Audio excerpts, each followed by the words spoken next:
Giambattista Vico. New Science. Principles of the New Science. Concerning the Common Nature of Nations. 3rd edition. Thoroughly corrected, revised, and expanded by the author. Translated by David Marsh. Frontispiece from the 1744 edition. Idea of the work.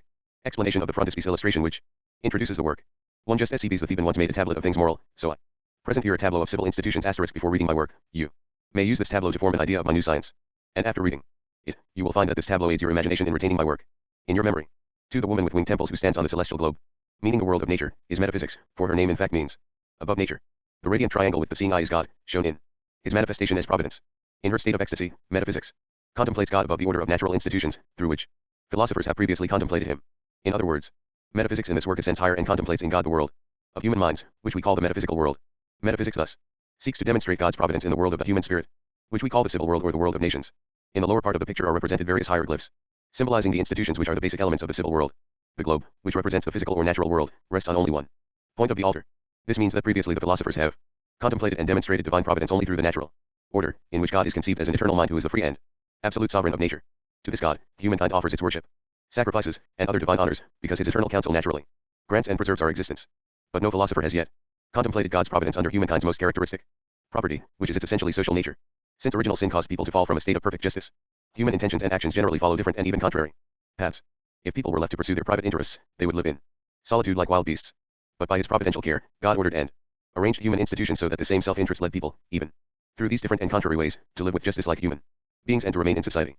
In my new science, I shall show that this social nature is the true civil nature of humankind, and that law exists in nature. This role of divine providence is the first of the principal topics studied in my new science. Viewed in this aspect, my work becomes a rational civil theology of divine providence.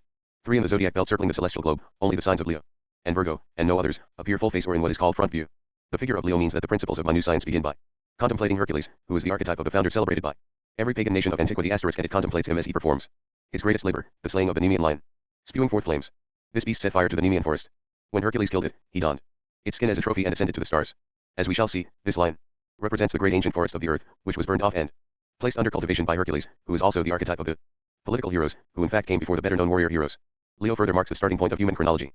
For the Greeks, who are the source for all our knowledge of pagan antiquities, reckoned their Olympiads from the first Olympic Games, which Hercules founded, when he instituted the Nemean Games to celebrate his victory in slaying the lion. In this way, the chronology of the Greeks begins with the introduction of agriculture among them. As for Virgo, the astronomers adopted the poet's description of the goddess as crowned with ears of grain. This means that Greek history began in the Golden Age, which the poets clearly celebrate as the world's first age. Indeed, for many centuries years were reckoned according to the harvest of grain, which was the world's first gold. The Greeks' Golden Age corresponds exactly to the Latin's age of Saturn, the god whose name comes from Satis, sowing. During this Golden Age, the gods mingled with heroes on earth, as the ancient poets faithfully record.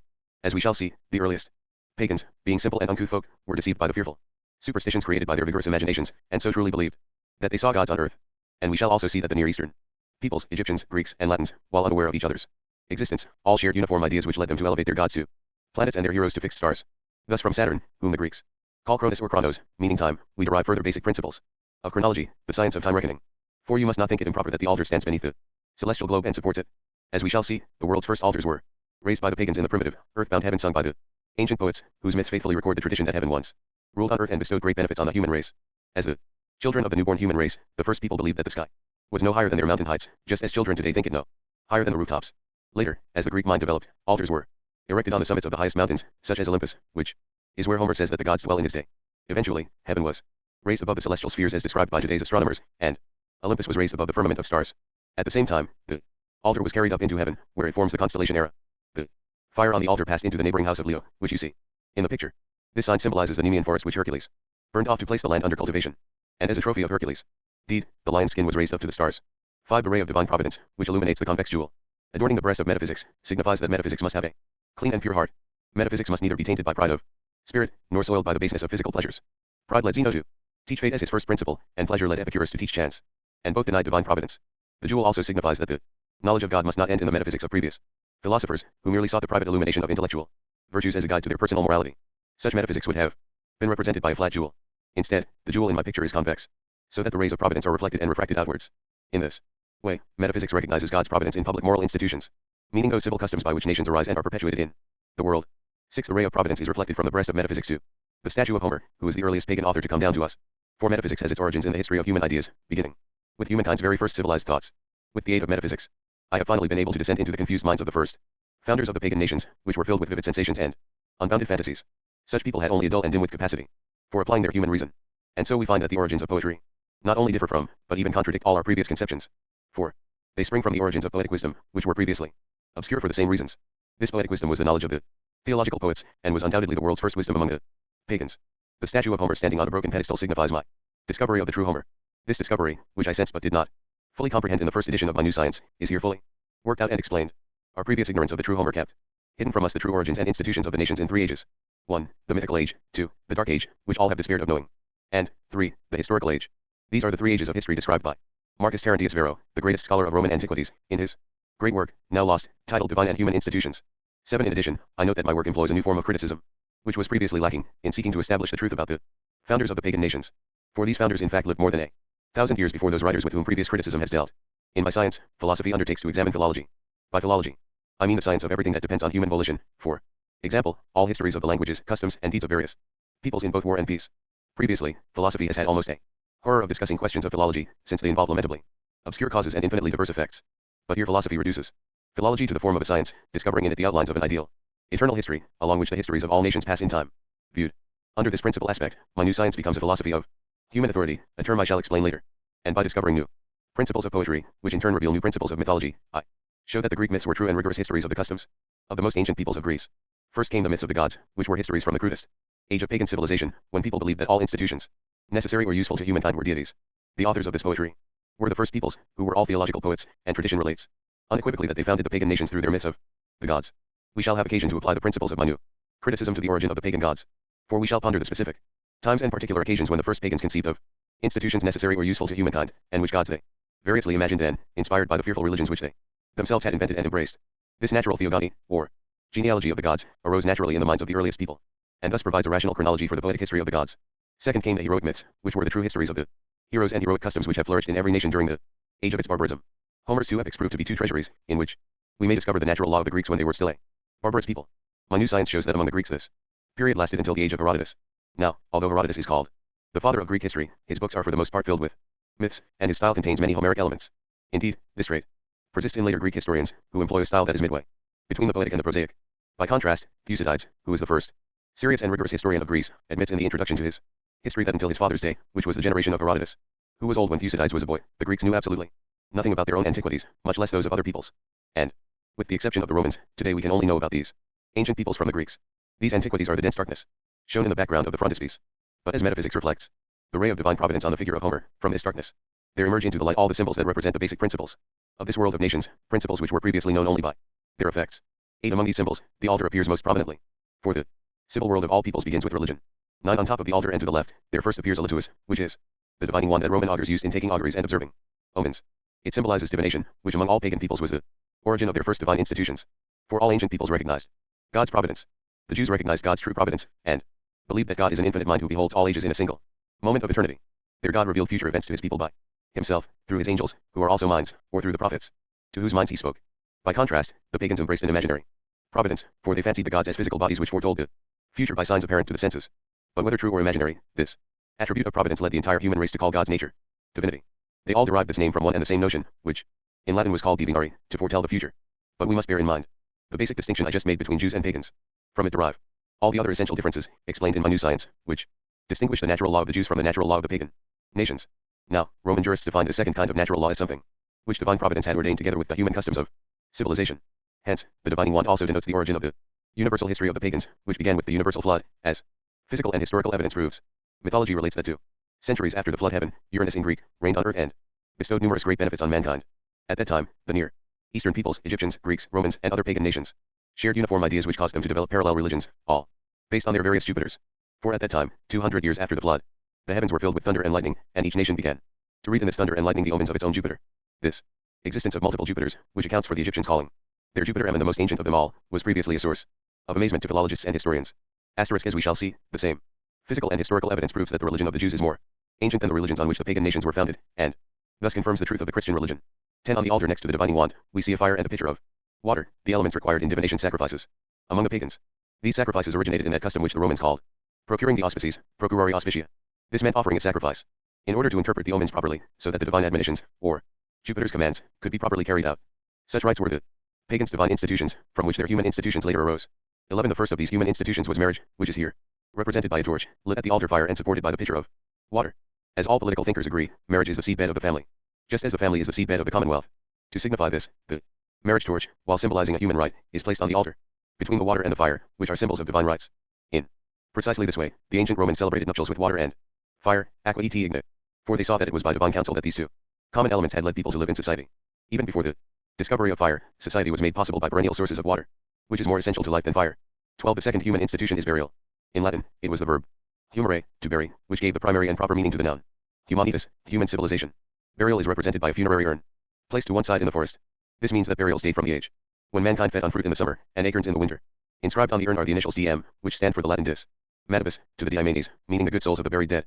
This phrase refers to the belief that people's souls do not die with their bodies, but are immortal, a notion which was first approved by the common consensus of all mankind, and later demonstrated by Plato.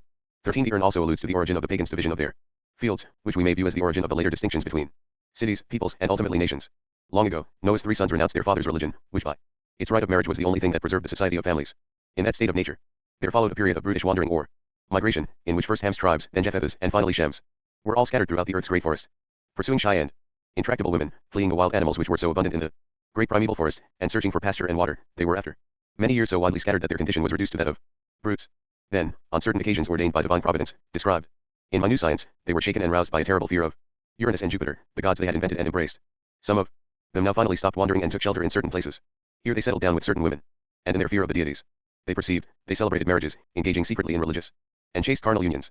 In this way, they founded families by bearing certain children. Through protracted settlement and the burial of their ancestors, they came to found and divide the first dominions of the earth. The lords of these domains were called giants, a Greek word which means sons of the earth, or descendants of the buried dead. These lords were considered patricians or nobles, for in this first stage of human civilization, nobility was justly ascribed to those who had been humanely engendered in fear of divinity. Indeed, it was this human generation which gave rise to the expression humanum genus, or human race. Then, as various houses branched out into numerous families, the same notion of engendering caused them to be called the first gentes, clans, or peoples. We shall see that sciences must begin at the point when their subject matter begins. Hence, since the subject of the natural law of nations, I use natural gentium, begins at this remote point of antiquity, so too must our doctrine of natural law, which constitutes a third basic principle of my new science. Now, there are physical and ethical reasons, not to mention historical authorities, which show that these early giants were endowed with enormous strength and stature. By contrast, believers in the true God, who created the world and Adam, founder of the human race, were unaffected by these reasons. This is why, from the world's creation, the Jews possess the proper human proportions. The funeral urn thus gives us the third of the 3 principles which my new science adopts in discussing the origins of countless institutions. These principles are 1. Divine providence, 2. Solemn matrimony, and 3. The universal belief in the immortality of the soul, which originated with burial rites. 14. The plough emerges from the forest where the urn is placed. It signifies that the fathers of the early pagan peoples were history's first strong men, or men of fortitude. They are the Herculean founders of the first pagan nations mentioned earlier, because they subdued the world's first lands and placed them under cultivation. Varro lists some 40 Herculean heroes, and the Egyptians vaunted theirs as the most ancient of all. These first fathers of the pagan nations possessed all 4 of the classical virtues: justice, prudence, temperance, and fortitude. They were just in their supposed piety of observing the auspices, which they believed to be Jupiter's divine commands. From his Latin name Eus, Jove, derived the ancient word Eus, law, which was later contracted to Ius, justice. And in every nation, justice is taught together with piety. They were prudent in making sacrifices in order to procure omens, that is, to interpret them properly, and thus to take proper care to act according to Jupiter's commands.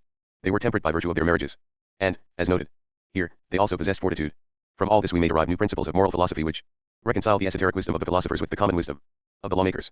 These principles ground all the virtues in piety and religion, which alone make virtuous actions possible, and which move people to embrace as good whatever God wills. From this we also derive new principles for the doctrine of household management. In this light, children who are still in their father's power should be regarded as members of the family state, and all their studies should strive to form them in familial piety and to confirm them in religion. And until they are able to comprehend the state and its laws, they must revere and fear their fathers as the living images of God. Then, when they are older, they will be naturally inclined both to observe the religion of their fathers, and to defend the fatherland which preserves their families, and thus to obey the laws which were ordained to preserve both religion and fatherland. For divine providence established human institutions according to this eternal counsel. First, the founding of families through religions, and then the creation of commonwealths through laws. 15. The plough rests its handle against the altar with a certain prominence, which indicates that plowed lands were the first altars of pagan antiquity. And the prominence of the plough symbolizes the natural superiority which the heroes claimed over their associates, who are in turn represented by the rudder bending at the altar's base. We shall see that it was on this natural superiority that the heroes based the law and science of divine rights, the auspices, and hence their control of them. 16. The plough shows only the tip of its share, but hides its curved blade, or mold board. Before the use of iron was known, the mold board must have been a curved piece of wood hard enough to break and turn to soil. The Latin word for mold board is urbs, from which derives early Latin urbum, curved. The mold board is hidden to signify that the first cities, urbes, which were all founded in cultivated fields, arose only after families had spent many years withdrawn and hidden deep amid the sacred terrors of their hallowed groves. Such groves are found in all the pagan nations of antiquity, and by an idea common to them all, a grove was called Lucus in Latin, meaning the land burnt off within a wooded enclosure. In the Bible, we read that, wherever God's people extended their conquests over other peoples, Moses commanded them to burn their groves with fire. In this way, he obeyed the counsel of divine providence, which prohibited newly civilized peoples from mingling with nomads, who still persisted in abominable promiscuity by sharing their possessions and their women. 17 To the left of the altar we see a rudder, which signifies that the migration of peoples originated with seafaring. By seeming to bend before the altar, the rudder represents the suppliant ancestors of those who later led these migrations. Now, these ancestors were at first impious people, since they recognized no divinity. They were abominable, since without marriages they could not distinguish kinships, sons often slept with mothers, and fathers with daughters. And they were solitary, since their infamous sharing of all things made them like wild beasts ignorant of society. This made them weak, and hence miserable and unhappy, for they lacked all the goods which are necessary for making life secure. At length, they sought to flee the hardships they suffered as a result of quarrels provoked by their brutish sharing. Seeking safety and survival, they took refuge in the lands cultivated by the people who were pious, chaste, strong, and even powerful, because they had already united in families. From such lands, cities everywhere in pagan antiquity were called altars, since they were the first altars of the pagan nations. The first fire lit on these altars was the fire used to clear the forests and place them under cultivation. And their first water was the water drawn from perennial springs, which allowed the founders of civilization to end their brutish wandering in search of water, and lose their nomadic habits by permanently settling on well-defined lands. Since these altars were also the first refuges in the world, the first cities were called altars. In fact, Livy defines such refuges as the ancient council of city founders, Vetus Urbes, Condentium Concilium, and we read that Romulus founded Rome within a refuge opened in a clearing. To this small discovery, I add a greater one, concerning the Greeks, who are the source of all our information about pagan antiquity. Among the earliest Greeks, all the lands of the known world were born within Greece itself. Thus, the first Thrace and Scythia, meaning the north, the first Asia, and India, the east, the first Mauritania or Libya, the south, the first Europe or Hesperia, the west, and even the first ocean, all were originally places in Greece. Later, the Greeks traveled out into the world, and, finding similar places, applied these names to the four parts of the globe and to the ocean encircling it.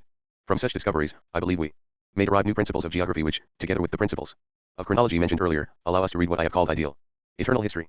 For geography and chronology are the two eyes of history. 18 Thus, when the lives of these impious, wandering, and weak people were threatened by their stronger companions, they sought refuge at these altars. There the pious men of strength slew the violent nomads, but received the weak fugitives into their protection. Since these refugees had nothing to offer but their lives, they were adopted as household servants, famuli, and offered the means of sustaining themselves. The family, familia, took its name principally from these household servants, famuli, who were the prototypes of the later slaves captured in war. From this event springs the origin of several institutions, like branches, growing from a single trunk. 1. Refuges. 2. Families, which form the basis of cities. 3. Cities, where people dwell safe from violence and injustice. 4. Jurisdictions, which are exercised within their own territories. 5. Expansions of empires, which are attained through justice, fortitude, and magnanimity, the most glorious virtues of rulers and states. 6. Coats of arms, whose first fields of arms were the first seed fields. 7. Fame, from which family servants take their name, and glory, which always consists in aiding humankind. 8. True nobility, which naturally stems from practicing the moral virtues. 9. True heroism, which lies in conquering the proud and aiding the oppressed, a virtue in which the Roman people surpassed all others and so became masters of the world. And, finally, 10. War and peace, which first began with wars of self-defense, in which true fortitude consists. In all these origins, we discern the eternal plan of commonwealths, to which all states must conform if they are to endure, even those acquired by violence and fraud. Conversely, even commonwealths created by virtuous origins may later collapse through force and fraud. This plan of commonwealths is based on the two eternal principles basic to our world of nations, namely, the mind and the body of the persons who make up the nations. Each person is composed of these two parts, and the mind, being noble, ought to command, while the body, being vile, ought to serve. But human nature is corrupt, and without the aid of philosophy, which assists only a very few, the vast majority of people cannot individually make their minds command their bodies, rather than serve them. Hence, divine providence organized human society according to the eternal order that, in commonwealths, men who use their minds command, while those who use their bodies obey. 19 The rudder bows at the foot of the altar.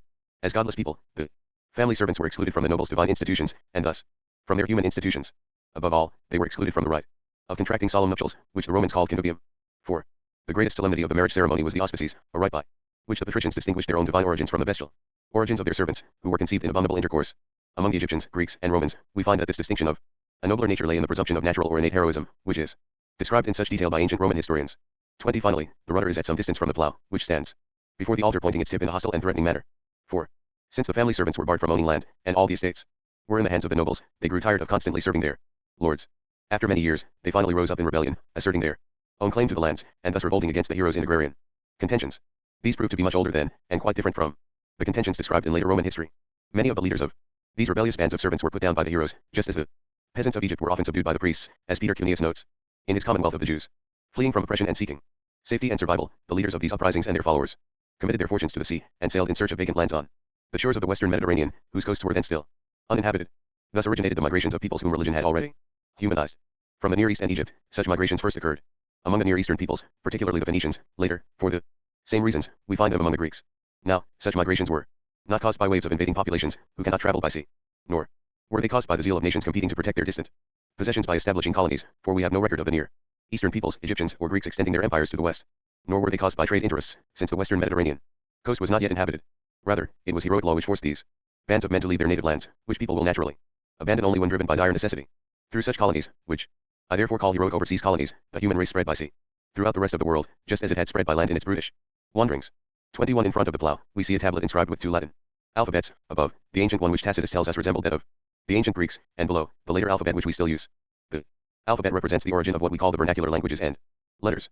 We find that these arose many years after the founding of the nations, and letters much later than languages. To represent this, the tablet rests on a fragment of a Corinthian column, which is the most recent architectural order. 22 The tablet lies quite close to the plough and rather far from the rudder. This represents the origin of native languages, each of which was formed in its own land, where the founders of nations finally chanced to settle, ending the brutish wandering that had scattered and dispersed them through the earth's great forest. Many years later, these native languages mixed with the Near Eastern, Egyptian, and Greek languages along the shores of the Mediterranean and the ocean, as a result of the migrations of peoples I have just described. We find here new principles of etymology, amply illustrated throughout my science, which allow us to distinguish the origins of native words from those of clearly foreign origin. The distinction is an important one, for the etymologies of native words contain the history of the things they signify following a natural order of ideas. Thus, at first, there were forests, then cultivated fields and huts, next small houses and villages, then cities, and at last academies and philosophers. This is the order of all progress from its first origins. By contrast, foreign etymologies merely record the history of words borrowed by one language from another. 23 The tablet shows only the beginning of the alphabets, and lies facing the statue of Homer. For Greek tradition tells us that the Greek letters were not all invented at one time, and we must conclude that at least in Homer's day they had not all been invented, for it has been shown that he left none of his epics in writing. As for the origins of native languages, I shall treat them in greater detail later on. 24 Finally, the foreground is the brightest lit plane of all, for it displays the symbols of the best known human institutions, which the ingenious artist chose us with fanciful propriety, the Roman fasces, a sword, and a purse supported by the fasces, a balance, and Mercury's caduceus, or herald staff. 25 The first of these symbols is the fasces because the first civil authorities grew from the union of the fathers' paternal powers. Among the pagans, these fathers were wise men versed in the science of the auspices, priests who made sacrifices to procure or interpret them properly, and kings, or at least monarchs, who commanded what they believed was the God's will revealed in the auspices, and were thus subject only to God. Hence, the fasces consist of a bundle of litui or divining wands, which proved to be the first scepters in the world. In the agrarian unrest described above, these fathers resisted the bands of their rebellious servants. So they were naturally led to unite, forming the closed orders of the first ruling senates, meaning senates of household kings. The leaders of these senates were the heads of the various orders, who proved to be the first kings of what we call heroic cities. An ancient history tells us, but very obscurely, that in the earliest world of peoples, kings were created by nature, in a manner which my science seeks to study and discover. The reigning senates now sought to placate the bands of rebellious servants and reduce them to obedience, and therefore granted them an agrarian law, which proves to be the first civil law in the world. The servants, subdued by this law, naturally became the first urban plebeians. Under this law, the nobles granted the plebeians the natural ownership of the fields, but retained the civil ownership for themselves as the sole citizens of the heroic cities. From this, there later developed the eminent ownership, or eminent domain, of the heroic orders, which were the first civil or sovereign powers of the peoples. All three kinds of ownership were formed and distinguished from each other at the birth of these commonwealths. Among all nations, we find that these commonwealths, by a single idea expressed in various languages, were called Herculean commonwealths, or commonwealths of curates, meaning public assemblies of armed men. This sheds light on the origins of the famous ius quiritium, the right of citizens, which the interpreters of Roman law considered peculiar to the citizens of Rome, because it was so in later times. But we find that in the earliest age of Rome this right was the natural law of all the heroic tribes and nations. From this natural law sprang the origins of many institutions, as many rivers flow from one great source. 1. The origin of cities, which developed from extended families which included both children and servants. We find that cities were naturally founded on two communities, the nobles who commanded and the plebeians who obeyed, for these two parts make up the entire polity or law of civil governments. I shall show that the first cities could not have arisen at all merely on the basis of simple nuclear families. 2. The origins of public authorities, which were born of the union of the private authorities, or paternal sovereignties, which existed in the family state. 3. The origins of war and peace, by which all commonwealths were born by force of arms and later ordered by laws from their original nature. These two human institutions preserve the eternal property that wars are waged so that peoples may live secure in peace. 4. The origins of fiefs, which were of two kinds. Under the first kind, the rural fiefs, the plebeians subjected themselves to the nobles. Under the second, the noble or military fiefs, the nobles subjected themselves to the greater sovereignty of the heroic classes, while retaining sovereignty over their families. We shall see that the kingdoms of barbarous times have always arisen from such fiefs. This sheds light on the history of the modern kingdoms of Europe, which arose in the latest era of barbarism, a period even more obscure than the earliest barbarism described by Varro. Now, when the nobles gave fields to the plebeians, they exacted a tax which the Greeks called the tithe of Hercules, and which the Romans called both the tribute and the census, which was established by Servius Tullius. In time of war, this tribute also obliged the plebeians to provide military service at their own expense to the patricians, as ancient Roman history makes clear. 5. This reveals the origin of the census, which later became the basis of popular commonwealths, or democracies. Of all my researches into Roman institutions, the most arduous was to discover the manner in which the popular census replaced the census of Servius Tullius, which proves to have been an essential element in ancient aristocracies. Confusion about the census has misled all previous scholars into mistakenly asserting that Servius Tullius instituted the census as the basis of popular liberty. 26. There also sprang from the same source. 6. The origin of commerce. Commercial transactions began in the manner I have described, with the real estate exchange when cities were founded.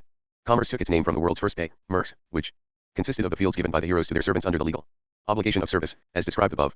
7. The origin of public treasuries. Crude precedents existed from the birth of commonwealths. But what are properly called public treasuries? Aeraria from Latin aes, aris, bronze, meaning money, were organized. Later, when it proved necessary to supply public funds to the plebeians in time of war. 8. The origins of colonies. We find that these were bands of people, first, peasants who served the heroes in order to sustain themselves, and later, vassals who worked the fields for themselves under the real and personal obligations described above. I shall call these heroic inland colonies to distinguish them from the heroic overseas colonies described above. 9. Lastly, the origins of commonwealths. These arose in a severely aristocratic form, in which the plebeians were denied any share in civil rights. Accordingly, we find that the Roman Commonwealth was originally an aristocratic kingdom. It fell during the tyrannical reign of Tarquinius Superbus, who governed the patricians so badly that he destroyed nearly all of the Senate. So, when Lucretia was raped, Junius Brutus seized the occasion to incite the plebeians against the Tarquins. Having liberated Rome from their tyranny, he re-established the Senate and reorganized the state according to its original principles. Yet by replacing a lifelong king with 2 consuls elected annually, Brutus did not introduce popular liberty, but in fact re-established aristocratic liberty. This type of liberty proves to have flourished until the Publian law framed by Publius Philo, who was called the people's dictator because he declared the Roman Republic popular in constitution. And it finally expired when the Poet law effectively liberated the plebeians from the rural feudal right of patricians to imprison them for debt. Now, although these 2 laws, the Publian and the Poet constitute 2 milestones in Roman history, no political thinkers, jurists, or scholars of Roman law have bothered to study them, for they believe the myth that the law of the 12 tables came from the free city of Athens to establish popular liberty at Rome. I exposed this myth in my Principles of Universal Law, published many years ago. But these 2 laws clearly prove that popular liberty was established internally by the Romans' own natural customs. These principles of the Roman state accordingly establish new principles for Roman jurisprudence, for the laws of a commonwealth must be interpreted in accordance with its constitution. 27. The sword rests on the fasces because he wrote law, while a law of force was tempered by religion. For only religion can hold force and arms in check when judiciary laws do not yet exist, or when those existing are no longer observed.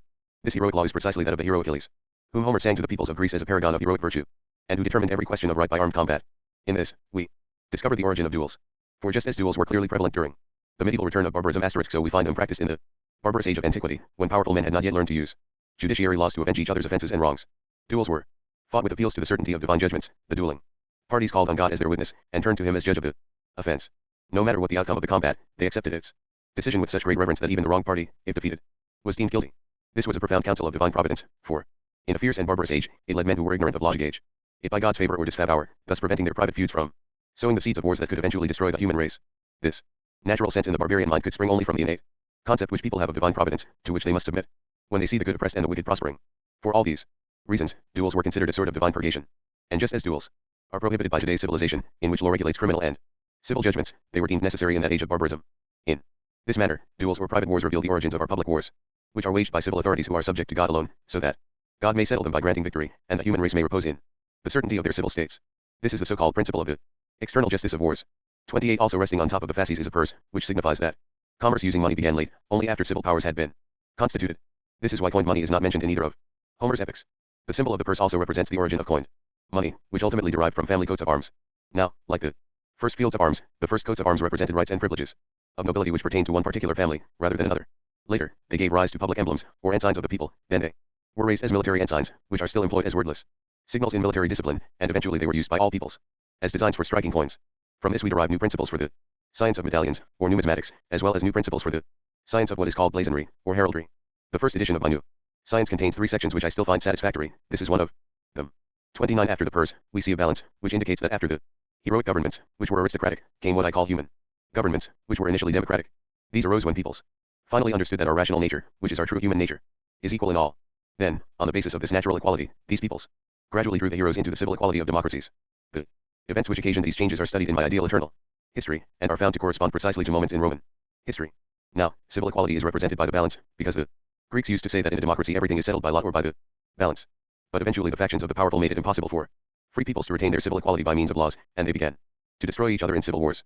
As they struggled to survive, it naturally happened that they obeyed a natural royal law, or rather a custom natural to human nations, and sought the protection of a monarchy, which is the second human form of government. This natural royal law is common to all peoples in all ages, when their democracies become corrupt. By contrast, the civil royal law, which the Roman people supposedly enacted to legitimize the Roman monarchy in Augustus' person, is exposed as a myth in my Principles of Universal Law, as is the myth that the law of the 12 tables came from Athens. If my treatise has any merit, it lies in exposing these 2 myths. In the present civilized age, these 2 forms of human government, democracy and monarchy, alternate one with the other, but neither of them naturally passes into an aristocracy, in which the nobility alone commands, and all others obey. Indeed, there are today only a handful of aristocracies, governed by nobles: Nuremberg in Germany, Dubrovnik in Dalmatia, and Venice, Genoa, and Lucca in Italy. Divine providence created these three types of states, which succeed each other in this natural order, together with the natural customs of such nations. But the nature of nations does not tolerate mixed constitutions devised by human minds. Even though he only noted the outward effects of the political causes analyzed in my science, Tacitus characterized such mixed states as more laudable than feasible, and short-lived when they happen to arise. This discovery gives us new principles for political science, which not only differ from, but even contradict, our previous conceptions. 30. The last of the symbols is the caduceus, or herald staff. It reminds us that, as long as the heroic age was ruled by the natural right of force, the earliest peoples regarded each other as perpetual enemies. Indeed, they continually practiced brigandage and piracy, for since their wars never ceased, they saw no need to declare them. In the barbarous age of antiquity, heroes considered the title of thief a badge of honor, just as in the medieval return of barbarism, powerful men vaunted the title of corsair. But with the rise of human governments, whether democracies or monarchies, the law of the civilized nations introduced heralds to declare war, and hostilities began to be concluded by peace treaties. Here too we perceive the lofty counsel of divine providence in the age of barbarism. For when they were new and had to grow, the nations remained within their own borders, and, despite their fierce and untamed natures, they did not march forth and destroy each other in foreign wars. Then, as time passed, these nations matured, growing at once more civilized and more tolerant of each other's customs. As a result, victorious nations found it easy to spare the lives of the vanquished under the just laws of victory. 31. Thus, by studying the common nature of nations in the light of divine providence, my new science, or new metaphysics, discovers the origins of divine and human institutions in the pagan nations. And on the basis of these origins, my science establishes a system of the natural law of the nations, which progresses with great regularity and consistency in all 3 ages through which the Egyptians said they had passed in the entire course of world history. These 3 ages are the following. 1. The age of the gods, when the pagan peoples believed that they were living under divine government, and that all their actions were commanded by auspices and oracles, which are the most ancient institutions in secular history. 2. The age of the heroes, when heroes ruled everywhere in aristocratic states by virtue of their presumed natural superiority to the plebeians. 3. And finally, the age of men, when all recognized their equality in human nature, so that they first established democracies and later monarchies, which are the 2 forms of human government. 32. Corresponding to these 3 types of nature and government, 3 kinds of language were spoken, which constitute the lexicon of my new science. 1. The first dates from the age of families when pagan peoples had just embraced civilization. We find that it was a mute or wordless language, which used gestures or physical objects bearing a natural relationship to the ideas they wanted to signify. 2. The second language used heroic emblems, such as similes, comparisons, images, metaphors, and descriptions of nature, as the principal lexicon of its heroic language, which was spoken in the age when heroes ruled. 3. The third language was the human or civilized language which used vocabulary agreed on by popular convention, and of which the people are the absolute lords. This language is proper to democracies and monarchies, for in those states it is the people who determine the meaning of the laws, which are binding for nobles and plebeians alike. Hence, once the laws of any nation are written in the common speech, knowledge of them is no longer in the hands of the nobility. Previously, the nobles of every nation, who were also priests, kept their laws in a secret language like a sacred object. This is the natural reason for the secrecy in which the Roman patricians kept their laws before popular liberty was established. These are precisely the 3 languages which the Egyptians said had been spoken earlier in their world, corresponding exactly in both number and order to the 3 ages through which their world had passed. 1. The first was the hieroglyphic language, a sacred and secret language, using mute gestures, as befits religions, in which observance is more important than speech. 2. The second was the symbolic language using resemblances, like the heroic language I have just described. 3. Finally, the third was the epistolary or vernacular language, which was used for the common business of everyday life. These 3 kinds of language were found among the Chaldeans, Scythians, Egyptians, Germanic peoples, and all the other nations of pagan antiquity. Hieroglyphic writing persisted later among the Egyptians simply because they were closed to foreign nations longer, which also explains why the Chinese still use ideograms. But the use of hieroglyphics by other nations proves that the Egyptians' presumption of their own remote antiquity is groundless. 33. My science sheds light on the origins of both languages and letters, which were previously the despair of historians and philologists, whose bizarre and grotesque opinions I shall review. The unfortunate reason for their error is obvious. They simply assumed that nations developed languages first, and then letters. Yet languages and letters were born as twins and developed at the same pace through all 3 kinds. We find precise evidence for such origins in the stages of the Latin language which I discovered in the first edition of my new science. Earlier, I remarked that this work contains 3 sections which I do not regret writing. This is the second of them. This evidence has offered me many discoveries about the history, government, and law of the ancient Romans, as the reader will find in countless passages of the present work. Following my example, scholars of Oriental languages, of Greek, and especially of German among the modern languages, which is a mother tongue, will be able to make discoveries about antiquities that surpass their expectations and mine. 34. In seeking the basic principle of the common origins of languages and letters, we find that the first peoples of pagan antiquity were, by demonstrable necessity of their nature, poets who spoke by means of poetic symbols. This discovery provides the master key of my new science, but making it has cost me nearly an entire scholarly career spent in tireless researches. For to our more civilized natures, the poetic nature of the first people is utterly impossible to imagine, and can be understood only with the greatest effort. Their symbols were certain imaginative general categories, or archetypes. These were largely images of animate beings, such as gods and heroes, which they formed in their imagination, and to which they assigned all the specifics and particulars comprised by each generic category. In precisely this way, the myths of civilized ages, such as the plots of the new comedy, are rational archetypes derived from moral philosophy, and from these myths, our comic poets create in their characters these imaginative archetypes, which are simply the most complete ideas of human types in each genre. We find, then, that the divine and heroic symbols were true myths, or true mythical speech. And we discover that, in describing the early age of the Greek peoples, the meaning of their allegories is based on identity rather than analogy, and is thus historical rather than philosophical. These archetypes, which is what myths are in essence, were created by people endowed with vigorous imaginations but feeble powers of reasoning.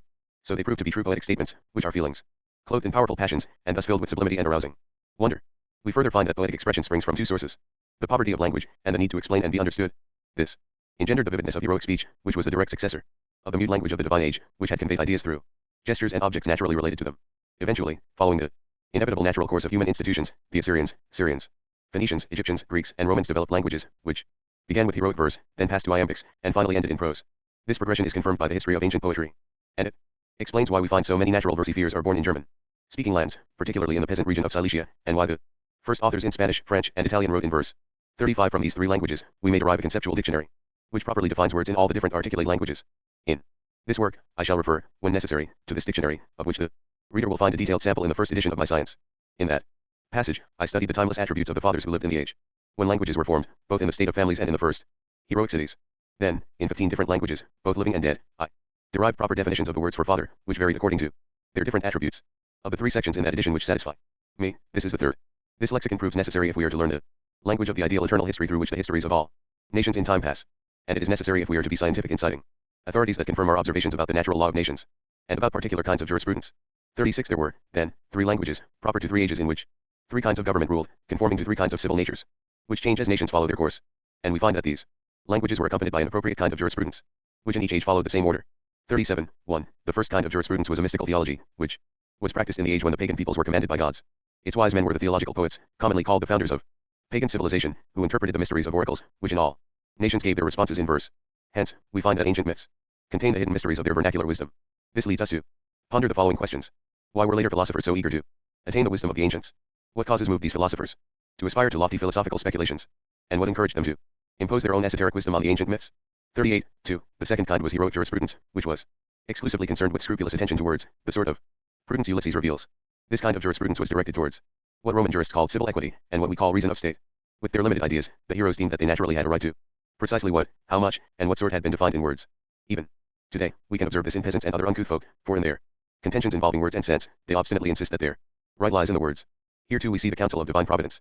For while the pagan peoples were still incapable of grasping universal concepts, which good laws must contain, their particular care for the words moved them to a universal observance of the laws.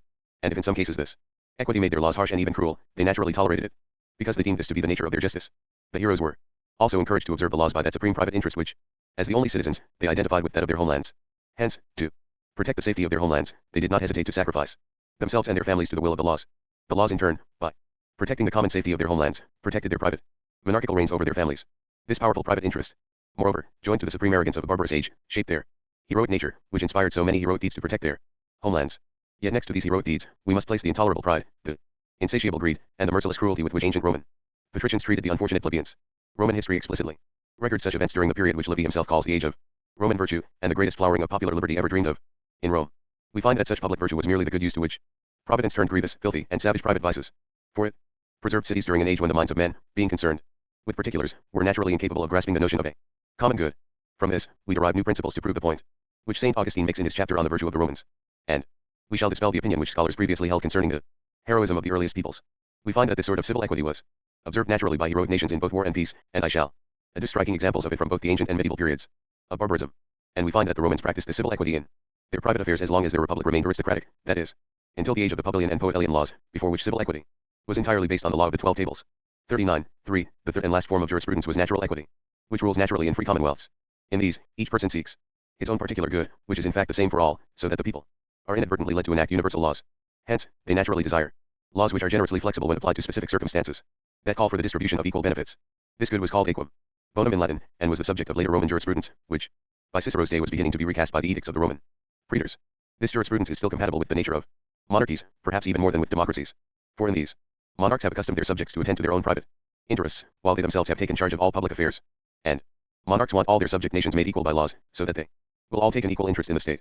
This is why the Emperor Hadrian reformed all of Rome's natural heroic law according to the natural human law of the provinces, and he decreed that jurisprudence be based on the perpetual edict, which Salvius Julianus compiled almost exclusively from provincial edicts. 40. We may now review all the basic elements of our world of nations, using the symbols that represent them. The lituus or divining wand represents divination, the water and fire on the altar represent sacrifices and the first nuclear families. The funerary urn in the forest represents burial rites. The plough supported by the altar represents the cultivation and division of the fields, the refuges, the later extended families including servants, and the first agrarian disputes. The rudder at the foot of the altar represents the earliest heroic colonies, first the inland colonies, then, as these winged, the overseas colonies, and with them, the earliest migrations of peoples. All these institutions arose in the age of the Egyptian gods, which through ignorance or oversight Pharaoh called the Dark Age. The fasces represent the first heroic commonwealths, the distinction of three kinds of ownership, natural, civil, and eminent domain, the first civil powers, and the first unequal alliances formed by the first agrarian law. By this law, cities were established on the rural fiefs of the plebeians, who became feudal subjects of the noble fiefs of the heroes, and the sovereign heroes in turn became subjects of the greater sovereignty of the heroic ruling orders. The sword supported by the fasces represents the public wars waged by the cities, which originated in brigandage and piracy. Duels, or private wars, must have arisen much earlier within the state of families. The purse represents the emblems of nobility, or family coats of arms, which were later transferred to medals. These first ensigns of the people later became military ensigns, and finally were used on coins, which imply trade in movable goods using money. Trade in real estate, using natural payments in produce and labor, had begun earlier during the Divine Age, as a result of the first agrarian law, from which commonwealths were born. The balance represents the laws of equality, which are properly speaking the only laws. And finally, the caduceus, or herald staff, represents the formal declaration of wars, and their conclusion by peace treaties. All these symbols are distant from the altar, because they represent the civil institutions established in the period when false religions were gradually disappearing. This period began with the heroic agrarian disputes, which gave their name to the Egyptian age of heroes, which Pharaoh calls the mythical age. The tablet with the alphabets is placed between the divine and human symbols because false religions began to vanish as letters were introduced and gave rise to philosophies. By contrast, the true religion, which is our Christian religion, is confirmed in human terms by the sublimest philosophies, by Plato, and by Aristotle, insofar as he agrees with Plato. 41. The entire idea of this work may be summarized as follows. The darkness in the background of the picture represents the uncertain, formless, and obscure material of the science, which is outlined in my chronological table and in the accompanying notes. The ray by which divine providence illuminates the breast of metaphysics stands for the axioms, definitions, and postulates which my science adopts as elements in establishing both its underlying principles and its consistently applied method. All these topics are contained in Book 1. Next, the ray reflected from the breast of metaphysics to the statue of Homer is the proper light we shed on poetic wisdom in Book 2, and on the true Homer in Book 3. The discovery of the true Homer in turn elucidates all the institutions of our world of nations, tracing their origins in the order in which the symbols emerge in the light of the true Homer. This is the course of nations, which is discussed in Book 4. When they finally reach the base of Homer's statue, they recur, beginning in the same order. This is discussed in my final Book 5. 42. In conclusion, let me summarize the idea of this work as briefly as possible. The entire picture represents three worlds in the order in which the human minds of pagan antiquity ascended from earth to heaven. 1. The symbols seen on the ground denote the world of nations, the very first things to which people applied themselves. 2. The globe in the middle represents the world of nature, which was subsequently observed by natural scientists. 3. And the symbols above these signify the world of minds and of God, which were eventually contemplated by the metaphysicians. Book 1. Establishing Principles. Chronological table asterisk based on the Egyptians. 3 epochs of world history, the ages of gods, heroes, and men. 1. Section 1. Notes on the chronological table in which the historical materials are organized. 1 chronological table based on the Egyptians. 3 epochs of world history, the ages of gods, heroes, and men. 43. My chronological table gives an overview of the nations of the ancient world from the universal flood through the Second Punic War, passing from the Jews to the Chaldeans, Scythians, Phoenicians, Egyptians, Greeks, and Romans. On it, there appear the most renowned people and events, as they are commonly assigned by scholars to specific times and places. But in fact these people and events did not exist at the times and places commonly assigned to them, or never existed at all. By contrast, from the deep and impenetrable darkness in which they lay buried, there emerge other notable people and consequential events that produced or witnessed decisive moments in human history. My notes will show this, and will thus make clear how the civilization of the nations arose from uncertain, unseemly, imperfect, and insubstantial beginnings. 44. In addition, the reader will find my table quite at odds with John Marsham's canon of Egyptian, Jewish, and Greek chronology. Marsham tried to show that the government and religion of the Egyptians antedate those of all the other nations of the world, and that their sacred rites and civil statutes passed to other peoples, and were eventually adopted with some modifications by the Jews. Marsham's opinions were soon embraced by John Spencer, who in his treatise on Urim and Thummim asserts that, through the sacred Kabbalah, the Israelites borrowed all their theology from the Egyptians. At length, Marsham's work was applauded in the pagan philosophies of antiquity of Otto van Ern, who writes in his discussion of the Chaldeans that the Egyptians instructed Moses about divine rights before he introduced them to the Jews in his laws asterisk against these positions. Herman Witz mounted a counterattack in his comparison of Egyptian and Jewish rights. He asserts that the first pagan author to give us accurate information about the Egyptians is Dio Cassius, who flourished under the philosopher Emperor Marcus Aurelius. In fact, this view is refuted by a passage in Tacitus' Annals, describing Germanicus' journey in the Near East. When he traveled to Egypt to see the famous antiquities of Thebes, Germanicus asked a priest to explain the hieroglyphics on some obelisks. Talking nonsense, the priest explained that they commemorated the boundless might of King Ramses, which once extended to Africa, the Near East, and even Asia Minor, an area nearly equal to the vast Roman Empire of the time. But perhaps Witz omitted to mention this passage because it contradicted his thesis. 45. Egypt's boundless antiquity yielded little esoteric wisdom to the Egyptians who lived inland from Alexandria. In his Miscellanies, Clement of Alexandria tells us that in his day about 42 of the Egyptians' priestly books were in circulation, but they contained gross errors in philosophy and astronomy. Strabo often ridicules Chaemen, the teacher of Saint Dionysius the Areopagite Dionysius Colossae, for repeating them in turn. The Egyptians' medical notions are impugned in Galen's treatise on Hermetic medicine as rank nonsense and mere quackery. The Egyptians' morals were dissolute, for they not only tolerated and permitted prostitutes, but also made them respectable. Their theology was full of superstitions, illusions, and witchcraft, and the magnificence of their obelisks and pyramids is the product of barbarism, which has an affinity for the colossal. Even today we criticize Egyptian sculpture and casting as hopelessly crude. By contrast, subtlety is the fruit of philosophy. This is why Greece, the nation of philosophers, was alone resplendent with all the fine arts devised by human genius, painting, sculpture, casting, and carving in relief. These are the subtlest arts, because they must conceive abstractly the surface contours of the objects they depict. 46. By contrast, in Alexandria, the city which Alexander the Great founded on the sea, the ancient wisdom of the Egyptians was praised to the heavens. By uniting African acumen with Greek subtlety, Alexandria produced illustrious philosophers of divinity, and gained great renown as a seat of divine learning. Indeed, the museum at Alexandria became as celebrated as all the schools of Athens put together, the academy, the lyceum, the stoa, and the cynosarges. Alexandria was called the mother of the sciences, and for its excellence, the Greeks simply called it polis, the city, just as Athens was called Astu and Rome Urbs. Alexandria was the birthplace of Manetho, the Egyptian high priest who transformed all of Egyptian history into an exalted theology of nature. Earlier, Greek philosophers had treated their own myths in precisely the same way. Yet, these myths were their most ancient histories, which shows us that Greek myths and Egyptian hieroglyphics underwent the same process. 47. Such great vanity for profound wisdom suited the Alexandrians, whose conceited nature caused them to be mocked as glory-hungry beasts. Alexandria was an important trade center both for the Mediterranean and, through the Red Sea, for the Indian Ocean and the East Indies. So when the Alexandrians heard merchants of various nations describe false deities scattered throughout the world, they believed that all of them had originated in Egypt. In a golden passage listing the city's reprehensible customs, Tacitus calls it eager for strange religions. Since every pagan nation had a Jupiter, they presumed that their Jupiter Ammon was the most ancient of all, and they likewise presumed that the Herculean heroes in other nations, of which Varro counted 40, all derived their name from the Egyptian Hercules. Both of these claims, which are reported by Tacitus, derive from two sources. First, the Egyptians were blindly persuaded of their own immeasurable antiquity, and therefore vaunted their superiority over all the other nations, even claiming that they had formerly ruled a great part of the ancient world. Second, they were unaware that pagan peoples had separately developed uniform ideas about gods and heroes, even though they had no contact with each other, as my new science will clearly show. Even the Augustan historian Diodorus Siculus, who lavishes overly flattering judgments on the Egyptians, does not credit them with more than 2,000 years of ancient history. And Diodorus' conclusions are discredited by Jacques Capel, who in his Sacred History of Egypt puts them on a level with those which Xenophon bestowed on Cyrus the Great and with those, I might add, which Plato often invented about the Persians. In sum, all these observations about the vanity of the ancient Egyptians' profound wisdom are confirmed by the case of the forgery Poemander, which was long palmed off as Hermetic doctrine. For Isaac Casaubon exposed the work as containing no doctrine older than the Platonists, whose language it borrows, and Claude Saumaise dismissed the entire work as a jumbled and disjointed compilation.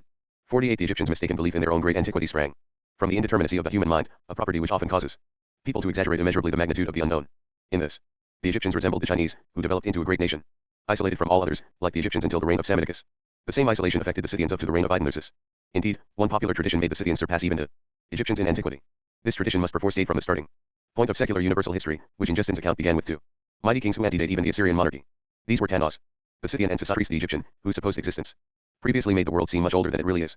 It is said that Tanos first led a vast army through the Near East to conquer Egypt, even though its terrain makes it naturally resistant to invasion, and that Sesostris then led equal forces to conquer Scythia. In fact, Scythia was unknown to the Persians even after they conquered the neighboring Medes, and remained so until the age of Darius the Great, who declared war on the Scythian king Aidanthersis. And in an age when Persia was quite civilized, Aidanthersis was so barbarous that in his reply to Darius he used 5 physical objects instead of words, because he could not even write in symbols. Yet we are to suppose that these two mighty kings crossed Asia with their vast armies, but failed to conquer a single province for either Scythia or Egypt. Indeed, they left the region in such freedom that it later gave birth to the first of the four most famous monarchies in the world, Assyria. 49. For similar reasons, perhaps, the Chaldeans did not fail to enter the contest for greatest antiquity. They too were an inland nation and in fact, older than the other two. The Chaldeans vainly boasted that they had preserved astronomical records dating back some 28,000 years. This may explain why the Jewish historian Flavius Josephus mistakenly believed that such records actually survived from before the flood. He writes that these were inscribed on 2 columns erected before the 2 floods, one of brick and another of marble, which he claims to have seen in Syria. Such great importance did the ancient nations attribute to preserving their astronomical records, a sense which evidently died out in later nations. We must assign Josephus' column a place in the Museum of Credulity. 50. We find that the Chinese also write using hieroglyphics, as did the ancient Egyptians, to say nothing of the Scythians, who in fact were ignorant of writing. For many thousands of years, these three peoples had no contact with any other nations that could have taught them the true antiquity of the world. Now, imagine someone sleeping who awakes to find himself locked in a tiny dark chamber. Terrified by the darkness, he will believe that the room is much larger than what he can touch with his hands.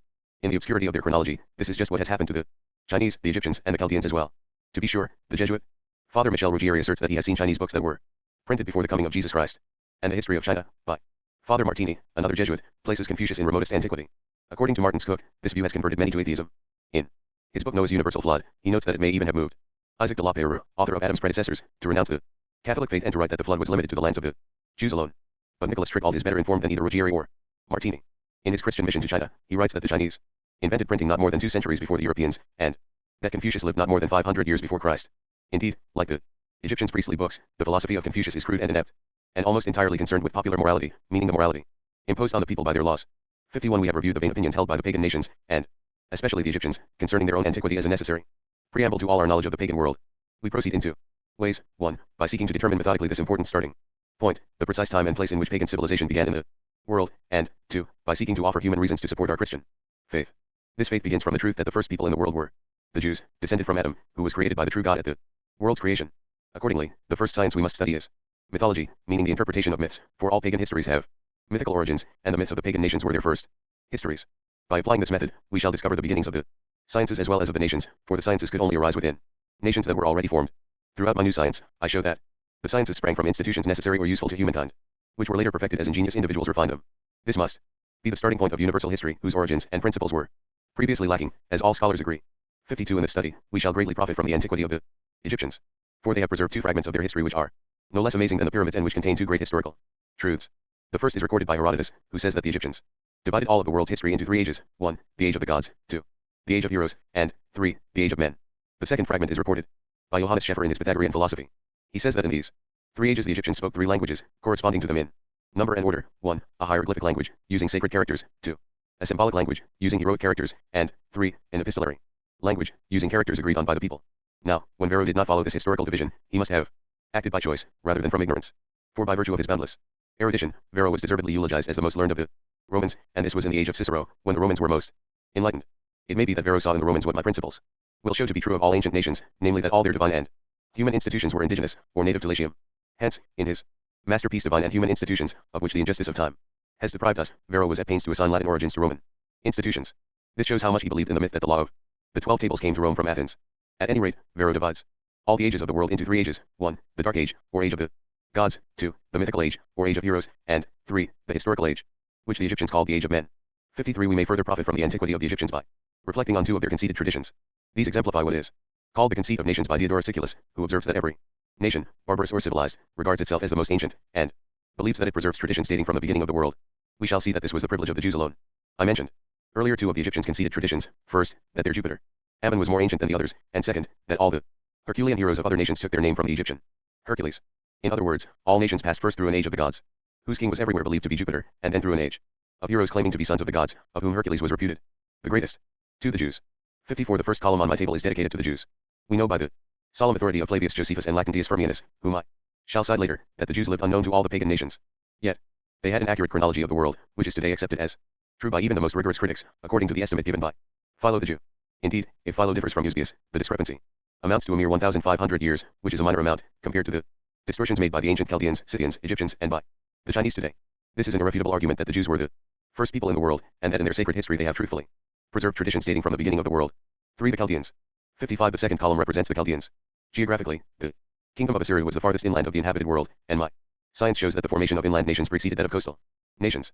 It is certain that the Chaldeans were the first sages of pagan antiquity, and their Zoroaster is commonly regarded by historians as the first sage in history. There is no doubt that the starting point of universal history is the monarchy of Assyria, which must originally have been formed of the Chaldean people. As these grew to a great multitude, they must have developed into the nation of Assyrians ruled by Ninus, who founded his monarchy with native peoples rather than foreigners. Ninus abolished the name of the Chaldeans and replaced it with that of the Assyrians, because the plebeians of that nation had supported his ascent to the throne. My work shows that almost every nation underwent this political process, as the Romans clearly demonstrate. History further tells us that Zoroaster was killed by Ninus. In heroic language, this means that the Chaldeans' aristocratic kingdom, symbolized by the heroic Zoroaster, was overthrown by the popular freedom of the native plebeians. For we shall see that in the heroic age the plebeians were a nation distinct from the nobility, and that Ninus set himself up as monarch with their support. If this were not the case, there would arise a sort of chronological monster in Assyrian history. For within the lifetime of one man, Zoroaster, Chaldea would have grown from a region of lawless nomads to a dominion of such magnitude that Ninus easily transformed it into a great monarchy. Without my historical principles, the figure of Ninus at the starting point of universal history previously made it appear that the Assyrian kingdom was born overnight, like frogs after a summer storm. For the Scythians. 56. The third column represents the Scythians, who surpassed the Egyptians in antiquity, according to the popular tradition I have just cited. 5. The Phoenicians. 57. The fourth column represents the Phoenicians, who antedate the Egyptians. Popular tradition says that the Phoenicians, who had learned from the Chaldeans, taught the Egyptians how to use a quadrant to measure polar latitude. Later we shall show that they also brought vernacular letters to other nations. 6. The Egyptians. 58. For various reasons given above, the Egyptians merit the fifth place in my table, even though in his canon Martium declares them the most ancient nation of all. 7. Zoroaster, kingdom of the Chaldeans, year of the world 1756. 2249 BC. 59. My science will show that Zoroaster was the poetic archetype of the founders of peoples in the Near East. We find as many Zoroasters scattered throughout that vast part of the world as there are Herculean heroes in the opposite part to the west. As for the Herculean heroes with European traits, whom Varro noted in Asia Minor, at Tyre and in Phoenicia, they were perhaps considered Zoroasters in the Near East. But through the conceit of scholars, who assert that what they know is as ancient as the world, all these many founders were conflated into one man crammed with profound esoteric wisdom. And they thrust on this man the philosophical oracles of Zoroaster, which palm off recent doctrines of Pythagoras and Plato as ancient ones.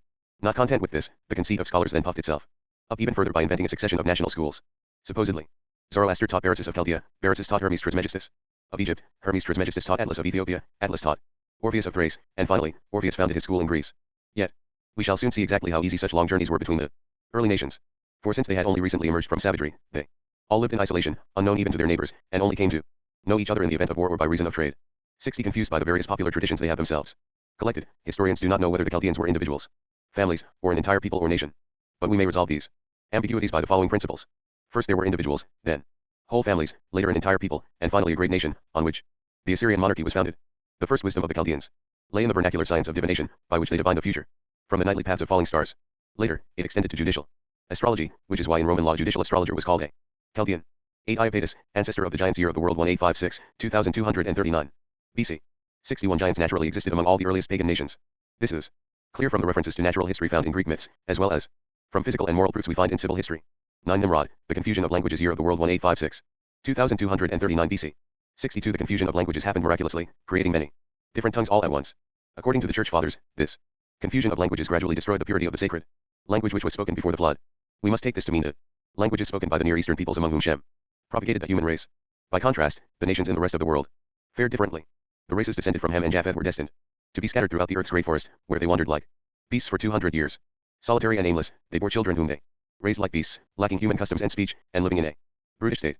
Precisely this much time had to elapse before the earth, drenched by the universal flood, could dry out. The earth then sent forth what Aristotle calls dry exhalations into the atmosphere, which generated lightning bolts that stunned and terrified humankind. In their fright, people abandoned themselves to false religions, worshipping various Jupiters. These were so numerous that Varro counted as many as 40 of them, among which the Egyptians claimed their Jupiter Ammon as the most ancient of all. In these religions, they developed a sort of divination which divined the future from thunder and lightning, and from the flight of eagles, which they considered birds sacred to Jupiter. The Near Eastern peoples, by contrast, developed a subtler system of divination, which observed the motions of the planets and the aspects of the stars, astra. This is why Zoroaster is celebrated as the first sage of pagan antiquity, and Samuel Bakar takes his name to mean stargazer. Thus, just as the Near Eastern peoples gave rise to the first vernacular wisdom, which was astrology, so the first monarchy arose among them, which was Assyria. 63. This account confutes all the recent etymologists who would derive all the world's languages from Semitic sources. In fact, all the nations descended from Ham and Japheth first formed their languages inland. Only later did they descend to the coast, where they began to trade with the Phoenicians, who were famed along the shores of the Mediterranean and the ocean for their navigation and colonies. In the first edition of my new Science, I showed that this is true of the inland origins of the Latin language, and thus that it is true by extension of all other languages as well. 10. The giant Prometheus steals fire from the sun, year of the world 1856, 2239 BC. 64. This myth implies that heaven reigned on earth, in an age when heaven was believed to be only as high as the mountain tops. Popular tradition also relates that heaven conferred many great benefits on humankind. 11. Deucalion. 65. In the same age, Themis, the goddess of divine justice, had a temple on Mt. Parnassus, and judged men's affairs on earth. 12. Hermes Trismegistus the Elder, Egyptian age of the gods. 66. According to Cicero's On the Nature of the Gods, this is the Hermes, whom the Egyptians called Thoth, from which the Greeks supposedly derived theos, God, and who gave the Egyptians their letters and laws. According to Martiam, the Egyptians then taught them to the other nations of the world. But in fact the Greeks wrote their laws not in hieroglyphics, but in vernacular letters. And it was previously thought that Cadmus introduced such letters into Greece from Phoenicia. But if that were the case, then the Greeks made no use of them for more than 700 years. Witness Homer, who lived during this period, but never uses the word nomos, law, in either of his epics, a fact noted by Everard Feith in his Homeric Antiquities. Instead, Homer entrusted his epics to the memory of the rhapsodes, because in his day Greek vernacular letters had not yet been invented, as the Jewish historian Flavius Josephus stoutly maintains, against the Greek grammarian Apion. Besides, when Greek letters emerged after Homer, how different they were from their Phoenician models. 67. Still, all these difficulties appear minor, when we ask the following questions. How could any nations be founded without any laws? How were dynasties founded within Egypt before the arrival of Hermes Trismegistus? As if letters were essential to laws. As if Spartan laws weren't legal, when a law of Lycurgus himself prohibited the knowledge of letters. As if our civil nature prevented laws from being framed and proclaimed orally. As if we did not in fact find in Homer two kinds of assembly, the bull or secret council, in which heroes deliberated orally about their laws, and the agora or public assembly, whose decisions were also proclaimed orally. And, finally, as if divine providence had failed to provide for our human needs. For providence ensured that, even without letters, all barbarous nations were founded on the basis of their customs, and were governed by written laws only later when they had become civilized. During the medieval return of barbarism, the first laws of the newborn European nations sprang from their customs, and the most ancient of these were their feudal customs. We shall return to this point later, when I show that fiefs were the first sources of all the laws that developed in nations both ancient and modern, and hence that the natural law of nations was established not by laws, but by civilized customs. 68. Let us now consider a critical issue in the history of Christianity, namely, the view that Moses was not indebted to the Egyptians for his sublime Jewish theology. At first glance, chronology would seem to pose a great obstacle, since it places Moses after Hermes Trismegistus. Yet this difficulty has been met by my earlier arguments, and it may be completely eliminated if we cite the principles implied by a truly golden passage in Iamblich's Mysteries of the Egyptians. For Iamblich's writes that the Egyptians attributed to Hermes Trismegistus every invention that proved necessary or beneficial to their civil life. Thus, Hermes could not have been an individual rich in esoteric wisdom who was later consecrated as a god. Instead, he must have been a poetic archetype of the earliest Egyptian sages, who, being wise in vernacular wisdom, founded first the families and then the peoples who eventually made up that great nation. Furthermore, if we are to preserve the Egyptian division of history into the three ages of gods, heroes, and men, and if Hermes Trismegistus was their god, then it follows from this same passage in Iamblichus that the life of Hermes corresponds to the entire Egyptian age of the gods. 13. The Golden Age, Greek Age of the Gods. 69. As a particular aspect of the divine age, mythology relates that the gods mingled with men on earth. In order to ensure the certainty of my principles of chronology, my new science envisions a natural theogony. This means a genealogy of the gods as it naturally formed in the imagination of the Greeks on certain occasions, when they perceived that institutions necessary or useful to humankind had relieved or assisted them in the early childhood of the world. The world of these first people was subject to fearful religions, for whatever they saw or imagined, and even did themselves, they regarded as something divine. Since there were 12 famous gods of the so-called major tribes, meaning the gods that men consecrated during the age of families, we may accordingly divide this age into 12 shorter periods. Hence, a rational chronology of poetic history reckons the age of the gods as lasting 900 years. This gives us the beginnings of universal secular history. 14. Three dialects are spread through Greece by the three sons of Helen, son of Deucalion, grandson of Prometheus, and great-grandson of Iapetus, year of the world 2082, 1923 BC. 70. Taking their name from Helen, the native Greeks were called Hellenes. By contrast, the Greeks in Italy were called Graeci, and their land Graecia, so that in Latin they were called Graeci. This shows how well the Greeks in Italy knew the name of their homeland across the sea, which they left to colonize Italy. Indeed, the name Graecia is found in no Greek author, as Jacques L. Paul observes in his description of ancient Greece. 15. Cecrops the Egyptian leads 12 colonies into Attica, which Theseus later unites to found Athens. 71. Strabo objects that the landscape of Attica was too harsh to encourage foreigners to settle there, for he wishes to prove that the Attic dialect is one of the earliest native dialects in Greece. 16. Cadmus the Phoenician founds Thebes in Boeotia, and introduces vernacular letters into Greece, year of the world 2448, 1557 BC. 72. If Cadmus had introduced the Phoenician alphabet there, Boeotia's literary foundations would have made it the most ingenious region of Greece. But it produced men of such stupidity that the adjective Boeotian became proverbial for a dullard. 17. Saturn, Latin age of the gods, year of the world 2491, 1514 BC. 73. This age of the gods marks the beginning of the nations of Latium, and its features correspond to those of the Greeks' golden age. My study of myths reveals that the Greeks' first gold was grain, which is why for many centuries the earliest nations reckoned their years by their harvests of grain. The Romans named Saturn after Satis, sowing, and the Greeks called him Chronos, which means time, and is the root of the word chronology. 18. Hermes Trismegistus the Younger, Egyptian age of heroes. Year of the world 2553, 1452 BC. 74. Hermes the Younger must be the poetic archetype of the Egyptian age of heroes. In Greece, this heroic age comes after an age of gods which lasted 900 years. But in Egypt the age of the gods corresponds to only 3 generations, a father, son, and grandson. We have noted a similar anachronism in Assyrian history, in the figure of Zoroaster. 19. Danos the Egyptian expels the Anakids from Argos, year of the world 2553, 1452 BC. 75. These royal successions offer us important standards * for chronology. For example, Danos seizes the kingdom of Argos, which had previously been ruled by 9 kings of the house of Anashus. If we apply a chronological rule of thumb, this must have been a period of 300 years, just as the 14 Latin kings of Alba ruled for nearly 500 years. 76. But Thucydides says that in the heroic age kings dethroned each other almost daily. Thus, Amulius expels Numitor from the kingdom of Alba, but Romulus expels Amulius and reinstates Numitor. This happened because of the ferocity of the age, because heroic cities had no walls, and because the use of fortresses was still unknown. Later, we shall encounter similar conditions during the medieval return of barbarism. 20. Scattered throughout Greece, the Heraclids introduced the age of heroes. In Crete, Cythania, or Italy, and Asia, the Curetes introduced priestly kingdoms, year of the world 2682, 1323 BC. 77. Denis Peta observes that these two great fragments of antiquity occur in Greek history before the Greeks' heroic age. In fact, the Heraclids, or sons of Hercules, were scattered throughout Greece more than a century before the appearance of their father Hercules, who would have had to be born many centuries earlier to beget so many descendants. 21. Dido leaves Tyre to found Carthage. 78. We place Dido at the end of the Phoenicians' heroic age. She must have been exiled from Tyre after losing a heroic contest. Indeed, she admitted that her brother-in-law's hatred had forced her to depart. In heroic language, the Tyrian masses were called a woman because they were made up of weak and defeated men. 22. Orpheus and the age of theological poets. 79. Orpheus, who supposedly reduces the wild beasts of Greece to human civilization, turns out to be the vast den of 1,000 monsters. For he comes from Thrace, which was the homeland of fierce Mars-like warriors, rather than civilized philosophers. Indeed, the Thracians remained so barbarous even in later ages that the philosopher Androtion removed Orpheus from the number of sages solely because he had been born in Thrace. As that nation emerged, Orpheus supposedly grew so learned in Greek that in it he composed verses of wonderful poetry, which civilized the barbarians by appealing to their ears. Yet later, when they had already formed nations, these same Thracians were not restrained from destroying cities whose wonders appealed to the eyes. And Orpheus finds the Greeks still living like wild beasts, even though 1,000 years earlier Deucalion had taught them piety by his reverence and fear of divine justice. Now, 1,000 years before Orpheus, Deucalion had built a temple to divine justice on Mt. Parnassus, which later became the dwelling of Apollo and the Muses, who are the gods of civilization and its arts. With reverent fear, Deucalion and his wife Pyrrha stood before this temple with their heads veiled, as a sign of modesty in intercourse, which signifies marriage. They picked up the stones at their feet, which symbolized their previously brutish life. They changed the stones into people by casting these stones over their shoulders, that is, by means of household instruction within the family state. Then, some 700 years before Orpheus, Helen unified the Greeks with a single language, which spread throughout Greece as the 3 different dialects spoken by his sons. We have seen that 300 years earlier the house of Anashus had founded its kingdoms, which continued by royal successions throughout this period. At last, Orpheus arrived to teach human civilization to the Greeks. From the savage state in which he founded, he raised Greece to such splendor as a nation that he himself was Jason's shipmate in the quest for the golden fleece. But this allusion to a nautical expedition must remind us that navies and navigation are the last of a people's achievements. Also on board were Castor and Pollux, the brothers of Helen of Troy, who caused the celebrated Trojan War. Thus, in the life of this one man, so many civil institutions were established for which 1,000 years would hardly suffice. As a monster of Greek chronology, Orpheus resembles two others noted earlier, Zoroaster in Assyrian history, and Hermes Trismegistus, both the elder and the younger, in Egyptian history. This would explain why Cicero in his On the Nature of the Gods suspects that such a person as Orpheus never existed. These great difficulties of chronology are compounded by others, no less serious, of a moral and political nature. For Orpheus founds Greek civilization using the following mythical examples: Jupiter the adulterer, Juno the mortal enemy of Hercules' virtues, Diana the virgin who seduces, the sleeping Endymion, Apollo who gives oracles but hunts the chaste, maiden Daphne to her death, and Mars who commits adultery with Venus in the sea, as if the crime on land were not enough. Nor is the god's unbridled lust satisfied by illicit intercourse with women. Jupiter burns with perverted love for Ganymede. His lust does not stop here, but at last turns to bestiality, when Jupiter transforms himself into a swan and couples with Leda. Such lust practiced on men and beasts was in absolute form the execrable abomination of the lawless world.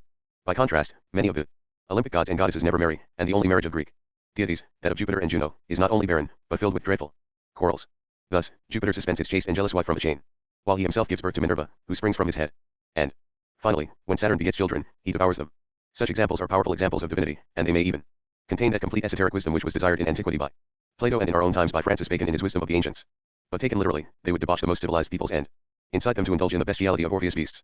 So suitable and powerful are they in reducing bestial people to humanity. In reproving the pagan gods, St. Augustine's City of God makes a small point regarding a scene in Terence's The Eunuch. In the play, the youth Charia is aroused by a painting of Jupiter copulating with Danae in a shower of gold. Now, finding the boldness he had lacked, he rapes the slave girl who had inspired his mad and violent love. 81 Yet we may avoid these dangerous reefs of mythology by applying the principles of my new science. For they show that all such myths were, in their beginnings, true, severe, and worthy of their nation's founders. Yet, later, as the years passed, their meanings were obscured, and human morality lapsed from severity into dissolution. To salve their consciences, people now sought to sin with the approval of the gods, and their myths developed the filthy meanings which they still have today. The harsh tempests of chronology will in turn be calmed by our discovery of poetic archetypes. One of these is Orpheus, considered in his role as a theological poet. For in their original form, his myths founded and later confirmed the civilization of Greece. This role was particularly prominent in the contentions between the heroes and plebeians of the Greek cities. During this age, the theological poets distinguished themselves. Among them Orpheus, Linus, Mucius, and Amphion. With his song, Amphion moved the rocks, meaning the stupid plebeians, to build the walls of Thebes, which Cadmus had founded 300 years earlier. In precisely this way, about 300 years after the foundation of Rome, the Roman heroic state was reinforced when Appius Claudius, grandson of the December, sang to the plebs about the divine power of the auspices, the science of which had previously been restricted to the patricians. It was from such heroic contentions that the heroic age took its name. 23 Hercules, culmination of the Greek heroic age. 82 We meet with the same difficulties if we regard Hercules as a real person who was Jason's shipmate in the expedition to Colchis. Instead, his 12 labors reveal him as a heroic archetype of the founder of peoples. 24 Sanchoniathon writes history in vernacular letters year of the world 2800, 1205 BC. 83 Sanchoniathon, sometimes called Sanchuniates, is characterized as the lover of truth in the miscellanies of Clement of Alexandria. He wrote a Phoenician history in vernacular letters at a time when the Egyptians and Scythians were still writing in hieroglyphics. The Chinese write in the same fashion even today, and like the Egyptians and Scythians boast of their prodigious antiquity. For they too have had no contact with other nations, and in their obscure isolation cannot see the true light of chronology. Indeed, when Sanchoniathon was using Phoenician vernacular letters, the Greek vernacular alphabet had not yet been invented. 25 The Trojan War year of the world 2820, 1185 BC. 84 More cautious critics judge that the Trojan War never took place as it is described by Homer. And authors like Dictys of Crete and Dares of Phrygia, who wrote about the war in prose like later historians, are relegated by such critics to the library of impostures. 26 Sesostris rules in Thebes year of the world 2949, 1056 BC. 85 Having subdued the other three dynasties in Egypt, Sesostris united them with his own empire. Sesostris proves to be the king Ramses described to Germanicus by the Egyptian priest in Tacitus' history. 27 Greek colonies in Asia, Sicily, and Italy year of the world 2949, 1056 BC. 86 Here is a rare case in which powerful evidence compels me to disregard chronological authority. I date the first Greek colonies in Italy and Sicily about a century after the Trojan War. This is some 3 centuries before the time established by chronologers, who instead assign to this period the wanderings of heroes like Menelaus, Aeneas, Antenor, Diomedes, and Ulysses. This should surprise no one, since the same chronologers disagree by 460 years in their dating of Homer, the author closest to these affairs of the Greeks. For by the time of the Punic Wars, the Sicilian colony of Syracuse rivaled even Athens in magnificence and refinement, and we know that luxurious and grandiose lifestyles reached the islands later than the mainland. And in his day, Libya pitted the Greek colony of Croton for its few inhabitants, who had once numbered several million. 28 The Olympic Games, first established by Hercules and later suspended, are reinstated by Isiphilas Ephetus * year of the world 3223, 782 BC. 87 Whereas Hercules numbered the years by harvests, Isiphilas instituted the solar year following the signs of the zodiac, which marks the beginning of the certain chronology of Greek history. 29 Founding of Rome year of Rome 1, 753 BC. 88 St. Augustine City of God cites a golden passage in Varro which, like the sun clearing away the clouds, disperses all the exaggerated notions ever held concerning the origins of Rome, and indeed of all the famous capitals of various nations. Varro writes that under her kings, who reigned for 250 years, Rome conquered more than 20 peoples, but extended her dominion by no more than 20 miles. 30 Homer, who lived before vernacular letters were invented and who never saw Egypt. Year of the world 3290, year of Rome 35. 719/715 BC. 89 Greek history has left this first light of Greece in the dark. For the two principal parts of history, geography, and chronology, tell us nothing certain about his homeland or his age. Book 3 of my new science will describe a Homer completely at odds with previous interpretations. Whoever he was, it is clear that he never saw Egypt. For in the Odyssey he says that, even with a north wind filling its sails, an unladen ship would take an entire day to sail from the mainland to the island where the Alexandrian lighthouse now stands. Nor had he seen Phoenicia. For in the Odyssey he says that Calypso's island Ogygia was so far away that the winged god Hermes could reach it only with great difficulty. Now since Homer's gods in the Iliad live on empty Olympus in Greece, he seems to imply that Ogygia is as far from Greece as, say, America is from Europe. We must conclude that if the Greeks of Homer's day had traded in Phoenicia and Egypt, none of them would have believed either of his epics. 31 Psammetichus opens Egypt to the Ionian and Carian Greeks. Year of the world 3334, 671 BC. 90 Beginning with the reign of Psammetichus, Herodotus begins to recount Egyptian history with greater certainty. The late date of Psammetichus confirms the view that Homer never saw Egypt. In some cases, Homer's many statements about Egypt and other countries reflect Greek institutions and events, as we shall see in my poetic geography. In other cases, they are traditions which were modified over the years and brought to Greece by Phoenician, Egyptian, and Phrygian colonists. And in still others, they are the tales of Phoenician travelers who traded in Greek ports well before Homer's time. 32 Aesop, popular moral philosopher. Year of the world 3334, 671 BC.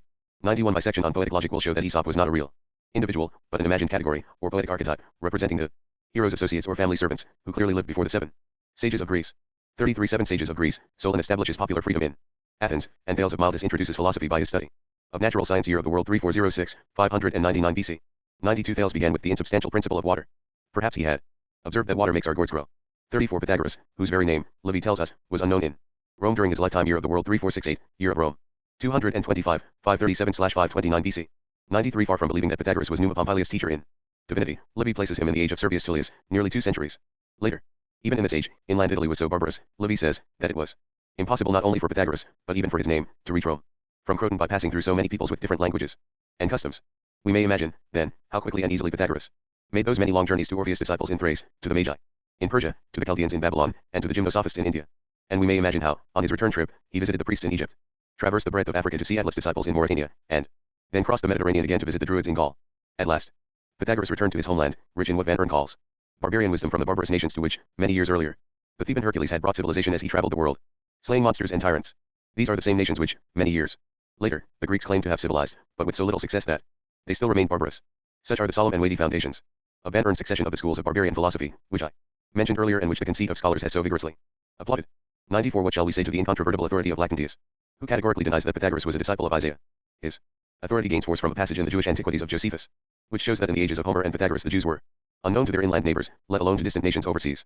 In Josephus, when Ptolemy Philadelphus marvels that no poet or historian ever mentioned the laws of Moses, Demetrius the Jew replies that God had miraculously punished several men for trying to divulge these laws to the Gentiles. Theopompus lost his mind, and Theodectes his sight. Commenting on this, Josephus himself generously confesses that the Jews lived in obscurity, and cites the following reasons: we do not inhabit the coast, and we take no pleasure in trade or in commercial dealings with foreigners. Lactantius interprets the Jews' obscurity as a counsel of divine providence, which prevented pagan commerce from profaning the religion of the true God. And in his Commonwealth of the Jews, Peter Cuneus agrees with Lactantius' view. All of this is confirmed by the Jews' own public confession. In atonement for the Septuagint, or Old Testament in Greek, they observed an annual fast on the 8th day of Teves, which is our December. For when this translation was published, darkness covered the earth for 3 days. According to the rabbinical book cited in Isaac K. Saban's notes on Baronius Annals, Johann Buxtorf's The Jewish Synagogue, and Johannes Hottinger's Philological Thesaurus. And since the so-called Hellenists, or Hellenized Jews, including Aristes, the supposed director of the translation, attributed divine authority to their work, they earned a mortal hatred of the Jews at Jerusalem. 95 The very nature of their civil institutions made it impossible for the Jewish prophets to profane their sacred teaching to foreigners. And travel was nearly impossible. Even the civilized Egyptians closed their borders to the Jews.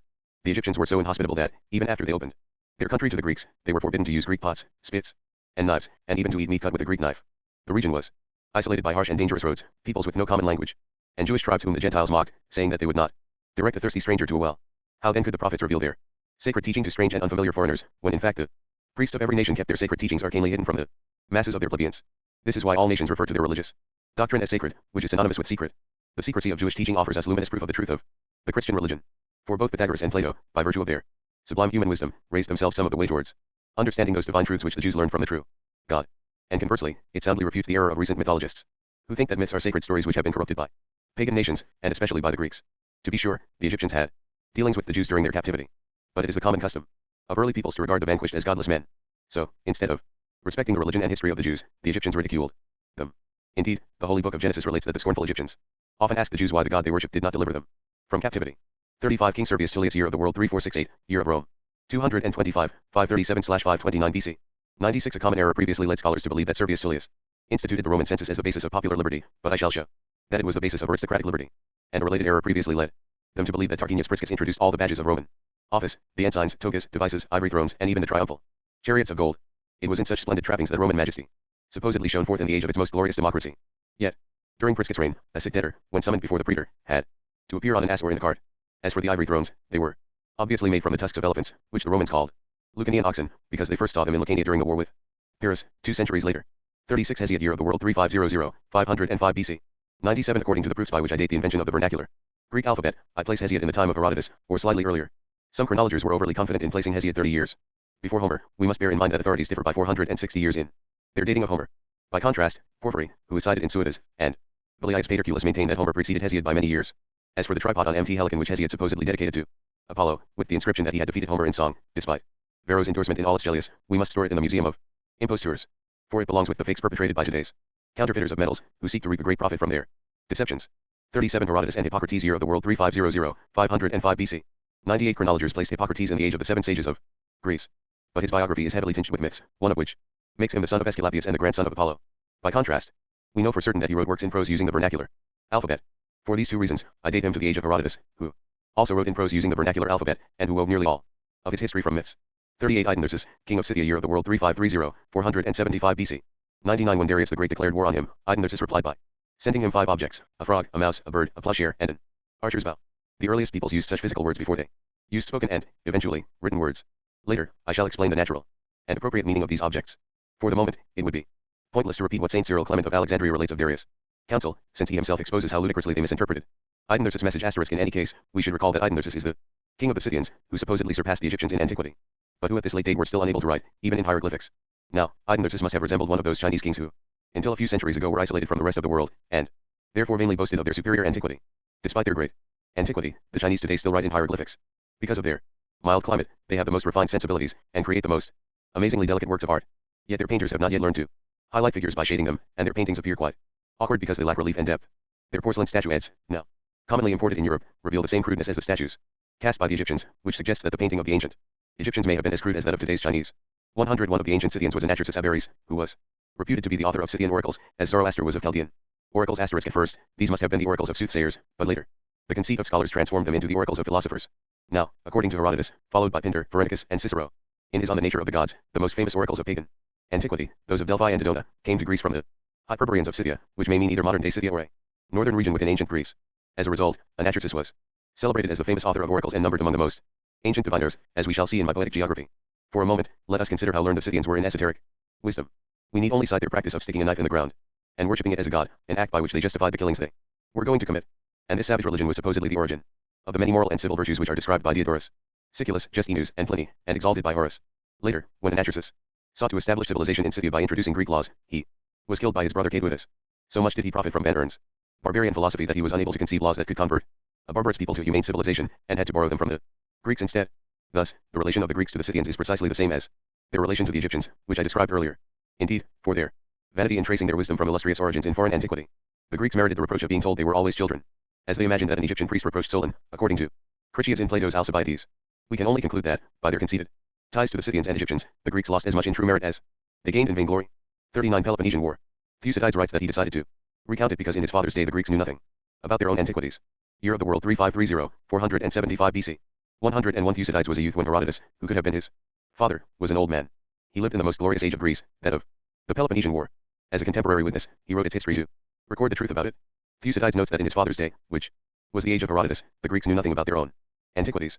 If that is the case, what shall we think about Greek accounts of foreign affairs, which are our only source for the antiquities of the pagan barbarians? And if Thucydides says this is true of the Greeks, who developed philosophy so early, what shall we think of the antiquities of the Romans, who until the Punic Wars were occupied solely with agriculture and warfare? Unless perhaps we choose to say that the Romans enjoyed the special privilege of God. 40 Socrates introduces rational moral philosophy. Plato excels in metaphysics. Athens radiant with all the arts of advanced civilization. Year of the World 3553, Year of Rome 303, 452/451 BC. 102 In this period, the law of the 12 tables is supposedly brought to Rome from Athens. This was an uncivilized, crude, inhuman, cruel, and savage law, as my principles of universal law demonstrated. 41 Bearing Greek arms into the heart of Persia, Xenophon is the first to learn about Persian institutions with any certainty. Year of the World 3583, Year of Rome 333, 422/421 BC. 103 Jerome notes this in his commentary on Daniel. The commercial interests of the Greeks introduced them to Egyptian affairs during the reign of Psammetichus, which is why Herodotus writes more accurately about the Egyptians from that time onwards. From Xenophon onwards, the necessities of warfare introduced the Greeks to Persian affairs at first hand. Aristotle too, who accompanied Alexander the Great into Persia, writes that the Greeks before him had merely told myths about the Persians, as my notes on chronology indicate. In this manner, the Greeks began to gain more certain knowledge of foreign institutions. 42 Publian Law Year of the World 3658, Year of Rome 416, 338 BC. 104 Passed in the Year of Rome 416, 338 BC, this law marked a turning point in Roman history, for it proclaimed the shift of the Roman constitution from aristocracy to democracy. This is why its framer, Publius Philo, was called the people's dictator. Yet the importance of this law has been neglected because no one knew how to interpret its language. Later, I shall clearly show this for a fact, suffice it here to give a hypothetical idea of this law. 105 Both the Publian Law and its equally important successor, the Poetelian Law, were not understood because three key terms were ill defined: people, kingdom, and liberty. By a common error, many scholars believed that the Roman people from the time of Romulus included as citizens both patricians and plebeians, that the original Roman state was a monarchical kingdom, and that the liberty established by Brutus was a form of popular liberty. These ill-defined terms have misled all previous critics, historians, political thinkers, and jurists. For no present-day commonwealth can give us an adequate idea of the heroic ones, which were of a severely aristocratic form and thus completely different from those in our day. 106 In his refuge in the clearing, Romulus founded Rome by means of clientships, clientele, based on the protection which Roman fathers offered to those who sought asylum there. Hired as day laborers, such refugees had none of the privileges of citizenship and hence no share in civil liberty. Since they had taken refuge to save their lives, the Roman patrician fathers guaranteed their natural liberty by assigning them in separate groups to cultivate their various fields. These fields formed the basis of the public lands of the Roman territory, just as the patrician fathers, assembled by Romulus, formed the basis of the Roman Senate. 107 Later, Servius Tullius instituted the census by granting the laborers bonitary ownership of the patricians' lands. The laborers were to cultivate the land for themselves, under the burden of the census and under the obligation of serving the patricians in wartime at their own expense, just as the plebeians in fact served the patricians in the period of imaginary popular liberty. Servius Tullius' law was the first agrarian law in the world, and it established the census as the basis of the heroic commonwealths, which were the most ancient aristocracies in all nations. 108 Subsequently, Junius Brutus drove out the tyrannical Tarquins, and restored the Roman Republic to its original principles. Instead of a single lifelong king, he created two consuls to be a sort of annual pair of aristocratic kings, as Cicero calls them in his On Laws. In this way, Brutus re-established the patricians' liberty from tyrannical rulers, but not the plebeians' liberty from the patricians. Then, when the patricians failed to respect Servius' agrarian law, the plebeians created two tribunes of the people, whom the patricians had to swear to recognize. The tribunes were created to defend a natural liberty which the plebeians enjoyed through their bonitary ownership of the fields. Next, the plebeians sought to obtain the right of civil ownership from the patricians, and when Coriolanus told the plebeians to go till the fields, the tribunes of the people drove him out of Rome. For he meant that, if the plebeians were dissatisfied with Servius' agrarian law and wanted a stronger, more complete law, they ought to be reduced to the status of Romulus day laborers. If this was not his meaning, what foolish pride would have led these plebeians to disdain agriculture, when we know for certain that even the patricians considered it an honorable profession? Or how could such a trivial motive have started such a cruel war? For to avenge his exile, Coriolanus marched on Rome, and would have destroyed it, if the pious fears of his mother and his wife had not dissuaded him from this impious enterprise. 109 Still, the patricians continued to reclaim their fields after the plebeians had cultivated them, and the plebeians had no civil process for pressing their own claim. As a result, the tribunes of the people now demanded the passage of the law of the 12 tables, which in fact only resolved this issue and no other, as I showed in my principles of universal law. Under this law, the patricians now granted the plebeians quiritary or citizen rights of ownership over their fields. Indeed, under the natural law of peoples, such civil ownership is granted even to foreigners. This was the second agrarian law of the nations of antiquity. 110 But the plebeians realized that, despite their quiritary rights, they still could not bequeath the fields to their relations.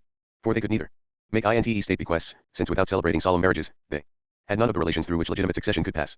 At the time, these relations were limited to direct heirs, sui heredis, relatives on the father's side, agnates, and kinsmen through the clan, Gentiles.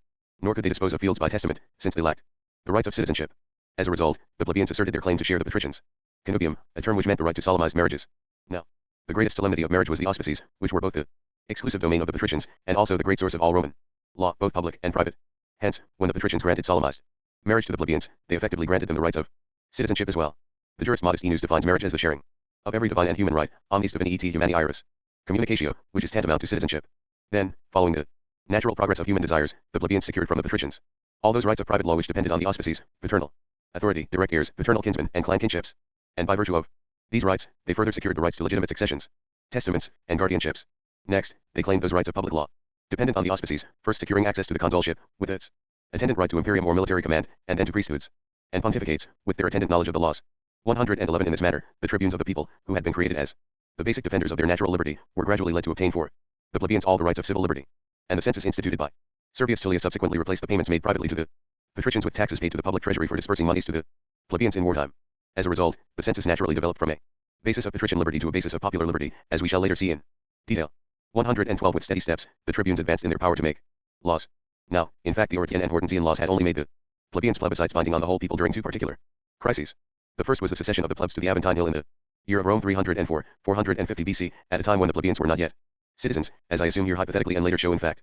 The second was the secession of the plebs to the Janiculum Hill in the year of Rome 367, 287 BC, at a time when the plebeians were still struggling to make the patricians share the consulship with them. On the basis of the Publian and Poetelian laws, the plebeians finally achieved the power to make laws that were universally binding. This must have led to great unrest and tumult in Rome, which necessitated the creation of Publius Philo as dictator. For a dictator was created only in times of great danger to the republic, and such was the case here. The Roman republic had fallen into such great disorder that within the body politic it nourished two supreme legislative powers without any distinction between them of time, competence, or territory. As a result, the republic soon faced certain ruin. As a remedy for the civil malady, Publius Philo first ordained that whatever measures the plebeians approved by plebiscite in the tribal assemblies should be binding on all citizens, omnes quaerites teneret. By this, he meant all the people of the centuriate assemblies, in which all Roman citizens convened. The Romans were termed quaerites only in public assemblies, and the singular form of the noun quaeries was never used in vernacular Latin conversation. By this formula, Philo made clear that no laws could be passed that ran counter to the plebiscites. Now, the patricians themselves had already consented to laws that made the plebeians their equals in every possible respect. But by Philo's recent reform, which the patricians could not oppose without endangering the republic, the plebeians became superior to the patriciate, for, even without the Senate's approval, they could enact general laws for all the people. In this way, the Roman republic had naturally become a government of popular liberty. And when Publius Philo proclaimed the change by his law, he became known as the people's dictator. 113 In keeping with this change, Philo added two ordinances which constitute the other two articles of his Publian law. The first of these concerned the authority of the Senate. Until then, the authority of the Senate lay with the authority of the nobles. In other words, the patricians had to ratify whatever measures the people had approved. This is the origin of the Roman formula: let the fathers give their authority, diem patra fierent auctories. As a result, the popular election of consuls had merely been a public testimonial of the candidate's merit, and the popular enactment of laws merely a public call for legal action. But as dictator, Philo ordained that henceforth the patricians must grant authority to the people, now free and sovereign, before a vote was taken in the popular assembly, in insertum commissiorum eventum. In other words, the patriciate acted as the guardians of the people, who were the true lords of the Roman imperium, or supreme authority. If the people wished to enact laws, they could enact them using the wording offered them by the Senate. If not, they could exercise their sovereign will and antiquate the Senate proposals, that is, declare that they wanted no new laws. This meant that all future decrees of the Senate concerning public affairs would either be the Senate's instructions to the people, or the people's commissions to the Senate. To conclude, Philo's last article concerned the census. In the past, the public treasury had been managed by the patricians, and only patricians could be made censors. But since this law made the treasury the property of the entire people, Philo's third article opened the censorship to the plebeians, the last magistracy in which they had not shared. 114 If we adopt this hypothesis as the basis for our reading of Roman history, we shall find countless proofs that it underlies all the events narrated in that history. As long as the terms people, kingdom, and liberty are poorly defined, such events reveal no common foundation or particular connections. This alone would confirm the truth of my hypothesis. But on closer examination, my model proves to be not so much a hypothesis as a truth, contemplated in ideal form and proved factual by historical authorities. And if we further accept Livy's general statement that refuges were the ancient council of city founders, like Romulus' foundation of Rome and the refuge in the clearing, then my model reveals the histories of all the other cities of the world, which we previously despaired of knowing. This is a sample of the ideal eternal history, contemplated in my science, through which the histories of all nations must in time pass. 43 Poetelian Law Year of the World 3661, Year of Rome 419, 335 BC. 115 The Poetelian Law on imprisonment for debt, denexu, was enacted in the year of Rome 419, 335 BC, by the consuls Gaius Poetelius and Lucius Papirius Mugellinus, just 3 years after the Publian Law.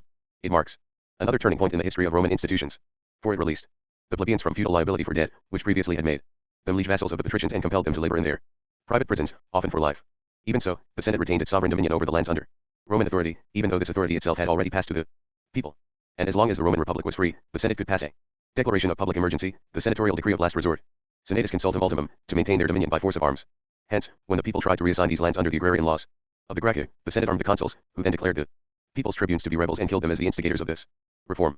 Such a drastic measure was only possible because the rights of sovereign fiefs were subject to a higher sovereignty. This is confirmed by a passage in one of Cicero's speeches against Catiline, where he affirms that the agrarian law of Tiberius Gracchus was undermining the constitution of the Republic. Hence, in putting him to death, Publius Scipio Nasico was justified by the right stated in the legal formula by which, as consul, he armed the people against the framers of this law. If anyone seeks to save the Republic, let him follow the consul, qui rem publicam salvum velit. Consulum sequator. 44 War with Tarentum, in which the Greeks and Romans begin to know each other. Year of the World 3708, Year of Rome 489, 282 BC.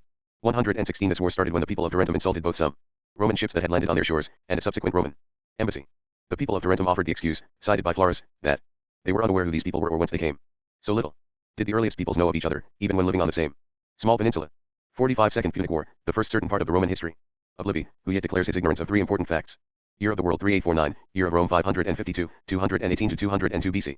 117 Livy declared that, beginning with the Second Punic War, he would write his history of Rome with greater certainty, promising to narrate that war as the most memorable in Roman history, and the incomparable greatness of that war should have lent his annals the certainty that attends the most famous events. Yet Livy openly admits his ignorance of 3 important facts. First, he does not know in whose consulship Hannibal marched from Spain to Italy, after taking Saguntum. Second, he does not know where Hannibal crossed the Alps, whether in the Catine or the Pennine range. Third, he does not know the size of Hannibal's army. For he found great variance in the ancient annals, in which some wrote 6,000 cavalry and 20,000 infantry, and others 20,000 cavalry and 80,000 infantry. Conclusion. 118. All of these notes make clear that everything we know about the ancient pagan nations, in the period shown on my table, is completely uncertain. I have entered what is virtually unclaimed territory, in which the law grants rights to the occupant he consent unter. Hence, I believe I am violating no one else's rights, if my account of the origins of national civilizations differs from and even contradicts those of previous scholars. For I am seeking scientific principles which will explain the origins of certain known historical facts, and give them a solid and coherent historical basis. For in previous studies, they have revealed no common foundation, no continuity of sequence, and no coherence among themselves. Section 2. Elements. 119. To organize the material outlined in the chronological table, I propose here the following axioms, both philosophical and philological in nature, as well as some modest rational postulates and some elucidating definitions. Like the lifeblood of a living creature, these principles run throughout my science and enliven every part of my discussion of the common nature of nations. 1. 120. By its nature, the human mind is indeterminate, hence, when man is sunk in ignorance, he makes himself the measure of the universe. 121. This axiom explains two common human customs. First, that rumor grows as it spreads, fama crescit iundo, and second, that presence diminishes rumor, minuit presentium am. Now, since the world began, rumor has traveled a very long way, and so has been the inexhaustible source of all the grandiose opinions which people have previously entertained about remote and unknown antiquities. This is due to that property of the human mind which Tacitus in his Life of Agricola describes. In his aphorism, whatever is unknown is thought grandiose. Ignotum pro magnifico est. 2. 122. Another property of the human mind is that, when people can form no idea of distant and unfamiliar things, they judge them by what is present and familiar. 123. This axiom indicates the inexhaustible source of all the erroneous views which entire nations and all scholars have entertained concerning the beginnings of civilization. For when nations first became aware of their origins, and scholars first studied them, they judged them according to the enlightenment, refinement, and magnificence of their age, when in fact by their very nature these origins must rather have been small, crude, and obscure. 124. In this category, we may place the two kinds of conceit mentioned earlier, the conceit of nations, and the conceit of scholars. 3. 125. On the conceit of nations, we have seen the golden saying of Theodorus Siculus, who writes that all the nations, both Greek and barbarian, think they were the very first to invent the comforts of human life, and that they preserve memories of their history from the beginning of the world. 126. This axiom instantly dispels the vainglory of the Chaldeans, Scythians, Egyptians, and Chinese, who claim that they founded the first civilization of the ancient world. By contrast, the Jewish historian Flavius Josephus exonerates his own nation by generously admitting that the Jews lived hidden from all the pagan nations. Indeed, the Bible assures us that the world is quite young when compared to the hoary age with which it has been credited by the Chaldeans, Scythians, Egyptians, and even today by the Chinese. This is an important proof of the truth of the Bible. 4. 127. In addition to the conceit of nations, there is the conceit of scholars, who assert that what they know is as old as the world. 128. This axiom dispels the opinions of all the scholars who have praised the incomparable wisdom of the ancients, and it proves that the oracles of Zoroaster the Chaldean, the lost oracles of Anaxagoras the Scythian, the Poemander of Hermes Trismegistus, the Orphica or hymns of Orpheus, and the golden verses of Pythagoras were impostures, as all astute critics agree. It also exposes the absurdity of all the mystical senses which scholars have read into Egyptian hieroglyphics, and all the philosophical allegories they have read into Greek myths. 5. 129. If philosophy is to benefit humankind, it must raise and support us as frail and fallen beings, rather than strip us of our nature or abandon us in our corruption. 130. This axiom expels two sects from the school of my new science: the Stoics, who tell us to mortify our senses, and the Epicureans, who make them the rule of life. Both of them deny providence. The Stoics let themselves be dragged by fate, whereas the Epicureans abandon themselves to chance, and even affirm that the human soul perishes with the body. And so they both deserve to be called monastic or solitary philosophers. By contrast, this axiom admits to our school the political philosophers, especially the Platonists. For they agree with all legislators on three principal points: that divine providence exists, that human emotions should be moderated to become human virtues, and that human souls are immortal. This axiom thus offers us the three central principles of my new science: providence, marriage, and burial. 6. 131. Philosophy considers people as they should be, and hence is useful only to the very few who want to live in the Republic of Plato, rather than to sink into the dregs of Romulus. 7. 132. Legislation considers people as they really are, in order to direct them to good purposes in society. Out of ferocity, avarice, and ambition, the three vices which plague the entire human race, it creates armies, trade, and courts, which form the might, affluence, and wisdom of commonwealths. Thus, from three great vices, which otherwise would certainly destroy all the people on the earth, legislation creates civil happiness. 133. This axiom proves that divine providence exists and that it acts as a divine legislative mind. For out of the passions of people intent on their personal advantage, which might cause them to live as wild and solitary beasts, it makes civil institutions which keep them within human society. 8. 134. Outside their natural state, things can neither settle nor endure. 135. Since from time immemorial the human race has lived harmoniously in society, this single axiom resolves the great question of whether law exists in nature, or whether human nature is sociable, which is the same thing. Our greatest philosophers and moral theologians are still debating the point against the sceptic Carneades and against Epicurus, and not even Grotius has resolved the question. 136. Axioms 7 to 8 prove that man has free volition to turn his passions into virtues. But since his will is weak, he must be aided by God, who acts naturally as divine providence and supernaturally as divine grace. 9. 137. When people cannot know the truth, they strive to follow what is certain and defined.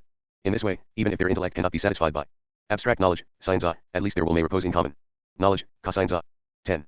138 Philosophy contemplates reason, from which we derive our abstract knowledge of what is true. Philology observes the creative authorship and authority of human volition, from which we derive our common knowledge of what is certain.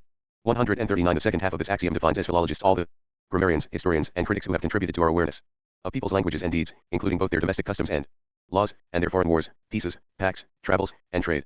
140 This axiom also shows how the philosophers and the philologists have failed each other. The philosophers should have used the philologists' authority to certify their reasoning, and the philologists should have used the philosophers' reasoning to verify their authorities. If they had done this, they would have done more good to our commonwealths, and they would have anticipated my conception of the new science. 11. 141 Since human judgment is by nature uncertain, it gains certainty from our common sense about what is necessary and useful to humankind, and necessity and utility are the two sources of the natural law of nations. 12. 142 Common sense is an unreflecting judgment shared by an entire social order, people, nation, or even all humankind. 143 Together with the following definition, this axiom establishes a new art of criticism concerning the founders of the nations, who lived more than 1,000 years before those writers with whom previous criticism has dealt. 13. 144 When uniform ideas arise in entire nations which are unknown to each other, they must have a common basis in truth. 145 This axiom is an important principle, for it establishes that mankind's common sense is a criterion which divine providence teaches peoples to aid them in defining what is certain in the natural law of nations. They arrive at this certainty by looking beyond local variations in this law, to recognize its essential unities, on which they all agree. From these unities, we may derive a conceptual dictionary which traces the origins of all the various articulate languages. By using this dictionary, we may conceive the ideal eternal history which describes the histories of all nations through time. See Axiom 22 below for this conceptual dictionary, and Axiom 68 for ideal eternal history. 146 The same axiom demolishes all previous ideas about the natural law of the nations, which was believed to have originated first in one nation, from which it was later adopted by others. This seductive error was promoted by the Egyptians and Greeks, who vainly boasted that they had sown the seeds of civilization throughout the world, and it was clearly the source of the myth that the law of the 12 tables was brought to Rome from Greece. But in that case, it would have been a civil law which human provisioned and communicated to other peoples, rather than a law which divine providence established naturally in all nations, together with their civilized customs. One of the recurrent tasks of my science is to show that the natural law of nations arose separately among various peoples who knew nothing of each other. Only later, on occasions involving wars, embassies, pacts, and trade, was it recognized as common to all humankind. 14. 147 The nature of an institution is identical with its nascence at a certain time and in a certain manner. When these are the same, similar institutions will arise. 15. 148 The inherent properties of things are produced by the mode or manner in which they arise. Such properties therefore allow us to verify an institution's exact nature and nascence. 16. 149 Popular traditions always have a public basis in truth, which explains their birth and their preservation for many years by entire peoples. 150 Another great task of my new science is to discover these bases in truth, even when the passage of time and the subsequent changes in languages and customs have enveloped the truth in falsehood. 17. 151 Vernacular expressions are invaluable witnesses to the customs current among ancient peoples as their languages were forming. 18. 152 Any language of an ancient nation which has developed with complete autonomy provides an important witness to the customs of the world's earliest ages. 153 This axiom assures us that Latin figures of speech afford the weightiest philological proofs of the natural law of the nations, and no one doubts that of all the nations the Romans were the wisest in that law.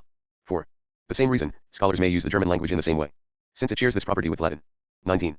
154 Since the law of the 12 tables reflects the customs of the peoples of Latium, it is an important witness to the ancient natural law of the Latin tribes. For while these customs, which arose in the age of Saturn, were variable elsewhere, at Rome they were inscribed on bronze tablets and religiously guarded by Roman jurists. 155 Many years ago, I showed that this was true in my principles of universal law, and my new science will shed new light on the question. 20. 156 Since Homer's epics are civil histories of ancient Greek customs, they prove to be two great treasuries of the natural law of the Greek tribes. 157 This axiom, simply posited here, will later be shown to be true in fact. 21. 158 The Greek philosophers accelerated the natural course of their nation's development. They appeared when the Greeks were still in a state of crude barbarism, and quickly led them to great sophistication, while preserving intact all their myths about the gods and heroes. By contrast, although the customs of the Romans progressed at a more reasonable pace, they completely lost sight of the history of their gods. This is why what the Egyptians called the Age of the Gods is called by Varro the Romans' Dark Age. But in their vernacular speech, the Romans preserved the heroic part of their history, which extends from Romulus to the Publian and Poetelian laws, and which is an unbroken historical mythology which parallels the Greek heroic age. 159 This overlapping nature of human institutions is confirmed by the history of the French nation. The middle of the barbarous 12th century witnessed the opening of the famous Virgin School where Peter Lombard, the famous master of sentences, set about teaching the subtleties of scholastic theology. Yet the same age preserved the history written by Bishop Turpin of Paris, which, like a Homeric epic, is filled with myths about the paladins or heroes of France who were to figure in so many later romances and poems. This precocious transition from barbarism to the subtlest sciences made French a very refined language. Indeed, of all the living languages, French alone seems to have revived the Attic subtlety of the Greeks, and is the language best suited to scientific discourse. At the same time, like Greek, French retains many diphthongs, the mark of a barbarous language that is still unwieldy and combines consonants and vowels with difficulty. An observation concerning young people will confirm these remarks about Greek and French. At the age when young people possess vigorous memory, vivid imagination, and ardent inspiration, they may profitably study languages and plane geometry without subduing that crudity, typical of minds governed by the body, which we may call the barbarism of the intellect. But if they advance, while still in this immature stage, to very subtle subjects like metaphysics and algebra, they become finicky in their mental habits, and so are rendered unfit for more important tasks. 160 As I pondered my new science, I discovered another reason perhaps a more decisive one, for the peculiar development of Rome. When Romulus founded Rome in the midst of more ancient cities in Latium, he did so by opening a refuge, an act which Livy defines in a general way as the ancient council of city founders. Since violence was still widespread, Romulus naturally established the city of Rome on the same basis as the world's earliest cities. Roman customs thus developed from primitive beginnings in an age when the vernacular dialects of Latium were already well advanced. As a result, the Romans used vernacular language to refer to their civil institutions, just as the Greeks had used heroic language to refer to theirs. Ancient Roman history thus offers us an unbroken mythology, which parallels Greek heroic history. This explains why the Romans became the heroes of the world. Rome subdued the other cities of Latium, then the entire Italian peninsula, and finally the world. For among the Romans, the heroic spirit was still young, whereas it was already in decline. Among the other Latin peoples, whose conquest prepared the way for Roman greatness. 22. 161 The nature of human institutions presupposes a conceptual language, which is common to all nations. This language uniformly grasps the substance of all the elements of human society, but expresses them differently according to their different aspects. We witness the truth of this in proverbs, which are maxims of popular wisdom. For their meanings, while substantially the same, are expressed under as many different aspects as there are ancient and modern nations. 162 This language is central to my new science, and by studying it, language scholars will be able to compile a conceptual dictionary, embracing all the different articulate languages, both living and dead. In the first edition of my new science, I gave a specific example of this dictionary. Drawing on a large number of living and dead languages, I showed how the names given to family fathers reflected the different attributes they had in the earliest families and commonwealths, in the age when national languages were being formed. As far as my limited learning permits, I shall apply this dictionary to all the topics discussed in my science. 163 Let us review the preceding propositions. Axioms 1 to 4 offer us fundamental principles that refute all previous notions about the origins of civilization, exposing what is improbable, absurd, contradictory, and impossible in them. Axioms 5 to 15 offer fundamental principles of truth, which allow us to contemplate the world of nations in its eternal and ideal form. This is the essential property of every science, as Aristotle observed, when he wrote that a science should treat what is universal and eternal. Scientia devet esse de universalibus et aeternis. Axioms 16 to 22 offer fundamental principles of certainty, which we shall use to interpret the world of nations in its historical reality, just as we have contemplated it in its ideal form. This follows the rigorous philosophical method of Francis Bacon, which I have transferred from the natural phenomena studied in his Thoughts and Conclusions on Nature to our human civil institutions. 164 The preceding axioms are general and established principles for my entire science. The axioms which follow are specific and offer a basis for its discussion of particular subjects. 23. 165 The sacred history of the Bible is more ancient than all the secular histories that survive, for it recounts, in great detail and over a period of more than 800 years, the state of nature under the patriarchs. This was the state of families, from which peoples and cities later developed, as all political thinkers agree. By contrast, secular history recounts little or nothing about the state, and what little it recounts is quite confused. 166 This axiom proves the truth of biblical history, by contrast to the conceit of nations, as described by Diodorus Siculus. For the Jews have preserved their traditions in great detail from the beginning of the world. 24. 167 The true God founded Judaism on the prohibition of divination. By contrast, all the pagan nations sprang from the practice of divination. 168 This axiom is one of the principal reasons why the world of ancient nations was divided into Jews and pagans. 25. 169 The fact of the universal flood is not proved by the philological and historical arguments of Martin's Cook, which are too flimsy. Nor is it proved by the astrological evidence of Pierre d'Ailly, who is followed by Giovanni Pico della Mirandola. This evidence is uncertain, and even false, since it relies on the Alphonsine tables, which were later refuted by Jewish and then Christian scholars, who reject the calculations of Eusebius and Bede, and follow instead the Jewish historian Philo. Instead, the fact of the flood can be proved by the references to natural history contained in myths, as the following axioms will make clear. 26. 170 The giants by nature had enormous bodies. They must have resembled the grotesque savages whom travelers at the foot of South America say they found in Patagonia, the land named for these Patagons, or big feet. In accounting for giants, we may dismiss as groundless, inappropriate, or simply false the causes cited by the philosophers, which have been assembled and approved by Jean Chassagne in his treatise on giants. We should instead cite the causes, both physical and moral, noted by Caesar and Tacitus in describing the gigantic stature of the ancient Germans. In my view, these causes derive from the brutish upbringing of their children. 27. 171 The flood and the giants are the starting point of Greek history, which is our source for all pagan antiquity, with the exception of the Romans. 172 Axioms 26 and 27 make it clear that humankind was at first divided into two kinds of people, the giants, or the pagans, and the people of normal build, or the Jews. This must reflect the difference between the brutish upbringing of the pagans and the human education of the Jews, which shows that the origin of the Jews was different from that of the pagans. 28. 173 Two great fragments of Egyptian antiquity have come down to us. First, the Egyptians divided the entire history of the world into three ages: the age of gods, the age of heroes, and the age of men. Second, during each of these three ages, a corresponding language was spoken, the hieroglyphic, or sacred language, the symbolic or metaphorical language, which was heroic, and the epistolary or vernacular language of men, using conventional signs to communicate the everyday needs of life. 29. 174 Homer clearly spoke a heroic language, but 5 passages in his two epics mention a more ancient language, which he calls the language of the gods. 30. 175 The diligent Varro collected 30,000 names of gods, for the Greeks counted that many. They referred to an equal number of needs in the natural, moral, economic, and civil life of the earliest ages. 176 Axioms 28 to 30 establish the fact that the world of peoples began everywhere with religion. This is the first of the 3 basic principles of my new science. 31. 177 Once warfare has made a people so fierce that human laws no longer have a place among them, religion is the only means powerful enough to subdue them. 178 This axiom establishes that divine providence initiated the process by which fierce and violent men were led from their lawless condition to enter civilization and create nations. Providence did this by awaking in them a confused idea of divinity, which in their ignorance they ascribed to objects incompatible with the divine. Still, in their fear of this imaginary divinity, they began to create some order in their lives. 179 In his own fierce and violent men, Thomas Hobbes failed to see this providential origin of human institutions. For in seeking his basic principles, he went astray, led by the chance of his admired Epicurus. As result, his conclusions were as unfortunate as his undertaking was noble. For Hobbes intended to add a great supplement to Greek philosophy by considering men within the whole society of the human race, something which was certainly lacking, as George Pash notes in Learned Discoveries.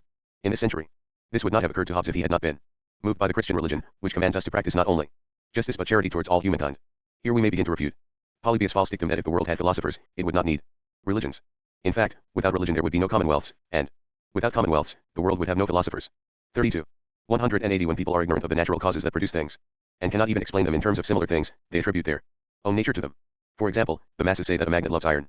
181 This axiom is a smaller part of axiom 1. By its nature, the human mind is indeterminate, hence, whenever man is sunk in ignorance, he makes himself the measure of the universe. 33. 182 The natural science of the ignorant is a sort of popular metaphysics, which explains the unknown in terms of God's will without considering the means he uses. 34. 183 Tacitus notes one of the true properties of human nature when he writes, once struck with fear, minds are prone to superstition, mobiles ad superstitionem perculsi semel mans. For once men are overcome by a fearful superstition, they associate it with all that they imagine, see, or even do. 35. 184 Wonder is the daughter of ignorance. The greater the cause inspiring it, the greater the wonder. 36. 185 The weaker its power of reasoning, the more vigorous the human imagination grows. 37. 186 The sublimest task of poetry is to attribute sense and emotion to insensate objects. It is characteristic of children to pick up inanimate objects and to talk to them in their play as if they were living persons. 187 This philological and philosophical axiom shows us that people living in the world's childhood were by nature sublime poets. 38. 188 There is a golden passage in Lactantius which describes the origins of idolatry. At first, primitive men called their kings gods, either for their miraculous valor, which these primitive and simple folk truly believed miraculous, or, as is customary, in wonder at their manifest power, or else for those benefits which had united them in civilization. 39. 189 Curiosity is an inborn human trait which is the daughter of ignorance and the mother of knowledge. Once wonder has opened our minds, curiosity has this habit, observing an extraordinary natural phenomenon, such as a comet, a parhelion, or a star at noon. Our curiosity asks at once what it can mean or signify. 40. 190 Witches, who are full of fearful superstitions, are also extremely savage and monstrous. When the solemn rites of their witchcraft require it, they will heartlessly kill and dismember even darling and innocent babies. 191 Axioms 28 to 38 reveal the origins of divine poetry, meaning poetic theology. Axioms 31 to 40 show us the origins of idolatry. Axioms 39 to 40, the origins of divination, and Axiom 40, the origins of sacrifice in bloody religions. Among the first crude and savage people, such sacrifices began with vows and human victims. From Plautus, we learn that the Romans called these Saturn's victims, Saturni Hostii. They correspond to the sacrifices made to Moloch by the Phoenicians, who consecrated children to their false deity and then cast them into the fire. Similar sacrifices are recorded in the Law of the 12 Tables. Such institutions point to the proper meaning of Statius verse fear. Created the world's first gods, primos in orb deos fecit timor. Indeed, false religions were born of people's own credulity, rather than the impostures of others. Yet despite Lucretius' impious exclamation, such great evils could religion urge, tantum religio potuit suader malorum, Agamemnon's unfortunate vow and his sacrifice of his pious daughter Iphigenia yet reflect the counsel of Providence. For it took obedience to such fearful religions to tame the descendants of the Cyclopes and to lead them to the humanity of men like Aristides, Socrates, Laelius, and Scipio Africanus. 41. 192 We may reasonably postulate that for several centuries the earth was drenched with the water of the universal flood, and thus could not send into the air any dry exhalations or flammable matter that might have generated lightning. 42. 193 Every pagan nation had a Jupiter, who hurled his lightning bolts and laid low the giants. 194 This axiom contains the natural history, preserved in myths, that the universal flood covered the whole earth. 195 Axioms 41 and 42 establish that the impious races who descended from Noah's 3 sons lived in a brutish state for many years. Wandering like beasts, they were scattered and dispersed throughout the earth's great forest. And because of their brutish upbringing, they produced giants in the age when the heavens thundered for the first time since the flood. 43. 196 Every pagan nation had its own Hercules, the son of Jupiter. Varro, the greatest scholar of antiquities, counted as many as 40 of them. 197 This axiom refers to the beginning of heroism among the first peoples, which was born of the false opinion that heroes were of divine origin. 198 Axioms 42 and 43 explain the existence among the pagan nations of so many Jupiters, and later of so many Herculean heroes. And they prove that these nations could neither be founded without religion, nor grow without virtue. Now, at their origin these nations were savage and isolated, and therefore knew nothing of one another. But Axiom 13 states that when uniform ideas arise among peoples unknown to each other, they must have a common basis in truth. Hence, these axioms offer us this important principle, that the earliest myths must have contained civil truths, and therefore must have been the histories of the earliest peoples. 44. 199 The first wise men of the Greek world were theological poets, who clearly flourished before the heroic poets, just as divine Jupiter was the father of heroic Hercules. 200 Axioms 42 to 44 establish that all the pagan nations were poetic in their origins, since each had its own Jupiter and its own Hercules. Among them, divine poetry arose first, and later heroic poetry. 45. 201 People tend naturally to preserve the memory of the laws and social orders that keep them within society. 46. 202 All the histories of barbarous peoples have mythical origins. 203 Axioms 42 to 46 offer us the origin of our historical mythology. 47. 204 The human mind naturally tends to take delight in what is uniform. 205 As regards myths, this axiom is confirmed by the custom of the masses. For when they consider famous people, noted for certain things and living in a certain context, they create myths which are appropriate to these conditions. These myths are ideal truths, since they truly conform to the merit of the figures they celebrate. And if they are sometimes false in fact, it is only to the extent that they inadequately recognize such merit. Indeed, if we consider the question carefully, poetic truth is metaphysical truth, and any physical truth which does not conform to it must be judged false. From this, we derive an important observation concerning poetic theory. Take Godfrey of Bouillon as Torquato Tasso imagines him. He is the true military commander, and all commanders who do not entirely conform to this Godfrey are not true ones. 48.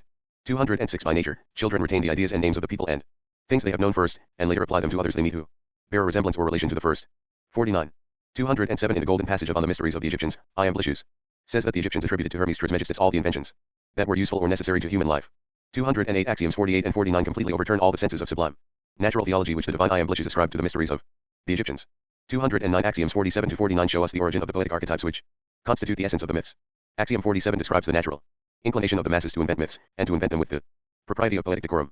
Axiom 48 proves that the earliest men, as the children of the human race, were unable to conceive rational categories of things, and thus felt a natural need to invent poetic archetypes. These archetypes were imaginative categories or universals, to which, like ideal models or portraits, men could assign all the particular species that resembled them. And by virtue of this resemblance, ancient myths were invented with propriety. In precisely this way, the Egyptians assigned to the general category of the civil wise man all the inventions useful or necessary to human life, which are the particular products of civil wisdom. But since they could not abstract the intelligible category of a civil wise man, let alone the idea of civil wisdom in which such Egyptians excelled, they imagined the figure of Hermes Trismegistus. Thus, in an age in which they enriched the world with inventions useful and necessary to mankind, we see how little the Egyptians as philosophers could grasp universals or intelligible categories. 210 Axioms 47 to 49 also give us the principle of true poetic allegories. Such allegories gave myths meanings, based on identity rather than analogy, for various particulars comprised under poetic general categories. This is why in Latin allegories were called diversa loquia, different speeches, that is, expressions which reduce diverse species of men, deeds, and things to one general concept. 50. 211 Children possess a very vigorous memory, and thus have an excessively vivid imagination, for imagination is simply expanded or compounded memory. 212 This axiom is the principle of the vividness of the poetic images, which the world must have formed in its early childhood. 51. 213 In every endeavor but poetry, people with no natural gift can still succeed by diligent study of an art, but in poetry, no one who lacks a natural gift can possibly succeed through art. 214 This axiom proves that the first poets were natural poets, for poetry laid the foundation of pagan civilization, which in turn was the sole source of all the arts. 52. 215 Children excel in imitation, and we see that they generally play by copying whatever they are capable of understanding. 216 This axiom shows that the world in its childhood was made up of poetic nations, for poetry is simply imitation. 217 This axiom gives us another principle. All the arts serving human need, advantage, comfort, and, to a great extent, even pleasure were invented in the poetic centuries, before philosophers appeared. For the arts are simply imitations of nature and are, in a certain sense, concrete poetry. 53. 218 People first feel things without noticing them, then notice them with inner distress and disturbance, and finally reflect on them with a clear mind. 219 This axiom is the first principle of poetic statements, which are formed by feelings of passion and emotion. By contrast, philosophical statements are formed by reflection and reasoning. Philosophical statements approach the truth as they ascend to universality. Poetic statements gain certainty as they descend to particulars. 54. 220 People naturally interpret doubtful or obscure matters affecting them according to their own nature, with its passions and customs. 221 This axiom offers an important standard for our study of mythology. It means that all the myths invented by the first savage and crude people were interpreted severely, as befitted nations emerging from fierce and bestial freedom. Later, with the passage of many years and changes in customs, the myths lost their proper meaning, and were altered and obscured in the dissolute and corrupt age that preceded Homer. Yet, religion still mattered to the Greeks, and they feared that the gods would prove contrary to their prayers if divine morals were contrary to their own. So the Greeks imputed their own customs to the gods, and thus gave foul, filthy, and obscene meanings to their myths. 55. 222 There is a golden passage in Eusebius, whose description of the Egyptians' wisdom may be generalized to apply to all pagan nations. The Egyptians' first theology was merely a history with interpolated myths. When later generations felt ashamed of these myths, they began gradually to supply them with invented mystical meanings. This was also done by the Egyptian high priest Manetho, who converted all of Egyptian history into a sublime natural theology. 223 Axioms 54 and 55 are two great proofs of my historical mythology. They are two mighty whirlwinds that dispel notions of the incomparable wisdom of the ancients. And at the same time, they are two great foundations of the truth of the Christian religion, for biblical history contains no stories which cause us to feel shame. 56. 224 Among the Near Eastern peoples, Egyptians, Greeks, and Romans, we find that the first authors were poets, as were the first writers of the new European languages during the medieval return of barbarism. 57. 225 Mute people express themselves by using gestures or objects which bear a natural relation to the ideas they wish to signify. 226 This axiom is the principle of hieroglyphs, which we find that nations used in speaking during their early barbarism. 227 This axiom is also the principle of the natural speech once spoken in the world, as Plato conjectured in his Critylus, and after him Iamblichus in his Mysteries of the Egyptians. This view was shared by the Stoics and by Origen in his Against Celsus. But since it was merely a conjecture, it was rejected by Aristotle in his On Interpretation and by Galen in his Doctrines of Hippocrates and Plato. In Aulus Gellius, we find Publius Nicodius discussing the question. This natural speech was succeeded by the Poetic style which used images, similes, comparisons, and the natural properties of things. 58. 228 mute people can utter crude vowels by singing, just as by singing stammerers can overcome their impediment and articulate consonants. 59. 229 people vent strong passions by breaking into song, as we see in people who are overcome by grief or joy. 230 axioms 58 and 59 allow us to conjecture that the authors of the pagan nations must have formed their first languages by singing, for they had fallen into the brutish state of mute beasts, and in such dull wit creatures only the stimulus of violent passions could have awakened consciousness. 60. 231 languages must have begun with monosyllabic words, for even though children today are born amid a wealth of articulate languages, and they have very supple organs for articulating speech, they still begin with monosyllables. 61. 232 heroic verse in hexameters is the oldest of all, and spontees are the slowest meter. Later I shall show that heroic verse was originally spontaic. 62. 233 iambic verse is the closest to prose, and in Horace's definition the iamb is a swift foot. 234 axiom 61 and 62 allow us to conjecture that ideas and languages grew more agile in step with each other. 235 together with the general principles stated in axioms 1 to 22. Axioms 47 to 62 cover the full range of poetic theory in all its parts, namely myth, character, and decorum, statement, style and stylistic vividness, allegory, song, and finally verse. Axioms 56 to 62 also demonstrate that in all nations speech in verse preceded speech in prose. 63. 236 because of the senses, the human mind naturally tends to view itself externally in the body, and it is only with great difficulty that it can understand itself by means of reflection. 237 This axiom offers us this universal principle of etymology in all languages. Words are transferred from physical objects and their properties to signify what is conceptual and spiritual. 64. 238 The order of ideas must follow the order of institutions. 65. 239 Here is the order of human institutions, first forests, then huts, next villages, later cities, and finally academies. 240 This axiom is an important principle of etymology. In recounting the history of words in various native languages, we must follow the sequence of human institutions. Thus, we observe that nearly the entire lexicon of Latin had Sylvan or rustic origins. For instance, the noun lex, law, must originally have meant the gathering of acorns. From this, I believe, came ilex or ilex, whole oak. For just as aquilex means someone who gathers water, the ilex produces acorns, which gather swine as if hilex. From Greek his, swine, and Latin lex. Later, lex meant the gathering of vegetables, which were therefore called legumes, legumina. Then, at a time when vernacular letters had not yet been invented for writing down laws, a necessity of civil nature caused lex to mean the gathering of citizens, or a public parliament. Hence, the presence of the people was the lex, law, that solemnized testaments, which was done when the assemblies were summoned, collates comites. Finally, the act of gathering letters into bundles forming single words was called leger, to read. 66. 241 People first sense what is necessary, then consider what is useful, next attend to comfort, later delight in pleasures, soon grow dissolute in luxury, and finally go mad squandering their estates. 67. 242 The nature of peoples is first crude, then severe, next generous, later fastidious, and finally dissolute. 68. 243 In the human race there first arise monstrous and grotesque beings, like Polyphemus and the Cyclopes, then great-spirited and proud heroes, like Achilles, next, courageous and just men, like Aristides and Scipio. Africanus, closer to us, imposing figures in whom images of great virtues are linked to great vices, and whom the masses hail as men of true glory, like Alexander and Caesar, still later, gloomy and calculating men, like Tiberius, and finally dissolute and shameless madmen, like Caligula, Nero, and Domitian. 244 As this axiom states, the first kind of people were needed to make individuals obey each other in the family state, and to prepare them to obey laws in the coming state of the city. The second kind, who by nature would not yield to their peers, were needed to establish aristocracies on the basis of the families. The third kind were needed to open the way towards popular liberty, the fourth, to introduce monarchies, the fifth, to consolidate them, and the sixth, to topple them. 245 Axioms 65 to 68 offer us part of the principles of the ideal eternal history through which in time every nation passes in its birth, growth, maturity, decline, and fall. 69. 246 Governments must conform to the nature of the people governed.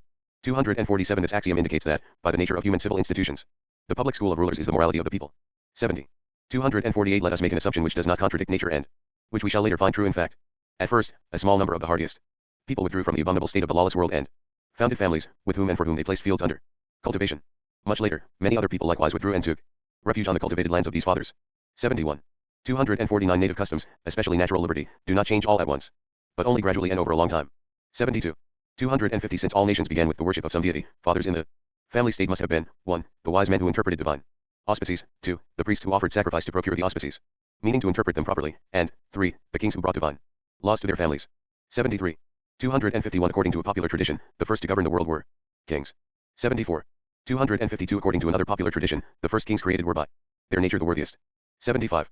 253 According to yet another popular tradition, the first kings were wise men. This is why Plato vainly yearned for those most ancient times when philosophers reigned as kings, or when kings philosophized. 254 Axioms 72 to 75 show that in their persons the first fathers united wisdom, priesthood, and kingship. Kingship and priesthood, moreover, were dependent on wisdom, which was the popular wisdom of legislators, not the esoteric wisdom of philosophers. As a result, the priests in all later nations were crowned. 76. 255 According to a popular tradition, the first form of government in the world was monarchy. 77. 256 Axioms 67 to 76, and particularly the corollary to 69, show us that fathers in the family state must have exercised monarchical power which was subject to God alone. This power extended over the persons and property of their children, and to a greater extent over those of the family. Servants, famuli, who had sought refuge on their lands.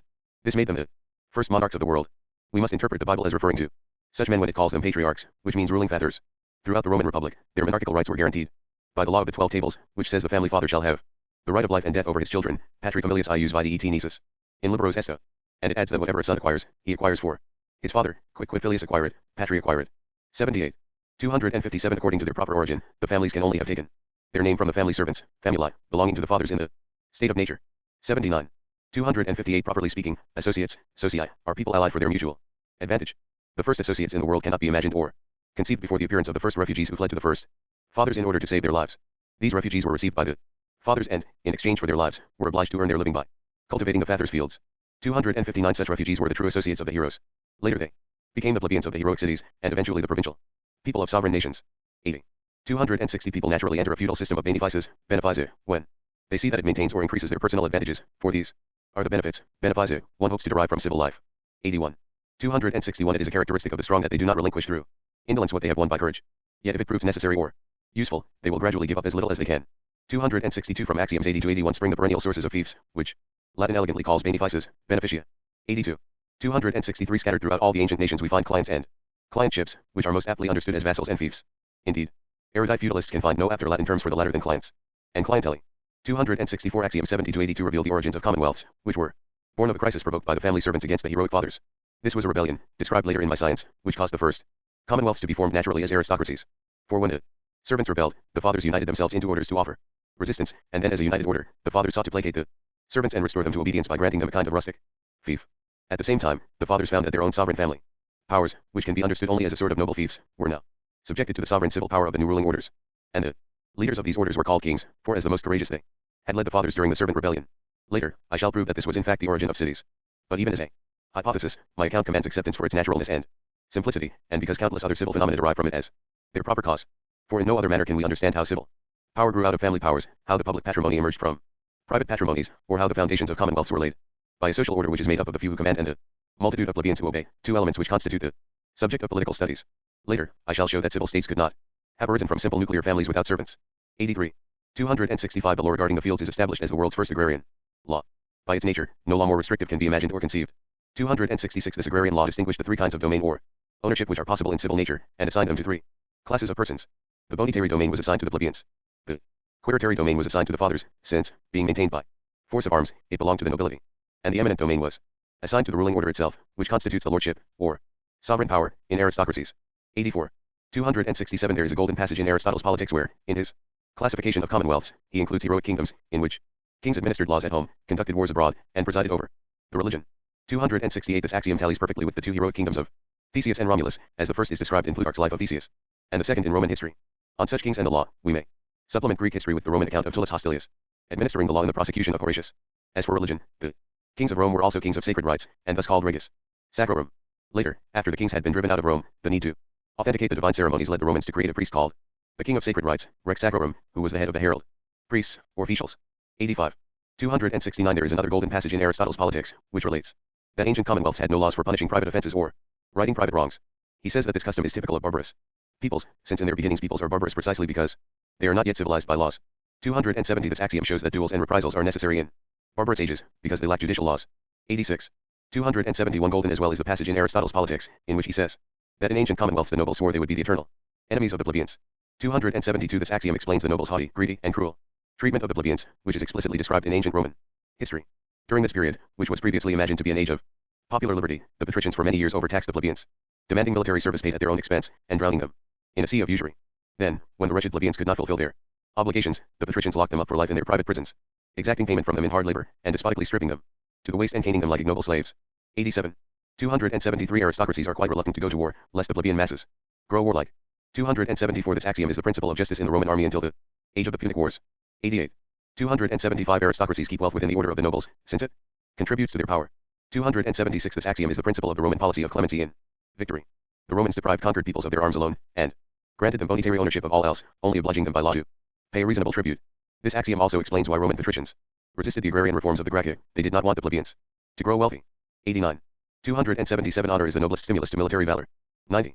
278 Peoples will conduct themselves heroically in war, if in peacetime they contend with each other for honors, some to retain them, others to would merit by attaining them. 279 This axiom is the principle of Roman heroism from the expulsion of the kings to the age of the Punic Wars.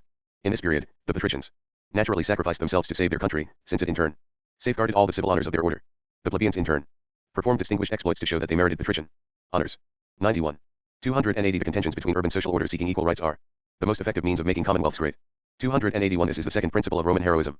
Such heroism was attended by three public virtues: the plebeians' high-mindedness in seeking to gain civil rights by means of the patricians' laws, the patricians' fortitude in keeping the rights within their order, and the wisdom of the jurists in interpreting the laws and extending their benefits as new cases came to trial. These are the three intrinsic reasons by which Roman jurisprudence distinguished itself in the world. 282 Axioms 84 to 91 place ancient Roman history in proper perspective. The next three are also partly relevant to this. 92. 283 The weak want laws, the powerful reject them. The ambitious promote laws to gain adherents. Rulers protect the laws in order to make the powerful equal to the weak. 284 The first two clauses of this axiom are the torch that ignites heroic contentions in aristocracies. For the nobles wish to keep all the laws secret within their order, so that they are dependent on their will, and may be administered by their royal hand. These three causes are cited by the jurist Pomponius when he relates that the Roman plebeians demanded the law of the 12 tables because they were oppressed, in their phrase, by secret, uncertain law and regal might. Ius latens, incertum et manus regia. And this axiom would also explain why the patricians were reluctant to grant the 12 tables to the plebs, and alleged that the customs of the fathers must be preserved, and no new laws enacted. Mores patrio servantos, lex feri non oper here. Now, this is recorded by Dionysius of Halicarnassus, who is better informed than Livy about Roman institutions, for he wrote his history with information supplied to him by Marcus Terentius Varro, who was hailed as the most learned of the Romans. And Dionysius is diametrically opposed to Livy, who relates that the nobles, in his words, did not spurn the plebeians' desires, desideria plebis non aspirari. In my Principles of Universal Law, I noted this and other greater contradictions, which reveal the sharp opposition between these two authors, who were the first to record this myth about the 12 tables, nearly 500 years after they were framed. The discrepancies are so great that it is better not to believe either of them, especially when in the same age. This myth was not believed by Varro himself, who in his Divine and Human Institutions derives all of the Romans' divine and human institutions from native origins. Nor was it believed by Cicero in his dialogue on the orator. In the presence of Quintus Mucius Scaevola, the foremost jurist of the age, Cicero has the orator Crassus say that the wisdom of the Decemvirs far surpassed that of Draco and Solon, who gave laws to the Athenians, and that of Lycurgus, who gave them to the Spartans. This is tantamount to saying that the law of the 12 tables was not brought to Rome from either Athens or Sparta. I think my view is closer to the truth. Even in Cicero's day, this myth was all too widely accepted by learned men, born as it was of the conceit of scholars, who assign the wisest origins possible to their own wisdom. We may infer this from the words of Crassus himself, who says, "Let them all grumble, I shall say what I think, fremant omnes, dicam quod sentia." We see that Cicero had a precise motive for having Scaevola speak only on the first day of the dialogue. He wished to forestall critics who might object to an orator discussing the history of Roman law, a subject which lay in the competence of jurists, whose profession was then distinct from that of orators. In this way, if Crassus had said anything wrong on the subject, Scaevola would certainly have reproached him. And Pomponius relates that Scaevola in fact reproached Servius Sulpicius, who also takes part in Cicero's discussion, telling him that it is disgraceful for a patrician to be ignorant of the law which it is his business to know. Turpi esse patricia. Viro ius, in quo versaritur, ignorare. 285 Even more than Cicero and Varro, Polybius offers irrefutable evidence for not believing either Dionysius or Livy. Without question, Polybius both knew more about politics than these two, and lived some 200 years closer to the Decemvirs. Beginning in Book 6 of his history, Ius, Jacob Burnove's edition, Polybius pauses to examine the constitutions of the most famous free commonwealths of his day. He observes that the Roman constitution differs from those of Athens and Sparta, but more from the former. Yet scholars who equate Attic and Roman law insist that the popular freedom established by Brutus was regulated by laws imported from Athens, not from Sparta. By contrast, Polybius notes the similarity between the Roman and Carthaginian constitutions. But no one has ever imagined that the freedom of Carthage derived from Greek laws. This was so far from true that a law at Carthage expressly forbade the Carthaginians to learn Greek. And how can it be that such an insightful writer on commonwealths does not even make a quite natural and obvious observation, or investigate the cause of this discrepancy? In other words, how can the Roman and Athenian states be different if they are ordered by the same laws? And how can the Roman and Carthaginian states be similar if they are ordered by different laws? To absolve him of such a gross oversight, we are forced to conclude that in Polybius' day no one at Rome had yet invented the myth that Greek laws were brought there from Athens to order the free popular government. 286 The second part of this axiom opens the path by which ambitious men in popular states may rise to become monarchs. They do this by encouraging the natural desire of the plebeians who, in their ignorance of universal principles, seek laws for every particular case. Thus, when Sulla, head of the patrician party, had defeated Marius, head of the plebeian party, and was reorganizing the popular constitution with an aristocratic administration, he remedied the proliferation of laws by instituting the tribunals known as standing courts of inquiry, quaestiones perpetui. 287 The third part of this axiom reveals the hidden reason why Roman emperors beginning with Augustus made countless laws for private cases, and why sovereigns and powers everywhere in Europe adopted the corpus of Roman civil and canon law in their kingdoms and free republics. 93. 288 In democracies, the door to civil honors is by law open to the greedy masses who rule. Hence, in peacetime men can only contend for power by arms rather than by law, and will use their power to make laws that enrich them. Witness the agrarian laws of the Gracchi at Rome. This results in civil wars at home and unjust wars abroad. 289 Conversely, this axiom proves that the Romans were heroic in the period before the Gracchi. 94.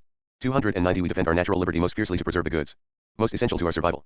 By contrast, we submit to the chains of civil servitude to obtain external goods which are not necessary to life.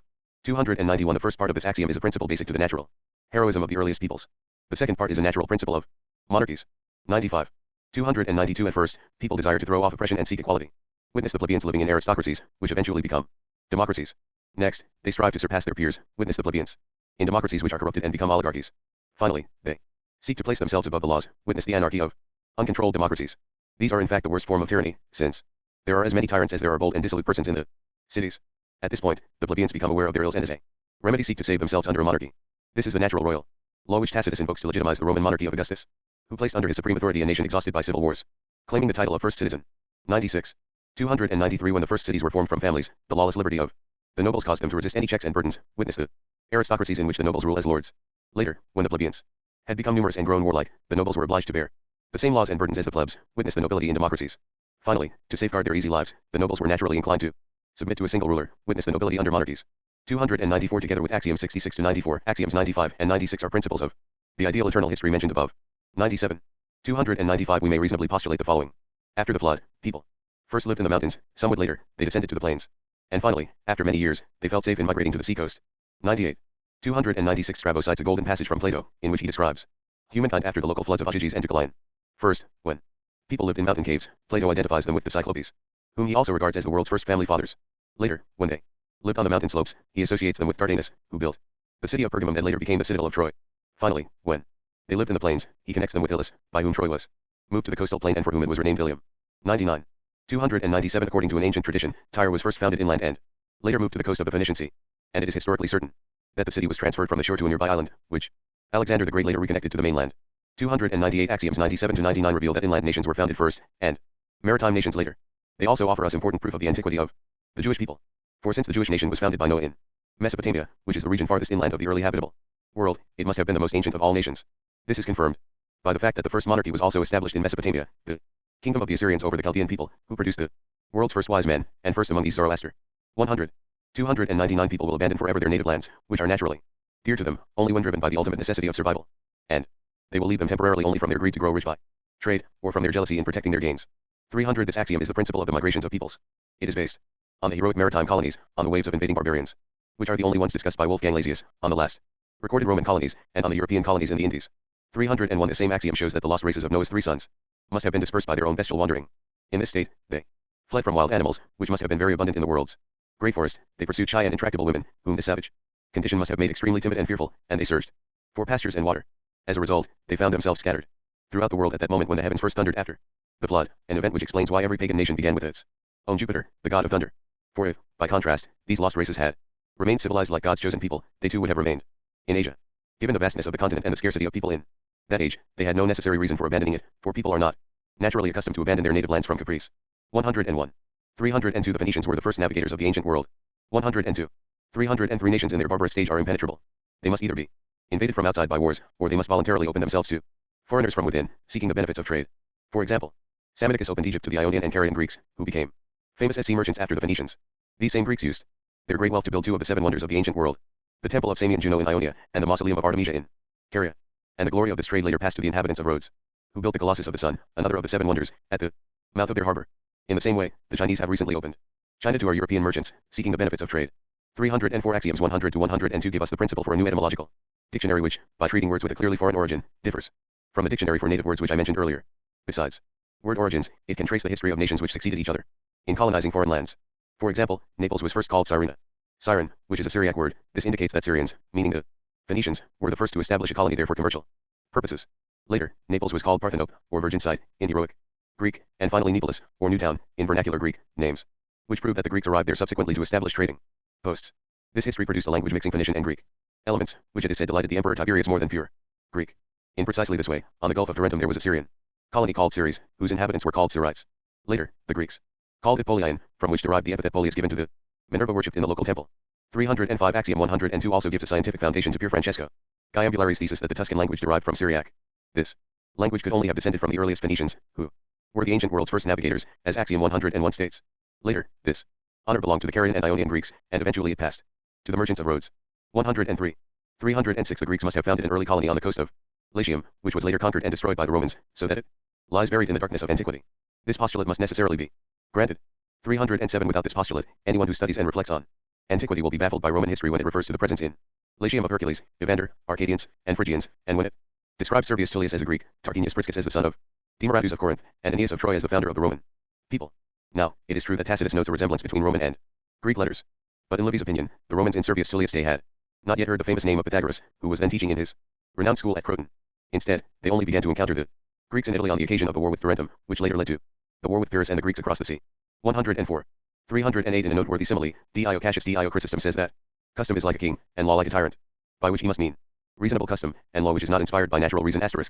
309 The implications of this axiom decide the great debate whether law exists in nature or in human opinion, which is the same question posed in the corollary to axiom 8, whether human nature is sociable. For the natural law of nations was established by custom, which Dio compares to a king commanding by pleasure, rather than by law, which Dio compares to a tyrant commanding by force. This natural law was born of human customs, which sprang from the common nature of nations, which is the universal subject of my science. And this natural law preserves human society, for there is nothing more natural, because more pleasing, than observing natural customs. Consequently, human nature, which is the source of human customs, is sociable. 310 Taken together, axioms 8 and 104 show that humankind is not unjust by its absolute nature, but only by its fallen and weak nature. Consequently, they prove the first principle of the Christian religion, which is Adam in the perfect image in which God created him. Hence, they also demonstrate the following Catholic principles of grace. Grace operates in man to remedy his privation, rather than negation, of good works. Since man's potential for good works is ineffectual, grace must add its efficacy. But grace can act only in the presence of free will, which God's providence naturally aids, as axiom 8 states, and in this, Christianity agrees with all other religions. It is on this foundation that Hugo Grotius, John Selden, and Samuel Pufendorf should have constructed their systems. In this way, they would have agreed with the Roman jurists, who define the natural law of nations as established by divine providence. 105. 311 The natural law of nations arose together with the customs of the nations. Such customs conform to a human common sense, which occurs without any reflection and without any imitation between nations. 312 Together with Dio simile, axiom 105 establishes that providence, as the sovereign ruler of human affairs, ordains the natural law of nations. 313 The same axiom establishes the distinctions between the natural law of the Jews, the natural law of nations, and the natural law of the philosophers. The pagan nations had only the ordinary help of providence. The Jews had also the extraordinary help of the true God, which is why they divided the world of nations into Jews and pagans. And the philosophers, with their reason, conceive a more perfect natural law than the nations practice in their customs. For philosophers only appeared some 2,000 years after the foundation of the pagan nations. The three systems of Grotius, Selden, and Pufendorf fail to note these three distinctions, and must therefore collapse. 106. 314 Sciences must begin at the point when their subject matter begins. 315 This axiom is placed here as applying to one particular subject, the natural law of nations, but it applies universally to all the subjects treated in my science, although it properly belongs among the more general axioms. 1 to 22, I place it here because its truth and importance are revealed by this particular subject more than any other. 107. 316 The earliest clans, gentes, originated before the cities, and were called by the Romans the greater clans, gentes mires, meaning their ancient noble houses. From these, Romulus assembled the fathers of the Senate, and, with the Senate, the city of Rome. By contrast, the new noble houses, founded after the cities, were called lesser clans, gentes minors. After the expulsion of the kings, Junius Brutus enrolled fathers from these new houses to replenish the Senate, which had been nearly depleted by the deaths of senators executed by Tarquinius Superbus. 108. 317 Gods were divided accordingly into those of the greater clans and those of the lesser clans. The gods of the greater clans were those consecrated by the families before the founding of cities. Among the Greeks and Romans, they clearly numbered 12, and I shall show later that the same number existed among the early Assyrians or Chaldeans, Phoenicians, and Egyptians. Indeed, the number of the gods was so familiar to the Greeks that they were simply referred to by the word Dodeca, the 12.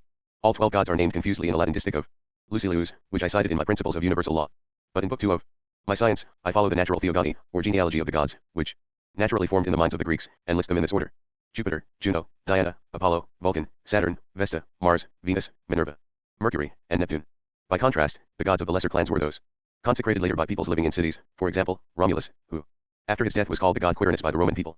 318 Axioms 106 to 8 show that the three systems of Grotius, Selden, and Pufendorf are based on faulty principles, for they begin with nations, considered within the society of the entire human race.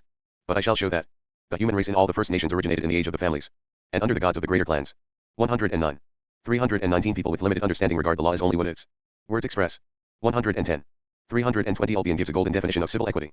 He calls it a kind of probable judgment, not naturally known to everyone, and thus distinct from natural equity, but only to those few whose prudence, experience, and learning have taught them what things are necessary to preserve human society.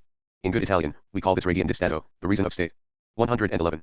321 What is certain in laws is a dark area of legal reasoning which is enforced by authority alone. This is why we often find laws harsh in their application. Still, we are obliged to apply them because they are certain, for certum in good Latin means particularized, or individuated, as the scholastics say.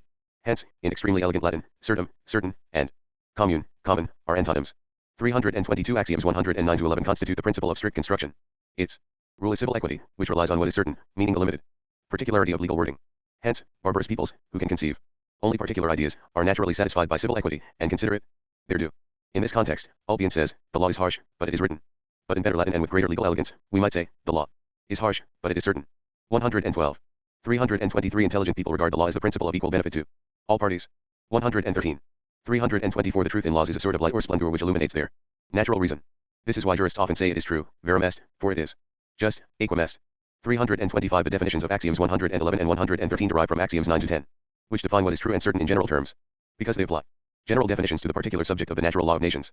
These axioms will prove useful throughout my new science. 114. 326 Natural equity, as conceived by the fully developed human reason, is the practical application of wisdom to what is useful. For wisdom in the broadest sense is merely the science of making natural use of things. 327 Axioms 112 to 14 constitute the principle of generous construction. Its rule is natural equity, which is a natural element of civilized nations. This is the public school from which philosophers emerged. 328 Axioms 109 to 14 confirm that Providence ordained the natural law of nations. For many centuries, nations had to live in ignorance of truth and natural equity, until the latter was explained by philosophers. During this time, Providence allowed them to adhere to certainty and to civil equity, which scrupulously safeguards the wording of decrees and laws. In this way, the nations observed the letter of the law even when it proved harsh, and thus managed to preserve themselves. 329 The three great proponents of the natural law of nations, Grotius, Selden, and Pufendorf, were ignorant of the principles stated in Axioms 109 to 14. As a result, all three of them were together in laying the foundations of their systems, for they believed that natural equity in its perfect form was understood by the pagan nations from the very beginning. But they failed to reflect that philosophers only appeared some 2,000 years after the founding of these nations, and they failed to give special consideration to the particular assistance which a single people, the Jews, received from the true God. Section 3. Principles. 330 Let us test the propositions enumerated as elements of my new science, and see whether they can give form to the matter outlined in the chronological table. I ask the reader to review what others have written about the principles in any field of pagan antiquity, whether human or divine, and to see whether it conflicts with any of my propositions, either singly or as a whole. In fact, since all my propositions are in harmony, whatever conflicts with one of them will conflict with the rest. I am certain that, on making this comparison, the reader will find that their writings are merely clichés based on confused and misplaced memories * and the fancies of disordered imaginations, without any true understanding, since this has been impaired by the two conceits described in Axioms 3 and 4. Thus, the conceit of the nations, who each assert their primacy in the world, discourages our hopes of discovering the principles of the science in the philologists, and the conceit of scholars, who claim that what they know was clearly understood at the beginning of the world, makes us despair of discovering these principles in the philosophers. In our inquiry, then, we must proceed as if there were no books in the world. 331 Still, in the dense and dark night which envelopes remotest antiquity, there shines an eternal and inextinguishable light. It is a truth which cannot be doubted. The civil world is certainly the creation of humankind, and consequently, the principles of the civil world can and must be discovered within the modifications of the human mind. If we reflect on this, we can only wonder why all the philosophers have so earnestly pursued a knowledge of the world of nature, which only God can know as its creator, while they neglected to study the world of nations, or civil world, which people can in fact know because they created it. The cause of this paradox is that infirmity of the human mind noted in Axiom 63 because it is buried deep within the body. The human mind naturally tends to notice what is corporeal, and must make a great and laborious effort to understand itself, just as the eye sees all external objects, but needs a mirror to see itself. 332 Now, since the world of nations is the creation of humankind, let us see in what institutions all the human race agrees and has always agreed. From these, we may derive principles which, like those of every science, are universal and eternal, and on which all nations are founded and maintain themselves. 333 We observe that the barbarous and civilized nations of the world, despite their great separation in space and time and their separate foundations, all share these three human customs, all have some religion, all contract solemn marriages, and all bury their dead. And in every nation, no matter how savage and crude, no rites are celebrated with more elaborate ceremonies or more sacred solemnities than those of religion, marriage, and burial. Now, according to Axiom 13, whenever uniform ideas originate among peoples unknown to each other, they must have a common basis in truth. Hence, all the nations must have grasped that these three institutions are the origin of all civilizations, and hence that they must be guarded religiously. For otherwise, the world would return to a brutish state and again become a wilderness. This is why I have adopted these three eternal and universal customs as the three first principles of my new science. 334 Let no present-day travelers denounce these principles as false. They may relate that tribes of Brazil, the Kaffir of Africa, and other peoples of the New World live in society without any knowledge of God, and Antoine Arnauld says the same of the inhabitants of the Antilles. It may have been such writers who induced Pierre Bell to affirm in his treatise on comets that people can live in justice without the light of God. Even Polybius dared not assert as much in his acclaimed dictum that, if there were philosophers who lived in justice through reason rather than laws, the world would need no religions. But these are tales told by travelers who hope that such exotica will help them peddle their books. Their view is shared by Andreas Rudiger in his pompously titled Divine Physics, which he subtitled The Only Path Between Atheism and Superstition. But even in the free and popular Genevan Republic, where writers enjoy greater freedom, Rudiger was rebuked for this opinion by the censors of the University of Geneva, who charged that he wrote with too much assurance. In other words, with considerable audacity. In fact, all nations believe in a provident deity. Yet in all of past history, and the entire world of civilization, we can find only four primary religions. First is the religion of the Jews. Second is the religion of the Christians, which derives from the first. Both of these believe in a single deity which is a free and infinite spirit. Third is the religion of the pagans, who believe in the divinity of several gods, which they imagine as made up of body and free spirit. This is why pagans refer to the divine powers that rule and preserve the world as the immortal gods, dei immortals, in the plural.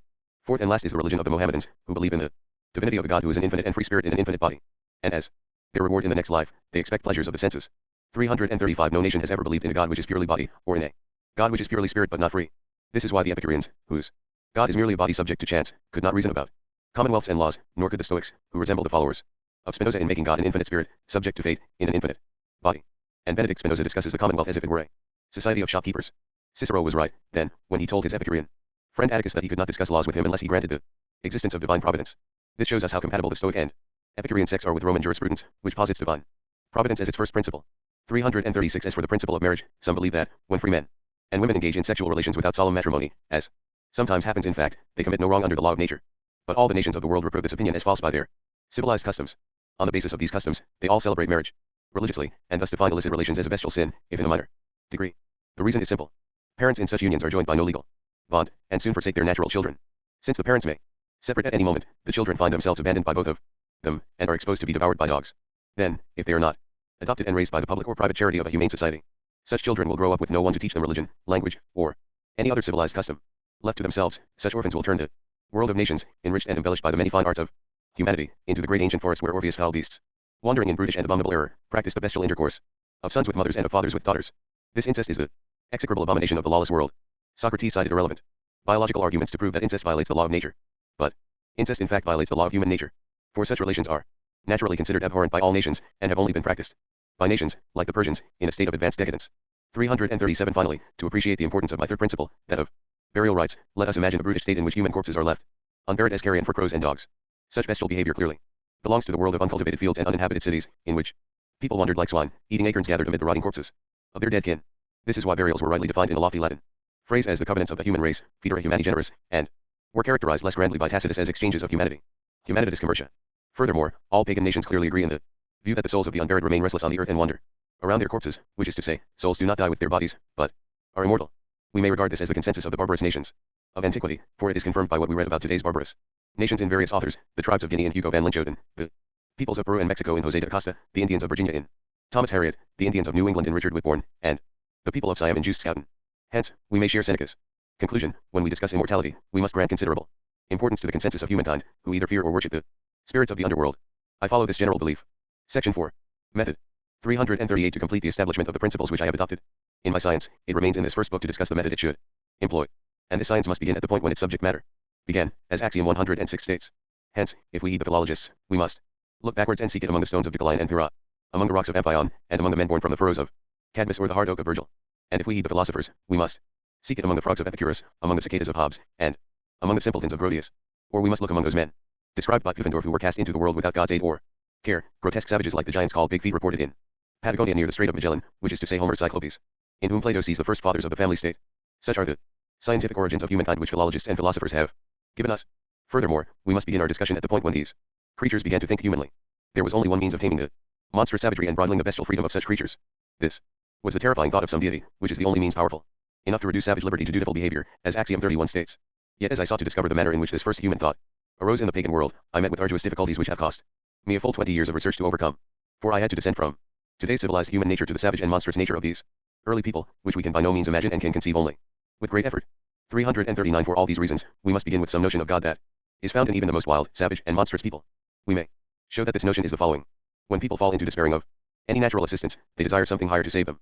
But only God is higher than nature, and this is the light which God has shed on all people. We find confirmation of this in a common human custom, as libertines grow old and feel their natural powers failing, they naturally turn to religion. 340. Now, before they became the founders of the pagan nations, the earliest men must have thought in powerful surges of violent passion, which is how beasts think. So we must begin with the popular metaphysics mentioned in Axiom 33, which proves to be the theology of the poets. From this, we must seek that terrifying thought of a deity which imposed form and measure on the bestial passions of these lost men and made them human passions. Such a thought must have given rise to the moral effort, or conatus, which is proper to the human will and which restrains the impulses that the body urges on the mind. By means of this effort, such impulses can be completely suppressed by the sage, and can be directed to better ends by the good citizen.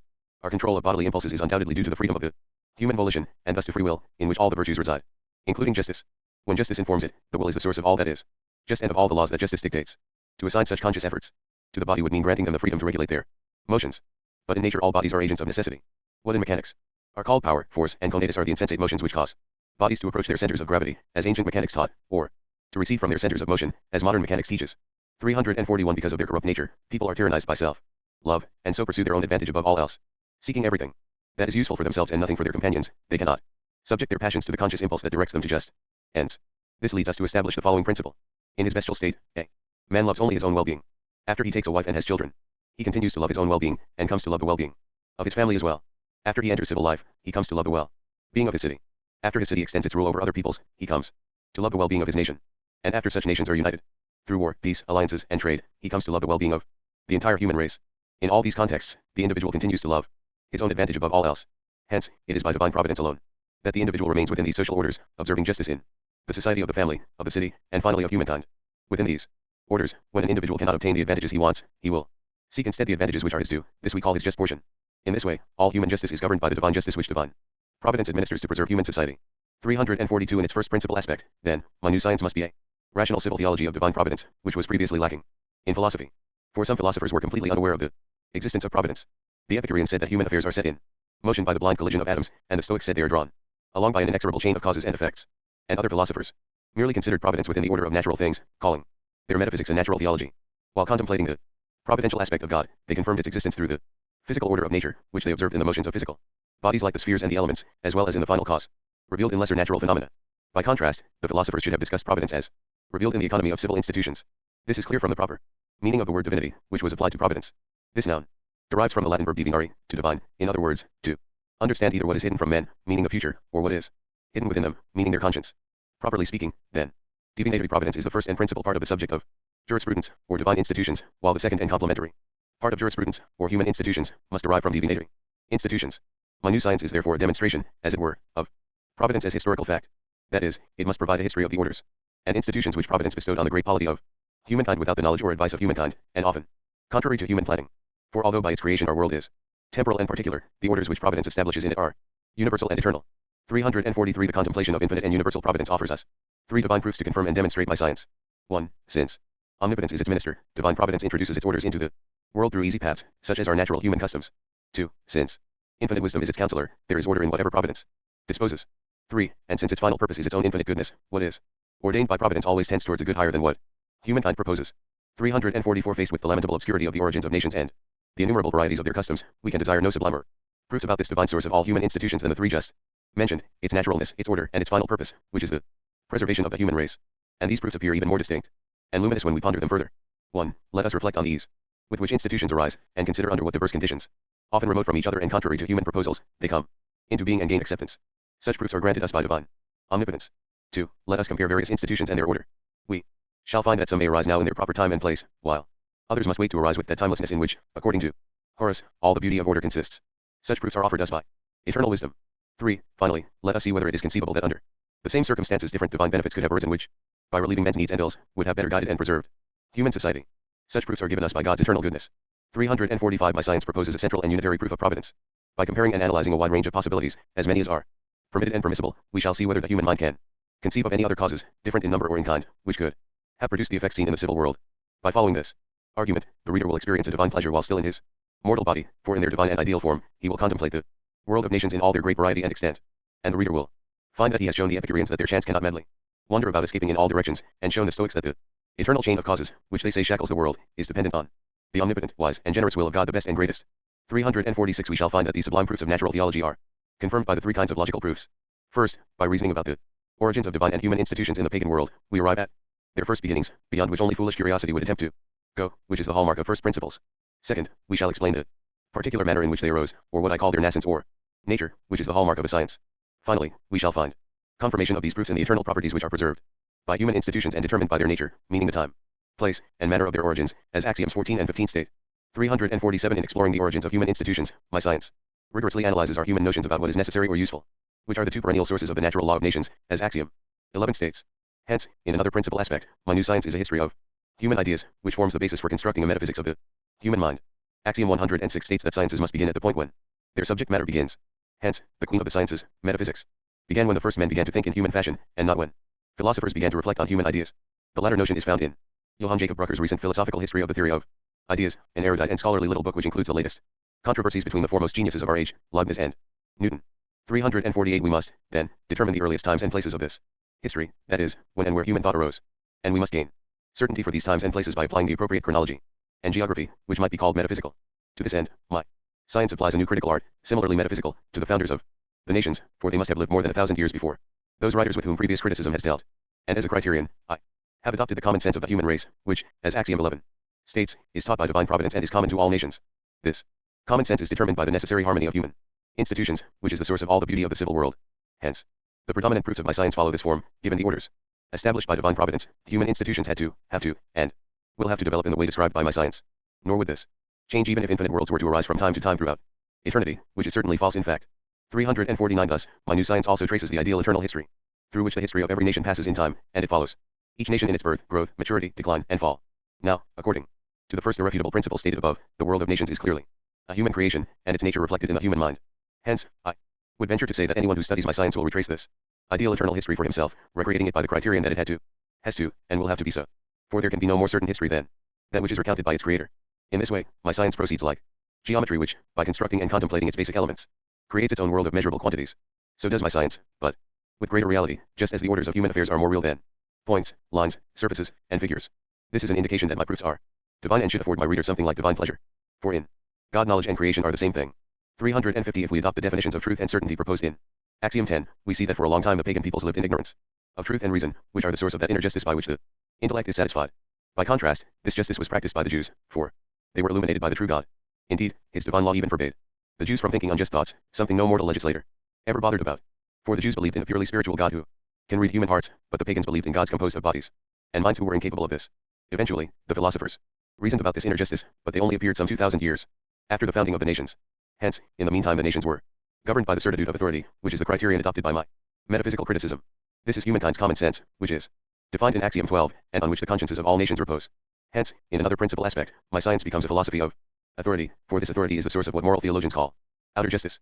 The three great proponents of natural law, Grotius, Selden, and Pufendorf, should have taken into account this authority, rather than the authority they drew from passages in early writers. For how could these writers have any awareness of the authority which reigned among nations more than 1,000 years before they lived? Grotius, who is more learned and erudite than the others, attacks the Roman jurists on almost every particular point of this question.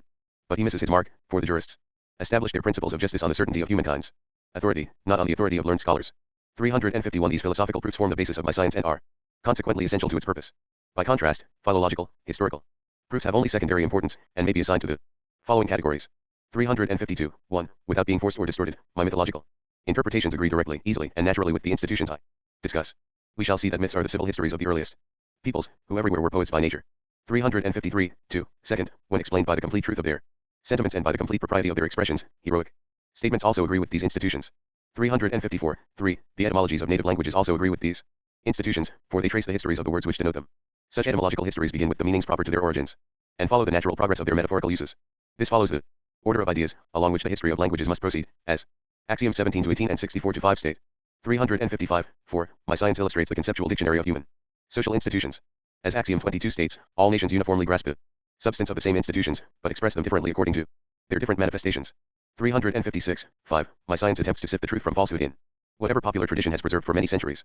For as Axiom 16 states, popular traditions have been preserved for so many years by entire peoples because they have a public basis in truth. 357. 6. The great fragments of antiquity were previously useless to science because they were squalid, mutilated, and dispersed. But once they have been cleaned, restored, and set in their proper place, they will shed new light on the past. 358. 7. Finally, all the events we know from certain history may be traced to these institutions, which are their necessary cause. 359. Such philological proofs concerning the world of nations allow us to see in reality the institutions we have contemplated as ideas. This follows the philosophical method of Bacon, which he calls contemplating and seeing, cogitare videre. In this way, the authority of my philological proofs is confirmed by the reason of my philosophical proofs, and the reason of my philosophical proofs is confirmed by the authority of my philological proofs. 360. To summarize, I have defined the three principles of my new science as divine providence, the moderation of passions through marriage, and the immortality of human souls attested by burial. And I have adopted the criterion that whatever all or most people feel must be the rule of social life. These principles and criterion are agreed on both by the popular wisdom of all legislators and by the esoteric wisdom of the most renowned philosophers. These are the boundaries of human reason, and transgressing them means abandoning our humanity. Book 2. Poetic Wisdom. Prolegomena. Introduction. 361. In the Axioms, we established that all the histories of the pagan nations had mythical origins, that among the Greeks, who are the source of all our knowledge of pagan antiquity, the first wise men were theological poets, and that all temporal institutions by nature have crude origins. When we turn to poetic wisdom, we must regard its origins in the same light. Poetic wisdom has come down to us exalted by a supreme and sovereign esteem which springs both from the conceit of the nations and, to a greater extent, from the conceit of scholars. For it was the conceit of scholars that led the Egyptian high priest Manetho to convert all of Egypt's mythical history into a sublime natural theology, as Axiom 55 states, just as it led the Greeks to convert their myths into philosophy. These two peoples did this, not only because they had both inherited extremely filthy stories, as Axiom 54 states, but also for the 5 following reasons. 362. The first reason was their reverence for religion, for it was by their myths that the pagan nations were everywhere founded on the basis of religion. The second was the great effect of their religion, namely the civil world, which is so wisely ordered that it can only be the result of superhuman wisdom. The third reason was the opportunity which their myths, bolstered by religious veneration and believed to contain great wisdom, offered the philosophers for investigating and pondering lofty philosophical topics, as we shall see later. The fourth reason was the facility with which philosophers could express their sublime philosophical meditations in language they happily inherited from the poets. The fifth and final reason, which stands for all the others, was that the philosophers could confirm their theories by appealing to the authority of religion and the wisdom of the poets. Of these 5 reasons, the first 2 inspired the praise which the philosophers, even in their error, bestowed on divine providence for ordering the world of nations, while by the fifth they bore witness to this same providence. The third and fourth reasons are illusions which divine providence tolerated so that philosophers could understand and recognize providence for what it truly is, an attribute of the true God. 363 Throughout this work, I shall show that everything that the poets sensed in their popular wisdom was later understood by the philosophers in their esoteric wisdom. We may say, then, that the poets were the sense of mankind, and the philosophers its intellect. Thus, what Aristotle said in particular about the individual is also true in general about humankind. Nothing is found in the intellect which was not found first in the senses. Nihil est in intellectu quimprius fuerit in sensu. This means that the human mind can only understand a thing after the senses have furnished an impression of it, which is what today's metaphysicians call an occasion. 4. The mind uses the intellect whenever it gathers something insensible from a sense impression, and this act of gathering is the proper meaning of the Latin verb intelligere, to understand. Chapter 1. Wisdom in general. 364 Before discussing poetic wisdom, we must consider what wisdom is. In general, wisdom is a faculty governing all the disciplines that teach the arts and sciences which perfect our humanity. Plato defines wisdom as the perfecter of humankind. People essentially consist of mind and spirit, or, we may say, of intellect and will. Wisdom must perfect both these parts, beginning with the intellect. For once the mind is illuminated by knowledge of what is highest, it will lead the spirit to choose what is best. The highest institutions in the universe are those we call divine, because they turn our reason and understanding towards God. The best institutions are those we call human, because they serve the well-being of the entire human race. Hence, true wisdom must teach us the knowledge of divine institutions in order to direct human institutions towards the highest good. Indeed, I believe that Marcus Terentius Varro, who deserved to be called the most learned of the Romans, followed this 2-part plan in constructing his divine and human institutions, a great work which we have regrettably lost through the injustice of time. In my science, I shall discuss these same topics as best I can, given the imperfections of my learning and the poverty of my erudition. 365 Among the pagans, wisdom began with the Muse, whom Homer, in the golden passage of the Odyssey, defines as the knowledge of good and evil, or what was later called divination. By contrast, God founded the true religion of the Jews, from which Christianity arose, on the natural prohibition of divination, which is naturally denied to people, as Axiom 24 states. At first, the Muse must properly have been the science of divining by the auspices, which was the popular wisdom of all nations. This popular wisdom contemplated God in the attribute of his providence, so that from divinare to divine, his essence was called divinity. And we shall soon see that the theological poets, who clearly founded the civilization of Greece, were experts in this wisdom, which is why the Romans called judicial astrologers professors of wisdom. Next, wisdom was ascribed to people who were famous for the useful counsels they gave to humankind, hence the so-called 7 sages, or wise men, of Greece. Later, wisdom was broadened to include people who wisely ordered and governed commonwealths for the good of their peoples and nations. Still later, the term was extended to the knowledge of divine things in nature, or metaphysics, which is accordingly called a divine science. In seeking to know man's mind in God, metaphysics recognizes God as the source of all truth, and hence as the regulator of all good. Thus, metaphysics essentially serves the good of the human race, whose survival depends on its universal belief in the provident nature of divinity. Plato perhaps deserved to be called divine because he demonstrated this providence. By contrast, any doctrine which denies the providential aspect of God should be called folly rather than wisdom. Finally, among the Jews and then among us Christians, the knowledge of the eternal things revealed by God was called wisdom. Perhaps because they regarded such wisdom as the knowledge of true good and true evil, the early Tuscans called it science in divinity. 366 We must, then, distinguish 3 kinds of theology. 1. Poetic theology, which was proper to the theological poets, and was the civil theology of all the pagan nations. 2. Natural theology, which is proper to the metaphysicians, and 3. Our Christian theology, which combines civil and natural theology with the highest revealed theology. This division is truer than the one proposed by Varro, who regarded poetic theology as the third kind. In fact, the poetic theology of the pagans was the same as their civil theology.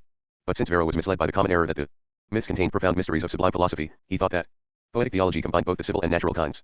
All 3 kinds of theology are connected by their contemplation of divine providence, and, in fact, divine providence directed human institutions so that poetic and natural theology prepared the nations for revealed theology. For poetic theology governed them through certain sensible signs, which they believed to be divine counsel sent by the gods to humankind, while natural theology demonstrates providence by eternal and insensible arguments. Hence, these 2 disposed the nations to accept revealed theology by virtue of a supernatural faith, which is superior not only to our senses but to human reason itself. Chapter 2. Introduction to Poetic Wisdom and its divisions. 367 Our discussion of poetic wisdom starts from the following 3 propositions. 1. Metaphysics is the sublime science which assigns specific subjects to the sciences we call subordinate.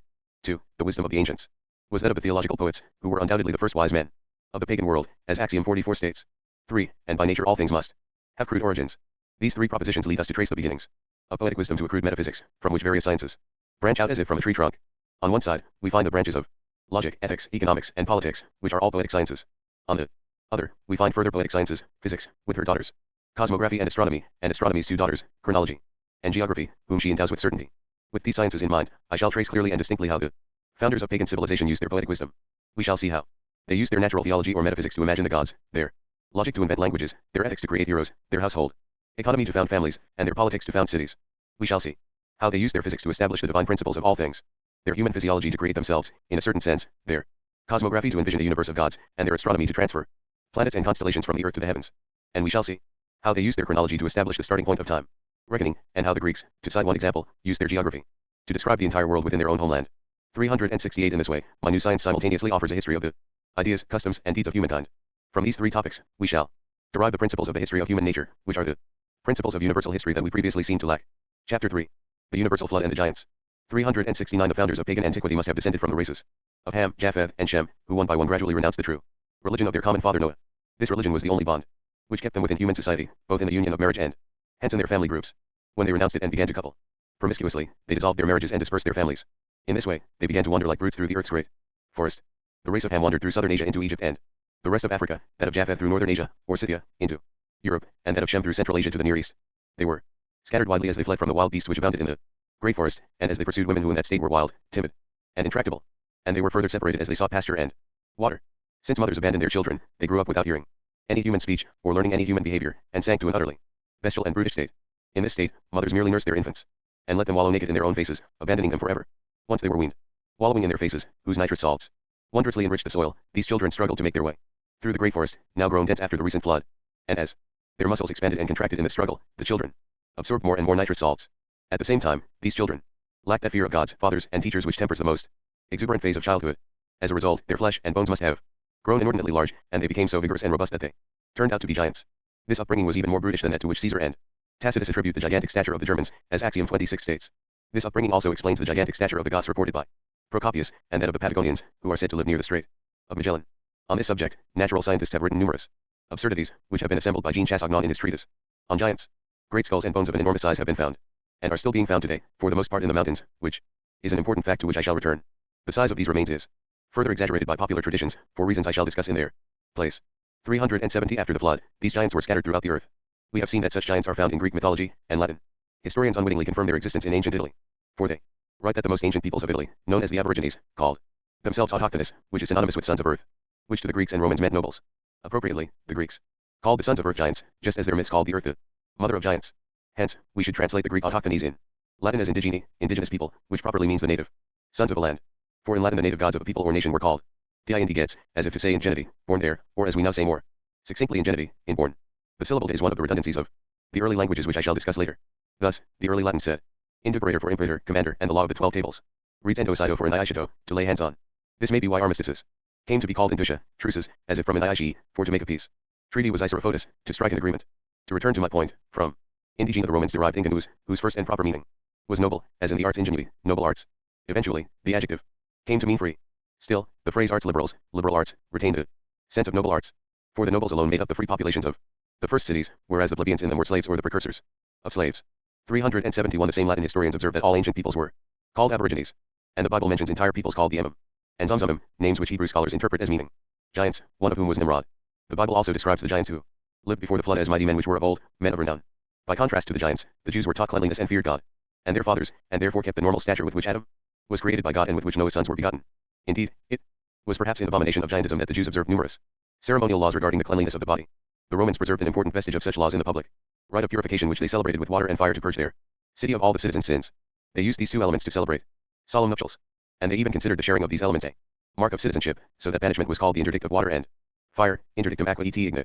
The Romans' purification rite was called a lustrum, and since the rite was repeated every 5 years, a lustrum meant a 5-year period, as the Greeks called a 4-year period an Olympiad after their Olympic games. The Latin noun lustrum also meant a beast slayer. Hence, the verb lustrare, to seek out or to purge, must initially have meant to seek out lairs, and purge them of the beasts lurking inside, and the water needed for these sacrifices came to be called lustral water, aqua lustralis. Now, the Greeks had begun to reckon their years from the burning of the Nemean forest by Hercules to clear it for sowing grain, which the hero celebrated by founding the Olympic Games. By contrast, the Romans, with perhaps greater insight, began to reckon their years in lustra after the water of sacred ablutions. For civilization had begun with water, the necessity of which people understood before that of fire, just as the formulas of marriage and interdict mention aqua before ignit. This is the origin of the sacred ablutions which must precede sacrifices, a custom which was and still is common to all nations. It was the cleansing of their bodies, together with their fear of the gods and their fathers, fears quite terrifying in a primitive age, which caused the giants to shrink to our normal stature. This is perhaps why the Latin adjective politis, cleansed or neat, derives from Greek politia, civil government. 372 This reduction of the giant's stature must have continued until the Civilized age of the nations. This is shown by the enormous weapons of ancient heroes which, according to Suetonius, Augustus assembled in his museum, together with the bones and skulls of ancient giants.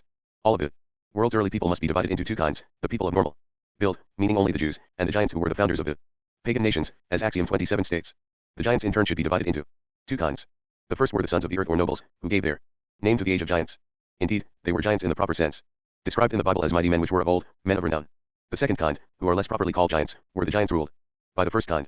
373. When did the founders of the pagan nations reach this gigantic condition? In my notes on chronology, I assign this change to 100 years after the flood for the race of Shem, and 200 years after it for the races of Japheth and Ham. We shall later trace the natural history of the giants, which is factually recorded in Greek myths but has previously been neglected. This will also offer us a new natural history of the universal flood. Section 1. Poetic Metaphysics. Chapter 1. Poetic Metaphysics as the origin of poetry, idolatry, divination, and sacrifices. 374. In reasoning about the wisdom of the ancient pagans, all the philosophers and philologists should have begun with these first men, who were stupid, insensate, and horrid beasts, that is, giants in the proper sense I have just described. In the Church Before the Law, Father Jacques Bolduc says that the biblical term giants means pious, venerable, and illustrious men. But this can be true only of the noble giants who established pagan religions by divination and gave their name to the age of giants.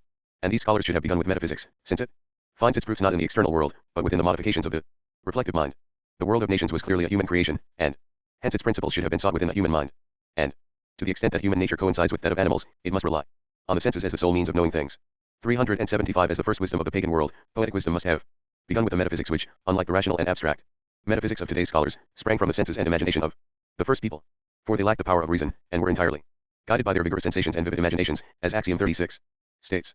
This metaphysics was their own poetry, which sprang from an innate poetic faculty, for they were naturally endowed with sense and imagination. Their poetry also sprang naturally from their ignorance of causes. For, as Axiom 35 states, ignorance is the mother of wonder, and being ignorant of all things, the first people were amazed by everything. In them, poetry began as literally divine. For whenever something aroused their feelings of wonder, they imagined its cause as a god. And at the same time, whatever aroused their wonder they endowed with a substantial being based on their own ideas. This is the nature of children, whom we see picking up inanimate objects in play and talking with them as if they were living persons, as Axiom 37 states. Lactantius observed how early people saw gods in the objects of their wonder, as Axiom 38 states. This is now confirmed by the behavior of the American Indians, who call gods all the things that exceed their limited understanding. To them, we may add the ancient Germans who lived near the Arctic Ocean. According to Tacitus, they said they could hear the sun at night as it passed by sea from west to east, and they claimed to see the gods. Such crude and simple nations give us a clearer understanding of the founders of the pagan world who are discussed here. 376. In this matter, the earliest people of the pagan nations created things according to their own ideas, for they were the children of the nascent human race, as Axiom 37 states. Yet their act of creation was infinitely removed from the creation of God, who by his perfect understanding knows things and creates them in this knowledge. In their robust ignorance, the earliest people could create only by using their imagination, which was grossly physical. Yet this very physicality made their creation wonderfully sublime, and this sublimity was so great and powerful that it excited their imaginations to ecstasy. By virtue of this imaginative creation, they were called poets, which in Greek means creators. Great poetry has three tasks: 1. To invent sublime myths which are suited to the popular understanding; 2. To excite to ecstasy * so that poetry attains its purpose, and this purpose is 3. To teach the masses to act virtuously, just as the poets have taught themselves. The natural origin of this human institution gave rise to that invariable property, nobly expressed by Tacitus, that frightened people vainly imagine a thing and at once believe it, fingunt simul credunt. 377. Now, this was clearly the nature of the first founders of pagan civilization when the heavens thundered for the first time since the flood. This happened in Mesopotamia a century after the flood, and in the rest of the world 2 centuries after it. For that much time was necessary for the moisture of the universal flood to dry out, so that the earth could send into the air any dry exhalations or flammable matter that might have generated lightning, as was inevitable when such a violent phenomenon filled the sky. For the first time, the heavens now produced the most frightening thunderclaps and lightning bolts. At this time, a few giants, who must have been the most robust, were living scattered through the forests of the mountain heights, which is where the most robust animals have their lairs. Suddenly frightened and thunderstruck by this inexplicably great phenomenon, they raised their eyes and observed the heavens. In this state, such people by nature possessed only robust physical strength and expressed their violent passions by shouting and grunting.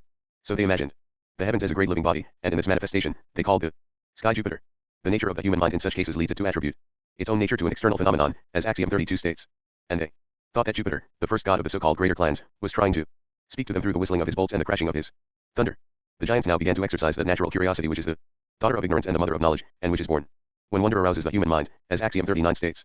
This natural trait still persists tenaciously among the common people. When they see a comet, parhelion, or any unusual natural phenomenon, especially in the heavens, they grow curious and then quite anxious to learn its significance, as Axiom 39 states. And when they wonder at the marvelous effect of a magnet on iron, they arrive at the conclusion that the magnet has a secret sympathy for iron, and this in the present age, when our minds are keener, and even enlightened by philosophy.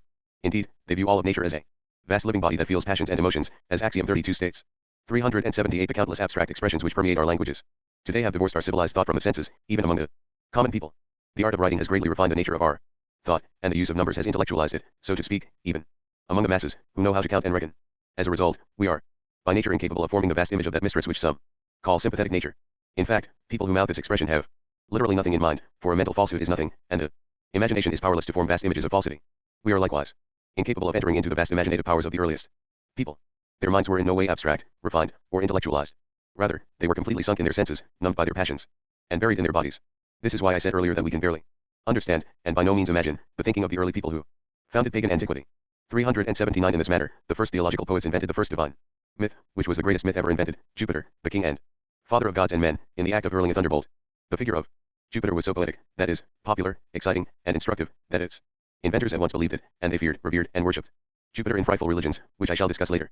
These people now believed that everything they saw, imagined, or even did themselves was Jupiter, which illustrates the trait of the human mind noted by Tacitus in Axiom 34. And they endowed all the universe and its parts with the being of an animate substance. This is the civil and historical meaning of the poetic tag. All things are full of Jupiter, io vis omnia plena. Later, Plato interpreted this to mean the ether that permeates and fills everything in the universe. But in fact, the theological poets thought that Jupiter was no higher than the mountain tops. And since these early people communicated by signs, they naturally believed that lightning bolts and thunderclaps were signs made to them by Jupiter. Later, from Latin io, to make a sign by nodding, they derived numen, divine will, by an idea which is utterly sublime and worthy to express divine majesty. They believed that Jupiter commanded by signs, that these signs were physical words, and that nature was Jupiter's language. The science of this language the pagans universally believed to be divination, which the Greeks called theology, meaning the science of the god's speech. This is how Jupiter was assigned to the fearful kingdom of lightning, which made him the king of gods and men. He acquired two titles: Optimus, best, meaning fortissimus, strongest, in early Latin fortis, meant the same as classical bonus, good, and Maximus, greatest, alluding to his body, which was as vast as the heavens. Because he did not destroy the human race with his bolts, he acquired the title Soter or Savior. This first beneficent act gave rise to religion, which is the first of the three basic principles of my new science. And because he stayed the giants from their brutish wandering, so that they became the rulers of the nations, he acquired the title Stater, or Stayer. Latin historians give too restricted a meaning to this title when they cite a single historical event, and observe that, during a battle with the Sabines, Jupiter was invoked by Romulus and stayed the Romans from flight. 380 This is the origin of those many Jupiters, whose existence amazes the philologists. Each pagan nation had its own Jupiter, and the Egyptians in their conceit said that their Jupiter Ammon was the oldest of all, as Axiom 3 states.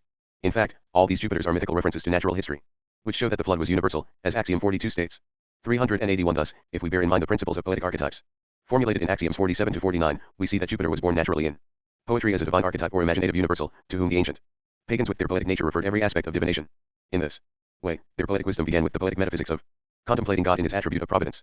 And they called themselves theological poets, meaning wise men or sages who understood the speech of the gods expressed in Jupiter's auspices. They were also properly called divines in the sense of diviners, from the Latin verb divinare, which properly means to divine or predict. Their science was called the muse, which Homer defines as the knowledge of good and evil. This meant divination, which God prohibited to Adam when he established the true religion, as Axiom 24 states. And for their mystical theology, the poets were in Greek called mysti, initiates, a term which Horace learnedly translates as interpreters of the gods, for they explain the divine mysteries of the auspices and oracles. In this science, every pagan nation had its own sibyl, and we find mention of 12 of them. Sibyls and oracles are the most ancient institutions of the pagan world.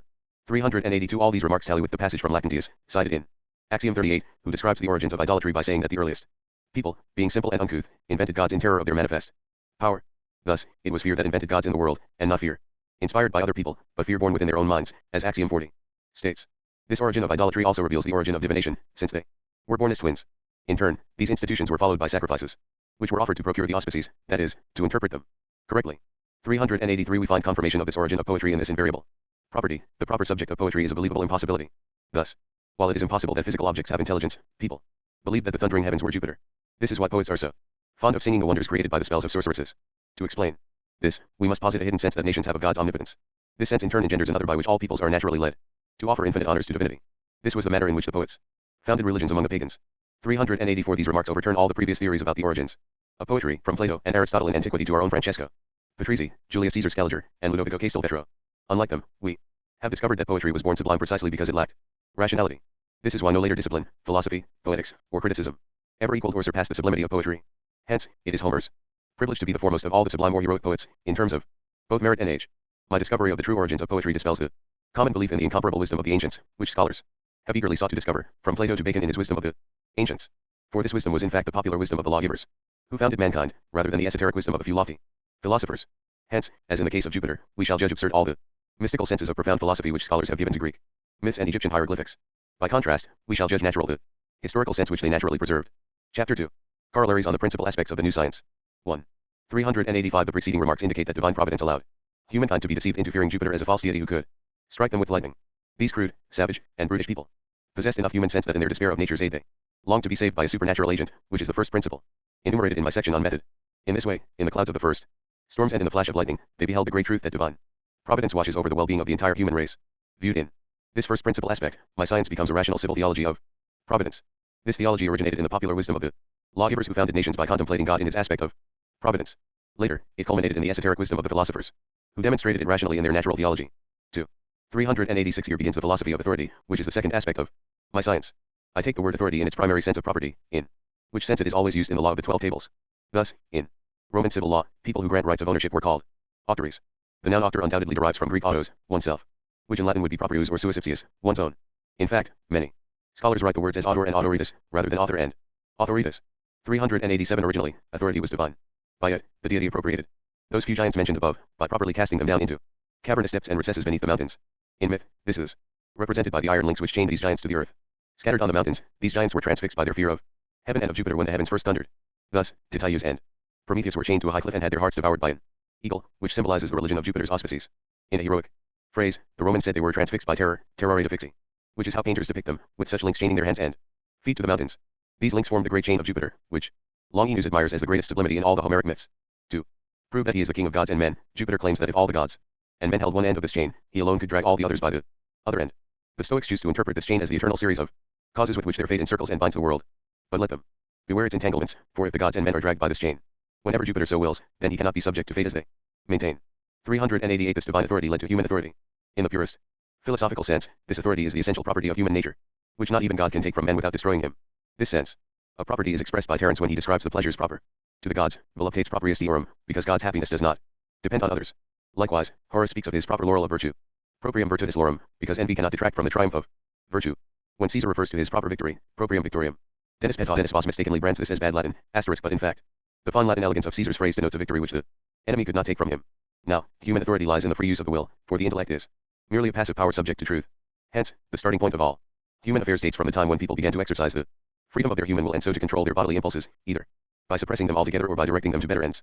This is the conscious effort, or conatus, which is proper to free agents, as we saw in the section on method. By such an effort, the giants gave up their bestial custom of wandering through the earth's great forest. Instead, they grew accustomed to remaining hidden and settled in their caves for a long time. 389 The authority of human nature was followed by the authority of natural law. Now, the giants had occupied the lands where they chanced to be at the time of the first thunder, and became lords of these lands after a long period of settlement. For occupation and long-standing possession are the source of all ownership in the world. These giants are described by Virgil as those few whom just Jupiter has loved, posse quos aequus, amabit Jupiter. Later philosophers wrongly transformed them into persons whom God has endowed with a natural aptitude for sciences and virtues. But the historical meaning of this poetic tag is that the giants, settled in the hidden depths of their caves, became the founders of the so-called greater clans, who counted Jupiter as the first god, as Axiom 108 states. We shall later see that these clans were the ancient noble houses which, branching out into many families, made up the first kingdoms and cities. Their memory is preserved in the fine phrases of heroic Latin, to found clans, kingdoms, and cities, Kindra gentes, regna, urbes and funder gentes. Regna, urbes, which recall the hidden depths, nascendigli, fondi, of their underground caves. 390 This philosophy of authority is intimately connected to the rational civil theology of providence. For by using providence's theological proofs, authority's philosophical proofs can clarify and distinguish our philological proofs. These are the three kinds of proofs outlined in my section on method. Hence, as we study the institutions of nations during their darkest antiquity, the philosophy of authority renders our human judgment certain, even though it is by nature most uncertain, as Axiom 11 states. In other words, it reduces philology to the form of a science. 391 The third principal aspect of my new science is the history of human ideas. As we have seen, human ideas sprang from the divine ideas formed by early people when they contemplated the heavens with the eyes of the body, as we say, rather than the eyes of the mind. In their science of augury, the Romans used the verb contemplare for observing the parts of the heavens whence auguries came or the auspices were taken. This verb referred to the precincts of the heavens, templa caeli, which was the Latin name for the regions marked out by augurs with their divining wands. Similar rites must have given the Greeks their early theoremata and mathemata, things divine and sublime to contemplate, which ultimately became metaphysical and mathematical abstractions. This is the civil and historical meaning of the poetic tag from Jupiter. The muse began, ai of principium musi. For, as we have just seen, Jupiter's lightning bolts were the origin of the first muse, which Homer calls the knowledge of good and evil. Later, philosophers found it all too easy to impose their interpretation of the phrase as the biblical maxim, the beginning of wisdom is piety. The first muse must have been Urania, who contemplates the heavens for the taking of auguries, and who later came to symbolize astronomy, as we shall see. Earlier, we divided poetic metaphysics into subordinate sciences, which all share the poetic nature of their mother. Just so, my history of ideas will trace the crude origins which gave rise both to the practical sciences, which are customarily used by various nations, and to the speculative sciences, which are perfected and pursued by scholars. 4. 392 The fourth aspect of my science is a philosophical criticism which springs from the history of ideas just described. Such criticism will offer us true judgments about the founders of the nations, who lived more than 1,000 years before those writers who have been the subject of philological criticism. Beginning with Jupiter, this philosophical criticism will trace a natural theogony, meaning the genealogy of the gods as it was naturally created by the founders of the pagan world, who were by nature theological poets. We shall see that these founders imagined the 12 gods of the greater clans on certain occasions associated with institutions necessary or useful to humankind. And we shall assign these 12 gods to 12 shorter epochs, into which we may divide the age in which myths were born. In this way, our natural theogony will provide us with a rational chronology of poetic history during the heroic period, which lasted at least 900 years before it was succeeded by vernacular history. 5. 393 The fifth aspect of my science is the ideal eternal history through which the history of all nations must in time pass. For whenever nations emerge from their savage, ferocious, and brutish ages, and are civilized by religion, they begin, develop, and end in the same stages. After discussing these stages theoretically in Book 2, we shall find them confirmed both in Book 4 on the course of nations, and in Book 5 on the recurrence of human institutions. 6. 394 The sixth aspect of the science is the system of the natural law of nations. In expounding this doctrine, its three great proponents, Grotius, Selden, and Pufendorf, should have begun with the beginning of the nations, since this is when their subject begins, as Axiom 106 states. But all three of them made the same mistake of beginning in the middle, that is, with the recent ages of civilized nations, in which people are enlightened by fully developed reason. And this soon led to an age in which philosophers emerged to ascend to the contemplation of justice in its ideal perfection.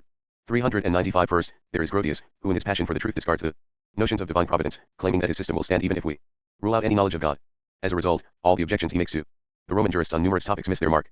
For by making divine providence their first principle, the Roman jurists intended to examine the natural law of nations, rather than the law of philosophers or moral theologians. 396 Next, there is Selden, who assumes that providence exists. But he disregards the inhospitable character of the earliest peoples, and God's original division of the world of nations into Jews and pagans. He disregards the fact that God had to give Moses his law on Mt. Sinai, in order to restore to the Jews that natural law which they had lost during their Egyptian slavery. He disregards the fact that God's law even forbade the Jews from thinking unjust thoughts, something no mortal legislator ever bothered about. And he disregards the bestial origins of all the pagan nations, which are discussed here. Although he claims that the Jews later taught their natural law to the pagans, the fact is impossible to prove. For we have seen that Josephus generously confesses that the Jews lived in obscurity, and that Lactantius solemnly confirms the point. And we recall the hostility with which the Jews have always regarded the pagans, and which they maintain even now when dispersed among all the nations. 397 Finally, there is Pufendorf, who begins with the Epicurean hypothesis that man was cast into the world without God's aid or care. In fact, he was reproached for this, and therefore justified himself in a separate tract. But without providence as a first principle, he cannot even begin to reason about law, as Cicero tells his Epicurean friend Atticus in the Dialogue on Laws. 398 For all these reasons, I begin my discussion of law from the most ancient point in history, the moment when the idea of Jupiter was born in the minds of the nation founders. The Latin word for law is ius, which is a contraction of the ancient Eus, Jove, or Jupiter. This coincides wonderfully with the Greek derivation, which we happily find in the Dialogue Critylus by Plato, who notes that the Greeks at first called law Dian, but later for the sake of euphony pronounced it Dikaion, just. Plato says that Dian means running through or permeating. He thus imposes a philosophical etymology on the word because his intellectual mythology interprets Jupiter as the ether which pervades and penetrates the universe. In fact, Dian derives historically from the name of Jupiter, who is also called Dios in Greek. From this form, the Latins derived the phrases sub dio or sub io to mean under the open sky. I therefore begin my discussion of law by considering its divine origins and its first properties, which were expressed by divination, meaning the science of Jupiter's auspices. For these divine institutions regulated all the nation's human institutions, and together, both kinds of institution constitute the universal subject of jurisprudence. My discussion of natural law in turn begins with the idea of divine providence, which was conceived together with the idea of law. Law began to be observed naturally by the founders of the most ancient clans, the so-called greater clans whose first god was Jupiter. 7. 399 The seventh and last of the principal aspects of my new science is that of the origins of universal history. From the first moment of all the human institutions in the pagan world, this history begins with the first of the world's three ages which the Egyptians said had elapsed before them. This is the age of the gods, in which heaven began to reign on earth and to bestow great benefits on humankind. And it is the golden age of the Greeks, in which the gods mingled on earth with people, as we have seen Jupiter begin to do. From this first age of the world, the Greeks in their myths have faithfully recorded the universal flood and the existence of giants in nature, and thus have truthfully narrated the origins of secular universal history. But later people could not enter into the imaginations of the first founders of the pagan world, who truly thought they saw the gods. Thus, in myths about the giants, the verb adorer, to lay low, was no longer understood in its proper sense of mandar sadara, to send underground. By the later traditions of overcredulous peoples, the giants, who had in fact lived hidden in their mountain caves, were radically transformed into titans, who piled Olympus, Pelion, and Ossa on top of each other to drive the gods from heaven. In fact, the first impious giants, far from fighting the gods, were unaware of their existence until Jupiter hurled his lightning bolts. And the later Greeks, with their highly developed minds, raised heaven itself to an inordinate height, whereas the first giants thought heaven was only the summit of the mountains. Hence, the myth of the Titans storming heaven must have been invented after Homer and tacked onto the Odyssey by a later poet. In Homer's day, the collapse of Olympus alone would have sufficed to cause the gods' downfall, for the Iliad always portrays them as residing on the summit of Mt. Olympus. All of this shows that secular universal history has previously lacked a beginning, and that, for lack of this rational chronology of poetic history, it has lacked continuity as well. Section 2. Poetic Logic. Chapter 1. Poetic Logic. 400 Metaphysics contemplates things in all the categories of their being, but it becomes logic when it considers them in the categories by which they are signified. Hence, now that we have considered poetry as a poetic metaphysics, by which the theological poets imagined most physical objects to be divine substances, we may consider it as a poetic logic, by which it signifies those substances. 401 The word logic comes from Greek logos, which at first properly meant fable, or fabula in Latin, which later changed into Italian fabula. Speech. In Greek, a fable was also called mythos, myth, from which is derived Latin mutus, mute. For speech was born in the mute age as a mental language, which Strabo in the Golden Passage says existed before any spoken or articulated language. This is why in Greek logos means both word and idea. Appropriately, divine providence ordained that this language arose in a religious age, for it is the invariable property of religion that meditation is more important than speech. As Axiom 57 states, the first language employed by the nations in their mute age must have originated with signs, gestures, or physical objects which had a natural relation to the ideas expressed. Hence, Greek logos also meant thing, and the Hebrew word for word, translated by Greek logos and Latin verbum, also meant deed, as Thomas Cathaker observes in the style of the New Testament. We find that mythos was also defined as vera narratio, or true narration. According to Plato and later Iamblichus, this is the natural speech which was once spoken in the world, but as Axiom 57 notes, this was mere conjecture on their part. Hence, Plato's effort to discover the speech in his dialogue Critylus proved vain, and he was criticized for it by Aristotle and Galen. In fact, the earliest speech, that of the theological poets, did not use words which suited the nature of the things they expressed. This was the sacred language invented by Adam, on whom God bestowed divine onomatopoeia, nomenclature, which is the art of assigning names to things according to their nature. Rather, their first speech was a fantastic speech based on animate substances, most of which they imagined to be divine. 402 For example, the theological poets understood Jupiter, Cybe or Bear Cynthia, and Neptune in this way. At first, pointing mutely, they interpreted them as the substances of the sky, earth, and sea, which they imagined to be animate deities, and, trusting the truth of their senses, they believed they were gods. In this way, they used these three deities to explain everything related to the sky, earth, and sea, which is the function of poetic archetypes explained in Axioms 47-9. And they used other deities to signify various subspecies of each major god, for example, Flora for flowers and Pomona for fruits. Today we reverse this mental process when we deal with intellectual notions, such as the faculties of the human mind, the emotions, virtues, vices, sciences, and arts. For we generally imagine them as feminine personifications, to which we refer their various properties, causes, and effects. And when we wish to express our understanding of intellectual notions, our imagination must assist us in explaining them and in giving them human form, as painters of allegories do. By contrast, the theological poets could not use their understanding, and so performed the contrary operation, which is far more sublime. They attributed senses and emotions to physical bodies, even bodies as vast as the sky, earth, and sea, as we have just seen. Later, as their vast imaginations diminished and their powers of abstraction increased, these deities shrank to diminutive symbols of themselves. Since the origins of these human institutions were buried in obscurity, metonymy dressed these symbols in the learned guise of allegory. Jupiter grew so small and light that an eagle now carries him in its flight. Neptune rides the sea in a dainty coach, and Cybe is seated on a lion. 403 Mythologies were expressions proper to myths, which is what the word means literally. And since myths are imaginative categories, as we have seen, mythologies were their allegories. The term allegory was defined in Latin as diversoloquium, different speech, as Axiom 49 states, by an identity not of proportion but of predicability, to use a scholastic term. Allegories signify the various species and individuals comprised under the general categories of myths. Allegories thus have a single, unambiguous meaning based on common semantic elements. For example, Achilles represents the idea of valor common to all strong men, and Ulysses the idea of prudence common to all wise men. In this way, allegories offer us the etymologies of poetic languages, and we shall find that the origins of poetic languages are all unambiguous, whereas those of vernacular languages are generally analogous. Indeed, the term etymology is defined in Latin as veriloquium, true speech, just as myth is defined as vera narratio, true narration. Chapter 2. Corollaries on poetic figures of speech, monsters, and metamorphoses. 404 All the primary figures of speech are corollaries of poetic logic. The most luminous figure, and hence the most basic in common, is metaphor. Metaphor is especially prized when, by the metaphysics just described, it confers sense and emotion on insensate objects. The first poets attributed to physical bodies the being of animate substances, endowed with limited powers of sense and emotion like their own. In this way, they created myths about them, and every such metaphor is a miniature myth. This gives us a criterion for dating the origin of metaphors in various languages. For example, all metaphors based on analogies between physical objects and the products of abstract thought must date from an age in which philosophies were just beginning to take shape. We find proof of this in the fact that in every language the terms used in the fine arts and advanced sciences are of rustic origin. 405 Noteworthy too is the fact that in all languages most expressions for inanimate objects employ metaphors derived from the human body and its parts, or from human senses and emotions. Thus, we say head for top or beginning, front or brow, and shoulders or back, for before and behind, eyes. Abines Latin oculi, buds, lights Italian lumi for entrances to a house. Mouth for any opening, lip for the rim of a pitcher or other container. We speak of the tooth of a plow, rake, saw, or comb, the beards of plants and their roots, a tongue of the sea, the throat of rivers and mountains French, gorge, a neck of land, and the arm of a river. We say hand for a small number, lap of the sea for a gulf Latin sinus, bay, and flanks and sides for lateral portions. We speak of the coast Italian costiera, rib of the sea, and the leg or foot of countries. We say heart for the center, as the Romans said. Umbilicus, navel, foot for end, and plan Latin planta, footprint for base or foundation. We speak of the flesh and the bones English stones of fruit, a vein of water, rock or ore, the blood of the vine, meaning wine, and the bowels of the earth. Similarly, the sky or sea smiles on us, the wind whistles, the waves murmur, and the body groans under a great weight. In antiquity, the farmers in Latium used to say that the fields were thirsty, the crops were distressed, and grains ran riot. Even today farmers say that plants fall in love, vines go mad, and fir trees weep with sap. And countless other examples can be cited in any language. All this follows from Axiom 1, in his ignorance, man makes himself the measure of the universe. And in the example cited, man has reduced the entire world to his own body. Now, rational metaphysics teaches us that man becomes all things through understanding, homo intelligendo fit omnia. But with perhaps greater truth, this imaginative metaphysics shows that man becomes all things by not understanding, homo non intelligendo fit. Omnia. For when man understands, he extends his mind to comprehend things, but when he does not understand, he makes them out of himself and, by transforming himself, becomes them. 2. 406 Using their poetic logic, which was a product of poetic metaphysics. The early poetic peoples named things in two ways: 1. By using sensible ideas, which are the source of metonymy, and 2. By using particular ideas, which are the source of synecdoche. 1. Metonymy, which substitutes the author for the work originated, because authors were more often named than their works. Metonymy, which substitutes the object for its form, and accidents originated because they could not abstract forms and qualities, as Axiom 49 states. And metonymy, of cause for effect, created miniature myths, in which causes were imagined as feminine personifications clothed in their effects, such as ugly poverty, sad old age, and pale death. 3. 407. 2. Synecdoche became metaphor when people raised particulars to universals or united parts to form wholes. At first, only human beings were properly called mortals, since they were the only ones who sensed their mortality.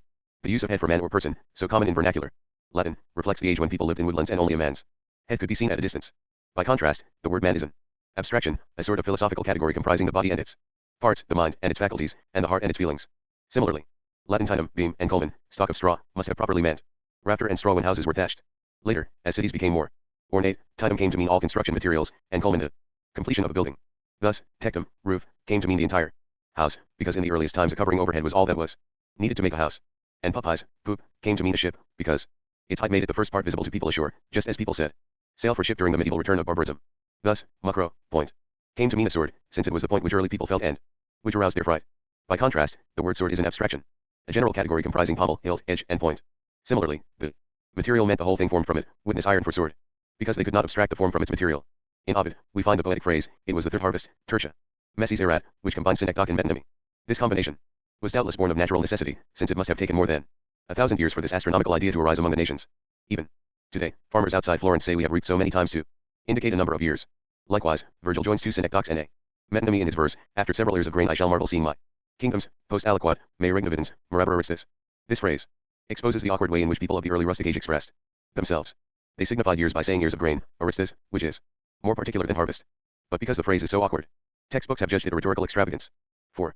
408 Irony could clearly arise only in an age capable of reflection, because it consists of a falsehood which reflection disguises in a mask of truth. From this emerges an important principle of human institutions, which confirms the origin of poetry discovered in my science. Since the pagan world's earliest people were as simple as children, who are by nature truthful, they could invent nothing false in their early myths. These myths must therefore have been true narratives, as we have defined them. 5. 409 All figures of speech may be reduced to these four types: metaphor, metonymy, synecdoche, and irony, which were previously thought to be the ingenious inventions of writers. But my discussion of them proves that they were in fact necessary modes of expression in all the early poetic nations, and originally had natural and proper meanings. These expressions became figurative only later, as the human mind developed and invented words which signified abstract forms, that is, generic categories comprising various species, or relating parts to a whole.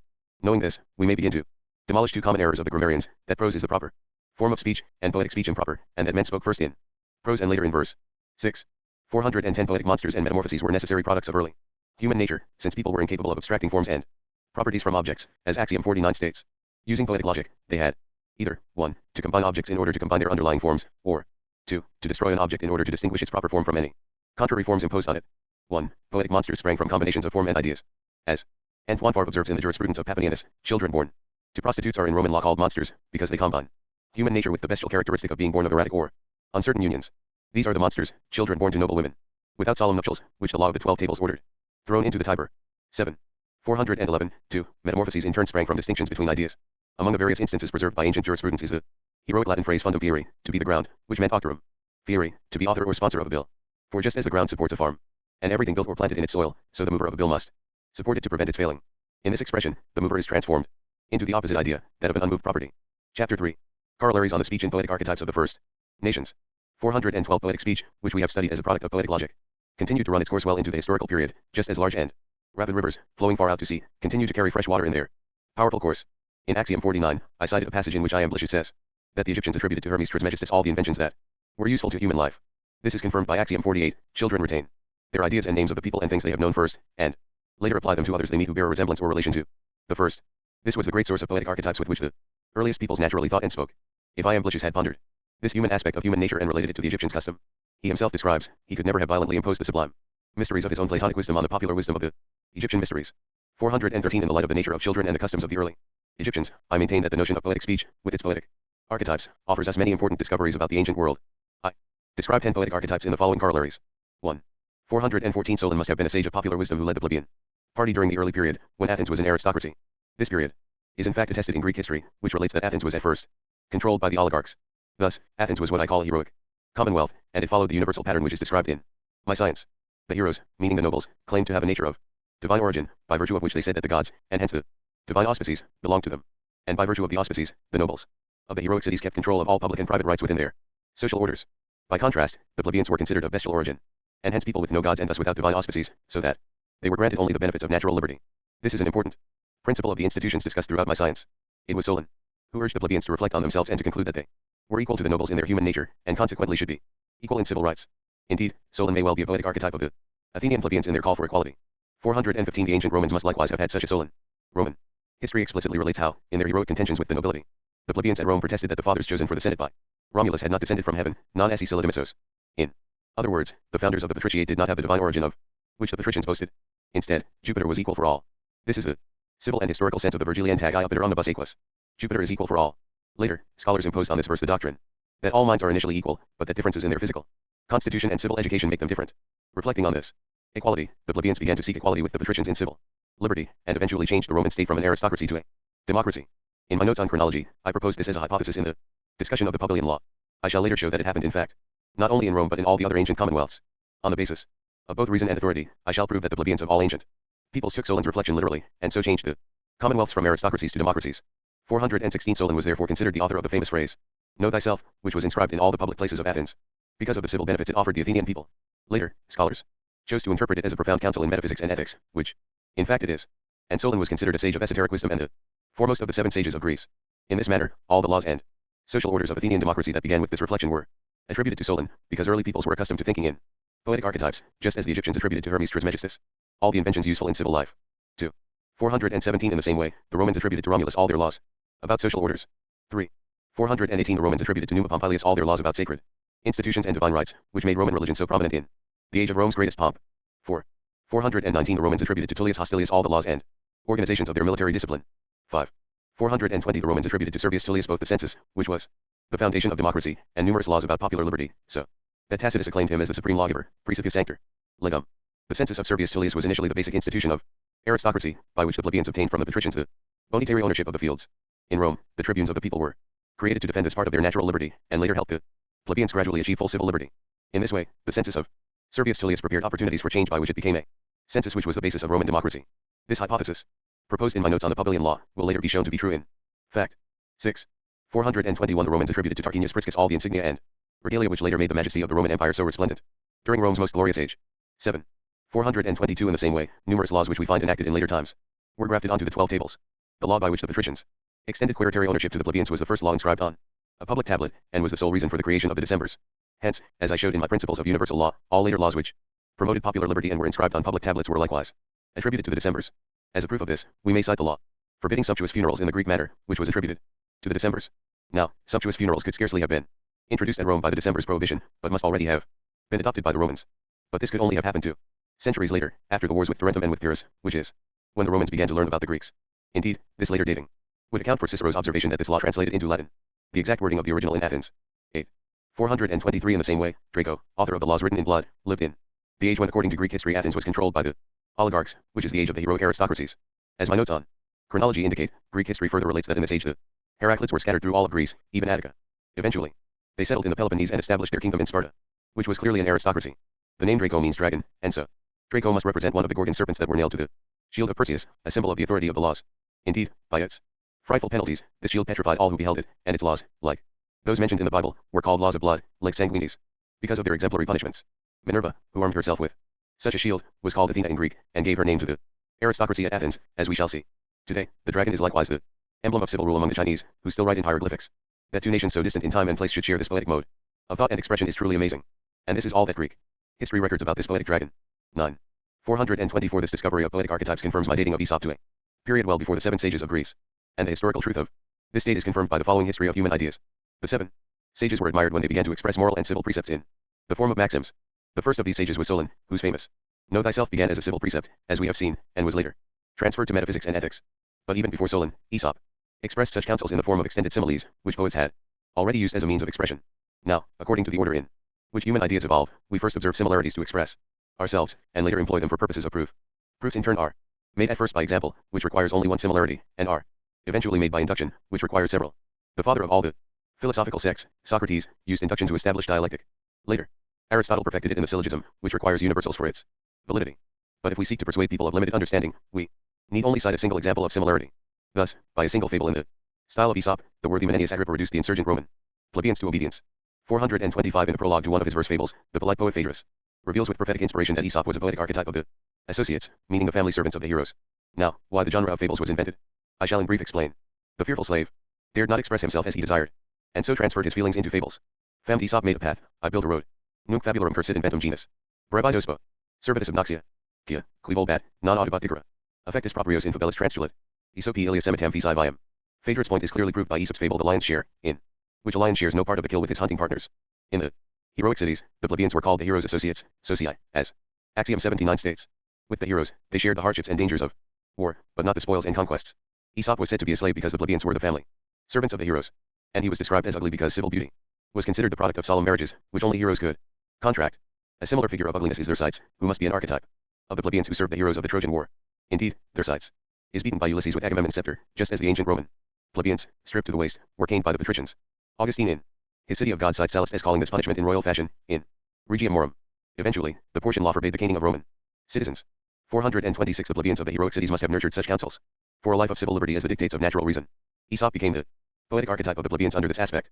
Later, fables concerning moral philosophy were ascribed to him, and he became the first moral philosopher, just as Solon became the first sage because his laws ordered the free state of Athens. Since Aesop offered his counsels in the form of fables, he was regarded as living before Solon, who offered his counsels in the form of maxims. At first, Aesop's fables must have been conceived in heroic meter, or hexameter verse. A later tradition says that they were conceived in iambic verse, which, as we shall see, the Greek people spoke between heroic verse and later prose.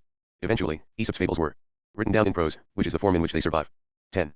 427 In this matter, the first authors of popular wisdom were credited with the later discoveries of esoteric wisdom. Lawgivers like Zoroaster in the Near East, Hermes Trismegistus in Egypt, Orpheus in Greece, and Pythagoras in Italy were eventually believed to be philosophers, just as Confucius is today in China. To cite one example, the so-called Pythagoreans of Magna Graecia were, in fact, nobles who were killed for attempting to change their governments from democracies to aristocracies. I showed earlier that the golden verses of Pythagoras were a forgery, as were the oracles of Zoroaster, the Pemender of Hermes Trismegistus, and the Orphica or verses of Orpheus.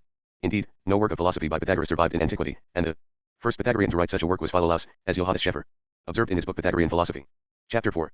Corollaries on the origins of languages and letters, including the origins of hieroglyphics, laws, names, family arms, metals, and money, and the origins of the first language and literature of the natural law of nations.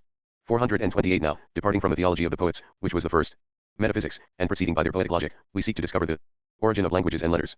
On this topic, we find as many opinions as there are scholars who have written about it. For example, Gerard Jan Vos writes in his treatise on grammar, many authors have written about the origin of letters with such profusion and confusion that the reader goes away more ignorant than before. And Hermann Hugo observes in his Origin of Writing, no subject arouses as many contradictory opinions as the origin of letters and writing. How many conflicting opinions?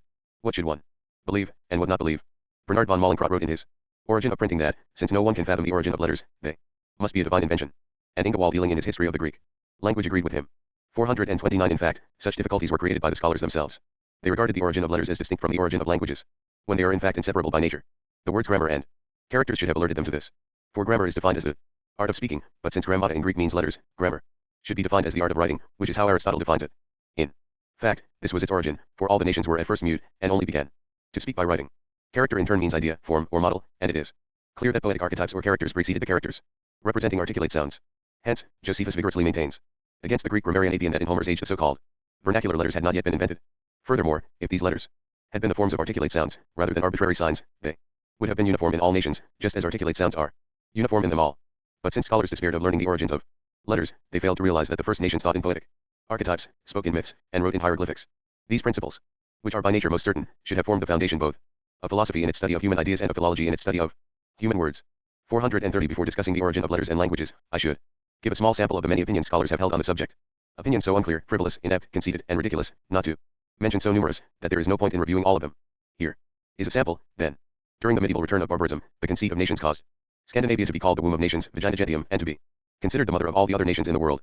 In their conceit, as scholars, Johannes and Olaus Magnus fancied that the letters divinely invented by Adam had been preserved by the Goths since the beginning of the world. This illusion was derided by scholars everywhere. But that did not prevent Jan van Gorp from following and even surpassing their example. He claimed that his Dutch language, which is similar to the Low German of the Saxons, came from the earthly paradise of Eden and was the mother of all other tongues. Van Gorp's opinion was mocked by Joseph Justus Scaliger, Philip Camerus, Christian Beekman, and Martin Cook. Yet this conceit puffed itself up and burst in the Atlantica of Oliver Beck, who maintained that the letters of the Greek alphabet were derived from Norse runes. Supposedly, these runes were simply the Phoenician letters, inverted, to which Cadmus later assigned an order and pronunciation, similar to that of Hebrew letters, and which the Greeks eventually straightened and rounded out using a rule and compass.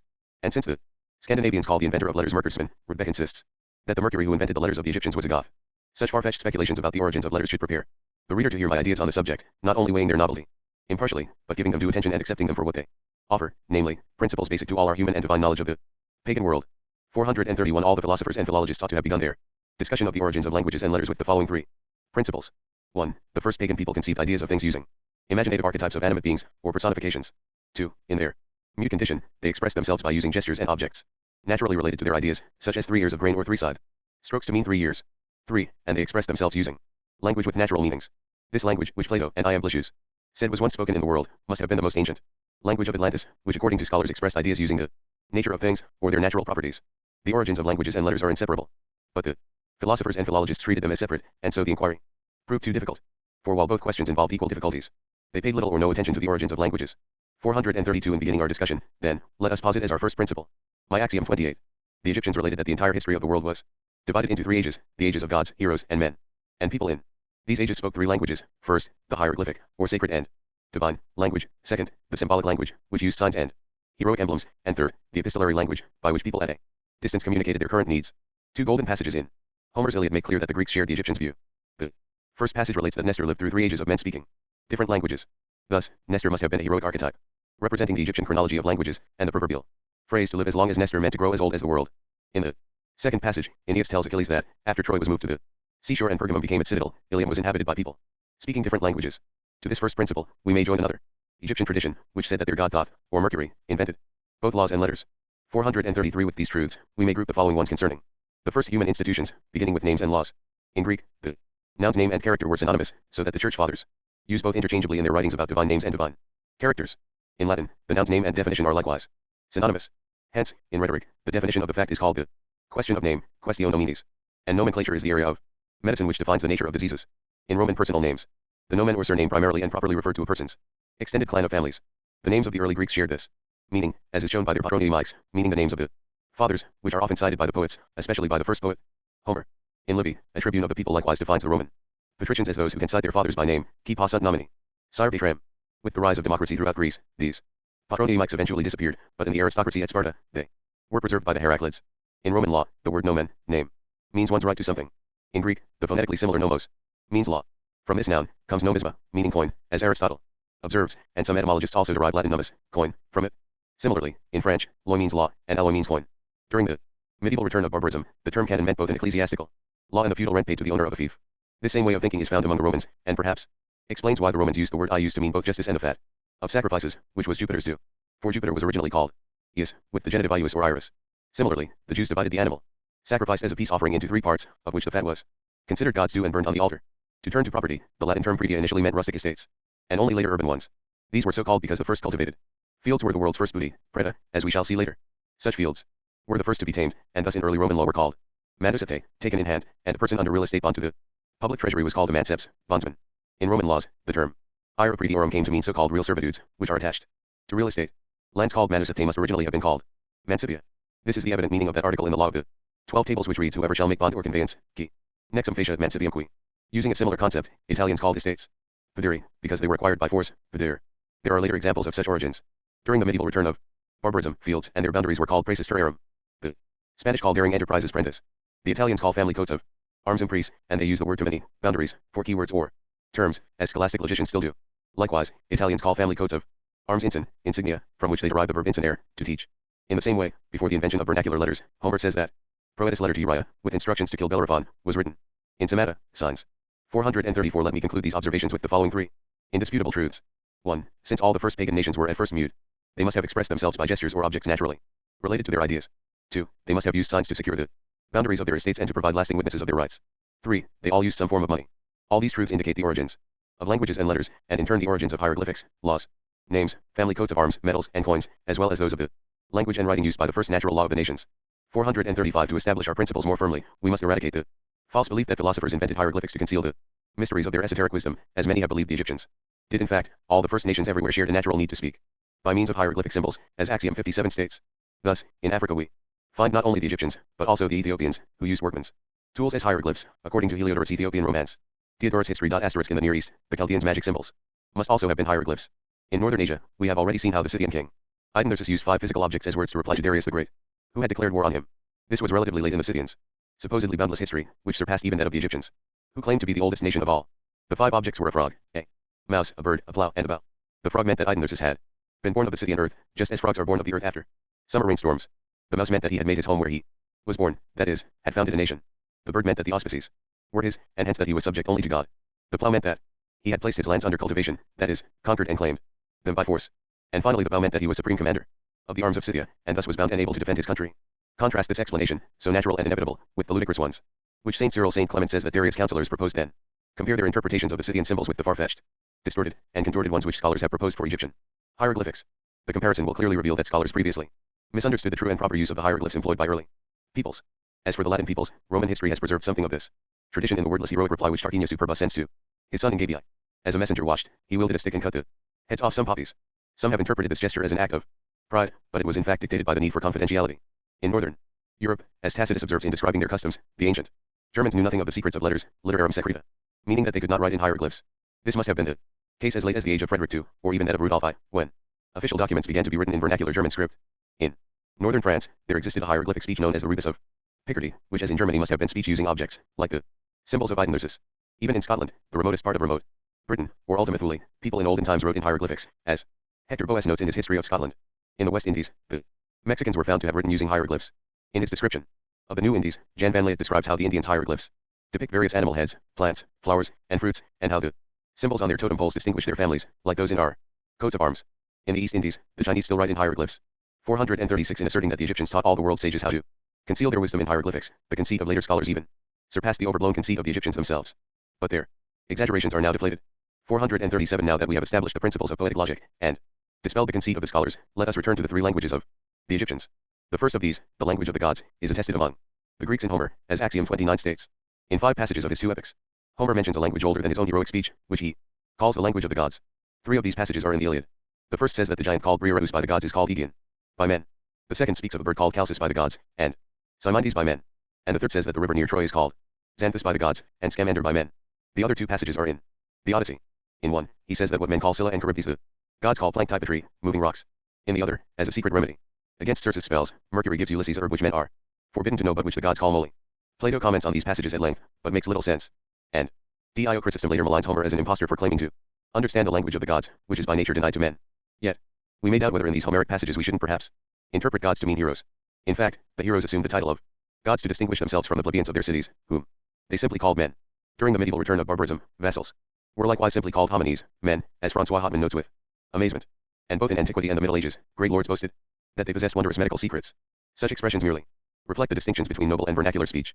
At any rate, we cannot doubt that the Roman Varro devoted himself to studying this language of the gods, and diligently collected the names of 30,000 gods, as Axiom 30 states.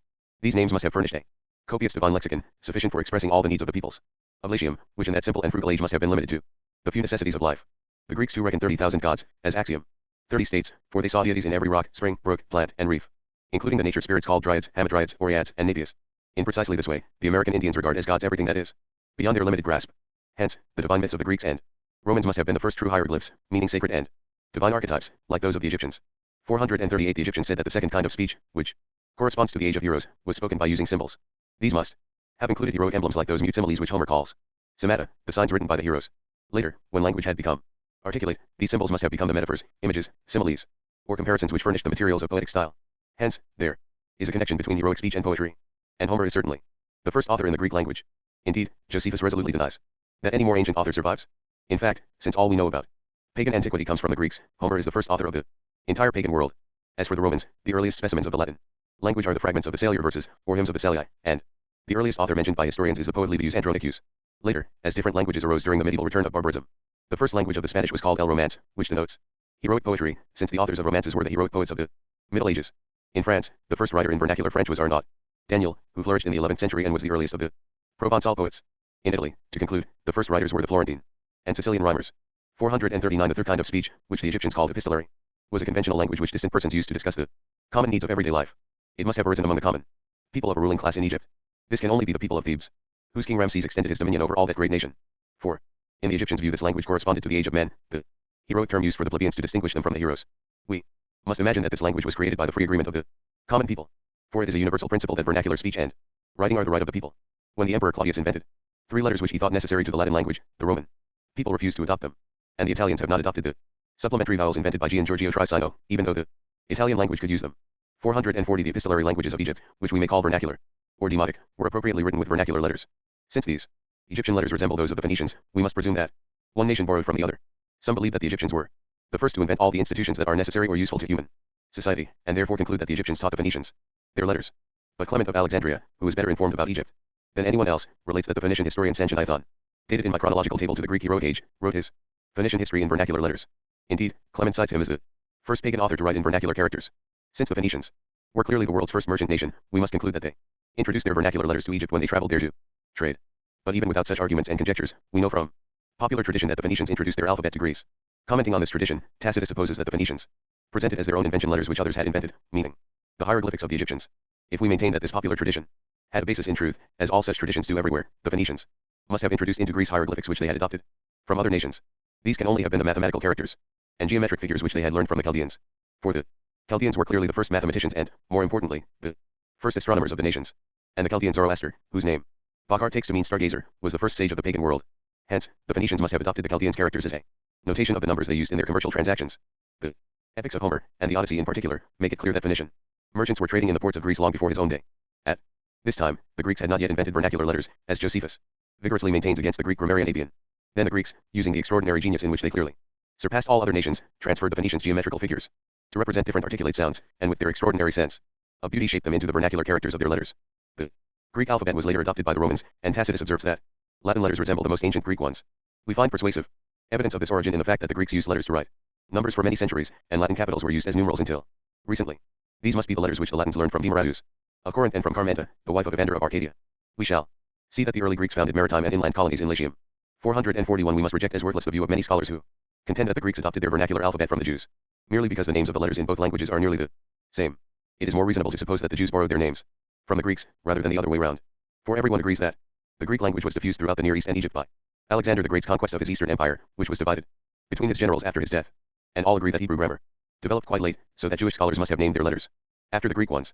Furthermore, since basic elements are by nature very simple, the Greeks must at first have called their letters by their simplest phonetic sounds, which is why they called them elements. The Romans followed the Greeks in naming their letters with similar austerity, and did the same in retaining the simple forms of the earliest Greek ones. Hence, we must conclude that the complex names for the Greek letters, such as alpha and beta, developed at a late date, and were transmitted to the Jews of the Near East even later as aleph, beth, and so on. 442 These observations dispel the opinion of those who assert that Cecrops the Egyptian introduced vernacular letters into Greece. And another such opinion says that these letters were brought from Egypt to Greece by Cadmus the Phoenician, who founded the Greek city of Thebes, and named it after the capital of the greatest Egyptian dynasty.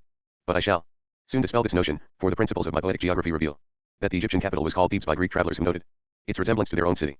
And we may now understand why cautious scholars, cited by the anonymous English author Thomas Baker, of the treatise The Uncertainty of the Sciences Reflections upon Learning, 1699 conclude from the exaggerated antiquity of Sanchoniathon that he never existed at all. Yet rather than discount Sanchoniathon entirely, I think we must date him to a later period, certainly after Homer.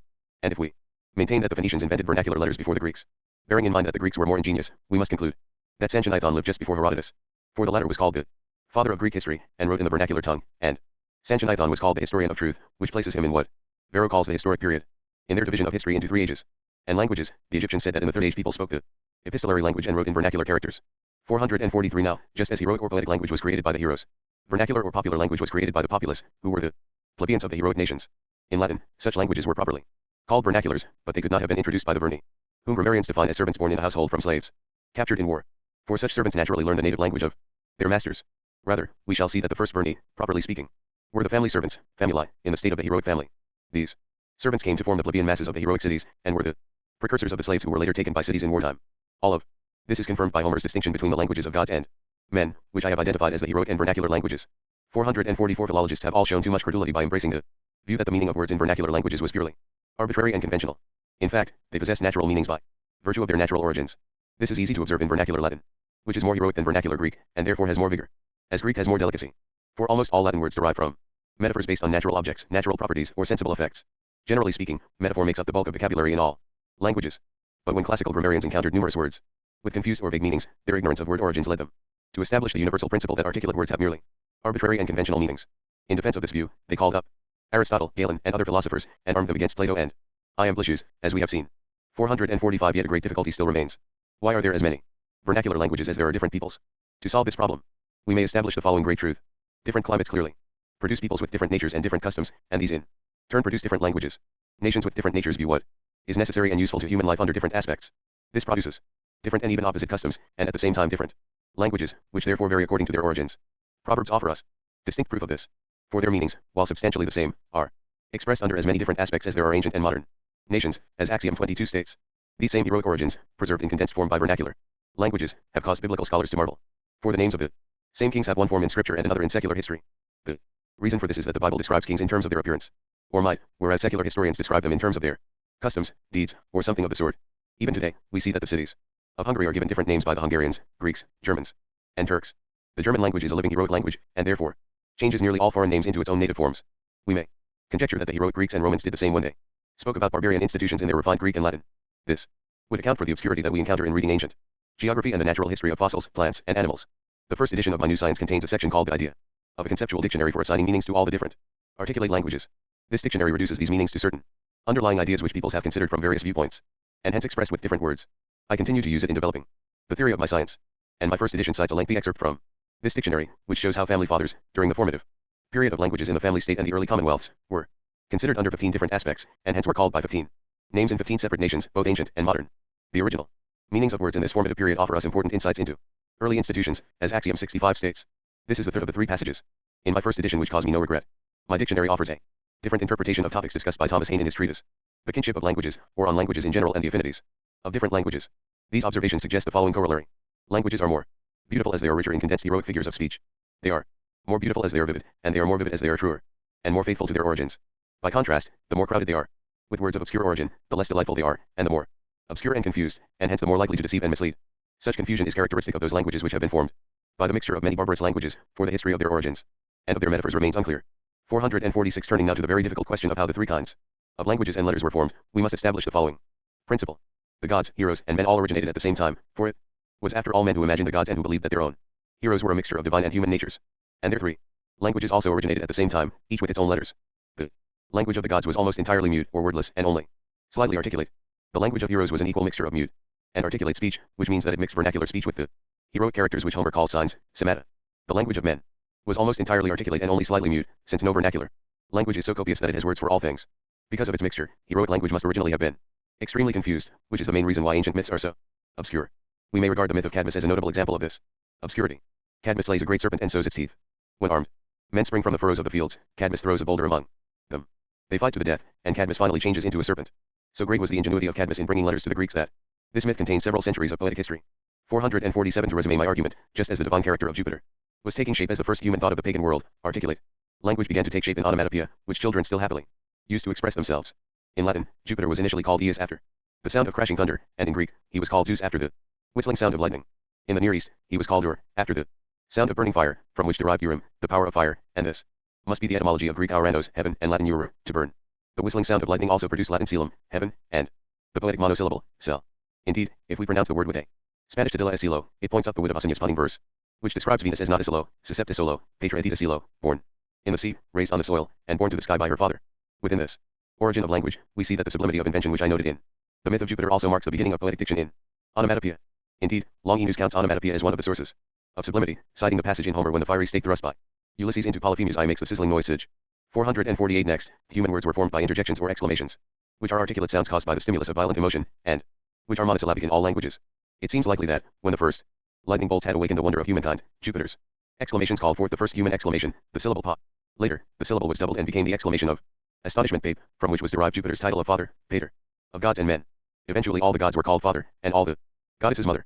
Thus, in Latin we find Father Jupiter, Iopater or Dies Piter, Father Mars, Mars Piter, and Mother Juno, Juno Genetrix, even though the myths relate that Juno was barren. Many of the gods and goddesses in heaven never married, which is why Venus was called the concubine of Mars, rather than his wife. Nevertheless, all these gods were called fathers, as is shown by the verses of Lucilius cited in my Principles of Universal Law. This divine title pater is related to the verb pater, which originally meant to make, as in the creation proper to God the Father. We find this confirmed in the Bible's account of the creation, which says that on the seventh day God rested from the work he had made, of oper quod patreret. The verb impeter, to achieve, is clearly derived from the same root, as if from impeter. The science of augury used the related verb Impetrator, to obtain a good omen, although Latin scholars have written a good deal of nonsense about its origin. All this proves that the first interpretation was that of divine laws ordained by taking auspices, which was called interpretatio, as if from interpretratio. 449 From the natural ambition of their human pride, powerful men in the state of families usurped this divine title and called themselves fathers. This may account for the popular tradition that the first powerful men caused others to worship them as gods. But with the sense of the piety they owed the deities, they called them gods. Later, when the powerful men of the first cities assumed the title of gods, the same piety moved them to call the heavenly deities the immortal gods, to distinguish them from the mortal gods of mankind. From this we see how grotesque these early giants were, like the big feet reported by travelers in Patagonia. We find a striking trace of this in the early Latin words pipulum, complained, and pipere, to complain, which must derive from the exclamation of lament, pi. Scholars of Plautus interpret his word pipulum as synonymous with the noun obigulatio, hue, and cry, which is found in the 12 tables, and which must be derived from vigare, to wail, which properly describes the crying of babies. The exclamation of fear pi must also have given rise to the Greek exclamation paean. The golden tradition of great antiquity relates that, when the great serpent known as Python frightened the Greeks, they called on Apollo to aid them by crying Io paean. At first, numb with fear, they uttered these words slowly 3 times, thus forming 6 spondees. But when Apollo had slain the Python, they rejoiced and shouted the words another 3 times more quickly. In so doing, they divided the omega of Io into 2 omicrons and separated the diphthong Io paean into 2 syllables, thus forming 6 dactyls. This was the natural origin of the heroic verse called the hexameter, which began with spondees and developed into dactyls. Evidence of this origin remains in the invariable property of hexameters, that dactyls tend to replace spondees in any foot but the last. In this meter of heroic verse, song arose naturally from the stimulus of violent emotions. Even today we see that people break into song when they are moved by strong emotions, especially powerful grief or joy, as Axiom 59 states. We shall soon find these observations useful to our discussion of the origins of song and verse. 450 Next, people proceeded to form pronouns. Exclamations give vent to personal emotions, which can be expressed in solitude. By contrast, pronouns serve to signify things whose proper names we do not know or others cannot understand. Like exclamations, nearly all pronouns are monosyllabic in every language. In Latin, the first pronoun, or one of the first, must have been the pronoun hoc, which occurs in Ennius Golden verse, aspice hoc sublime cadens, quem omnes invocant iovem, look at this which falls from above, which all invoke as Jupiter. Ennius says hoc. This, instead of caelum, heaven. And in vernacular Latin, Plautus writes, Luxit hoc iam, it's dawning now, rather than albescit caelum, the sky is growing bright. This is why articles from the beginning have had the invariable property of being placed before the nouns they modify. 451 Later, they formed particles. In most languages, these consist largely of prepositions, and are monosyllabic. The name preposition indicates their invariable property of preceding the nouns and verbs which they modify. 452 Nouns began to be formed gradually. In the first edition of my New Science, the chapter on the origins of the Latin language listed many nouns which originated among the inhabitants of Latium, from the period of their savage life through their rural and early urban societies. All these nouns were formed as monosyllables, and none of them reveals any trace of foreign origin, not even Greek, with the exception of booze, ox, sus, pig, muse, mouse, and seps, which means hedge in Latin and serpent in Greek. This chapter is the second of those passages in my first New Science which I judge valuable, for it may serve as an example to scholars of other languages and encourage them to investigate the origins of those languages, which will benefit the community of literary scholars. For example, German is a mother language, and since that nation was never ruled by foreign ones, the roots of all German words are monosyllabic. And that nouns originated before verbs is shown by the invariable property that there can be no sentence without a noun as its subject, whether expressed or understood. 453 Finally, the authors of languages formed verbs. In just this way, we observe that children often express nouns and particles, but leave the verbs to be understood. For nouns awaken ideas and images which leave clear mental imprints, and particles do the same by signifying modifications of these ideas. But verbs signify motion, which implies past and future moments measured against an indivisible present, a concept which even the philosophers find difficult to grasp. This scientific observation is confirmed by the following case. There is living in Naples a gentleman who has suffered a severe stroke, and can only utter nouns, having completely forgotten the verbs. Let us consider the verbs which are the generic categories of other verbs, sum, I am, of being, which comprises all existence and all metaphysical categories, sto, I stand, of rest, and eo, I go, of motion, which comprise all physical objects, and do, I give, dico, I say, and facio, I do, which comprise all human activities, whether moral, economic, or civil. All these verbs must have originated in imperatives. For in the state of families, which was extremely poor in language, the fathers alone must have spoken and given commands. And in their terror of patriarchal authority, the children and servants must have been obliged to carry out the father's commands with blind obedience and in silence. In Latin, such imperatives still preserve their monosyllabic form, es, sta, I, d, dig, fac, be, stand, go, give, say, do. 454 This monosyllabic genesis of languages conforms to the principle of universal nature, which says that the elements which make up larger divisible entities must themselves be indivisible. And it conforms to the principles of human nature, specifically my axiom 60, which states that even though children today are born amid a wealth of articulate languages, and they have very supple organs for articulating speech, they still begin with monosyllables. This must have been even truer of the first men of the nations, whose vocal organs were very rigid and who had not yet heard human speech. My account also prescribes the order in which the parts of speech originated, and hence the natural origins of syntax. 455 All of this seems more reasonable than the theories of the Latin language advanced by Julius Caesar Scaliger and Francisco Sanchez. 4. Their arguments derive from Aristotle, as if the peoples who invented language must first have studied with him. Chapter 5. Corollaries on the origins of poetic style, digressions. Inversions, prose rhythm, song, and verse. 456 In this manner the nations formed poetic language, which was first composed of divine and heroic symbols, then expressed in vernacular languages, and finally written in vernacular characters. It arose entirely from the first people's poverty of language and their need for expression, as the basic ornaments of poetic style indicate. These include vivid depictions, images, similes, comparisons, metaphors, and periphrases, as well as phrases explaining things by their natural properties, descriptions of things, drawn from their most particular and important effects, and, finally, emphatic and even redundant pleonasms. 457 digressions were born of the coarseness of heroic minds, which were incapable of sticking to the principal subject at hand. This is why we find that simpletons and women in particular naturally digress when they speak. 458 inversions in word order arose from the difficulty of completing sentences with verbs, which were the last words to be invented, as we have just seen. The Greeks, who were a clever people, inverted their word order less than the Romans, and the Romans inverted theirs less than the Germans do now. 459 prose rhythm was only understood quite late by writers, in Greek by Gorgias of Leontini and in Latin by Cicero. Before them, writers had used poetic meters to make their sentences rhythmical, as Cicero himself tells us. We shall find his observation quite useful in our discussion of the origins of song and verse. 460 All these observations prove that human nature determined the creation of poetic style before prose style, just as human nature determined the creation of mythical and imaginative universals before rational and philosophical universals, which were the product of discourse in prose. 4. After the poets had formed poetic speech by combining universal ideas, the nations formed prose speech by contracting these poetic combinations into single words, as if into general categories. Take for example the poetic sentence "My blood boils in my heart," which expresses a natural, eternal, and universal property of humankind.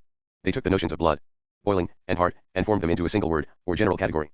Anger, which is called stomachos in Greek, ira in Latin, and cholera in Italian. By the same steps, hieroglyphs and heroic emblems were reduced to a few vernacular letters, as general types to which countless different articulate sounds could be assigned. This process required the utmost ingenuity, and the use of such general words and letters rendered people's minds more agile and more capable of abstraction. This in turn prepared the way for the philosophers, who formulated intelligible general categories. This offers us a small piece of the history of human thought, from which we see that the origin of letters could only be traced in the same breath with the origin of languages. 461 Concerning song and verse, we have shown that people were originally mute. Hence, like mute people, they must have uttered crude vowels by singing, and like stammerers, they must have articulated consonants by singing, as Axiom 58 states. We find important proof of this.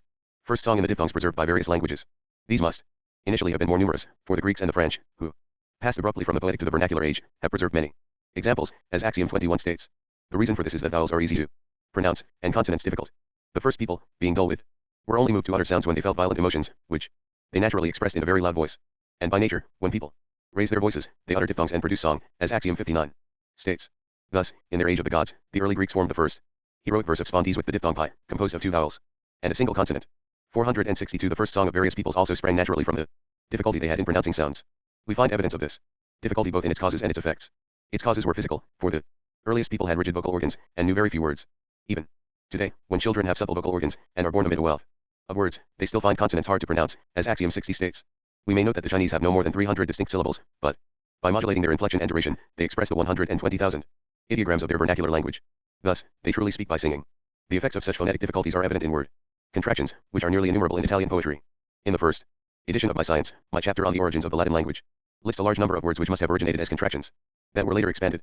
They are also evident in verbal repetitions and reduplications. For example, when stammerers have trouble with a syllable, they replace it by one which they can sing easily, as Axiom 58 states. In my time, there lived in Naples an excellent tenor with a speech impediment, who, in stumbling on a word, would break into sweet song and thereby succeed in pronouncing it. We see that the Arabs begin nearly all their words with the syllable al, and it is said that the Huns were so called because they began all their words with hun. To conclude, the origin of language in song is also demonstrated by the fact that the Greek and Latin orators before Gorgias and Cicero used almost poetic meters. During the medieval return of barbarism, the fathers of the Roman Church did the same, as did the Greek fathers, so that their prose seems like a sort of sing-song. 463 As we have seen, the first verse must have originated in a form appropriate to the age and language of heroes, that is, as heroic verse. Born of violent emotions of fear and joy, this grandiose verse is proper to heroic poetry, which deals only with the most turbulent passions. Yet popular tradition is mistaken in attributing its spontaneous origin to the Greek sphere of the Python. Such turbulent passion, instead of slowing one's ideas and words, accelerates them, which is why Latin festidens, hastening, and solicitous, restless, connote trepidation. Rather, heroic verse was originally spontaneous because the founders of the nations possessed slow minds and sluggish tongues, and from this origin it retains the use of a spondee in the last foot. Later, as men's minds and tongues grew more agile, dactyls were allowed in the rest of the verse. Then, as they developed far greater agility, the iamb was born, which Horace calls the swift foot, as Axiom 62 states. Eventually, when people's minds and tongues were both very agile, prose arrived, which speaks, as it were, using intelligible categories. Now, iambic verse so closely resembles prose that ancient writers often lapsed into it inadvertently. In this way, song passed into verse, and moved more quickly in step with ideas and languages, as Axiom 62 states. 464 This philosophical theory is confirmed by history, which records oracles and sibyls as the most ancient institutions. Indeed, the expression, "It's older than the sibyl," meant that a thing was very ancient. Of the sibyls, who were scattered throughout all the earliest nations, we find mention of 12, and popular tradition relates that they sang in heroic verse. The oracles of all nations likewise gave their responses in heroic verse, so that the Greeks called this meter Pythian after the famous oracle of Pythian, Apollo.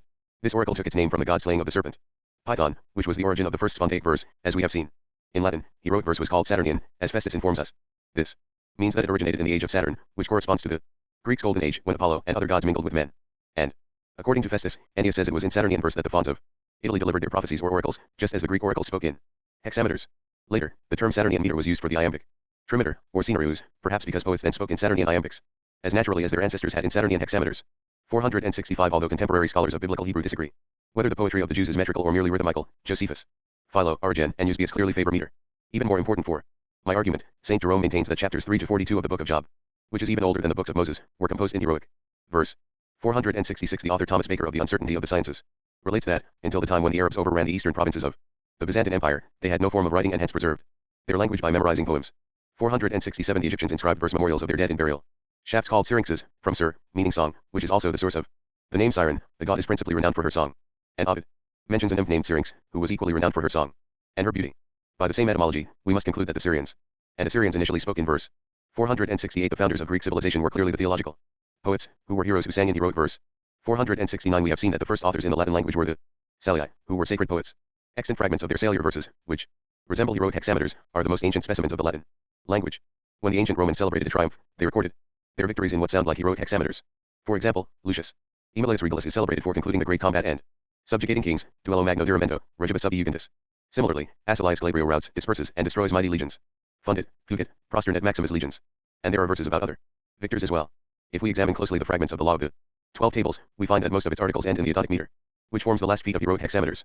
Cicero clearly imitated this rhythm when he framed his ideal laws, which begin with the metrical phrases Deus cast adi unto, pietatem et hibento, let all approach the gods chastely, let them show piety. This explains the Roman custom, described by Cicero, that children learn the 12 tables by singing them as essential poetry, tanquam necessarium carmen. Aelian relates that children in Crete did the same. We have seen that, like Gorgias among the Greeks, Cicero was famous for inventing Latin prose rhythm. Even when he writes on the grave subject of law, his prose avoids not only solemn poetic meters, but even iambics, which closely resemble prose and which he shuns even in his letters to friends. Hence, Cicero's use of verse in on laws must confirm the truth of the following 4 popular traditions concerning laws. 1. Plato tells us that the laws of the Egyptians were poems of the goddess Isis. 2. Plutarch relates that Lycurgus gave laws to the Spartans in verse, including 1. prohibiting them from learning to read and write. 3. Maximus of Tyre tells us that Jupiter gave laws to Midas in verse. 4. Suidas informs us that Draco laid down his laws to the Athenians in verse, although another popular tradition relates that he wrote them in blood. 470 From ancient laws, let us return to history. In describing the customs of the ancient Germans, Tacitus relates that they preserved the origins of their history in verse, and Lipsius in his notes on this passage says the same about the American Indians. Now, the Germans were unknown to other peoples and only known to the Romans quite late, and the Indians were only discovered by Europeans 2 centuries ago. So the example of these 2 nations gives us good reason to infer the same for all the other barbarous nations, both ancient and modern. As for the ancient Persians and the modern Chinese, there is no need for conjecture, for authorities tell us that they wrote their earliest histories in verse. This leads us to an important observation. If both the laws by which the nations were founded, and their first institutions were everywhere recorded in verse, we can conclude only that all the earliest peoples were poetic.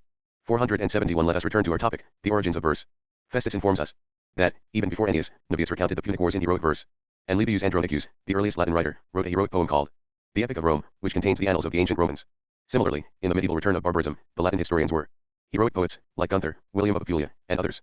We have seen that the first writers in the new European vernaculars wrote verses, and that in Cilicia, a province inhabited almost exclusively by peasants, most of the people are born poets. Indeed, if Greek compound words, especially poetic ones, can be felicitously translated into German, the reason is that the German language preserves its heroic origins quite intact. Adam Reichenberg observed this fact without understanding its cause.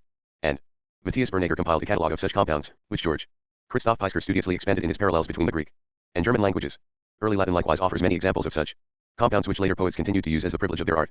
All early languages clearly shared the property of forming nouns first, and only later verbs, as we have seen, hence, they made up for their lack of verbs by forming compound nouns.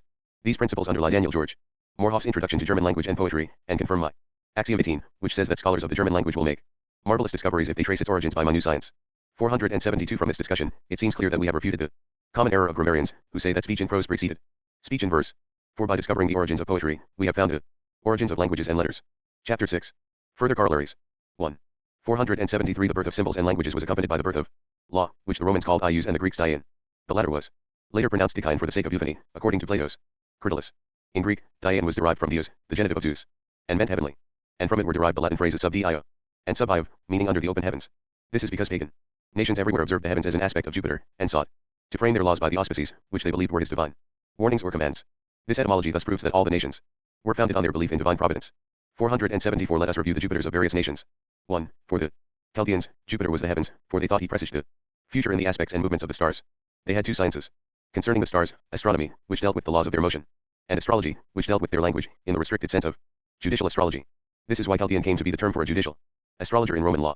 475. 2. For the Persians, Jupiter was likewise the heavens, which they thought held occult meanings hidden from mankind.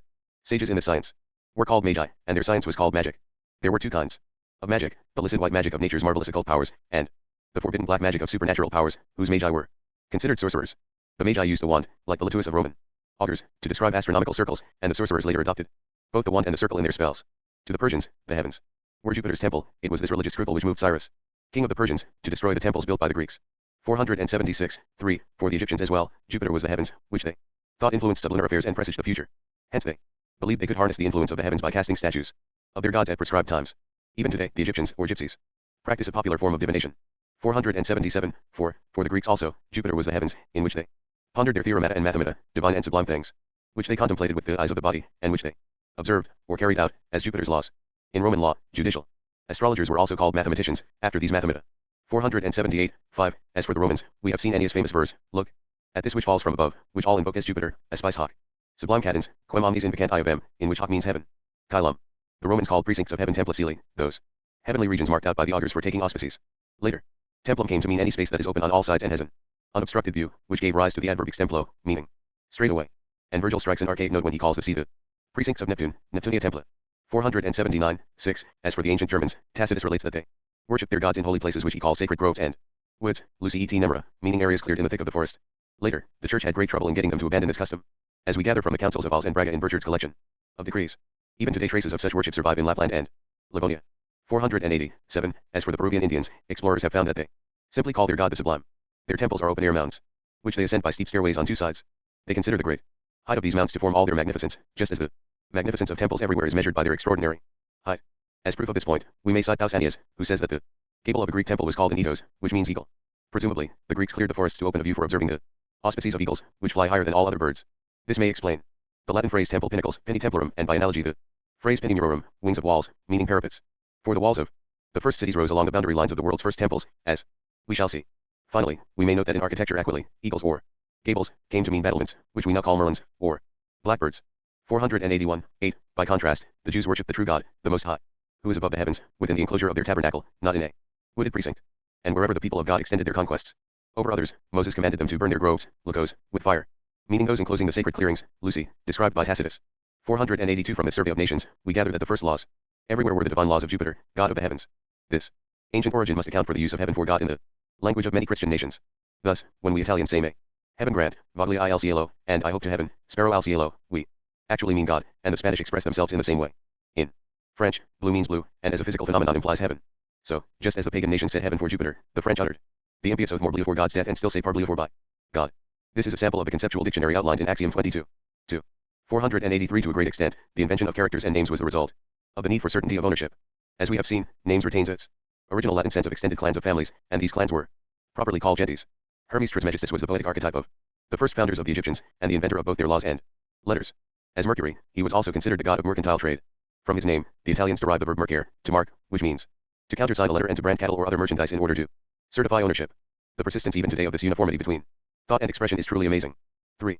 484. Such were the origins of family coats of arms, and hence of metals and coins. From these emblems, which were devised first for private and later for public needs, came the learned emblems devised as a pastime. Scholars intuitively called these emblems heroic, but in fact they require mottos to make their analogies come alive, whereas the natural emblems were heroic precisely because they lacked mottos and thus spoke mutely. Hence, these were in their own right the best emblems because they contained their own meanings. For example, 3 ears of grain, or 3 strokes of a scythe, naturally meant 3 years. This is why the terms names and characters became interchangeable, and name and nature became synonymous. 485. Let us go back now to family emblems. During the medieval return of barbarism, the nations again fell mute, unable to write their vernacular speech. We have no early record of the language of the Italians, French, Spanish, or the other nations. Latin and Greek, in turn, were learned only by the clergy. This is why French clerk, cleric, meant a literate person, and Italian laico, layman, meant an illiterate, as is clear from a valuable passage in Dante. Among the priests, such great ignorance prevailed that we find documents signed with a cross by bishops who couldn't write their own names. Even learned prelates were scarcely able to write, as we see from Father Jean Mabellin's study of official documents. In this work, the indefatigable author presents engraved facsimiles to show how bishops and archbishops signed the conciliar acts of those barbarous ages, signatures written in letters more ugly and misshapen than those of the most ignorant simpletons today. Many such prelates were also chancellors of the European courts. Indeed, the Holy Roman Empire had 3 chancellor archbishops, one each for German, French, and Italian. The irregular forms of their letters later became known as chancery script. Because literacy was so scarce, the English passed a law which said that, if he knew how to write, a criminal under sentence of death would be spared as distinguished by his learning. This may explain why the Italian adjective literate, leperito, later came to mean erudite. 486 Because writing was so rare, we do not find a single wall in medieval houses without an emblem, impressa, inscribed on it. We find a related term in medieval Latin, in which terra presa, taking of land, meant a farm and its boundaries. In Italian, a farm is called a podere, power, which connotes the same forceful seizure as Latin predium, farm, which reflects the fact that the world's earliest booty, preda, consisted of lands placed under cultivation. By the same token, in the Law of the 12 Tables, estates are called mancipia, holdings, persons under real estate bond, especially to the public treasury, are called pretes, guarantors, or mancips, tenants, and what we call real servitudes are ira prediorum, rights of the farms. Among the modern languages, Spanish prenda, estate, can also mean a bold enterprise, just as the Italian impresa forte means a heroic emblem. 4. The world's first bold enterprises were the taming and cultivation of the land, which proves to be the greatest of all Hercules' labors. In Italian, an emblem used to be called an ensign, insina, which implies the notion of signifying, as in the verb insinare, to teach. Today, an emblem is still called divisa, device, because they were invented as signs to mark the first division of the fields, which had previously been used in common by all humankind. The real terminations, or physical boundaries, of these fields later became what scholastic logicians call verbal terms, which are the significant words known as the extreme terms of a proposition. The American Indians use their totemic hieroglyphs as such real terms in order to distinguish their families. 487 To conclude, in an age when nations were mute, the certification of ownership made necessary the private ensigns, or coats of arms, that could signify it. In peacetime, these became public ensigns, from which medals were struck. Later, as wars arose, these emblems were adopted as military insignia, for wars are generally fought by nations who speak distinct languages and are therefore mute in relation to each other. We find a marvelous confirmation of this in the symbol of the eagle on a scepter. By a uniformity of ideas, this device was used by the Egyptians, Etruscans, and Romans, and later by the English, whose royal arms it still graces. The presence of this uniform symbol in so many nations separated by vast expanses of land and sea signifies that all these realms originated in the first divine kingdom sanctioned by Jupiter's auspices. Eventually, with the introduction of trade using money, metals lent themselves to use as coins, which in Latin were called monetae from monera, to remind, a parallel to Italian insinare, to teach, from insina, ensign. In this way, from Greek nomos, law, was derived nomisma, coin, as Aristotle notes, and perhaps also Latin numis, coin, which in fact the best scholars write as numis. In French, law is called loi, and a coin alloy. All these terms must derive from the law or right, which is the proper use of metals and which was represented by a hieroglyph on coins. The names of Italian coins offer marvelous confirmation of this origin. The ducat comes from tussera, to command, which is the duty of a captain. Soldo gives us the word soldier, soldado, and scudo means shield, the defensive weapon which formerly represented the ground of family arms. This meant the land cultivated by a father in the age of families. This sheds new light on ancient metals, for many of them depict an altar, a lituus, which was the augure's wand for taking the auspices, or a tripod, from which an oracle prophesied, whence the Latin phrase dictum ex tripod, meaning an oracular utterance. 488 Such metals must have featured wings. In Greek myths, we find wings associated with objects symbolizing the hero's rights based on the auspices. Thus, we have seen that Idaeus included a bird among the concrete symbols which he sent as his reply to Darius. And in their heroic contentions with the plebeians, the Roman patricians sought to defend their heroic rights by claiming that the auspices belonged to them, auspicia esse. Sua, as Roman history explicitly tells us. In precisely this sense, we find that noble coats of arms during the medieval return of barbarism are surmounted by plumed helmets. And in the West Indies only the nobles may adorn themselves with feathers. 489 The Latin name of Jupiter was Eus. Contracted to Ius, it must have meant the fat of the victim sacrificed as his due. We find a similar combination of ideal and real in the medieval return of barbarism, when the term canon meant both an ecclesiastical law and the payment which a fief holder made directly to his lord. For the first fiefs may have been instituted by ecclesiastics who could not themselves cultivate the church's fields, and therefore leased them to others. These two examples tally with the terms for law and coin cited above in Greek, nomos and nomisma, and in French, loi and alloy. In precisely the same way, the Latin phrase Eus Optimus meant strongest Jupiter, for it was the strength of its thunderbolt that established divine authority in its earliest sense, which was that of ownership, so that all things literally belong to Jupiter. 490 This is why the poet said that all things are full of Jupiter, Iovis, omnia plena. Although this was misinterpreted as a statement of poetic metaphysics, it was in fact a truth of rational metaphysics, which conferred human authority, in the sense of domain or ownership, on the giants who had occupied the world's first vacant lands. In Roman law, such domain or ownership was called ius optimum, supreme right. Cicero gives us the original meaning of this phrase, which is quite different from its later interpretations. In the Golden Passage in an oration, he defines ius optimum as ownership of real estate subject to no private or public encumbrance. This right, ius, was called the strongest optimum, because it was not weakened by any outside encumbrance, and because right was measured by power in the world's early ages. Such ownership must have belonged to the fathers in the family state, and thus was the natural ownership which preceded civil ownership. Later, when cities were formed by uniting families on the basis of this supreme ownership, they were called aristocracies, because this best ownership is called dikaion and ariston in Greek. Among the Romans, the commonwealth of optimates, or best men, had the same origin. It was also called the commonwealth of the few, since it was formed of those few whom just Jupiter loved, pos aequos aequos amabit Iopiter. In their heroic contentions with the plebeians, the heroes maintained their rights by controlling the divine auspices. In the mute language of symbols, these heroic rights were represented by the bird of Audiobook, and by the wings in Greek myths. In articulate language, they were later expressed by the Roman patricians who claimed that the auspices belonged to them, auspicia sesua. Asterisk. 491 Now, with his lightning bolts, which were the source of the greater auspices, Jupiter had laid low the giants, driving them underground to live In mountain caves. By laying them low, he brought them good fortune, for they became the lords of the ground in which they dwelt hidden, and so emerged as the lords of the first commonwealths. And because of this land ownership, any giant proposing a law said he was the ground, fundus, rather, than the auctor, of the measure, a usage preserved in heroic Latin. As we shall see, the giants' private and familial authorities were later united, and grew into the public and civil authority of their heroic ruling. Senates. On medals and coins, these senates were represented by 3 human legs, whose thighs meet in the middle and whose feet rest on the outer rim.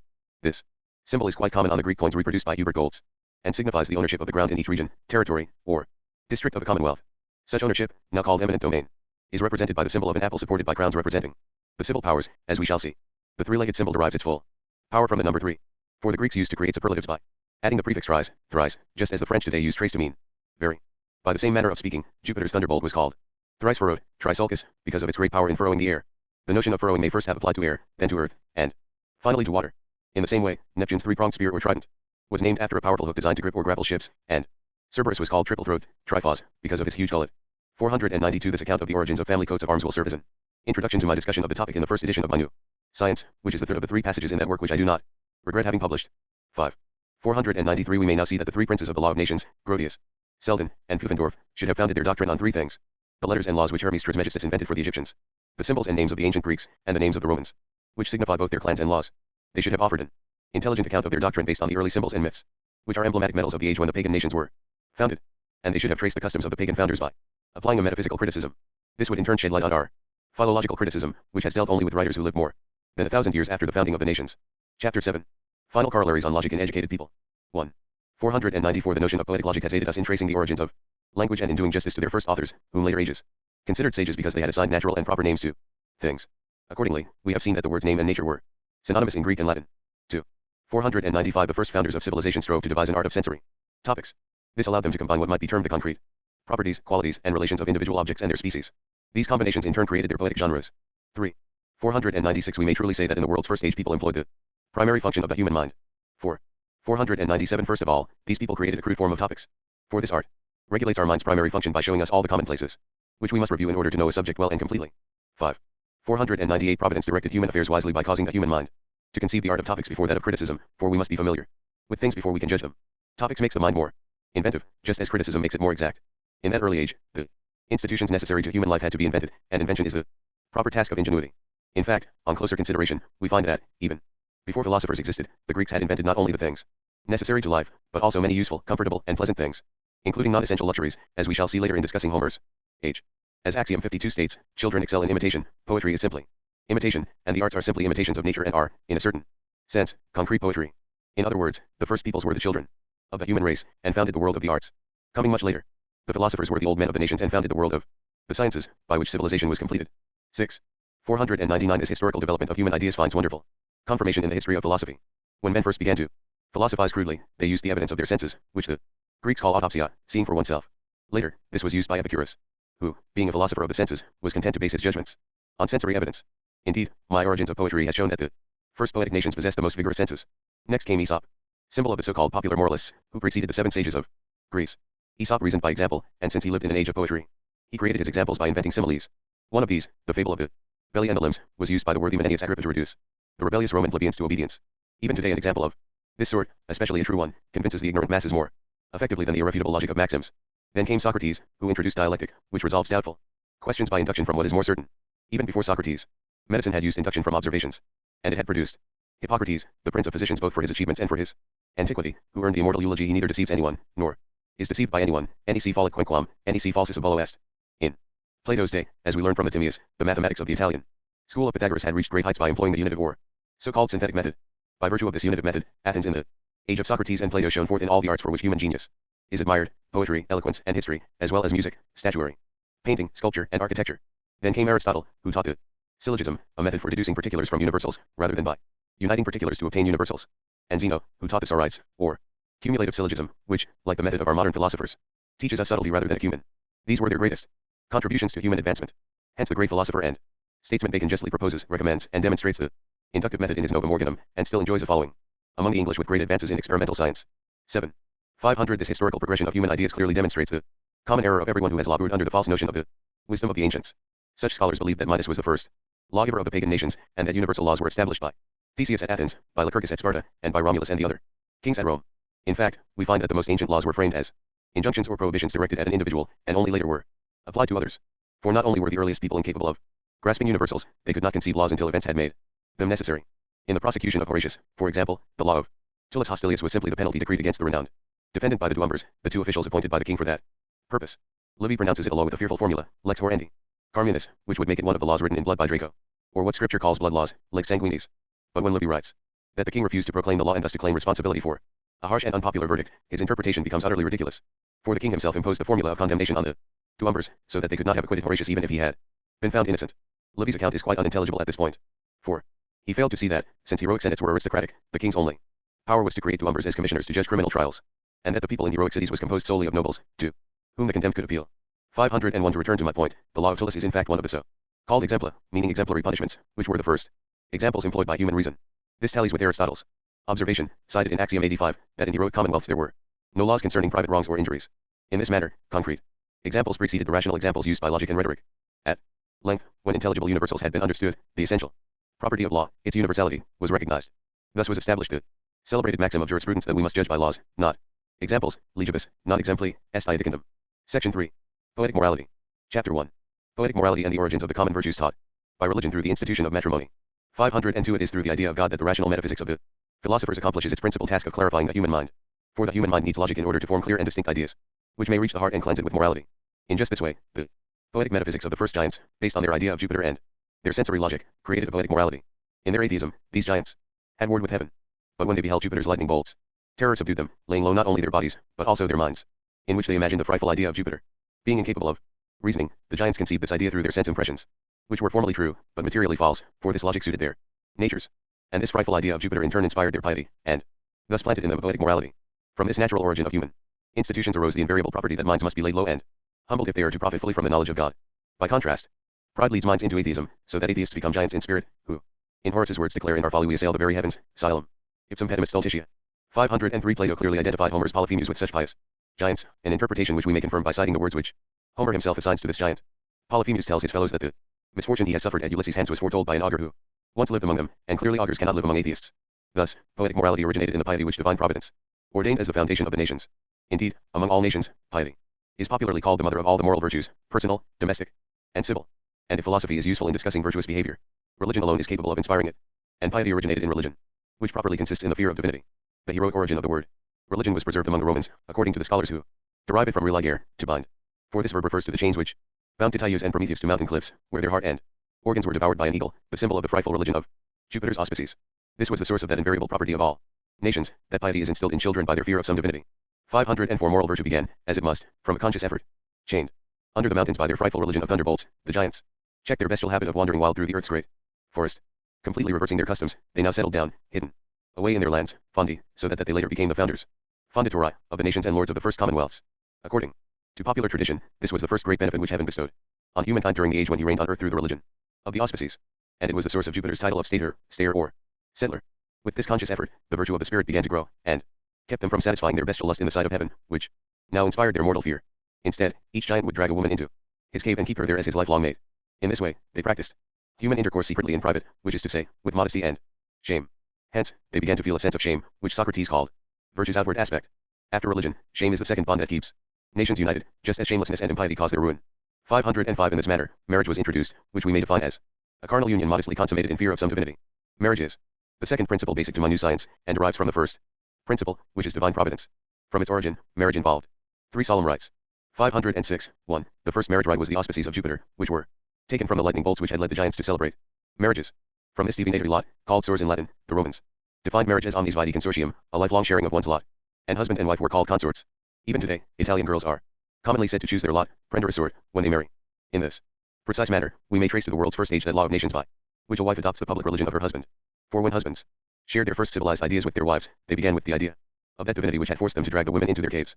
Thus, even their crude metaphysics began by knowing the human mind through God. From this first origin of all human institutions, all pagan people must have begun to praise, laudere, the gods, in the ancient Roman legal sense of citing or calling by name. From this, they derived the phrase laudere auctories, which meant to cite the gods as the authors of all human deeds.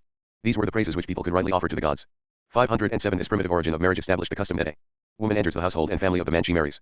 This natural custom of the nations was preserved by the Romans. In their families, wives held the same legal status as their husbands' daughters or as their sons' sisters. By virtue of this origin, marriage meant a union with one Woman, a practice preserved by the Romans. Tacitus admires the same custom in the ancient Germans, who like the Romans preserved their national origins, and whose example allows us to infer the same for all other nations. And by virtue of its origin, marriage also meant a lifelong union, as in fact it remains among many peoples. Because of this property, the Roman jurists defined marriage as an inseparable companionship for life, individuo vitae consuetudo, and divorce was only introduced quite late. 508 The importance of the auspices taken from lightning has left traces in Greek myth. For example, Hercules, an archetype of the founders of nations, was born to Alcmena in a thunderclap. And another great Greek hero, Bacchus, was born when Semele was struck by lightning. This was the primary reason why heroes called themselves sons of Jupiter. Indeed, they spoke with the truth of their senses because they were convinced that the gods determined everything. In Roman history, we read about this in the heroic contentions between the patricians and plebeians. When the patricians claimed that the auspices were theirs, the plebeians countered that the patricians' ancestors, whom Romulus had made senators, had not descended from heaven. If this reply is to make sense, it can only mean that the patricians were not heroes. To signify that only the nobles had the right of contracting solemn nuptials, or Roman connubium, which depended on the major solemnity of the auspices, they represented the god of love, Amor, as a winged noble, with a blindfold signifying modesty. The Greek heroes called him Eros, using a name like their own title of heroes, hero, and they also depicted the god of marriage, Hymen, with wings. Hymen was the son of the muse Urania, who was so called because she contemplated the heavens, Auranos, in order to take the auspices. Urania, the firstborn of the muses, was defined by Homer as the knowledge of good and evil, and, like the other muses, she was depicted with wings, because she belonged to the heroes. Earlier, we saw the historical meaning of the poetic tag Ai of Principia Musae, Jupiter the origin of the muses. We may now add that Urania and all the other muses were believed to be Jupiter's daughters, since all the civilized arts sprang from religion. The presiding deity of these arts was Apollo, who was chiefly worshipped as the god of divination. When the muses are said to sing, it is in the sense of the Latin verbs canere and cantare, which mean to foretell. 509. 2. The second solemn rite of marriage was a veil worn by brides, symbolizing the origin of the first marriages in a sense of shame. This custom has been preserved in all nations. In Latin, weddings are called nuptials, nuptia, which derives from nubere, to cover. In the medieval return of barbarism, unmarried maidens were called virgins in capillo, with unbound hair, in contrast to married women, who were veiled. 510. 3. The third solemn rite of marriage was the ritual abduction of the bride by mock force, or deductio. Practiced by the Romans, this ritual evoked the real violence with which the giants dragged the first wives into their caves. Originally applied to the lands physically occupied by the giants, the Latin term manicapte, seized with the hands, was later extended to solemnly wedded wives. 511. After Jupiter, the theological poets created Juno as the second divine archetype to represent solemn matrimony. The second deity of the so-called greater clans, Juno is both Jupiter's sister and wife, because the first lawful or just solemn marriages, so called for the solemn auspices of just Jupiter, were celebrated between brothers and sisters. Juno is also the queen, regina, of gods and men, because kingdoms, regna, sprang from such legitimate marriages. And statues and medals portray her fully clothed, as a token of her modesty. 512. Heroic Venus was also regarded as a goddess of solemn marriages. Called Pronuba, bridesmaid, she covered her private parts with her famed girdle, which lascivious poets later embroidered with all sorts of aphrodisiac charms. At that point, the severe historical truth of the auspices had been corrupted, and people believed that Venus lay with men, as Jupiter lay with women. Hence, Aeneas, who was conceived under Venus' auspices, was said to be Venus' son by Anchises. This Venus is accompanied by swans, which she shares with prophetic Apollo and which sing in the sense that the Latin verbs canere and cantare mean divinare, to foretell. When the myth relates that Jupiter took the form of a swan in mating with Leda, it means that Leda conceived the egg-born Castor, Pollux, and Helen under Jupiter's auspices. 513. Juno's Roman title Iougeles, goddess of the yoke, alludes to the yoke of solemn matrimony, which in Latin was called coniagium, as a husband and wife were called coniags, conjugal partners. She was also called Lucina, goddess of light, because she brings offspring into the light. But this refers not to the natural light of day, which is shared by the offspring of slaves, but rather to the civil light, for which nobles are said to be illustrious. The epithet jealous refers to Juno's political jealousy in guarding solemn matrimony. This jealousy explains why, until Rome's 309th year, 445 BC, the patricians excluded the plebeians from nuptial rites. In Greece, Juno was called Hera, for whom the heroes must have been named. For they were born of solemn nuptials, of which Juno was the presiding deity, and they were conceived by noble love, the similarly named Greek god Eros, who is the same as Hymen. The word hero must also have meant the lord of a family, as opposed to the famulae or family servants, who were essentially slaves. This was the sense of the Latin noun heres, master, from which was derived hereditas, inheritance, which originally was called familia, estate. This very origin shows that hereditas meant a despotic lordship, like the sovereign power of testamentary disposition which the law of the 12 tables confers on the family father. As a family father disposes concerning his possessions and the guardianship of his estate, it shall be legally binding, uti pater familias. Super pecuniatud lave sui rei legasit, ita ius esto. This disposing was generally called legari, to bind, which is proper to sovereigns, and thus an heir became a legatee, or person delegated through the inheritance to represent the deceased family father. By contrast, both children and slaves alike were included under the terms estate, res, and possessions. Pecunia. All this is incontrovertible proof of the monarchical power which fathers exercise over their families in the state of nature. They must have retained this power in the state of heroic cities, as in fact we shall soon see. The heroic cities, in turn, must have begun as aristocracies, meaning commonwealths of lords, for even under the later democracies, the fathers still retained their power. All this will be discussed later. 514. The goddess Juno imposed great labors on the Theban or Greek Hercules. As Axiom 43 states, every ancient pagan nation had as a founder its own Hercules. In other words, marriage, with its origins in piety, is the school in which we learn the rudiments of all the great virtues. With the favor of Jupiter, under whose auspices he had been conceived, Hercules accomplished all 12 labors, and so was called Heracles, meaning here is Kles, here is glory. If we adopt Cicero's apt definition of glory as widespread fame for services to mankind, imagine how much glory is due to the Herculean figures who by their labors founded the various nations. Nevertheless, as time passed, the original sense of these severe myths was obscured, and human morals grew dissolute. People thought that Juno's sterility was a natural condition, and that her jealousy was provoked by the adulteries of Jupiter, whose bastard son was Hercules. Contrary to the meaning of his name, Hercules accomplished his labors with Jupiter's favor, and triumphed despite Juno. Rather than hear its glory, he became her utter disgrace, and Juno was regarded as the sworn enemy of virtue. In myth, Juno was depicted as hanging in the air with a rope around her neck, with her hands tied by another rope, and with two heavy stones tied to her feet. This symbol, which until now has greatly perplexed the mythologists, in fact represented the sanctity of marriage. She hangs in the air to signify the heavenly auspices required for solemn nuptials. For this reason, Iris, goddess of the rainbow, became Juno's handmaiden, and the peacock with its rainbow tail was thought sacred to her. The rope around her neck signifies the violent seizure of the first wives by the giants. The rope binding her hands bade against the subjection of wives to their husbands, which was later represented in all nations by the more civilized symbol of the wedding ring. The heavy stones tied to her feet denote the stability of marriage, which Virgil appropriately calls coniagium stabile. But later ages, with their corrupt morals, perverted the original meaning of the myth, and Juno's suspension was viewed as a cruel punishment devised by the adulterous Jupiter. 515 For precisely such reasons, Plato interpreted the Greek myths just as Manetho had the Egyptian hieroglyphs. In the myths, he observed that the gods' customs were entirely inappropriate to their divinity, but quite appropriate to his own ideas. Take, for example, the poetic tag all things are full of Jupiter, I of these omnia plena. Plato imposed on the mythical Jupiter his own idea of ether, which pervades and penetrates everything. But, in fact, the Jupiter of the theological poets was no higher than the mountain tops and the region of the atmosphere which generates lightning. And Plato imposed the idea of breathable air in Greek, on the mythical Juno, since her Greek name is Hera. But in fact Juno has no offspring by Jupiter, whereas air and ether produce everything. By this poetic tag, the theological poets intended neither the truth of physics that ether fills the universe, nor that truth of metaphysics which demonstrates what natural theologians call God's omnipresence. On the basis of poetic heroism, Plato constructed his philosophical heroism, which places the hero above both man and beast. For Plato, the beast is a slave to its passions, man, placed in the middle, struggles with his passions, but the hero commands his passions as he chooses. In this way, the heroic nature lies midway between human and divine nature. So Plato found that the poets had depicted two kinds of love quite appropriately.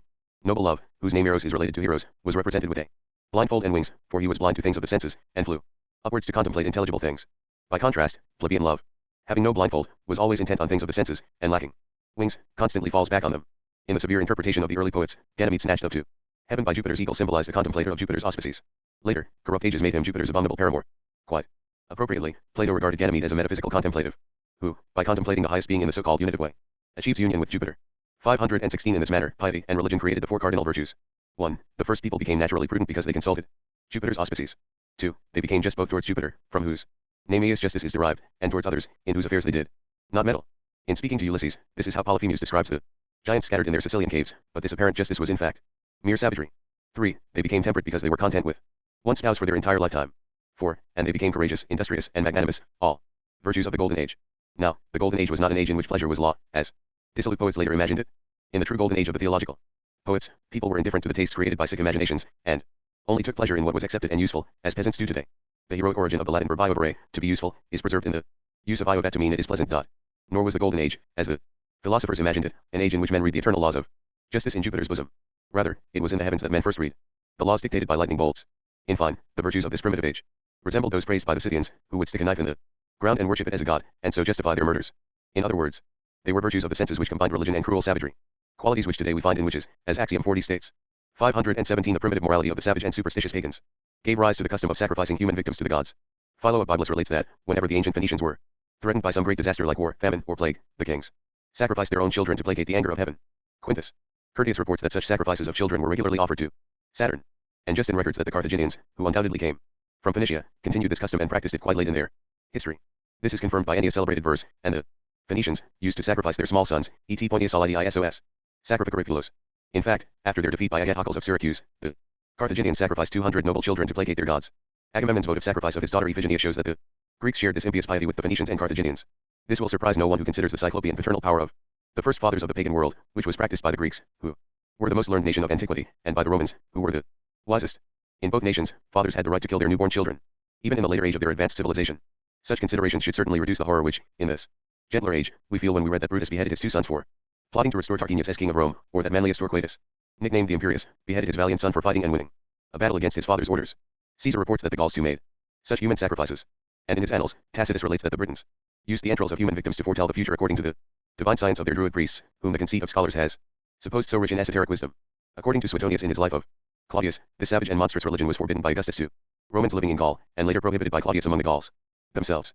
Scholars of Near Eastern languages maintain that the Phoenicians spread throughout the world their custom of burning a man alive, which was their sacrifice to Moloch, the god which Morne, Van Driesk, and Selden identify with Saturn. Such was the civilization which the Phoenicians, who brought the Greeks their alphabet, taught to the early nations of the most barbarous pagans. It is said that Hercules purged Latium of another monstrous custom, the sacrifice of live victims thrown into the Tiber, by substituting victims made of straw. Tacitus relates that solemn sacrifices of human victims were made by the ancient Germans, who from time immemorial were so close to foreigners that not even the all-powerful Romans could penetrate their society. And the Spanish found such sacrifices in America, which until 2 centuries ago was unknown to us. In his History of New France, Mark Lescarbot observes that barbarians there ate human flesh, presumably that of victims slain in rituals like those described in Ovieto's History of the Indies.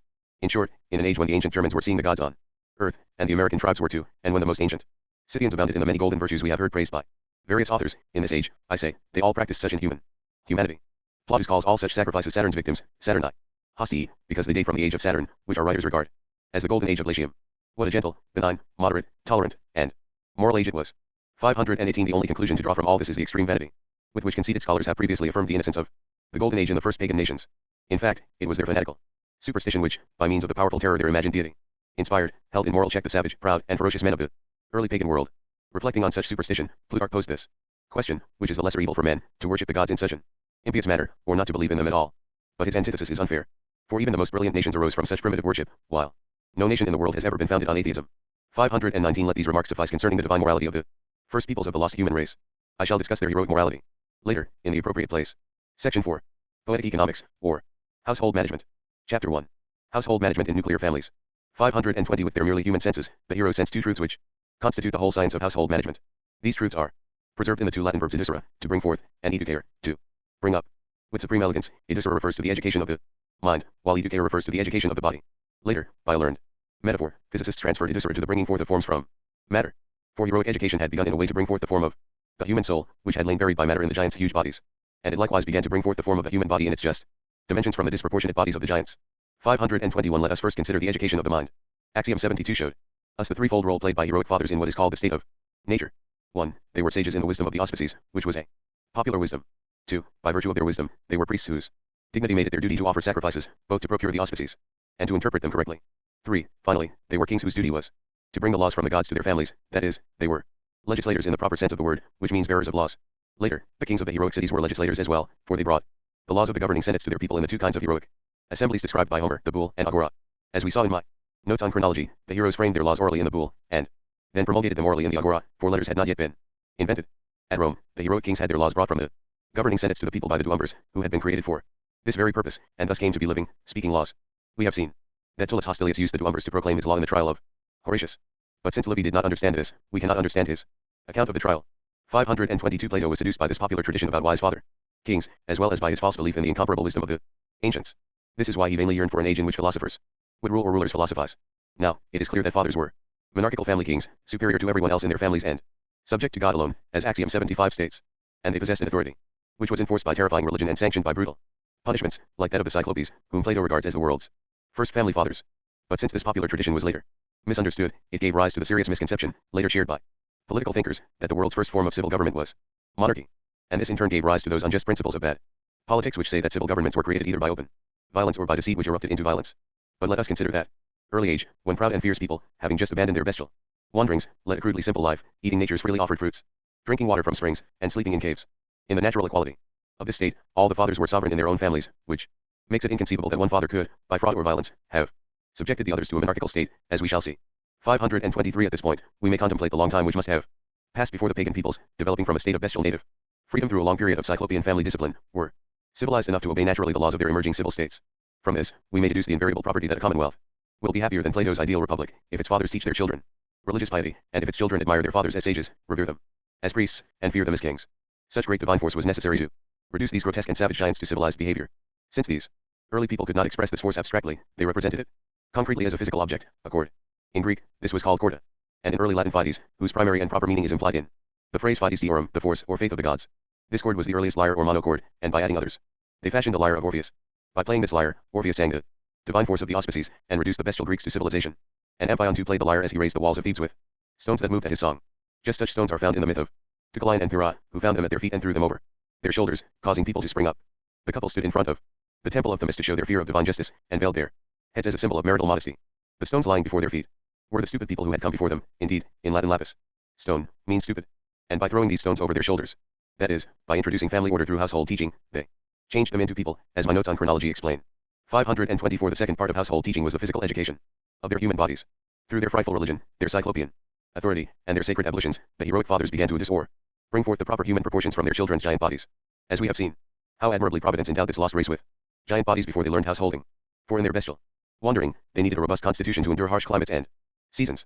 Their enormous strength helped them penetrate the world's great forest, which was densely overgrown as a result of the recent flood.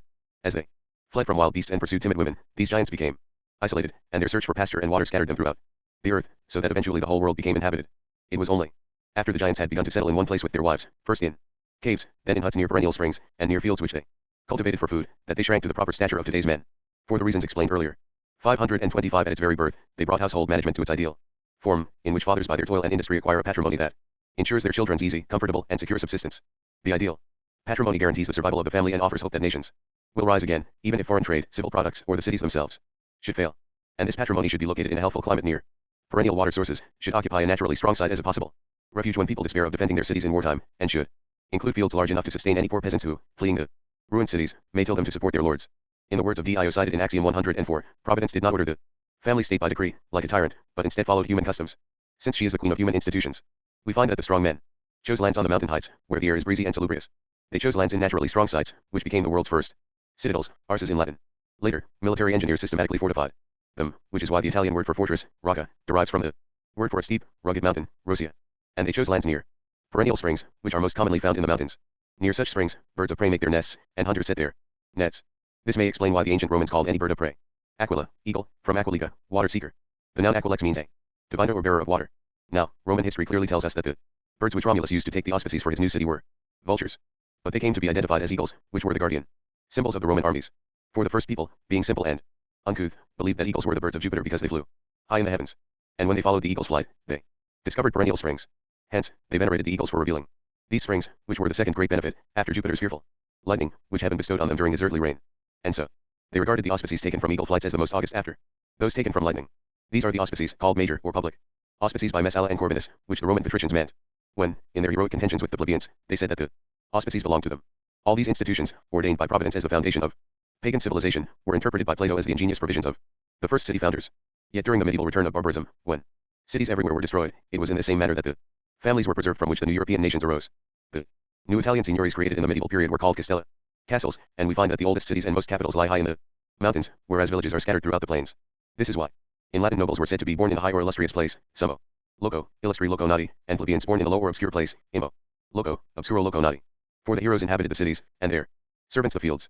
526 Political thinkers had these perennial springs in mind when they wrote that the communal sharing of water was the occasion for the first families uniting. Hence, the Greeks called their first communities fratriae, clans, from frere, well, or phraetia, cistern. In Latin, an early village was called pagus, and the Doric Greeks called a spring paga. For a spring gives water, the first of the two principal solemnities of marriage. The Romans celebrated marriages by water and fire, aqua et igni, because the first marriages were naturally contracted between men and women who shared common water and fire. This meant that they were of the same family, and that marriage originated with brothers and sisters, as we have seen. The Romans called the god of this fire the household lar, and the focus, laris, Italian focolar, was the hearth place on which the family father sacrificed to the household gods. In Jacob Reward's edition of the Law of the 12 Tables, we find in the article on parricide that these household gods are called divae parentum, gods of the fathers. Similar expressions are common in Holy Scripture, Deus parentum nostrorum, God of our fathers, and, more specifically, Deus Abraham, Deus Isaac, Deus Jacob, the God of Abraham, Isaac, and Jacob. Referring to such household worship, Cicero proposes a law which reads, let family rites be perpetually observed. Sacra familiaria perpetuum manento. In Roman law, we often find a son defined as being in sacri paternus, within paternal rights. And since in the earliest times all rights were considered to be rights, as my new science shows, paternal power was itself called sacra patria, the father's rights. I should add that this custom was observed by the barbarians of the Middle Ages.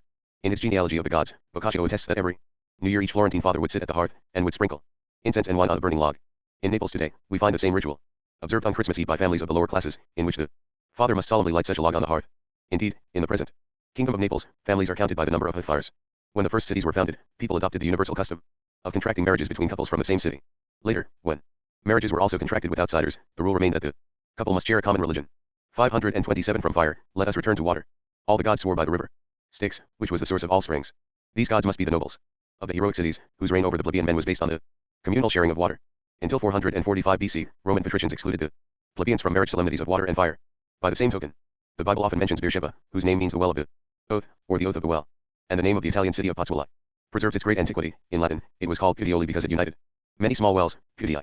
Based on my conceptual dictionary, we may reasonably conjecture that the many cities with plural names scattered throughout the ancient nations took their name from such a cluster of wells, an idea which was one in substance, but was expressed differently in various articulated languages.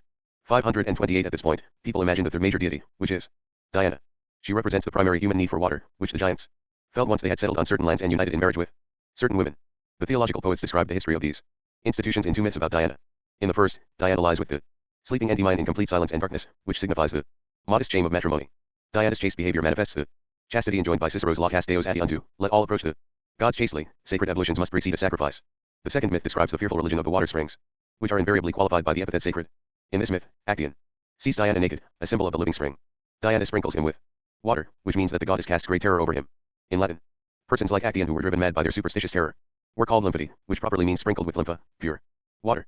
Actaeon is then changed into a stag, the most timid animal of all, and is torn to pieces by his own dogs, that is, by the remorse of his own conscience for violating religious taboo. This poetic history was preserved in the Latin noun latices, waters, derived from latera, to hide, which is invariably modified by the epithet puri, pure, and which means the water that gushes from a spring. These pure waters are symbolized by the Greek nymphs who were Diana's companions, for in Greek nymphi means the same as Latin lymphi. These water nymphs were named in an age when all things were perceived as animate, often human substances, as my poetic metaphysics shows. 529 Later, the pious giants who settled in the mountains must have noticed the stench which arose from the corpses of their dead as they rotted on the ground nearby, and must have begun to bury their dead. For it is principally in the mountains that huge skulls and bones have been found, and are still being found. By contrast, this evidence strongly suggests that the impious giants, who lived scattered through the plains and valleys, let their corpses rot unburied, so that their skulls and bones were swept into the sea by torrents or were dissolved by rains. The pious giants imbued their tombs with such great religious awe, or fear of the divine, that the Latin expression locus religiosus, hallowed ground, came primarily to mean a cemetery. This was the origin of the universal belief in the immortality of human souls, which is the third principle on which my new science is based. The Latin word for civilization, humanitas, derives from the verb humere, to bury, which is why burial is the third principle of my new science. The Athenians were the most humane and civilized of nations and hence, by Cicero's account, the first to bury their dead. Asterisk. In Latin, these souls were called diamanes, while in the law of the 12 tables, under the article on parricide, they are termed divae parentum, the gods of our fathers. To mark each grave, the giants must have fixed a slab, Italian seppo, in the ground above or next to each burial mound, or tumulus. In Latin, the noun sippus, tombstone, came to mean the grave, while in Italian seppo also means the trunk of a genealogical tree. The first graves were only a mound of slightly raised earth. Tacitus relates that the ancient Germans, whose example allows us to infer the same for all primitive barbarians, took care not to burden their dead with too much earth, which explains the classical prayer for the dead sit tibi terra levis. May the earth be light upon you. In Greek, the grave marker was called phylax, or guardian, because they believed in their simplicity that it would guard the grave. From it must derive the Greek noun phyle, tribe, or clan. We find a related word in the rose, phili, in which the Romans placed their ancestors' statues throughout the house to display their genealogies, which were called stemmata, family trees. Stemmata must derive from temen, woven thread, philo, which is found in the noun subtemen, the weft, or the thread carried under when cloth is woven. Later, jurists called these genealogical strands linei, lines. And today the term stemmata still means family arms. It is highly probable that these first lands with their grave sites formed the first family shields. This shows us that the famous phrase of the Spartan mother, handing a shield to her son as he goes to war, come back with this, or on it, aut come hoc, aut in hoc, must mean return with this, or on a bier. Even today, a bier in Naples is called a shield, scudo. And since these early graves lay in the ground of the fields which had been previously cultivated, the shield or escutcheon in heraldry is defined as the ground of the field, or what was later called the ground of arms. 530 Derived from these genealogical threads, fili, is the Latin noun filius, son, which meant noble, when distinguished by the father's surname or lineage. In precisely this way, we have seen that a Roman patrician is defined as someone who can cite his father by name. And we saw that Roman names corresponded to the patronymics which the early Greeks so often used. Homer calls his heroes the sons of the Achaeans, filii, Achibram, just as the nobles of the Jewish people are in the Bible called the sons of Israel, filii Israel. We must conclude that, since the tribes were at first made up of nobles, the first cities were composed of nobles alone. 531 By the burial sites of their dead, the giants indicated their dominion over their lands, and under Roman law burying the dead in the proper place made it hallowed ground. The giants spoke truly when they uttered heroic sentences such as we are sons of this earth or we were born of these oaks. In Latin, a family head called himself stirps, stem, and stipes, stock, and his descendants were called propagens, offshoots or offspring. In Italian, such families are called lineages, legnani, as if from legno, wood. The noblest houses in Europe, and nearly all the European sovereigns, take their surnames from their domains. In both Latin and Greek, the expression sons of the earth means nobles. In Latin, nobles were called ingenui, well-born, as if from indigeneity, indigenous, which was then shortened to ingenuity, inborn. Indigenous clearly meant the natives of a land, and Indi gets its native gods, which meant the noblemen of the heroic cities, for they were called gods, and the earth was their mother, as we have seen. From the beginning, the Latin adjectives ingenuus and patricius meant noble, since the first cities were composed of nobles alone. These ingenui must have been the same as the aborigines, so called because they had no origin, or because they were born of themselves, which is the precise meaning of the Greek autochthones. These aborigines were called giants, a term which properly means sons of earth. This is why the ancient myths faithfully relate that earth was the mother of the gods and the giants. 532 I have repeated some of my previous observations here, because they reveal how Livy misattributes the phrase the sons of this earth. For when he portrays Romulus and the Roman fathers as addressing the Refugees in the refuge in the clearing, he has Romulus call them the sons of this earth. By applying this title to the refugees, Livy makes Romulus utter a shameless lie, which would have been a heroic truth if he had applied it to these first founders of nations. For Romulus was Alban royalty, and hence a noble son of earth, and his patrician companions had a mother, the earth, so unjust that she bore men only, forcing them to abduct the Sabina women as their wives.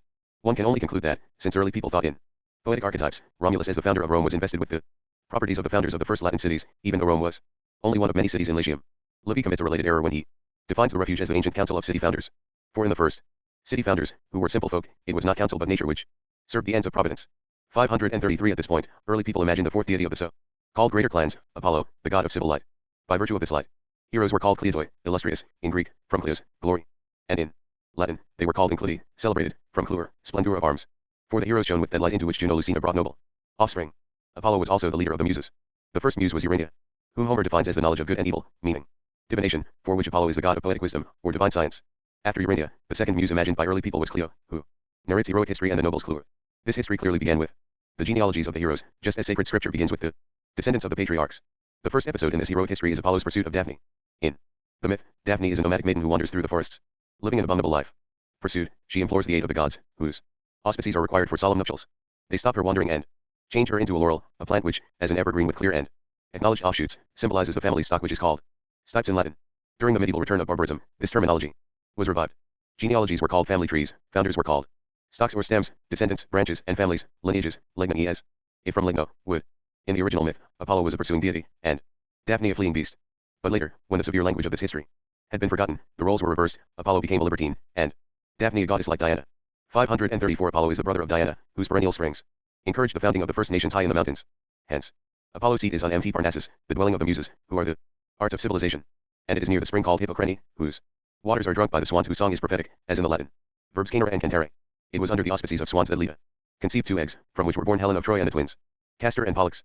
535 Apollo and Diana are the children of Latona, whose name derives from latera, to hide, which was the original sense of kindera, to found, in the phrases kindera gentes, kindera regna, kindera urbes, to found peoples, kingdoms, or cities. Also derived from latera is the name of Latium. In myth, Latona bore Apollo and Diana near the waters of the perennial springs, and their birth changed men into frogs, which are born of the earth after summer rains. Hence, frogs symbolized the heroic giants, for the earth is the mother of giants, and the name giants properly means the sons of earth. This explains the frog that eyed in their ascent to Darius. And it explains the three frogs which appear on the royal arms of France, which some have taken for toads, and which were later changed to lilies. Since superlatives are expressed by the number 3, which gave the French their adverb trace, the three frogs signify one great frog, that is, a very great son of earth, and hence a very great lord.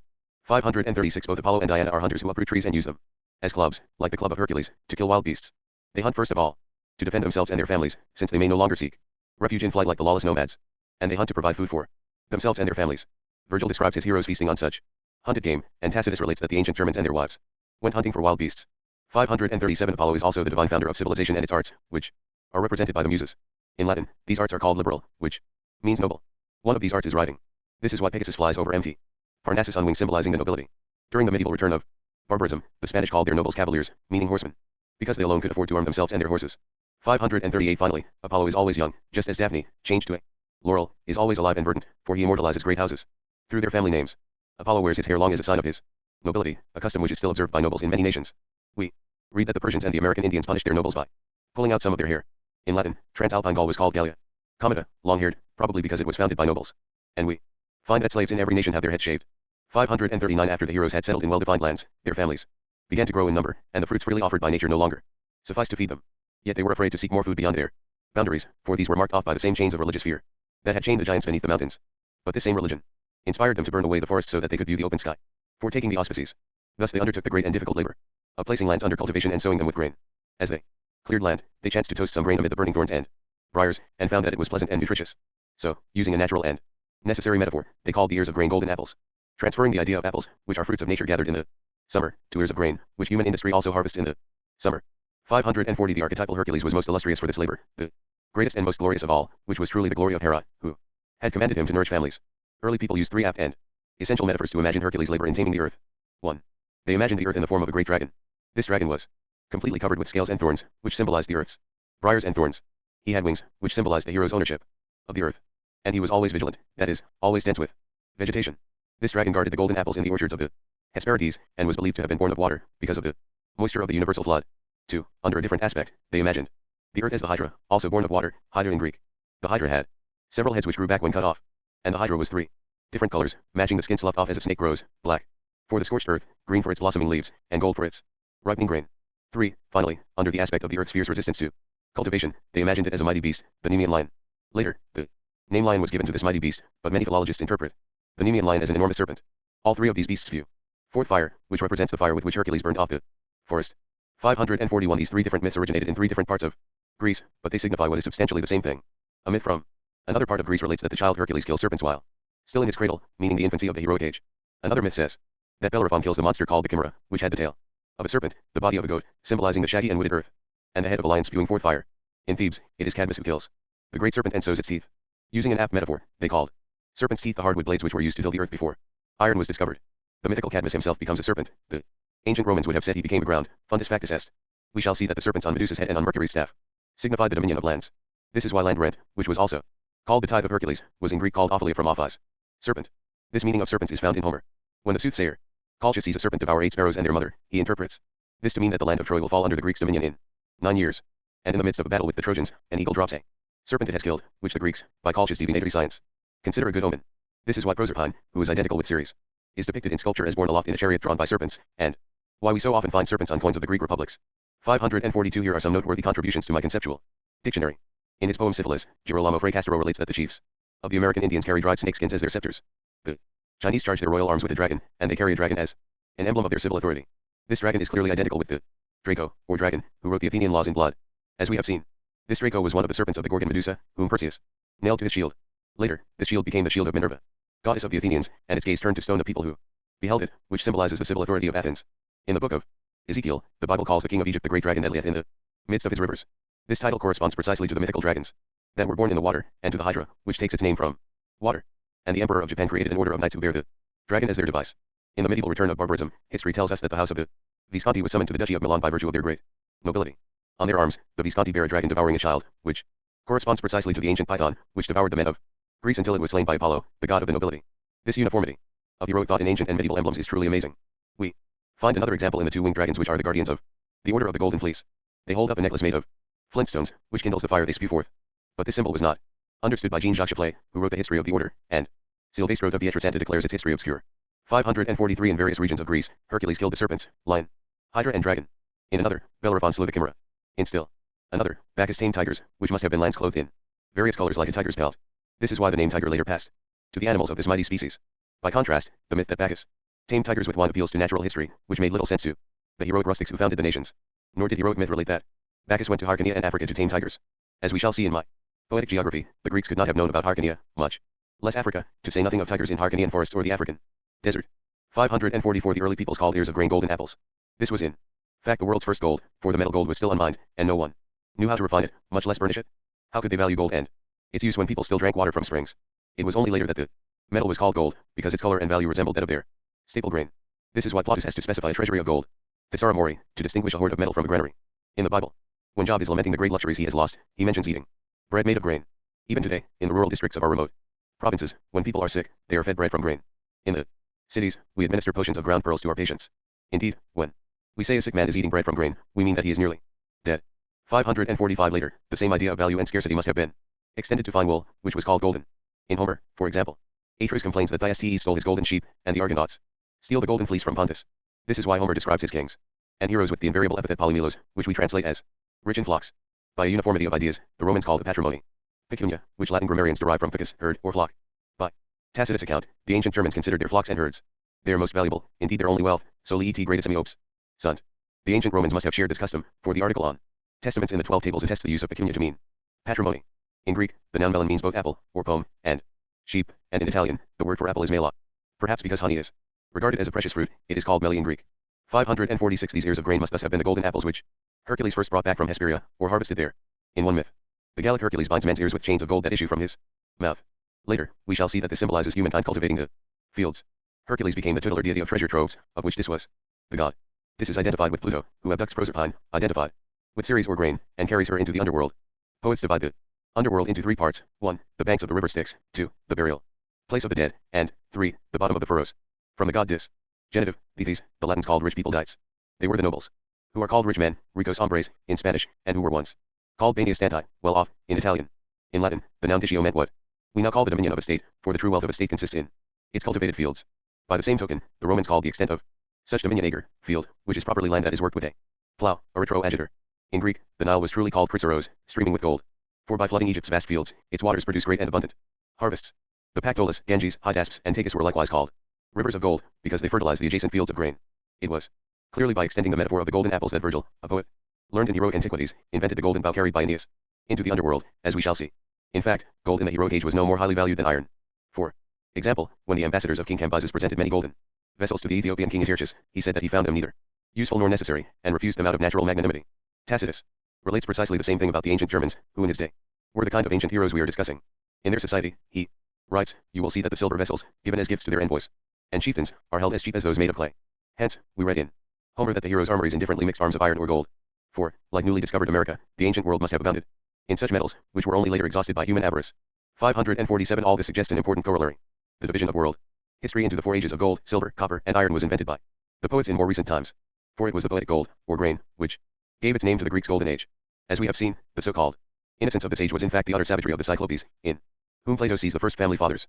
As Polyphemus tells Ulysses in Homer's Odyssey, the Cyclopes lived apart and alone in their caves, with only their wives and children, and never meddled in the affairs of others. 548 As confirmation of this theory, we may cite two customs, still in use today, which can only be explained in terms of these principles. The first involves the golden poem, or globe, which is handed to a king during his coronation ceremony, and which is clearly the same poem that surmounts the crown in royal coats of arms. Now, the poem handed to the king must originally have been one of the golden poems of grain we are discussing as a symbol of the heroic ownership of lands. And this symbol was apparently introduced when the barbarians invaded the nations of the Roman Empire. The priests of Egypt may have symbolized the same thing by having their god Nef hold a poem in his mouth, but it is perhaps an egg. The second custom involves the gold coins which kings give their brides as part of the wedding solemnities. These coins must likewise derive from the poetic gold or grain we are discussing as a symbol of heroic nuptials. The ancient Romans celebrated such nuptials with a symbolic purchase and with an offering of spelt cakes, coemption et for.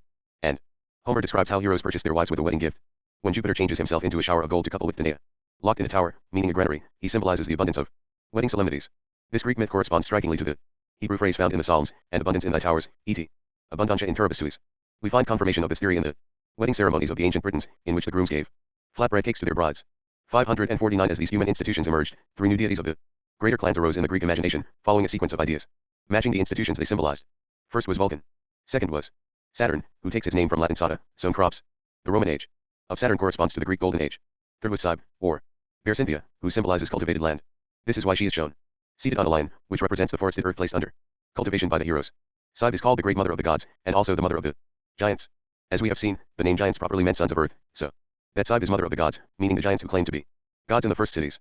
Sacred to Cybe is the pine tree, which symbolizes the stability by which the nation founders established fixed settlements and founded the cities over which the goddess presides.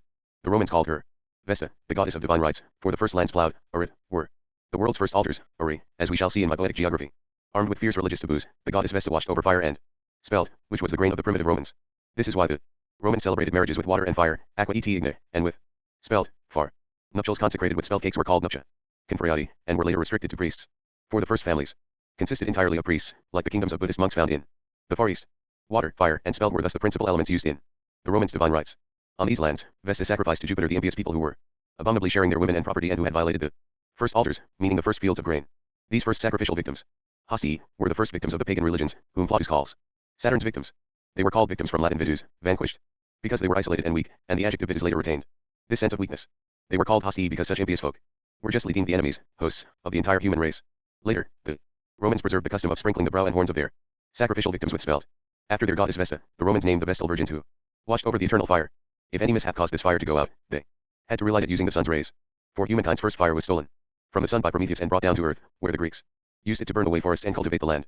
Thus, Vesta became the goddess of the Romans' divine rights for two reasons: 1, because the first cult of the pagans was their cultivation of the land, and 2, because this cult raised field altars, set fire to them, and on them sacrificed impious men, as we have seen. 550 This is the manner in which the first boundaries of the fields were set and safeguarded. The jurist Hermogeninus describes this division into ideal of fashion.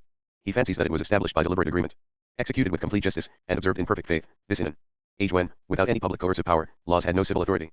In fact, among people of utter savagery, we can only understand such division of lands as inspired by their fearful religion, which kept them settled within well-defined lands. Indeed, it was the bloody rights of this religion which consecrated the first city walls. Historians say that the city founders traced the first walls using a plough. According to my theory of the origins of language, the plough's moldboard must first have been called urbs, Latin for city, from which derives the early Latin adjective urbum, which means curved. The noun orbis, orb, may share this origin, in which case the expression orbis terrae Circle of earth initially meant any enclosure of land bounded by a fence. The first fences were quite low, so that Remus could leap over the wall at Rome. For this, he was killed by Romulus, and Roman historians relate that this blood consecrated the first walls of Rome. The earliest fence must have been a hedge, seps in Latin, and the Greek noun seps means serpent, which is a heroic symbol of cultivated land. This must be the origin of the Latin phrase munire viam, to build a road, which is done by reinforcing the hedge bounding the fields, for the Latin word for walls is moenia, a variant of munia, and the verb munire kept the meaning to fortify. Hedges were planted with bloodwort or elder, Latin sagmenta, plants, which are still used and named in the same way. Later, sagmenta came to mean the herbs which adorned altars. This name must derive from the blood, sanguis, of people who, like Remus, were killed for transgressing city boundaries. The sanctity of city walls likewise derives from blood, sanguis, and heralds enjoyed sanctity because they crowned themselves with these herbs, or sagmenta. We know that ambassadors in early Rome did just this with herbs they picked on the Capitoline hill. Finally, this established the sanctity of the laws of war and peace, which were carried by heralds. This is why the term sanction refers to any clause in a law which imposes penalties on transgressors. The sanctity of the Roman heralds confirms the thesis of Manu science, which is that divine providence ordained the natural law of nations separately for each people, who recognized its universality only after they came into contact with other peoples. For if the other peoples of Latium regarded as inviolate the Roman heralds consecrated with ritual herbs, it must have been because they themselves, though ignorant of Roman ways, observed the same custom. 551 It was thus by religion that the family fathers supported their heroic families, whose structure was likewise preserved by religion. Hence, it was invariably the custom for nobles to be religious, as Julius Caesar Scaliger observes in his Poetics. And when the nobility scorn their native religion, it is a clear indication that their nation is in decline. Chapter 2. Extended families of family servants as essential to the founding of cities. 552 Both philologists and philosophers commonly supposed that families, in what is called the state of nature, included children only, but in fact they included the household servants or famulae, which is the principal reason why they were called families. On this flawed economics, they constructed a false politics, as my science shows. By contrast, I address the topic of the family servants, famulae, which pertains to domestic economics, as an introduction to politics. 553 Eventually, the abominable sharing of property and women by the impious giants provoked continuous quarrels among them. As a result, Grotius simpletons and Pufendorf's abandoned men took refuge from Hobbes' violent men, to borrow the language of the jurists. So they fled to the altars of the strong, just as we see that wild beasts, when driven by intense cold, take refuge in populated areas. The strong men, who were already united in a family society, now fiercely slew the violent men who had violated their lands, and took under their protection the wretches who had fled from them. As man born of Jupiter, that is, conceived under his auspices, the strong possessed natural heroism, but now it was the heroism of virtue which they principally displayed. In this kind of virtue, the Romans later surpassed all other nations, practicing the two aspects described by Virgil as sparing the humble and conquering the proud. 554 Here is a matter worthy of reflection. What caused these fierce and untamed people, living in a brutish state, to advance from their bestial liberty to human society? When the first pious giants entered the first stage of society, which is marriage, it was the keen stimulus of bestial lust that urged them, and the powerful restraint of fearful religions that kept them within its bounds. Such was the origin of marriage, which was the world's first form of friendship. Thus, when Homer describes Jupiter and Juno engaging in intercourse, he says with heroic gravity that they celebrated their friendship. In Greek, the word for friendship, philia, has the same root as the verb phileo, to love, from which is also derived Latin filius, son. In Ionic Greek, philios means friend, and a slight change of vowel formed the noun phili, tribe. We have seen that genealogical strands, phili, were called stemmata in Greek, and lineae in Roman law. The nature of this human institution determined this invariable property, that marriage is the true natural form of friendship, and that spouses naturally share all three kinds of ultimate good, the honorable, the useful, and the pleasant. Husband and wife by nature share the same lot in all of life's prosperity and adversity. In precisely the way friends hold all things in common, the jurist Modest Enus defines marriage as the lifelong sharing of one's lot. 555 Next, the second, impious giants, being driven by utmost necessity, joined the second stage of society, which was so called because they became associates. Here is another matter worthy of reflection. The first giants advanced to human society, moved by religion, which is a pious motive, and by a natural instinct for procreation, which is properly a gentle or noble motive, thus laying the basis for noble and lordly friendship. By contrast, the second giants acted from the need to save their lives, and created what is properly termed an association, which by serving one's self-interest takes the form of a base and servile friendship. The refugees were thus received by the heroes under the just law of protection, which obliged them to serve the heroes as journeymen in order to stay alive. The refugees were called famulae after two kinds of fame: 1, the fame that the heroes chiefly acquired through the heroic virtue of sparing the humble and conquering the proud, and 2, the worldly renown which is called kleos and fame in Greek, and fama in Latin. And the extended families now took their name from these famulae. We find a clear allusion to this fame in the Bible, which describes the giants who lived before the flood as famous men, viri famosi. And Virgil describes the goddess Fama in the following way. She is seated on a high tower, which represents the heroes' highland territories. Her head reaches the heavens, which originally meant the mountain tops. She has wings, which are the mark of heroes. In Homer, fame flies among the Greek heroes camped before Troy, but not through the ranks of the common soldiers. She holds a trumpet, which belongs to Clio, the muse of heroic history. And she celebrates great names, which means the founders of nations. 556 Before the founding of cities, these servants lived like slaves in their families. They were the precursors of the slaves who were captured in the wars fought after the cities were founded. In Latin, such slaves were called verni, and their languages vernaculars. The children of the heroes were called liberi, free, to distinguish them from their slaves' children, but in actual fact they were indistinguishable. Tacitus relates that among the ancient Germans no refinements of education distinguished the master from his slave, and their example allows us to infer the same of all primitive barbarians. Among the ancient Romans, moreover, family fathers clearly exercised both sovereign power over their children's life and death, and despotic dominion over all their possessions, including slaves. Hence, until the Roman Empire there was no legal distinction between sons and slaves as owners of private property. In the same way, in Roman law all the children and slaves of a family father were counted under his person or head, which meant his mask, as we shall see, or under his name, which we would now call his coat of arms. And the term clippi, shields, came to mean the half-bust portraits of their ancestors which the Romans placed in their courtyard niches. In recent architecture, quite in keeping with the origins of medals traced earlier, these are called medallions asterisk. Originally, Latin liberi also meant nobles, so that the arts liberals are noble arts, and the adjective liberalis retained the sense of well-born, and liberalitas that of gentility. This ancient root is also found in gentes, clans, or noble houses, as we shall see. The first gentes comprised nobles alone, and in the first cities only nobles were free. By contrast, the family servants were called clients, originally cluents, a form derived from the ancient verb cluere, to shine under arms. For the splendor of arms was called cluere, and the family servants reflected the shining armor of the heroes, who were also called incliti, renowned, and later incliti. Without this reflected glory, the family servants went unnoticed, as if they were not even human. 557 This was the origin of clientships and of the first crude forms of fiefdoms, which I shall discuss later. Ancient history records that such clients and clientships were scattered throughout all the nations, as Axiom 82 states. Thucydides relates that even in his day all the dynasties of Tanis in Egypt were divided among the family fathers, who were shepherd princes of such families. In Homer, all the heroes are kings, and are characterized as shepherds of the peoples. We shall see that such shepherds preceded the more familiar shepherds of flocks. Today there are many such shepherd rulers in Arabia, as there once were in Egypt.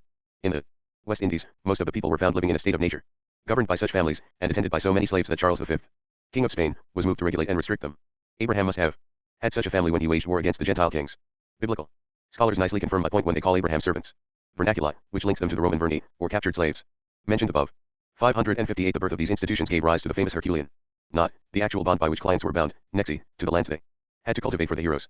Later, in the Law of the 12 Tables this became a symbolic knot which embodied civil emancipation, which was the formal conveyance by which all Roman legal acts were solemnized. Now, since it is impossible to conceive a more limited and necessary association, more limited for the affluent partners, and more necessary for the indigent partners, the world's first associates must have played a completely subservient role. These associates were the refugees who were received by the heroes and who literally placed their lives in the heroes' hands, as Axiom 79 states. This accounts for Ulysses' behavior when he takes offense at an innocent remark, and nearly beheads Antinous, the chief of his associates. It also explains why Aeneas kills his associate Misenus when a sacrifice is required. This episode was related by popular tradition, but Virgil, who celebrates Aeneas for his piety, could scarcely describe such cruelty to the gentle people of Rome. Instead, the poet wisely invented the story that Misenus was killed by Triton for daring to compete with him on the trumpet. All the same, Virgil provides obvious clues for our true understanding of the myth. For he recounts Misenus' death when describing the solemn rites which the Sibyl imposes on Aeneas. Before he can descend to the underworld, Aeneas has to bury Misenus, whose death had been predicted to him by the Sibyl, as Virgil explicitly tells us. 559 Now, the associates shared the labors of the heroes, but not their gains, let alone their glory. We have seen that only the heroes shone with glory, which is why they were called kleitoi in Greek, and incliti in Latin. This is why the provinces which the Romans later called their allies or associates had the same subordinate status. And we recall that Aesop complains of such unequal partnerships in his fable The Lion's Share. Among the ancient Germans, Tacitus tells us, the principal oath of the Germans' family servants, who were their clients or vassals, was to defend and protect their chieftain, and to dedicate all their own valorous deeds to his glory. The example of the Germans allows us to infer the same for all other barbarian peoples, and later, such an oath was one of the most deeply felt rituals of feudalism. During the Greeks' heroic age, Homer could say with perfect truth that Ajax, the tower of the Greeks, battled alone against whole battalions of Trojans. And in the Romans' heroic age, Horatius, alone on the bridge, could withstand an army of Etruscans. In heroic language, this meant that Ajax and Horatius fought alone with their vassals. In precisely this way, during the medieval return of barbarism, 40 Norman heroes, returning from the Holy Land, routed an army of Saracens besieging Salerno. We may conclude, then, that the world's fiefs originated from the first protection offered by the heroes to the refugees on their lands. The first fiefs were personal rural fiefs, whose vassals were the first vades, bondsmen who were personally obliged to follow the heroes wherever they led them to till the fields. Later, the term was applied to defendants who were obliged to appear in court with their attorneys. And a vassal, called vas in Latin and vas in Greek, came to be called was or wasis by the medieval feudalists. Next, there arose real rural fiefs, by which the vassals must have been the first predis or mansipes, bondsmen under real estate obligation, and mansipes became the proper term for persons under bond to the treasury. 560 This period also saw the origin of the first heroic inland colonies, so called in distinction to the later maritime colonies, which were bands of refugees who went to sea and found safety in other lands, as Axiom 100 states. The term colony properly denotes a large gang of journeymen who till the fields for their daily wage. Two myths preserve the history of both kinds of colony. 1. The inland colonies are represented by the famous Gallic Hercules. A chain of poetic gold, symbol of grain, stretches forth from his mouth, and he binds the ears of the masses, whom he leads wherever he chooses. This myth was previously interpreted as a symbol of eloquence, but in fact it dates from the age when the heroes lacked articulate speech. 2. The maritime colonies were represented by the heroic Vulcan, who catches the plebeian gods Venus and Mars in his net. We shall discuss this social distinction later.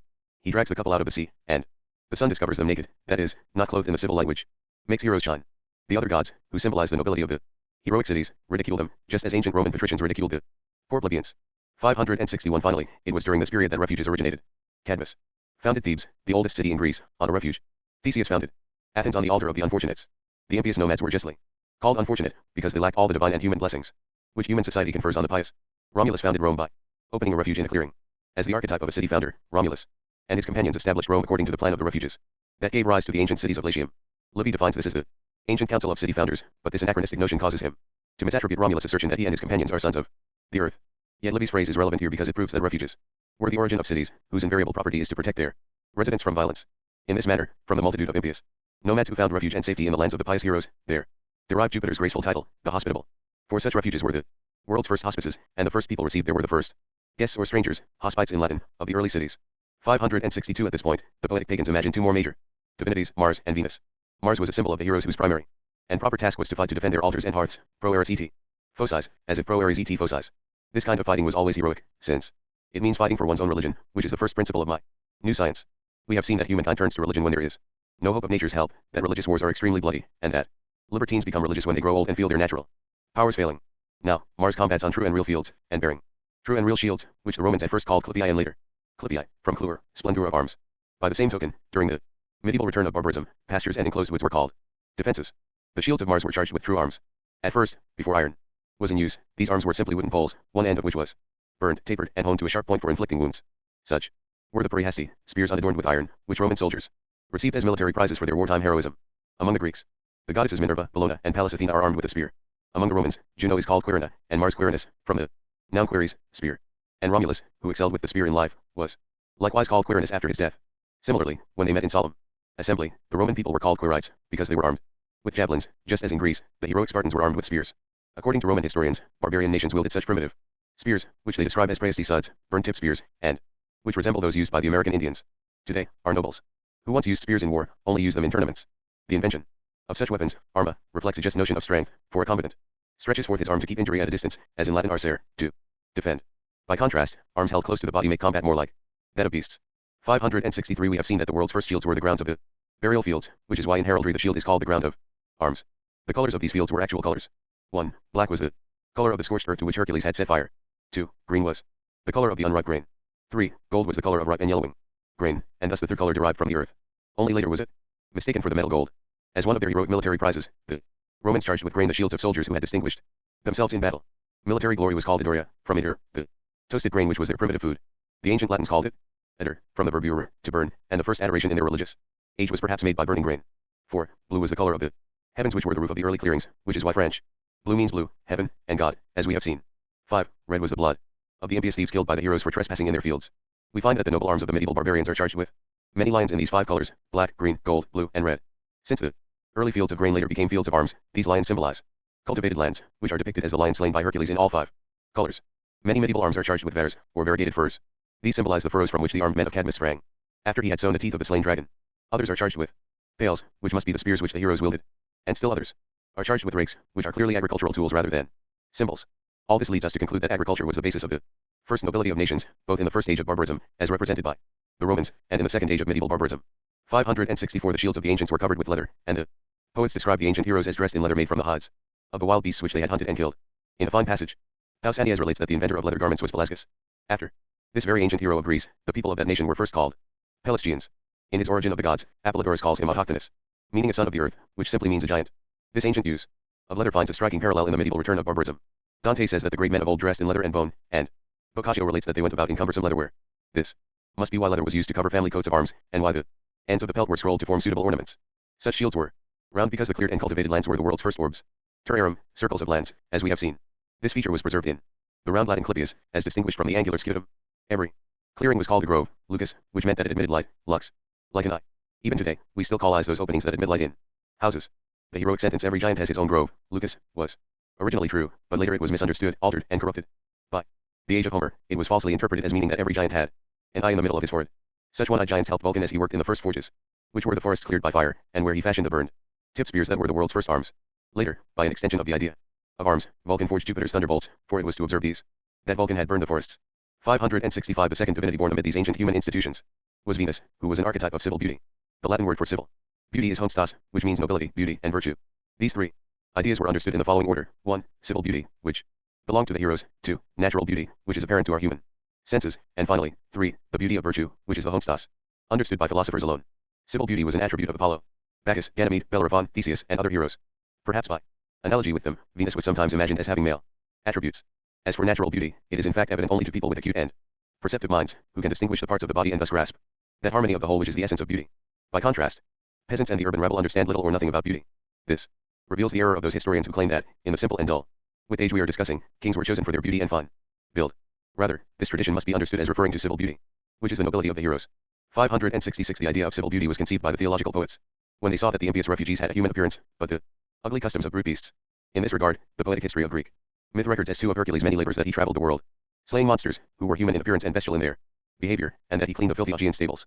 Asterisk because they cherished its beauty alone, the Spartans, who were the most heroic of the Greeks, cast down from empty Aegeus ugly and deformed babies, that is, the offspring of noble women conceived without nuptial solemnities. It was clearly such offspring which the law of the 12 tables called monsters and ordered thrown into the Tiber. For since early commonwealths passed laws sparingly, it is highly unlikely that the Roman decemvirs would have given any thought to natural monsters, which occur so rarely that the term refers to anything rare in nature. Even today, amid an overwhelming abundance of laws, legislators leave such rare cases to the discretion of judges. Hence, the 12 tables must refer to those monsters which were originally and properly called civil. In Terence's Lady of Andros, this is what Pamphilus means when, falsely suspecting that the unwed Philomena is pregnant, he says that something monstrous is being nurtured, alicid, monstrialunt. The term was retained in later Roman laws, which had to be formulated with great precision, as Antoine Fabre observes in his Jurisprudence of Papinianus, and as we have seen. 567 This must be the meaning of a passage in Livy, who writes about Roman antiquities with his usual blend of good faith and incomprehension. If the patricians had shared nuptial rights with the plebeians, Livy says, any offspring would have been born at odds with itself, secundum ipsa discursus. By this, Livy clearly meant a monster with two natures, combining the heroic nature of the patricians, and the bestial nature of the plebeians, who, in his words, practiced intermarriage like wild beasts, agitabant connubia. More ferum. Livy evidently borrowed the phrase secundum ipsa discursus from some ancient analyst, and in his ignorance, he cited it as if it meant that patricians could intermarry with plebeians. But in their wretched condition of near slavery, the plebeians could not have demanded such a thing of the patricians. Rather, they asked for the right of contracting solemn nuptials. This is the true meaning of connubium, which only the patricians enjoyed.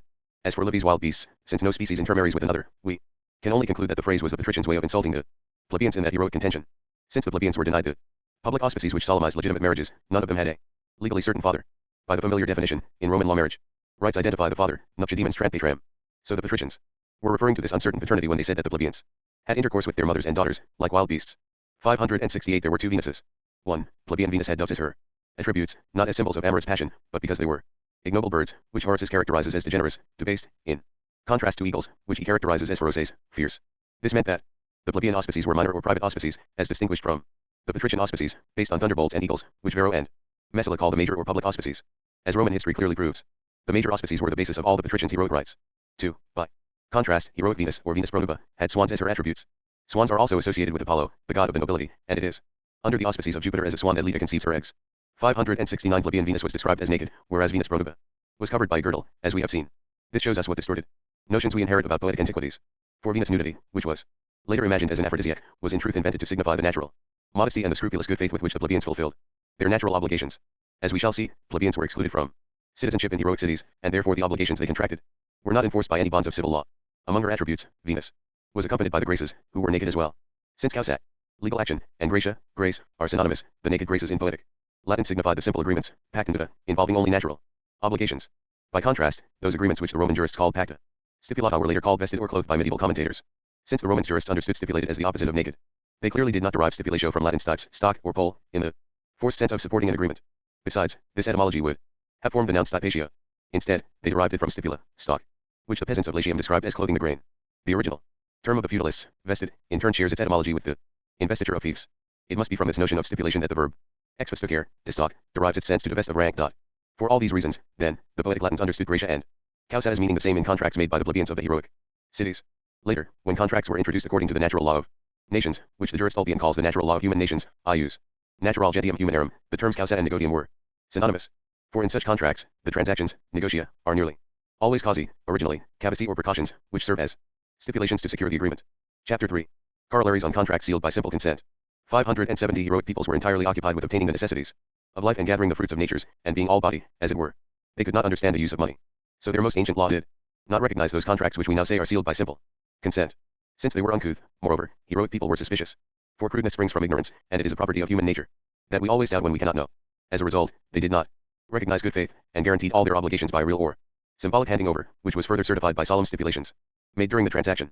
From this derived the celebrated article in the Law of the 12 Tables, whoever shall make bond or conveyance, as he has declared with his tongue, so shall it be binding, qui nexum faciat. Mancipium qui, uti lingua nunc passat, ita ius esto. The following 8 truths derive from this natural origin of human civil institutions. 1.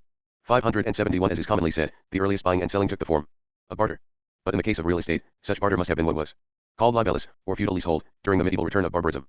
Its utility became evident when one man's fields produced abundant crops, which another man lacked, and vice versa. 2.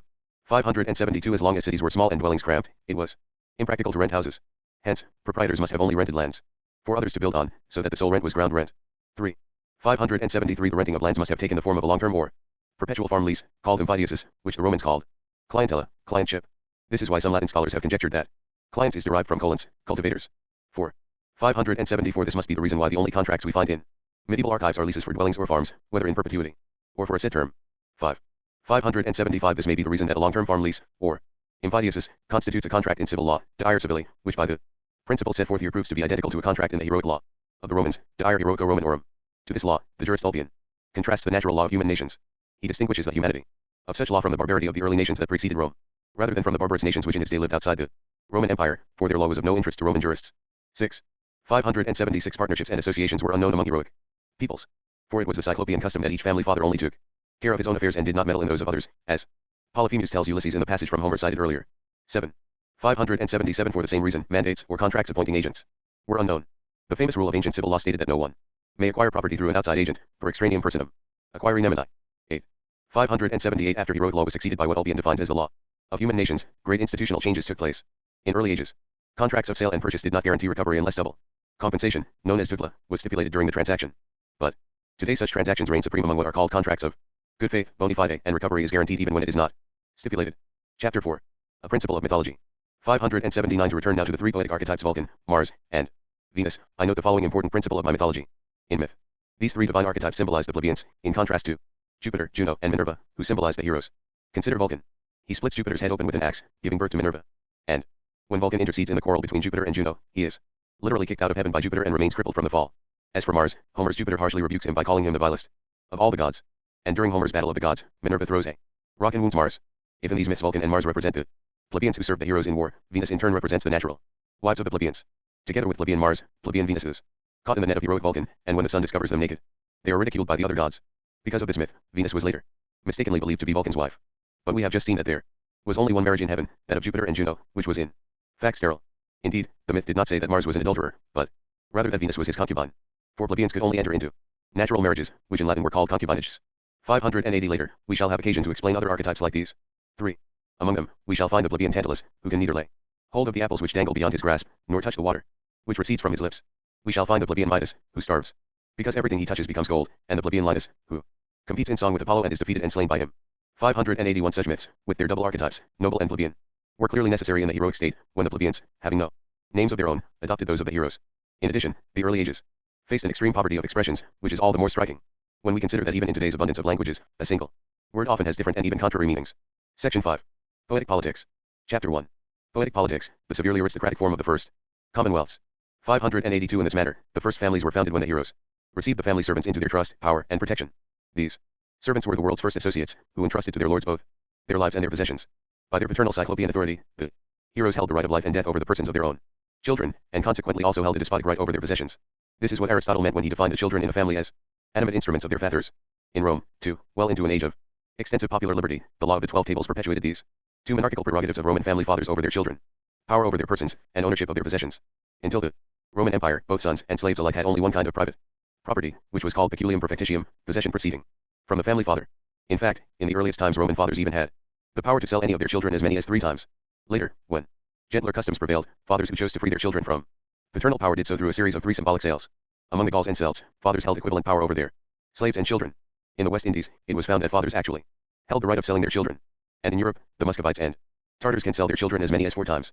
Consider, then, the truth of the jurist's assertion that barbarous nations have no paternal power, exactly like that of Roman citizens, talem quilem habensibs Romani. This is patently false when it is misinterpreted, as scholars have commonly done, as referring to all barbarous nations. In fact, the ancient jurists were referring to nations conquered by the Roman people.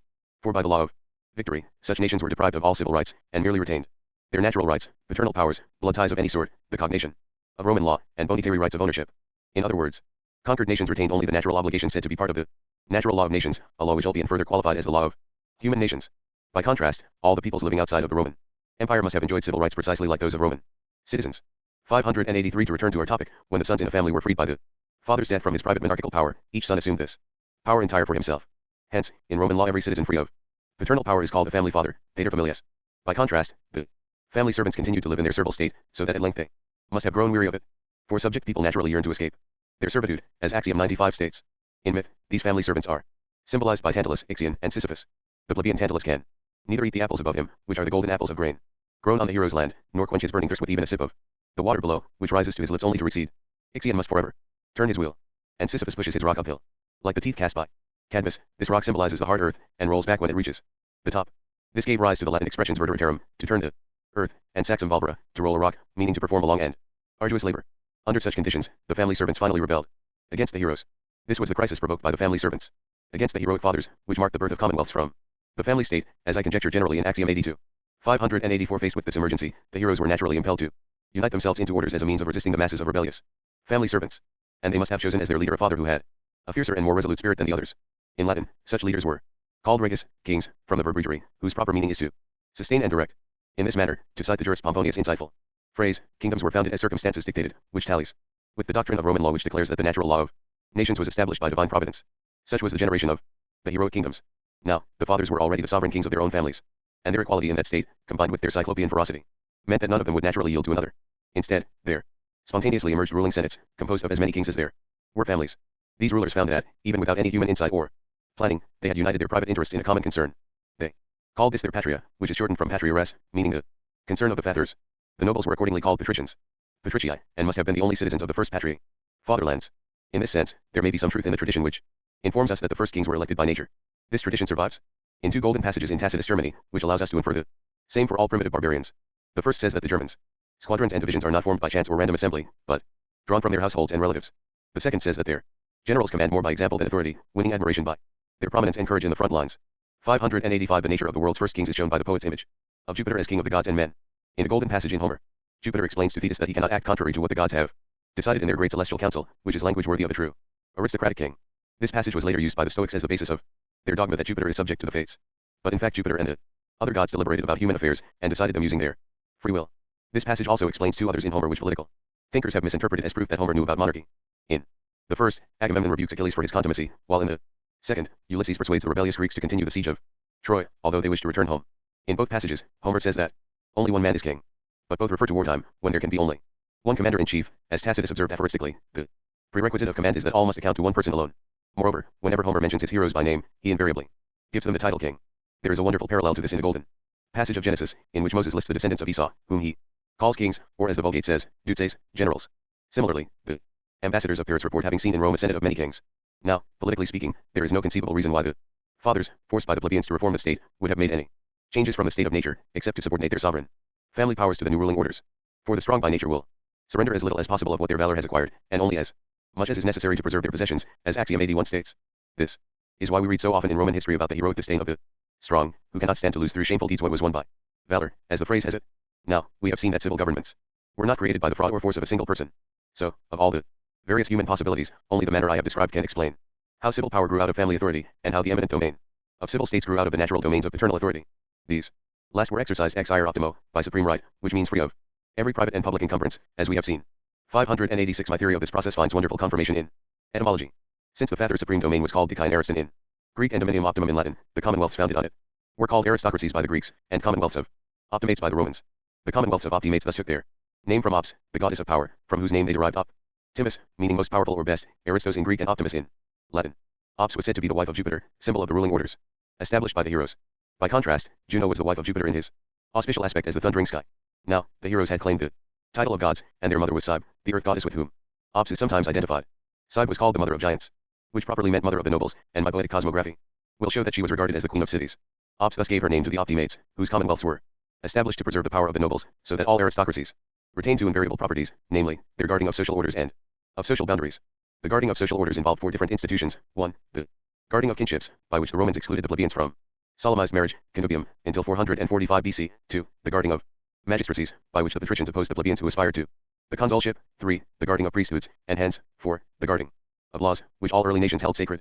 Before the law of the 12 tables, the patricians governed Rome by custom, as we are informed by Dionysius of Halicarnassus, cited in Axiom 92. And for a century afterwards, according to the jurist Pomponius, the interpretation of the law was kept within the college of pontiffs, to which only patricians were Admitted. Aristocracies also guarded social boundaries. This is why the Romans, until they destroyed Corinth in 146 BC, observed incomparable justice in their wars, and the utmost clemency in their victories. For this kept the plebeians from becoming either warlike or wealthy, as axioms 87 and 88 state. 587. This great and important period in poetic history is described in the myth which relates how Saturn tries to devour the infant Jupiter, and the priests of Cybe hide him and drown out his crying by the clash of their arms. In this myth, Saturn is an archetype of the family servants, or day laborers, who till the fields of their heroic masters, and burn with the desire of obtaining their own fields to live on. Hence, Saturn is also the father of Jupiter because he is the source and occasion of the father's civil reign, which is symbolized by Jupiter's marriage to Ops. As the god of the most solemn auspices of the thunderbolt and eagle, Jupiter is the husband of Juno. As god of the auspices in general, Jupiter is also the father of the gods, that is, of the heroes who believed they were his sons, because they were conceived under Jupiter's auspices and by the solemn nuptial sacred to Juno. This is why the heroes assumed the title of gods, whose mother is Earth, identified with Ops, another wife of Jupiter. Jupiter was also called the king of men, that is, of the family servants, in the state of families, and of the plebeians in the state of heroic cities. Ignorance of this poetic history later led people to confuse the two titles of father and king, as if Jupiter were also the father of men. But well into the age of the Roman Republic, Livy tells us, neither the family servants nor the plebeians could name their fathers, because they were born of natural marriages rather than solemn nuptials. This was the origin of the judicial dictum marriage rights identify the father.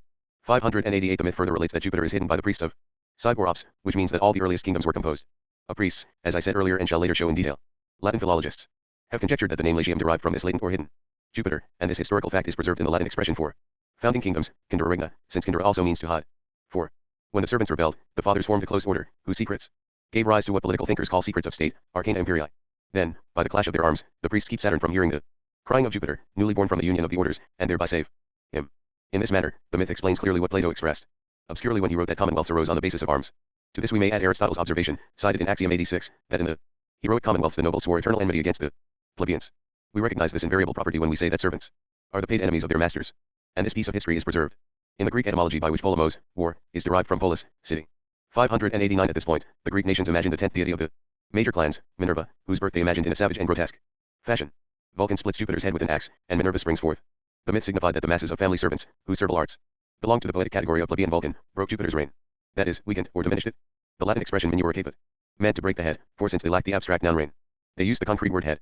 In the family state, Jupiter's reign had been monarchical, but in the new city state it became aristocratic. We are not wrong, then, to conjecture that the name Minerva is derived from the Latin verb minura, to diminish, and that the Roman legal phrase capitis, diminutio, diminution of the head, descended from the remotest age of poetic antiquity, since its meaning of change in status recalls how Minerva changed the state of families to that of cities. 590. On the myth of Minerva's birth, the philosophers later imposed their sublimest metaphysical meditation, that God generates the eternal idea in himself, whereas he produces created ideas in us. But the theological poets only contemplated Minerva through the idea of civil order, so that order, ordo, became the Latin term par excellence for the Senate. This may be the reason why the philosophers considered it an eternal idea of God, who is eternal order.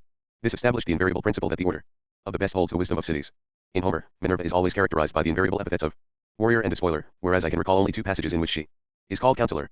The owl and the olive were sacred to her, but the reason is not that she meditates at night, or reads and writes by lamplight. Instead, these symbols signify the darkness of the hidden depths, Italian, nascondigli, in which civilization was founded. Perhaps more specifically, they signify the fact that the senates of the heroic cities framed their laws in secret. We know for certain that at Athens, which was the city of Athena, the Greek Minerva, the council of the Areopagus customarily voted in darkness. This heroic custom is preserved in the Latin expression for framing laws, kindera legs, since kindera also means to hide. Thus, legum conditores properly meant the senates that decreed the laws, and legum latores meant those who carried the laws from the senates to the plebeians of various peoples, as we have seen in the trial of Horatius. Clearly, Minerva was scarcely considered the goddess of wisdom by the theological poets, for we find that statues and medals depict her as armed, and the goddess called Minerva in the Curia was known as Bellona in warfare.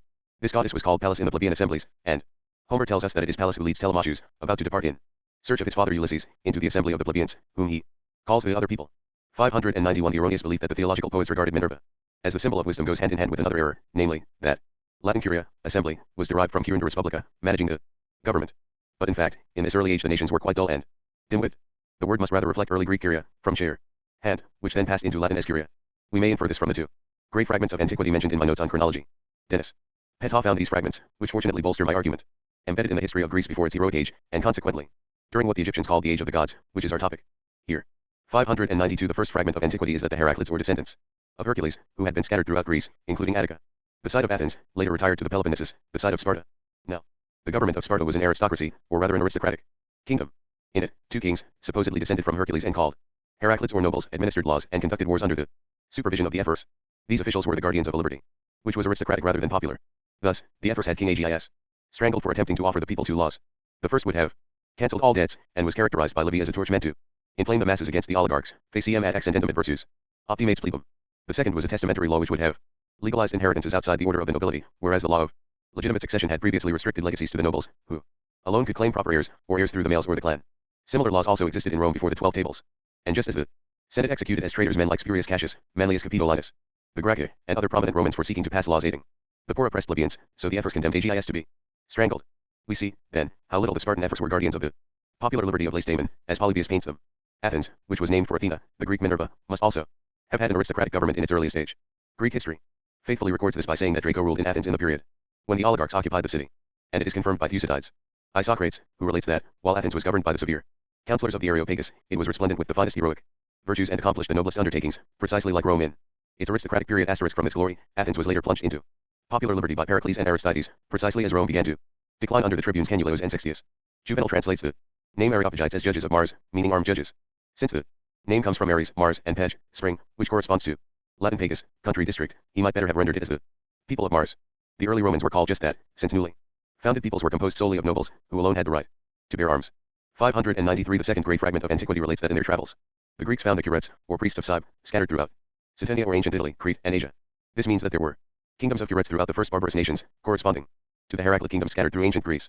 These curetes appear in the myth we have just examined as the armed priests whose clashing arms muffled the cries of the infant Jupiter, whom Saturn wished to devour. 594 This discussion of the heroic senates shows the manner in which the first comitia curiata arose in remote antiquity. These curial assemblies are the oldest recorded in Roman history. They initially met under arms, and later assembled to discuss sacred institutions, for in that early age all profane institutions were viewed as sacred. Livy marvels that such assemblies were common in Gaul when Hannibal passed through it. But in his Germany Tacitus relates that such assemblies, held by priests to decree punishments, gathered in the midst of arms as if in the presence of their gods. They did so with a just sense of purpose, for heroic assemblies which mete out punishments are armed because the supreme authority of laws follows the supreme authority of arms. Tacitus also notes that the Germans generally conducted all their public affairs under arms and with priests presiding. In the customs of the ancient Germans, whose example allows us to infer the same for all primitive barbarians, we rediscover three institutions: 1. The kingdom of Egyptian priests; 2. The kingdoms of the curetes or armed priests which the Greeks observed in ancient Italy, Crete, and Asia; and 3. The Quirites of ancient Latium. 595 We may conclude, then, that the law of the Quirites was the natural law of the heroic peoples of Italy, which was called the ius Quiritium Romanorum to distinguish it from the law of other peoples. Now, the Quirites did not derive their name, as some maintain, from a pact between the Romans and the Sabines, whose capital city was Cures. If that had been the case, they would have been called curetes, which was rather the name of the priest observed by the Greeks in Cytania. And if the Sabine capital had been named Seri, as some Latinists maintain, they would instead have been known as Caerites. But this distorts the facts. The term Caerites applied to those Roman citizens whom the censors had condemned to bear civil burdens without enjoying suffrage or public office, precisely like the plebeians who later became family servants when the heroic cities arose. In fact, rather than joining the heroic Romans, the Sabines were in fact merged with the Roman plebeians. For in that barbarous age, conquered cities were leveled, and their inhabitants dispersed over the plains and forced to cultivate fields for the victors, a fate that the Romans did not even spare their mother city of Alba. Such conquered cities were the first provinces, provincii, so called as, if from Provicti, conquered nearby. One of these was Corioli, whose conqueror took the name Marcius Coriolanus. Conversely, the farthest provinces were so called as being Proculvicti, conquered far off. The first inland colonies were settled on these conquered plains, and were thus properly called coloniae deducti, colonies led down, because teams of peasant laborers were moved down to the lowlands. Later, the term meant the opposite when applied to the farthest colonies. For in these, plebeians, who lived in the low and cramped areas of Rome, were moved up to the fortified highlands of the provinces, where they became the lords who kept order, reducing the former landlords to poor laborers. In this manner, according to Livy, who only witnessed the effects of the process, Rome grew on the ruins of Alba, and the Sabines brought the wealth of Seri to their Roman sons-in-law as a dowry for their abducted daughters, as Florus vainly comments. These first inland colonies differed from the later colonies established after the agrarian reforms of the Gracchi, and Livy relates that in their heroic contentions with the patricians, the Roman plebeians disdained, or rather resented, the earlier colonies, for unlike the later ones, they did nothing to improve the plebeians' condition. Yet when Livy finds that the struggles persisted even despite the later colonies, he offers his vain reflections about them. 596 To conclude, two passages in Homer prove that Minerva signified the armed aristocratic orders. 1. In the contest of the gods, Minerva hurls a stone and wounds Mars, who is an archetype of the plebeians who serve the heroes in war. 2. Later, she seeks to conspire against Jupiter. This is typically aristocratic behavior, since in aristocracies lords often plan in secret to eliminate rulers who aspire to tyranny. It is only in aristocratic ages that we read of statues erected to tyrannicides, who would have been thought traitors, if they had lived under monarchical kings. 597 The first cities, then, were composed solely of the nobles who governed them. But these nobles also needed others to serve them, so that their common sense of advantage forced them to appease the multitude of their rebellious clients. To their clients they sent the first embassies, as sovereigns do under the law of nations, bearing the world's first agrarian law. Under this law, the nobles, as the stronger party, conceded as little as possible to their clients, namely, the bonitary ownership of only such fields as the heroes chose to assign them. In this sense, it seems true that Ceres discovered both grain and laws. This agrarian law was dictated by a natural law of nations. Since ownership follows power, and since the servants' lives depended on the heroes who had given them safety and refuge, it was lawful and right that their ownership should be dependent and precarious. In other words, they would remain as owners of assigned fields only at the pleasure of the heroes.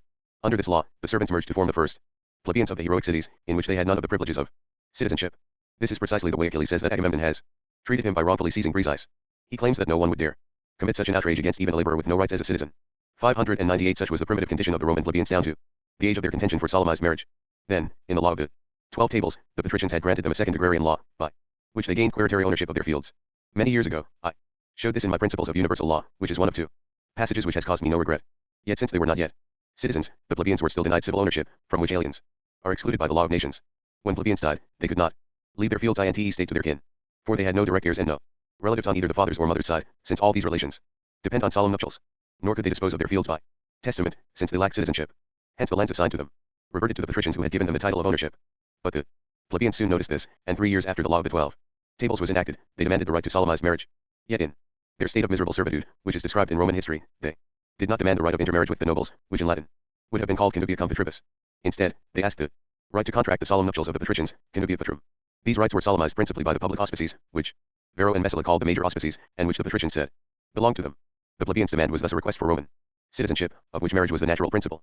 This is why the Jurist Modest Enus defines marriage as the sharing of every divine and human right, which is also the most proper definition that can be formulated for citizenship itself.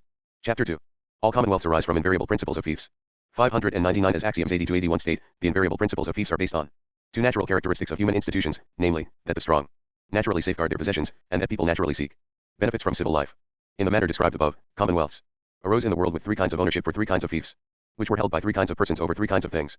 601. The first kind was the bonitary ownership of rural or human fiefs enjoyed by the plebeians over the products of the heroes' farms. The phrase human fief refers to the plebeians simply as men, a term which, to Francois Hotman's amazement, meant vassals in the feudal laws of medieval barbarism.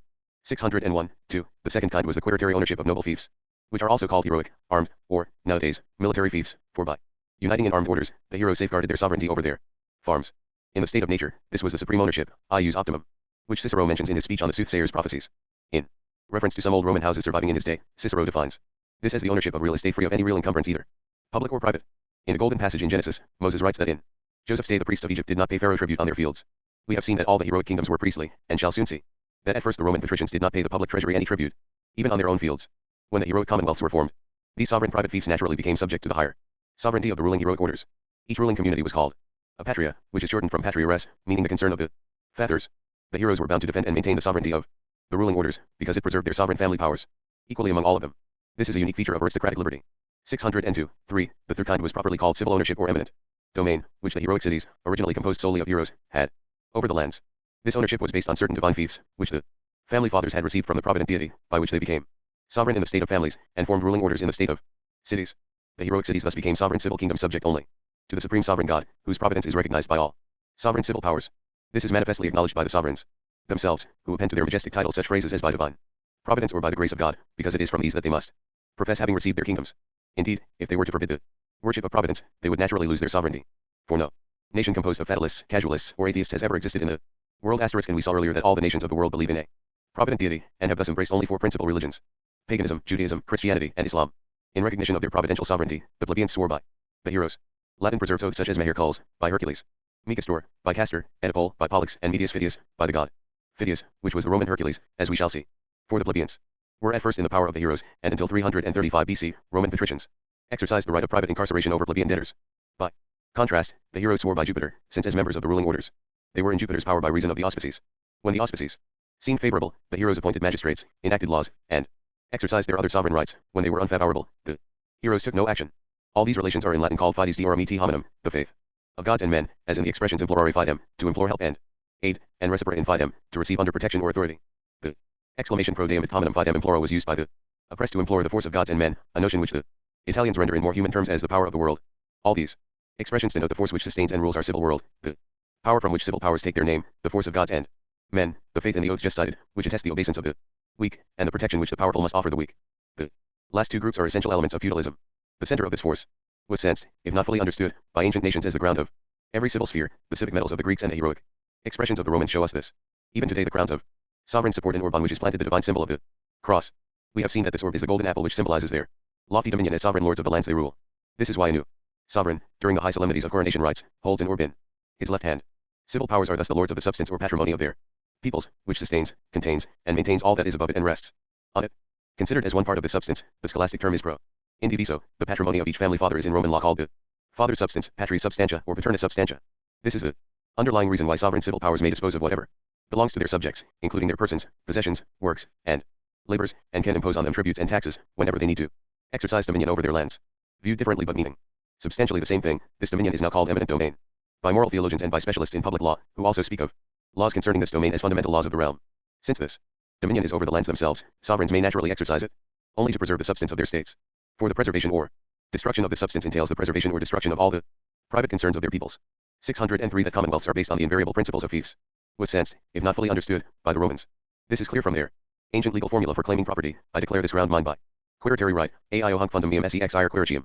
This formula links the civil action of vindication to the ownership of the land, which belongs to the state and which proceeds from what I have called the central power. By this power, every Roman citizen is the recognized lord of his estate, which he owns pro indiviso, to repeat the scholastic term, and therefore by quiritary right, ex ire quiritium. The original quirites were those Romans who, armed with spears in public assembly, were the only citizens. This is the underlying reason why, in default of an owner, lands and all goods deriving from them revert to the public treasury.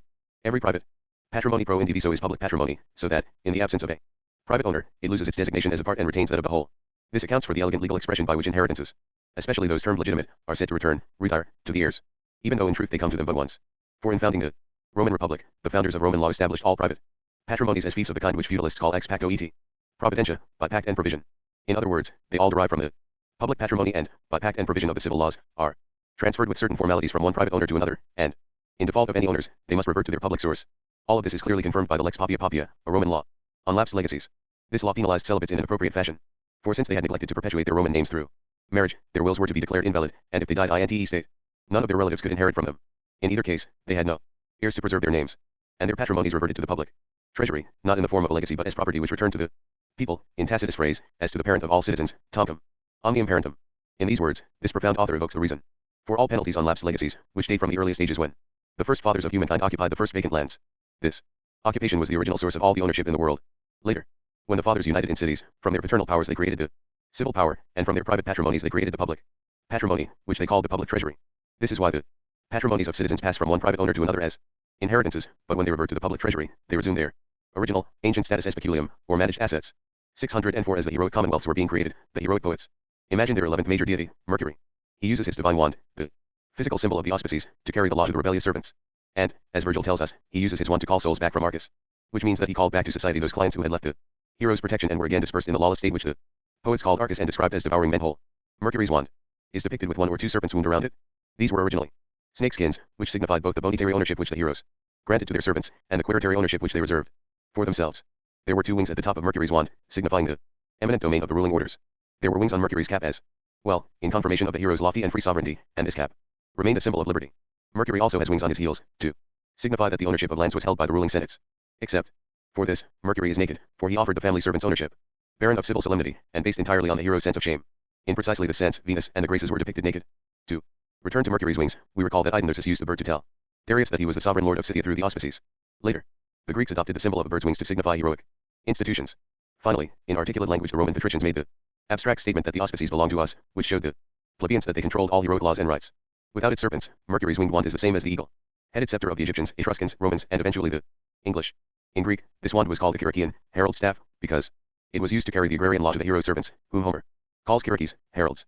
It also carried Servius Tullius' agrarian law, establishing the census, so that peasants subject to it were called censitae in Roman law. Its serpents carried bonitary ownership of the fields, so that the land rent paid by the plebeians to the heroes was called ophilia, from ophis, serpent. Finally, it carried the famous Herculean knot, by which men paid the tithe of Hercules to the heroes, and by which plebeian debtors in Rome were the bound or liege vassals of the patricians until the passage of the Poetelian law. I shall have more to say on this subject later. 605 I should note here that the Greek Hermes is the same as the Mercury figure Thoth, who gives laws to the Egyptians and who is represented by the hieroglyph of Neph. He is depicted as a serpent, which denotes the cultivated earth. He has the head of a hawk or eagle, just as the hawks of Romulus later became the Roman eagles, symbol of the heroic auspices. He is girded by a belt, which is a sign of the Herculean knot. In his hand, he holds a scepter, which signifies the kingdom of the Egyptian priests, and he wears a winged cap, which alludes to their eminent domain over the lands. Finally, he has an egg in his mouth, which represents the world of Egypt, unless it is a golden poem, signifying the priest's eminent domain over the lands of Egypt. Into this hieroglyph, Manetho read the generation of the whole world, and the conceit of scholars led to such madness that in the obelisk of Innocent X Athanasius Kircher says that it signifies the Holy Trinity. 606 This was the origin of the world's first commerce, for which Mercury was named and later regarded as the god of mercantile trade. From his first embassy as lawbearer, moreover, he was considered the god of ambassadors. And it was said with palpable truth that the gods, meaning The heroes of first cities had sent Mercury to men, meaning the servants. Just so, during the medieval return of barbarism, vassals were simply called men, to Hotman's amazement. Since Mercury had wings, which signified heroic rights, people later thought that he flew between heaven and earth. To return to commerce, we find that it originated with real estate transactions, and that the first wages were perforce the simplest and most natural, namely, the produce of the land. Such wages, paid in labor or goods, are still customary in commercial dealings between peasants. 607 This entire historical process is recorded in the Greek noun nomos, which means both law and pasture. For the first law was the agrarian law, and the heroic kings were accordingly called the shepherds of the people, as we have seen. 608 In the barbarous nations of antiquity, the heroes must have settled the plebeians across the countryside, living in houses by their assigned fields and contributing what produce was needed to sustain their masters. This is precisely how Tacitus describes the plebeians of the ancient Germans, although he mistakenly considers them slaves, when they were in fact the heroes' associates. To these living conditions, we should add the oath cited by Tacitus, which bound them to defend and protect their masters, and to serve their glory. If we look for a legal term to define such rights, we shall clearly see that none fits them better than feudalism. 609 In this fashion, the first cities were founded on the basis of orders of nobles and work gangs of plebeians. These two groups are characterized by two invariable and opposite principles which spring from the nature of human civil institutions. 1. The plebeians always wish to change the form of government, and are in fact the ones who change it. 2. By contrast, the nobles always wish to maintain the status quo during civil disturbances. Anyone who strives to preserve the state is called an optimate, or aristocrat, and states are so called because it is their property to stand firm and upright. 610 Two social divisions arose at this time. The first division distinguished the wise men from the vulgar masses. The former arose because the heroes founded their kingdoms on the wisdom of the auspices, as Axiom 72 states. By contrast, the vulgar masses acquired the invariable epithet profane, in distinction to the heroes or nobles, who were the priests of the heroic cities. Even a full century after the law of the 12 tables, the Roman patricians still monopolized the priesthoods. Hence, when the earliest peoples deprived someone of citizenship, they observed a sort of religious excommunication, like the Roman interdict of water and fire. 4. The first plebeians of the nations were regarded as foreigners, and their status established the invariable principle that citizenship is denied to any person of an alien religion. And since the early plebeians could not participate in sacred and divine institutions, and for many centuries could not contract solemn marriages, children born out of wedlock came to be known as drawn from the vulgar masses, vulgo qui citi. 611 The second division was that between civis, citizen, and hostis, which meant guest, foreigner, or enemy. It reflects the fact that the first cities comprised both the heroes and those protected in their refuges. These refuges may all be considered heroic hospices. In the medieval return of barbarism, Latin hostis became Italian host, which means innkeeper and soldiers' quarters, and ostello, inn. In Greek myth, Paris was both the guest and the enemy of the royal house of Argos, because he abducted the noble Argive maiden symbolized by the archetype of Helen. In the same sense, Theseus was the guest of Ariadne, and Jason the guest of Medea, for both heroes later abandoned these women without marrying them. Such deeds were once considered heroic, but to our modern sensibilities they appear villainous, as indeed they are. This is the only way to defend the so-called piety of Aeneas. Even though Dido shows him great kindness and generously offers him the kingdom of Carthage as her dowry, Aeneas rapes and abandons her, and instead obeys the fates, who have destined another foreigner, Lavinia, to be his wife. Homer illustrates this heroic custom in the person of Achilles, the greatest Greek hero. When Agamemnon offers him one of his 3 daughters in marriage, and includes a royal dowry of 7 towns inhabited by many ploughmen and shepherds, Achilles refuses, saying that he will marry the bride chosen by his father Peleus in his fatherland. In sum, the plebeians were the guests of the heroic cities, against whom the heroes swore eternal enmity, as Aristotle observes. The same division is expressed by the Latin antonym civis, citizen, and peregrinus, stranger. In its original and proper sense, peregrinus means a person who wanders through the countryside, as if peregrinus, from ager, meaning territory or district. For example, the lands around Naples and Nola are in Latin called ager neapolitanus and ager nolinus. By contrast, a true foreigner who travels through the world does not wander through the countryside, but stays on the direct public roads. 612 This account of the original heroic guest sheds great light on those passages in Greek history which tell us that foreigners changed the aristocratic states to democracies in Samos, Sybaris, Troezen, Amphipolis, Chalcedon, Cnidus, and Chios. And it adds a crowning touch to my argument, published years ago in Principles of Universal Law, which refutes the myth that the law of the 12 tables came from Athens to Rome. This is one of 2 passages in that work which I still regard as valuable. In that passage, I showed that the entire contention between the Roman patricians and plebeians was summarized in the article of the 12 tables called the valorous man, restored to allegiance, is freed from bond, de fortis sanate nexo solido. Now, Latin historians had interpreted the phrase valorous man restored to allegiance to mean any foreigner reduced by Rome to obedience. But in fact it meant the Roman plebeians who had rebelled because the patricians would not grant them the certain ownership of their fields. Such ownership could be made certain and lasting only by a law, permanently fixed on a public tablet, which both specified the rights that had been uncertain and published the rights that had been secret, thus preventing the patricians from reclaiming them by royal privilege. This is the truth behind the account given by Pomponius in the Digest, and this is why the plebeians caused such turmoil that it was necessary to create decemvirs. By this article, the decemvirs reformed the constitution and reduced the rebellious plebeians to obedience.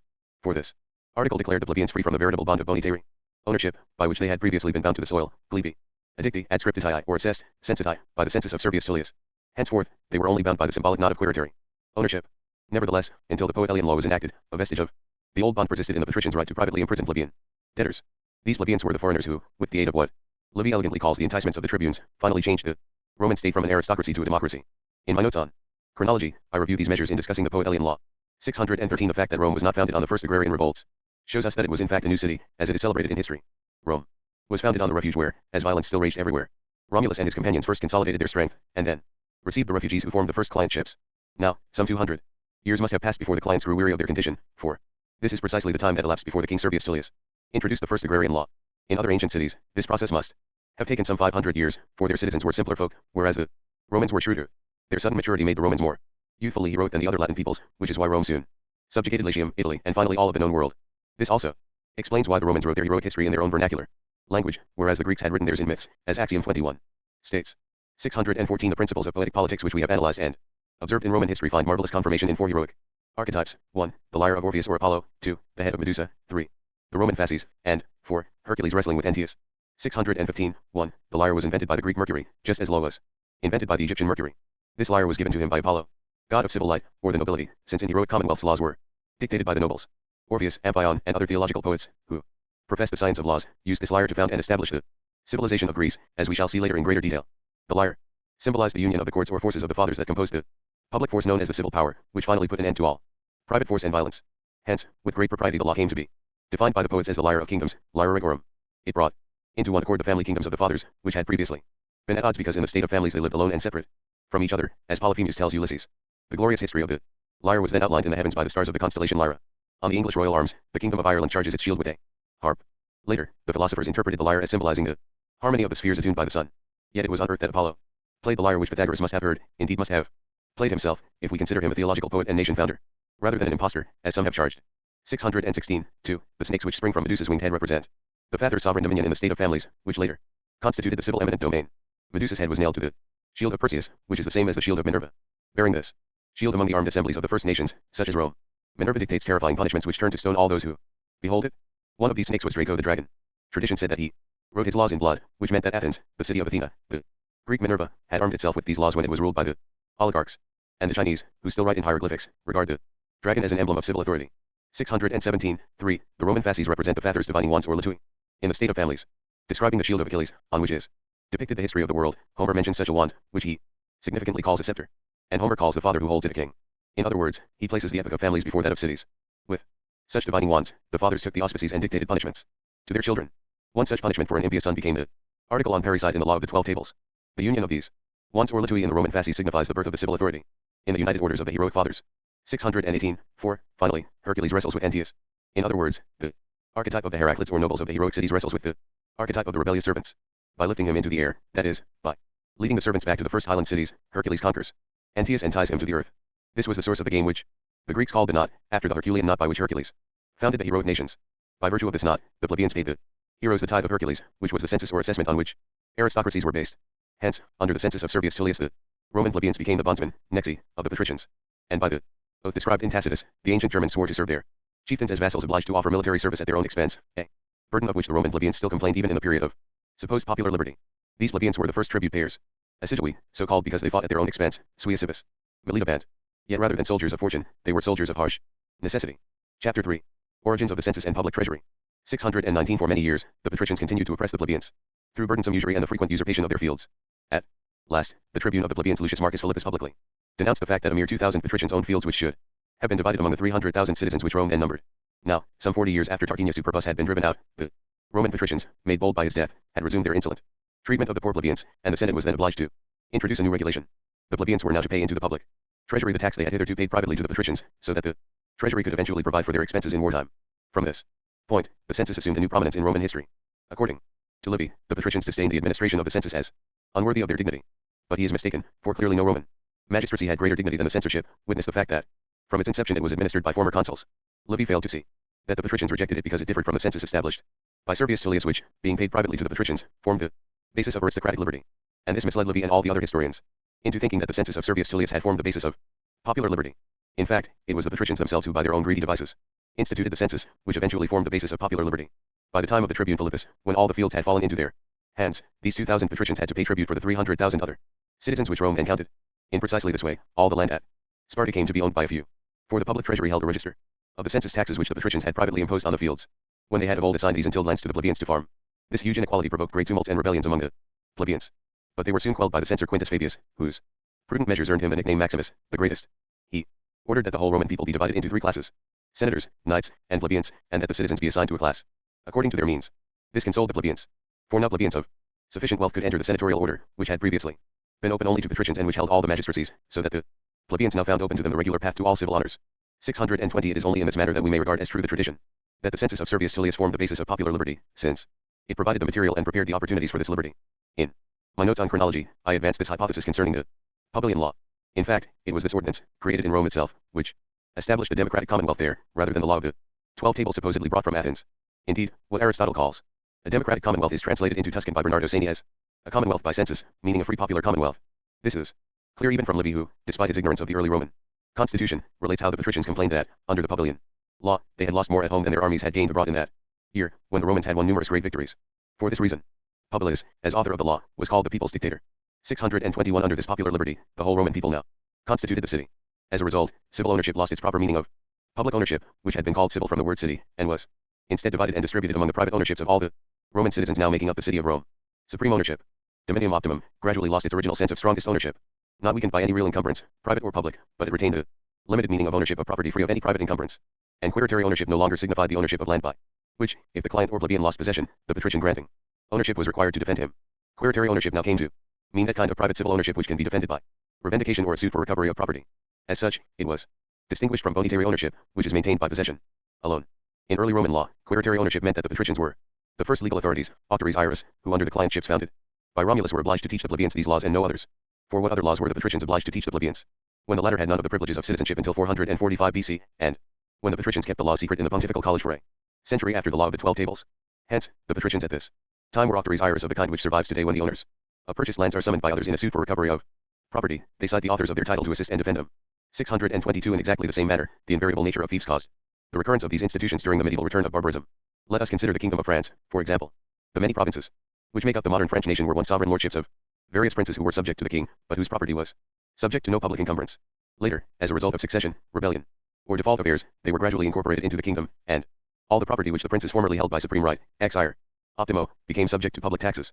Even the lands and houses of the kings, including their royal chambers, which had passed by marriage or concession to their vassals, are nowadays subject to tax and tribute. Thus, in hereditary kingdoms, ownership by supreme right came to be confused with private ownership subject to public charges. In the same way, the Roman fisc, which was originally the emperor's patrimony, was later confused with the public treasury. 623 Of all my research into Roman institutions, the study of the census and treasury has proved the most difficult, as I remarked in the idea of this work. Chapter 4. The origin of Roman assemblies. 624 We have seen that Homer mentions two heroic Greek assemblies, the bull and the agora. 1. The bull corresponds to the Roman comitia curiata, or curiate assembly, which is the oldest recorded under the kings. 2. The agora in turn corresponds to the comitia tributa, or tribal assembly. 1. The curiate assembly was so called from quere, spear. Later, the genitive queries became the nominative, as I explained in the first edition of my new science under the origins of the Latin language. In the same way, from Greek chair, hand, the symbol of power in all nations, was derived curia, authority, or power, which was synonymous with Latin curia. This was the origin of the curates, the priests armed with spears whom the Greeks found in Saturnia or ancient Italy, Crete, and Asia. We have seen that all heroic peoples consisted of priests, and that only the nobles had the right to bear arms. The ancient meaning of curia was lordship, even as aristocracies today are called lordships. From the curia of the heroic senates came the word for authority, kairos, which meant the authority of ownership. This etymology is shared by the Greek titles kyrios, lord, and curia, lady. And just as the Greeks named the curates for chair, so the Roman quirites took their name from quere. Quirites was the title of Roman majesty given to the people in their public assembly. Earlier I compared the assemblies of the curates with those of the ancient Gauls and Germans, and concluded that all primitive barbarians held their public assemblies under arms. 625 This shows that the majestic title of quirites dates from the age when the Roman people consisted solely of patricians, who alone had the right to bear arms. Later, after Rome had become a democracy, the title was extended to the people, who now included the plebeians. 2. The assembly of the plebeians, who at first had no right to arms, was called the comitia tributa, from tribus, tribe. Just as in the state of families, the Romans named families for the famulae, in the state of cities they derived the word tribute from the tribes of plebeians. For these tribes, which assembled to receive the orders of the ruling senate, were mainly and most often ordered to contribute to the public treasury. 626 Later, Quintus Fabius Maximus introduced the new census which divided all the Roman people into three classes according to the citizens' patrimony.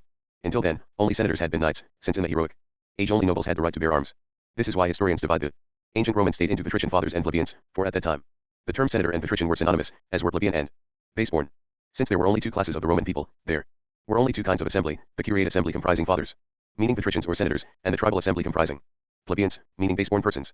But after Fabius divided the citizens according to their means into the three classes of senators, knights, and plebeians, the patricians ceased to be a separate order within the city and were assigned to one of the classes according to their means. From that time on, patricians were distinct from senators and knights, and plebeians from the baseborn, and the plebeians were no longer differentiated from patricians, but from knights and senators. The term plebeian no longer meant a baseborn person, but rather a citizen with a small patrimony, who might even be noble. On the other hand, the title of senator no longer meant a patrician, but a citizen of substantial patrimony, who might be base-born. 627 From that time on, the centuriate assemblies, comitia centuriata, were the body in which all three classes of the Roman people met to enact consular laws among other business. By contrast, the term tribal assemblies, comitia tributa, was still used for the assemblies in which the plebeians alone enacted tribunicial laws, now called plebiscites, which originally meant what Cicero calls laws made known to the plebeians. Plebinota. The jurist Pomponius cites the example of Junius Brutus, announcing to the plebeians that the kings had been expelled from Rome forever. Accordingly, in monarchies the royal laws might with similar propriety be termed laws made known to the people, populo nota. The jurist Baldus, who was as discerning as he was lacking in erudition, expressed amazement that the word plebiscitum was written with one s, for it signifies plebiscitum, decree of the plebs, from size sire, to decree, rather than plebiscitum, known to the plebs, from sire, to know. 628 Finally, the curiate assemblies, comitia curiata, in which only the heads of the curiates met to discuss sacred institutions, continued as the body that certified divine rights. In the age of the kings, all secular institutions were considered sacred, and heroes everywhere were curates or armed priests, as noted above. Hence, down to the last days of Rome, since paternal power retained its sacred aspect, and its rules were called paternal rights, sacra patria in Roman law, it was by the laws of the curiate assemblies that solemn adoptions were sanctioned. Chapter 5. Corollary, divine providence ordains both commonwealths and the natural law of nations. 629 We have found that commonwealths were born in the age of the gods, when governments were theocratic, meaning divine. Later they developed into the first heroic governments, which I call human to distinguish them from the divine ones. Yet within these human governments, the age of the gods continued to run its course, just as the mighty current of a majestic river drives its surging flow of fresh water far out to sea. In this way, there persisted the religious way of thinking that the gods were responsible for human actions. Thus they created Jupiter from the ruling fathers of the family state, Minerva from their closed orders in the nascent cities, Mercury from the ambassadors sent to rebellious clients, and Neptune from the heroic corsairs, as we shall see. Here we must greatly admire divine providence, for while people were occupied with other matters, it instilled in them a fear of divinity, which is the first and most fundamental basis of a commonwealth. Religion in turn moved them to settle on the first vacant lands, which they became the first to occupy, an action which was the source of all later property rights. The most robust giants occupied lands on the mountain heights near perennial springs. Their providence ordained that they would cease wandering and settle in places that were healthful, naturally secure, and abounding in water, the three qualities which make land suitable for building cities. Then, through religion providence induced them to unite with chosen women as their constant companions for life, thus creating the institution of marriage, which is the recognized source of all authority. Later, with these women they were moved to found families, which are the seedbed of all commonwealths. Finally, with the opening of refuges they were moved to found clientships. This process prepared the matter from which, by the first agrarian law, cities were born, composed of two communities, the nobles who command, and the plebeians who obey. When in a speech Homer's Telemachus calls the plebeians the other people, he means a subject people in distinction to the ruling heroes. This furnishes the subject matter of political science, which is merely the science of commanding and obeying in civil states. At their birth, providence causes commonwealths to emerge aristocratic in form, as befits the savage and solitary nature of the first people. As political thinkers point out, this form of state consists entirely in safeguarding its boundaries and orders. In this way, the very form of government induces newly civilized peoples to continue to live within these restrictions, and thus to forget the infamous and abominable promiscuity of their bestial and brutish state. Now, such people had only very particular concepts and could not understand any general good, so that they habitually ignored the affairs of others, as Homer's Polyphemus tells Ulysses. In this giant, Plato recognizes the family fathers of the so-called state of nature, which preceded that of the cities. But Providence used this aristocratic form of government to lead people to unite with their fatherlands. Hence, by seeking to preserve the great private interests of their family monarchies, which were their only absolute concept, these early peoples unintentionally joined together in the universal civil good we call a commonwealth. 630 Let us now return to the divine proofs outlined in my section on method, and consider how simply and naturally Providence ordained these human institutions, so that the first people unwittingly spoke the truth when they said that the gods made them. And let us reflect on the immense number of civil effects which may all be traced to the four causes which constitute the four elements of the civil universe: religion, marriage, refuges, and the first agrarian law. Then let us consider all the human possibilities, and ponder whether such numerous, various, and diverse institutions could have arisen so simply and naturally in any other manner. Epicurus calls people the products of chance, but chance did not make them swerve from their place in the natural order, and Zeno calls them creatures of necessity, but fate did not drag them from this natural order. At the point when commonwealths were emerging, the civil matter was already prepared and ready to receive its form, and produce the format of commonwealths composed of both mind and body. The civil matter prepared to receive this form consisted of the people's own proper religions, languages, lands, nuptials, names, meaning clans and houses, arms, dominions, magistracies, and laws. Since all these elements were the people's own, they provided matter which was completely free and therefore constitutive of true commonwealths. All of this was possible only because these institutions had already belonged to the family fathers when they were monarchs in the state of nature. So, when they now united in a social order, they created a sovereign civil power, formed of those sovereign family powers which in the state of nature had been subject to none but God. This sovereign civil power was a sort of person formed of mind and body. Its mind was an order of sages, who were as wise as was possible in that extremely crude and simple age. This established the first invariable property of commonwealths, that, without an order of wise men, a state may outwardly appear to be a commonwealth, but is in fact a dead and soulless body. Its body in turn was formed of the head and lesser members. This established the second invariable property of commonwealths, that some citizens must apply their minds to the tasks of civil wisdom, while others must employ their bodies in the useful arts and crafts of peace and war. And the distinction between the two established the third invariable property of commonwealths, that the mind must always command, and the body always obey. 631 Even more astonishing is the manner in which Providence created natural law at the same time it created families. Now, all the families were born with some awareness of divinity, even if in their ignorance and disorder none knew the true one. As a result, each family had its own religion, language, land, nuptials, name, arms, government, and laws. So, together with the families, Providence created the natural law of the major clans which shared the same institutions, and the family fathers now extended this law over their clans. Then, when Providence created commonwealths in an aristocratic form, it transformed the natural law of the major clans or families, as observed in the state of nature, into the natural law of the minor clans or nations, which they now observed in the age of the cities. For when the family fathers founded their natural order against the rebellious clans, they kept all the rights they had held over their clans within the civil orders, from which the plebeians were now excluded. This was the essence of the severely aristocratic form of the heroic commonwealths. 632 In this manner, the natural law of nations, as now observed among peoples and nations, was born as a property of the sovereign civil powers of the nascent commonwealths. Accordingly, whenever a people or nation lacks this sovereign civil power with such properties, it is not properly a people or nation, nor can it exercise the natural law of nations with any foreign people or nation. Rather, both the law and its exercise will fall to another people or nation superior to it. 633 These observations, together with the fact that the heroes of the first cities called themselves gods, explain the meaning of the proverbial phrase laws laid down by the gods, ira dies faceta, which is how the dictates of the natural law of nations were defined. This law was later replaced by what Ulpian called the natural law of human nations, on which philosophers and moral theologians based their concept of a natural law, based on fully developed eternal reason. And so laws laid down by the gods appropriately came to mean the natural law of nations as ordained by the true God. Chapter 6. Heroic politics continued. 634 As all historians agree, the heroic age began with the corsair raids of Midas and with Jason's naval expedition to Pontus. It continued through the Trojan War, and it ended with the wanderings of heroes which concluded with Ulysses' return to Ithaca. It must have been in such a seagoing age that the last of the major deities, Neptune, was born. The authority of the historians can be confirmed both by a philosophical argument and by a philological argument based on several golden passages in Homer. The philosophical argument is that the naval and nautical arts were the last inventions of the nations, since their invention required the greatest ingenuity. Thus, Daedalus, who invented these arts, became a symbol of ingenuity, and Lucretius uses the phrase Daedalus to mean the creative earth. As to the philological argument, we find several passages in Homer's Odyssey in which Ulysses, going ashore or driven ashore by a storm, climbs a hill to look for smoke as a sign of human habitation. These Homeric passages are in turn confirmed by the golden passage in which Plato, cited by Strabo in Axiom 98, describes the horror the first nations long felt towards the sea.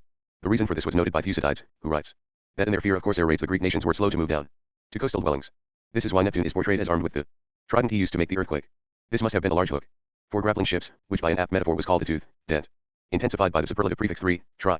With this trident, Neptune made people's cities, Terra, quake in fear of his raids. Later, by Homer's day, he was believed to cause the very earth, Terra, to quake. In this belief, Homer was followed by Plato, who places a watery abyss in the bowels of the earth. 635 Corsair raids were symbolized by bulls, witness Jupiter abducting Europa, and the Minotaur or bull of Midas abducting youths and maidens from the coast of Attica. By the same token, sails came to be called the horns of ships, an expression used by Virgil. Landsmen thus spoke truly when they said that the Minotaur had devoured their children, for they would watch with fright and grief as ships swallowed them up. In just this way, the orc seeks to devour Andromeda, who is chained to the rock and turned to stone by her fright, whence Latin retains the phrase immobilized with terror, terrare defixus. And the winged horse which Perseus rides to her rescue must likewise have been a corsair ship, for sails came to be called the wings of ships.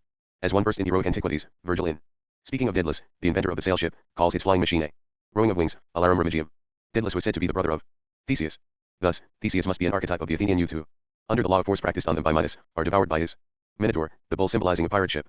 And Ariadne, who represents the art of seafaring, teaches Theseus to use the thread of navigation to escape from the labyrinth of Daedalus.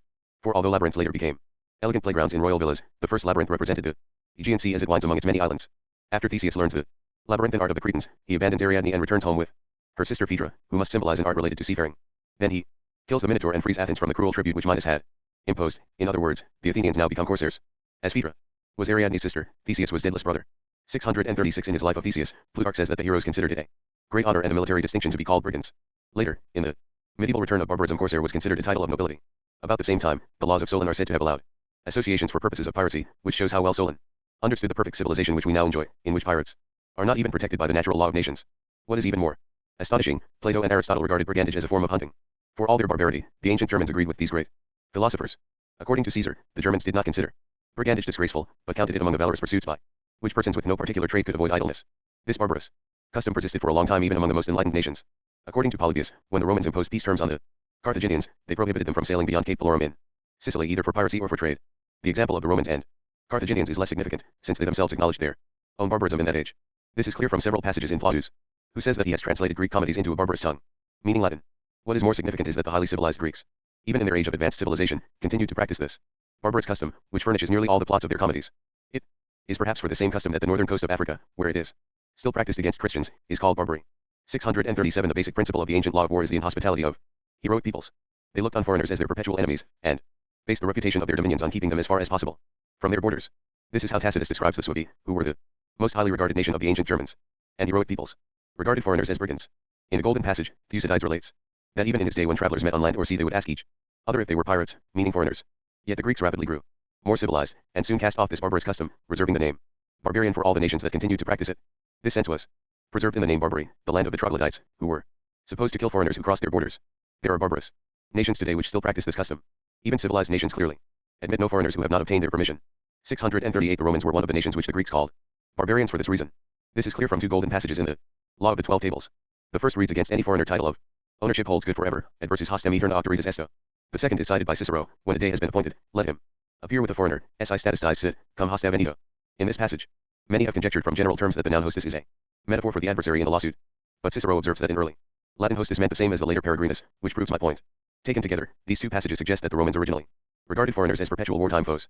But we may rather interpret these passages as referring to the world's first hosts, who were the foreigners received in the refuges, who later became the plebeians of the emerging heroic cities. In this way, the passage cited by Cicero means that on the appointed day the noble shall appear with the plebeian to claim his farm for him. And the eternal authority mentioned in the same law was that held over the plebeians. We recall that Aristotle was cited as saying that the heroes swore eternal enmity against the plebeians, as Axiom 86 states. Under this heroic law, no matter how long a plebeian possessed Roman land, he could not gain ownership through use of caption, for title to such property could only pass between patricians. This is a major reason why the Law of the 12 Tables did not recognize simple possession. Later, as heroic law sank into disuse and human law gained force, the Roman praetors treated simple possession as an extraordinary case. For they could neither cite nor construe any passage in the Law of the 12 Tables as a basis for ordinary judgments, whether strict or equitable. The reason for this was that the law regarded simple possession by plebeians as subject in every case to the pleasure of the patricians, nor did it deal with acts of theft or violence by the patricians, for it is an invariable property of the first commonwealths that they had no laws concerning private wrongs or offences, as Aristotle said in Axiom 85. Instead, individuals were left to settle such wrongs by force of arms, as we shall see in Book 4. As a solemn act of property claims, this real force survived in the symbolic force which Aulus Gellius calls festiucari, sanctioned with a stock. All this is confirmed by the interdict against violence, on day 6, which a praetor issued in an extraordinary ruling, because the Law of the 12 Tables did not envision, much less mention, private acts of violence. And it is confirmed by two actions which were also late praetorian rulings, on violent robbery of property, de six bonorum raptorum, and what was done in fear, quod metus causat. 639 Such was the heroic custom of regarding foreigners as perpetual enemies, which each people observed privately during peacetime. Extended abroad, it became the recognized and common custom that all heroic nations perpetually waged war on each other and continually carried out raids by land and sea. We recall that Plato says that cities were founded on the basis of arms, and even before they waged war on one another, they were initially governed by wartime measures. Hence, in Greek the word for war, polemos, is derived from polis, city. 640 As proof of these assertions, I offer an important observation. The Romans extended their conquests and gained their victories over the world on the basis of 4 laws which they had already used to govern the plebeians at home. 1. In the more barbaric provinces, they employed the clientships of Romulus which sent Roman colonists to make day laborers of the owners of the fields. 2. In the more civilized provinces, they employed the agrarian law of Servius Tullius which granted them bonitary ownership of the fields. 3. In Italy, they employed the agrarian law of the 12 Tables which granted its inhabitants the queritary ownership enjoyed on the lands known as Italian soil, solum italicum. 4. To free municipalities and meritorious towns, they granted the right to solemn marriage and a share in the consulship which had been extended to the Roman plebeians. 641 The perpetual enmity between the first cities meant that declarations of war were unnecessary, and that brigand raids were considered lawful. By contrast, after the nation ceased to practice such customs, undeclared wars came to be considered a sort of brigandage, so that they were no longer recognized by what Ulpian called the natural law of human nations. This perpetual enmity explains the long years of war waged by Rome and Alba as in fact a long period of mutual raids. In this light, it makes more sense that Horatius' sister, who was killed for mourning the Alban Curiatius, had been abducted by him rather than married to him. Romulus himself could not marry a woman from Alba, even though he was of the royal house of Alba and had done Rome the great service of expelling the tyrant Amulius and restoring the legitimate king, Numitor. It is important to note that victory in such wars was determined by the outcome of heroic combat fought by the most interested parties. In Rome's war with Alba, these were the 3 Horatii and the 3 Curiatii. In the Trojan War, they were Paris and Menelaus, but when their combat proved indecisive, the Greeks and Trojans continued fighting to end the war. Later, during the medieval return of barbarism, princes resolved the disputes of their realms by personal combat, to whose outcome their peoples were subject. We see, then, that Alba was the Latin Troy, and Horatia the Roman Helen. Indeed, in his rhetoric, Gerard Jan Vos mentions a parallel to Horatia in Greek legend, and the 10 years of the Greek siege of Troy must correspond to the years of the Roman siege of Veii. In both cases, this precise figure stands for an undetermined number of years in which cities waged perpetual hostilities on one another. 642 For the rational system of numbers was highly abstract, and therefore was the last thing to be grasped by the ancient nations, as we shall see later, when their reason was more developed. The Romans said 600, sexcenta, for any number beyond reckoning, just as the Italians used to say 100, cento, and then 100,000, centomila, with the same meaning. For only the minds of philosophers can grasp the idea of infinity. This may explain why early peoples used 12 to mean a large number. Witness the 12 gods of the greater tribes, which in fact Vero and the Greeks reckoned as 30,000, or the 12 labors of Hercules, which must have been innumerable. So too the Romans said there were 12 parts to the farthing, as, which can in fact be divided infinitesimally. Another example must be the 12 tables, because of the countless laws, which were later inscribed on tables at various times. 643 At the time of the Trojan War, the name Achaeans must have referred to the Greeks who lived near the site of the conflict. Earlier, they had been called Pelasgians after Pelasgus, one of Greece's most ancient heroes. Later, the name Achaeans must have gradually spread throughout Greece.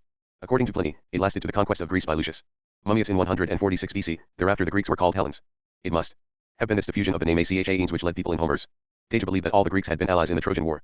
In precisely this way, Tacitus relates that the name Germany eventually spread over a large part of Europe, when it derived from the tribes who, having crossed the Rhine and expelled the Gauls, began to call themselves Germans. Thus, the glory of this people extended their name throughout Germany, just as the fame of the Trojan War spread the name Achaeans throughout Greece. Yet in their barbarism, early peoples knew so little about alliances that not even the subjects of offended kings bothered to take up arms to avenge them, as the beginning of the Trojan War shows us. 644 Only this aspect of heroic nature can solve the remarkable problem of Spain. This land was the mother of many nations which Cicero hails as courageous and warlike, and whose valor Caesar experienced at first hand. In other regions of the world, which he conquered without exception, Caesar fought for empire. In Spain alone did he fight for survival. Saguntum collapsed thunderously, but it cost Hannibal 8 months of strain to take it by siege, even though his African forces were still fresh and complete. Later, when those forces were tired and much reduced, he won at Cannae and nearly held a triumph over Rome on its own Capitoline. Numantia fell with a crash which shook the glory of Rome, despite her recent triumph over Carthage, and it fell only after it had put to the test the valor and wisdom of Scipio, conqueror of Africa. Why was it, then, that Spain never united all her peoples and established a world empire on the banks of the Tagus? Instead, she occasioned the pathetic eulogy of Lucius Florus, who wrote that Spain only discovered her strength after she had been conquered little by little. In his Life of Agricola, Tacitus notes the same custom among the Britons, who in his day were known as fierce warriors, and characterizes them with this equally apt expression: as long as they fight singly, they are defeated as a nation, dum singuli pugnant. Universe even concur. For until they were attacked, the Spanish stayed like beasts in the dens of their boundaries, and continued to live the savage and solitary life of the Cyclopes. 645 Now, historians were inspired and even blinded by the fame of heroic naval warfare, and so paid little notice to heroic land warfare, and even less to the heroic politics by which the Greeks must have governed themselves in that age. But the insightful and learned Thucydides has left us an important piece of information when he relates that all the heroic cities were built without walls, like the later cities of Sparta and Numantia, which was the Spanish Sparta. And given their proud and violent nature, the heroes were continually driving each other from power. In the kingdom of Alba, for example, Amulius drove out Numitor, and Romulus drove out Amulius and restored Numitor.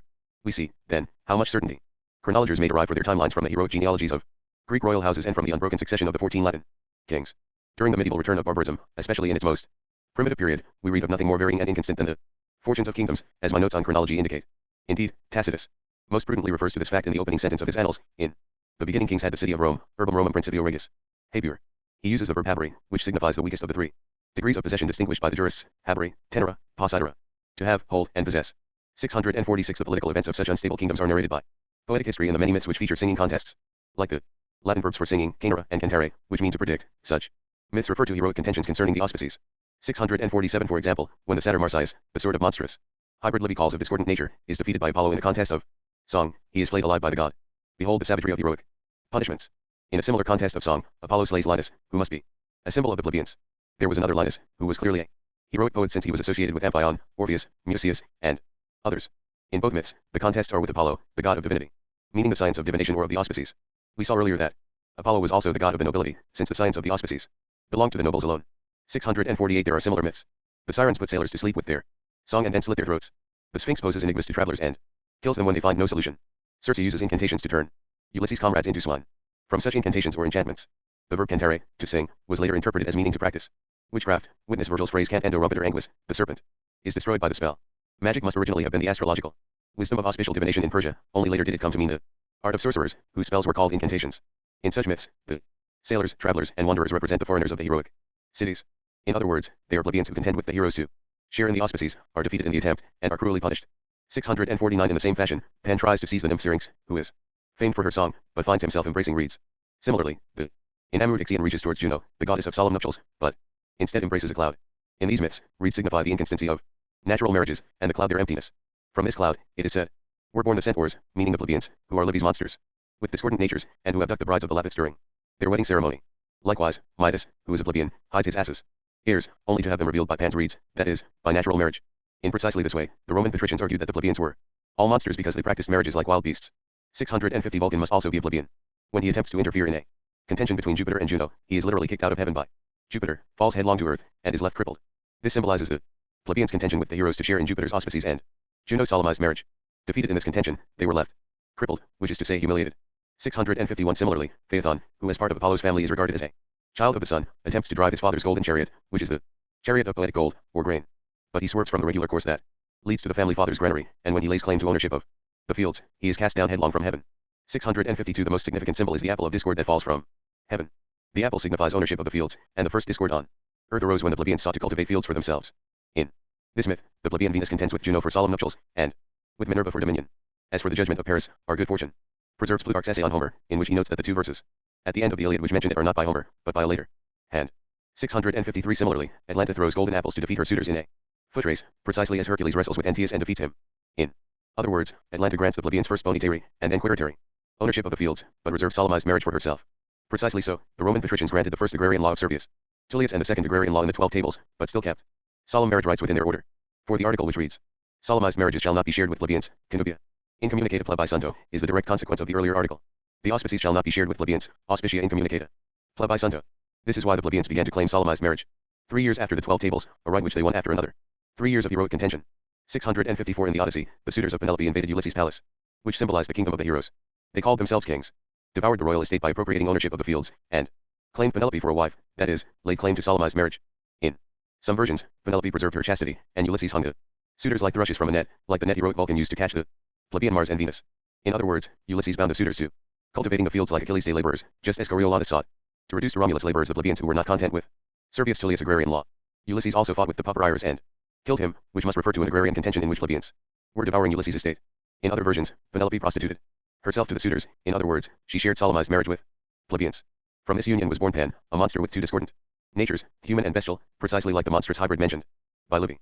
For the Roman patricians said that if the plebeians shared in the nobility solemnized marriage, their offspring would resemble Pan, that monster of two discordant natures which Penelope bore after prostituting herself to the plebs. 655 From her union with the bull, Pasiphae gave birth to the Minotaur, another monster with two discordant natures. This mythical history must mean that the Cretans shared solemnized marriage with foreigners who arrived aboard a ship which was called a bull. The bull symbolized the pirate ship in which Midas abducted youths and maidens from Attica, and Jupiter abducted Europa.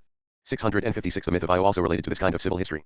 Jupiter fell in love with her, that is, he favored her with his auspices. Juno was jealous with the civil jealousy of the heroes who guarded solemn nuptials, and she placed Io under the watch of 100 Argus, that is, of the many Argive fathers, each with his clearing, or cultivated land. But by playing his pipe, which must mean his song, Mercury put Argus to sleep.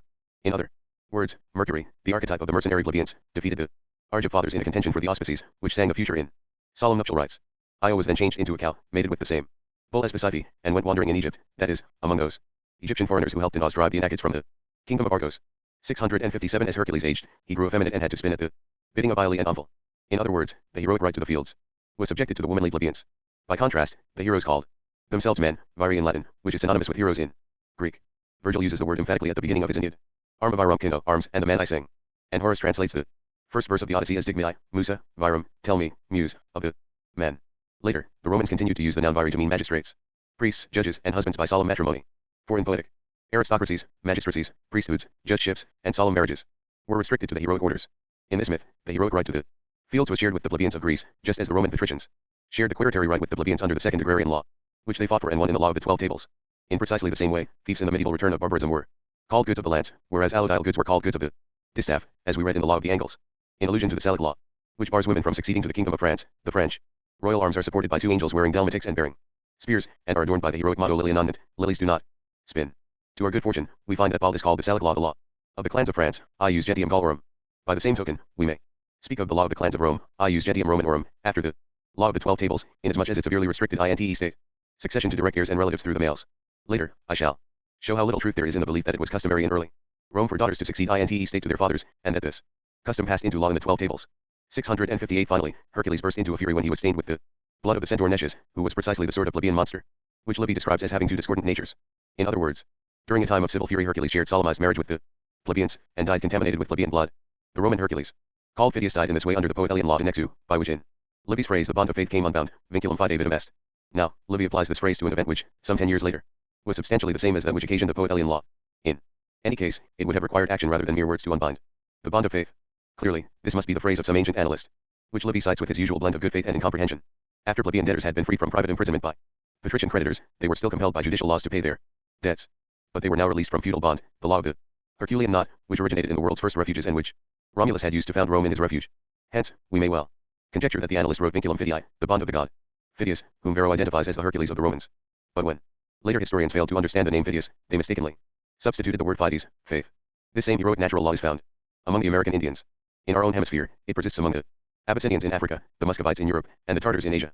The Jews practiced it with greater clemency, for among them debtors faced no more than 7 years of servitude. 659 To cite one last myth, Orpheus founded Greece with his lyre, which is a cord or force, which symbolizes the bond of the Herculean knot, the nexus of the poet Elian law. He was killed by bacchants, or frenzied plebeians, who smashed to pieces his lyre, a symbol of the law.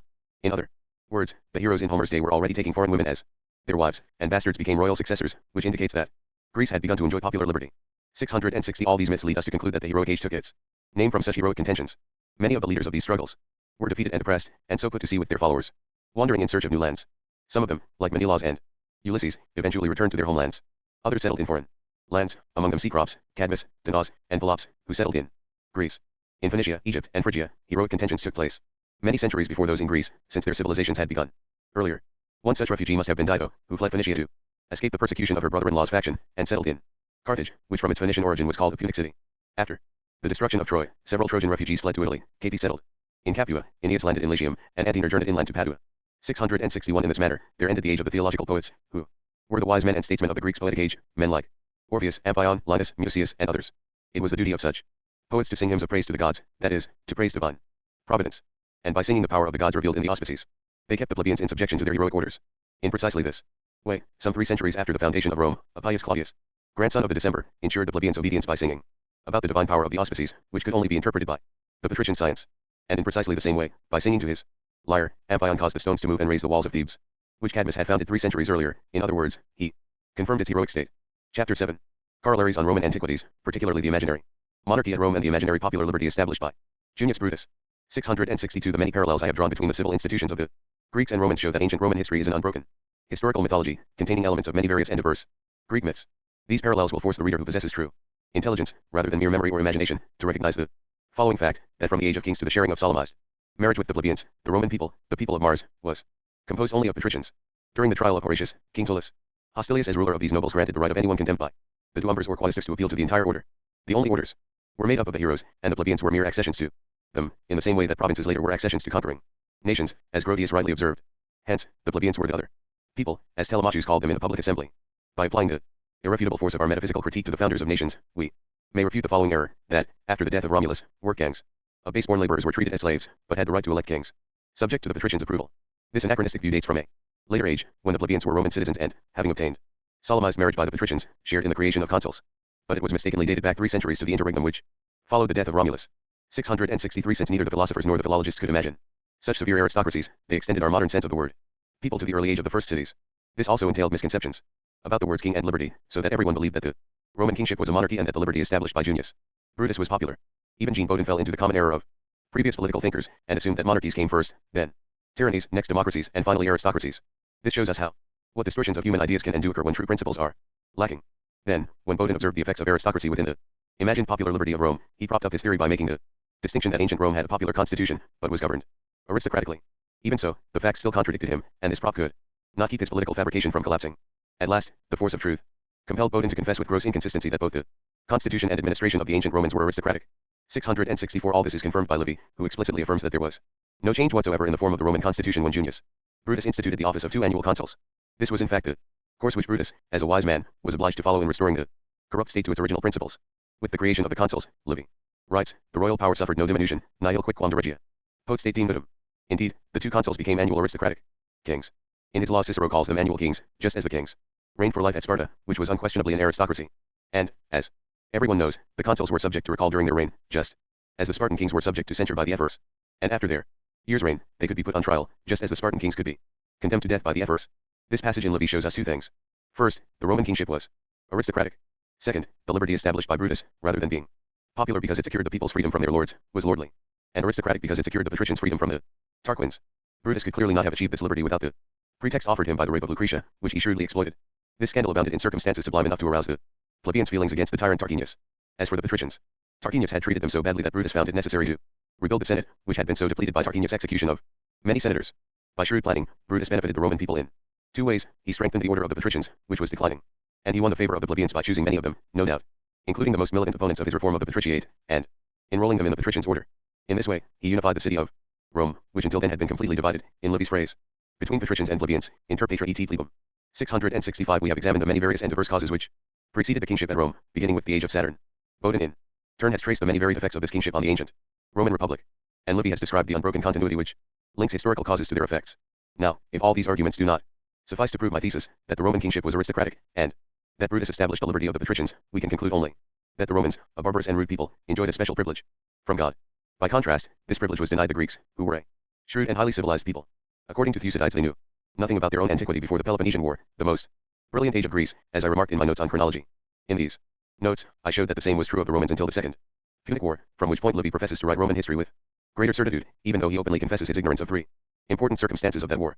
Yet, even if we grant such a privilege to the Romans, the surviving record would without my science remain an obscure recollection of confused images, so that no rational mind can reject the arguments I have made about Roman antiquities.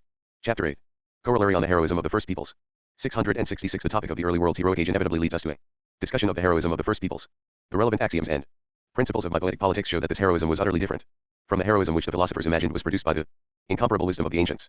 For the philosophers were misled by the historians about the meaning of those three ill-defined terms, people, king, and liberty, and thought that heroic peoples included plebeians, that their kings were monarchs, and that their liberty was popular. Moreover, the philosophers applied to heroic peoples three ideas proper to their own refined and educated minds. First, a sense of justice rationally derived from tenets of Socratic morality. Second, a notion of glory conceived as fame, won by beneficial service to humankind. And third, the desire for immortality. These errors and mistaken ideas led the philosophers to believe that the kings and other great individuals of antiquity devoted themselves, their families, and their entire patrimonies and estates to ensuring the happiness of the poor, who always form the majority of cities and nations. 667. Yet in describing Achilles, the greatest of the Greek heroes, Homer records three qualities which run contrary to the philosophers' three ideas. Consider first his sense of justice. When Hector asks to be buried if he is killed, Achilles disregards both their equal rank and their common lot. 2. Considerations which naturally induce people to recognize justice, and savagely replies, when did men ever come to terms with lions? When were wolves and lambs of one mind? What's more, he adds, if I kill you, I shall drag you around the walls of Troy, naked and bound to my chariot, for 3 days, which he does, and at last I shall throw you as food to my hunting dogs. This he would have done too, if Hector's wretched father Priam had not come to ransom the corpse from him. Consider next Achilles' idea of glory. When he is personally aggrieved by Agamemnon's wrongful seizure of Briseis, Achilles considers himself affronted by both the gods and men, and complains to Jupiter that his honor must be restored. Then he withdraws his men from the allied army, and his ships from the fleet, and allows Hector to slaughter the Greeks. Against the dictates of that devotion which all owe to their homeland, he stubbornly avenges a personal affront by ruining his entire nation. What's more, he shamelessly rejoices with Patroclus at Hector's slaughter of his fellow Greeks. And even worse, this hero who carries Troy's fate in his heel expresses the disgraceful wish that all the Greeks and Trojans may die in the war, leaving only Patroclus and himself alive. Consider the third idea, the desire for immortality. When Ulysses asks Achilles in the underworld if he is happy there, he replies that he would rather be the ignoblest slave among the living. This is the hero whom Homer sings as a model of heroic virtue to the peoples of Greece and to whom he gives the invariable epithet blameless. If, as poets should, Homer benefits us by offering delightful instruction, this epithet can be interpreted only to mean a man so arrogant that he won't let a fly buzz past the tip of his nose, as we say in Italian. In fact, Homer is preaching the virtue of punctiliousness on which medieval duelists base their entire morality, and which inspired the haughty laws, pompous ceremonies, and vindictive satisfactions of the knights errant celebrated in romance. 668. In this light, let us ponder the oath of eternal enmity which Aristotle says the heroes swore against the plebeians. And let us further ponder Roman history in the age of Roman virtue. Livy identifies this period as the time of the war with Pyrrhus, which he hails in the phrase, no age was more fruitful in virtues, nulla etas virtutum perisier. Following Sallust, who is cited in Augustine's City of God, we may expand this period from the expulsion of the kings down to the Second Punic War. In this age, Brutus sacrifices 2 sons of his house to the cause of liberty. Cibola places his right hand in the fire for failing to kill Porcia, which so unnerves the Etruscan king that he is put to flight. Manlius, nicknamed the Imperious, has his son beheaded for a breach of military discipline, even though he was driven by his passion for valor and glory, and won a victory. Men like Marcus Curtius throw themselves, mounted and armed, into fatal chasms. The Decii, father and son, sacrifice themselves to save their armies. Gaius Fabricius refuses the piles of gold offered him by the Samnites. Manius Curius refuses to share in Pyrrhus' kingdoms. And Attilius Regulus returns to certain and cruel death in Carthage in order to preserve the sanctity of Roman oaths. Yet what did any of these men do for the poor and wretched plebeians of Rome? Did they not increase their wartime burdens, plunge them deeper into seas of usury, and bury them deeper in the patricians' private prisons, where they were stripped to the waist and caned like ignoble slaves? And if anyone sought to offer the plebs some small relief through agrarian or grain laws, he was accused of treason and executed. To cite one example, such was the fate of Manlius Capitolinus, even though he had prevented the fierce Senones of Gaul from burning the Capitoline. In Sparta, which was the city of Greek heroes as Rome was the city of the world's heroes, the magnanimous king Agis shared this fate. When Agis attempted to free the poor plebeians from the nobles' oppressive usury by law-cancelling debts, and tried to aid them by a testamentary law, the Ephors had him strangled. The valorous Agis was thus the Manlius Capitolinus of Sparta. And Manlius, who was the Agis of Rome, was thrown to his death from the Tarpeian rock because he was suspected of aiding the poor and oppressed plebeians of Rome. The early nobles misgoverned the poor masses of their nations precisely because they believed that as heroes they were naturally superior to the plebeians. Clearly, Roman history will baffle any discerning student who attempts to find any Roman virtue in such great arrogance, any moderation in such avarice, any mercy in such cruelty, or any justice in such inequality. 669. Such astonishing contradictions can only be resolved by the following principles of heroic society. 1. 670. The brutish upbringing of the giants was replaced by the severe, harsh, and cruel education of the young. Witness the illiterate Spartans, who were the heroes of Greece, in order to teach their sons to fear neither pain nor death. The Spartans caned them in the temple of Diana, often so severely that they fell dead, convulsed with pain under their father's blows. Both the Greeks and Romans retained the Cyclopean kind of paternal authority, which even allowed them to kill innocent newborns. By contrast, the Delicacy, delicatezza, of our modern natures arises from the delight, delizy, we feel for our young children. 2. 671 wives were bought with heroic dowries, which survived in the nuptial solemnities of Roman priests, who contracted marriages by symbolic purchase and by an offering of spell cakes. According to Tacitus, this was also the custom of the ancient Germans, whose example allows us to infer the same for all early barbarian peoples. Wives were maintained as a necessity of nature for bearing children. In other respects, they were treated as slaves, and this is still the practice in many parts of the Old World and nearly everywhere in the New World. Later, a woman's dowry purchased the freedom of her husband, and was his public acknowledgement that he could not bear the expense of the marriage. This may account for the many privileges by which Roman emperors encouraged dowries. 3. 672 Whatever children acquired or wives saved went to their fathers and husbands. Today, our practice is just the opposite. 4. 673 Heroic games and pastimes were arduous activities, like wrestling and foot races. For example, Homer gives Achilles the invariable epithet swift-footed. They were also dangerous, like jesting and hunting wild beasts, which accustomed men to toughen their minds and bodies, and to disdain and risk their lives. 5. 674 Luxury, sumptuousness, and comforts were completely unknown. 6. 675 Wars like the ancient heroic ones were based on religion, which is a basic principle of my science, and which made such wars bloody and ruthless. 7. 676 Heroic slavery was the result of heroic wars. In this period, defeated peoples were considered godless, and so lost both their civil and natural liberty. Relevant here is my axiom 94, we defend our natural liberty most fiercely to preserve the goods most essential to our survival. By contrast, we submit to the chains of civil servitude to obtain external goods which are not necessary to life. 8. 677 For all these reasons, heroic commonwealths were by nature aristocratic, that is, composed of those who were by nature the strongest. Civil honors were open only to the few noble fathers, and the public good consisted in the family monarchies preserved by the fatherland. The true fatherland, patria, was literally the concern of a few fathers, and its citizens were naturally patricians. Where these natures, customs, commonwealths, social orders, and laws prevail, the heroism of the first peoples will flourish. By contrast, such heroism is impossible today. Our civil nature springs from causes contrary to the heroism which I have just described. It thus produces the two kinds of civil states which are human rather than heroic: free democracies, and monarchies, which are even more human.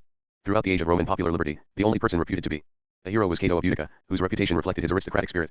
The death of Pompey left Cato to head the party of the nobility, and when he could not bear to see it humiliated by Caesar, he killed himself. By contrast, heroes in monarchies are men who sacrifice themselves for the glory and greatness of their sovereigns.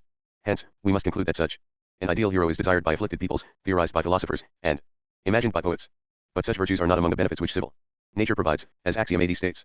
678 Axioms 84 to 91 on Roman heroism provide illumination and illustration of these remarks about the heroism of early peoples. They also apply to the heroism of the ancient Athenians in the age when Thucydides. Isocrates says they were ruled by the severe Areopagites, who formed an aristocratic state asterisk, and they apply to the heroism of the Spartans, who formed a commonwealth of Heraclids or nobles, as I have repeatedly shown. Section 6. Epitomes of Poetic History. Chapter 1. Epitomes of Poetic History. 1. 679 Earlier I promised to elucidate the myth of Cadmus, which narrates the entire divine and heroic history of the theological poets with great obscurity. In the myth, Cadmus first kills the great serpent, and sows its teeth. In other words, he clears the earth's vast ancient forest, and plows the world's first fields using curved pieces of hardwood which, before the use of iron was invented, must have formed the teeth of plows. This fine metaphor is still in use. Cadmus hurls a large stone, which symbolizes the hard earth which the hero's clients or servants sought to till for themselves. From the furrows, armed men spring to life. In other words, during the heroic contention over the first agrarian law, the heroes emerge from their estates to assert their dominion. They fight now with each other, as the myth relates, but unite in arms against the rebellious plebeians. The furrows signify the orders in which they unite and by which they form and confirm the earliest cities on the basis of arms. Finally, Cadmus is changed into a serpent, which symbolizes the origin of aristocratic senates. The ancient Latins would have said Cadmus became the ground, Cadmus fundus, factus est, and the Greeks said that Cadmus had changed into Draco, the dragon who wrote laws in blood. As I promised to show earlier, the myth of Cadmus contains several centuries of poetic history, and offers a notable example of the inarticulateness of the human race in its infancy. As we shall see, this is one of 7 reasons why ancient myths are so difficult, and it shows how clearly Cadmus wrote out his own story using the vernacular letters he supposedly brought the Greeks from Phoenicia. Even Erasmus, who has been called the Christian Varro, utters countless absurdities when he argues that this myth recounts Cadmus' invention of letters. Now, clearly the glorious story of such a great contribution, the invention of an alphabet for the nations, would have become celebrated far and wide. But our humanist believes that when Cadmus arrived in Greece he concealed it from mankind by veiling it in this myth, so that until the age of Erasmus, the vulgar masses were unaware of the greatest invention of popular wisdom, the vernacular letters which are named for them. 2. 680 By contrast to this myth, Homer relates the same history with marvelous brevity and propriety by reducing it to the symbol of the scepter, which Agamemnon inherits. The scepter is fashioned by Vulcan for Jupiter.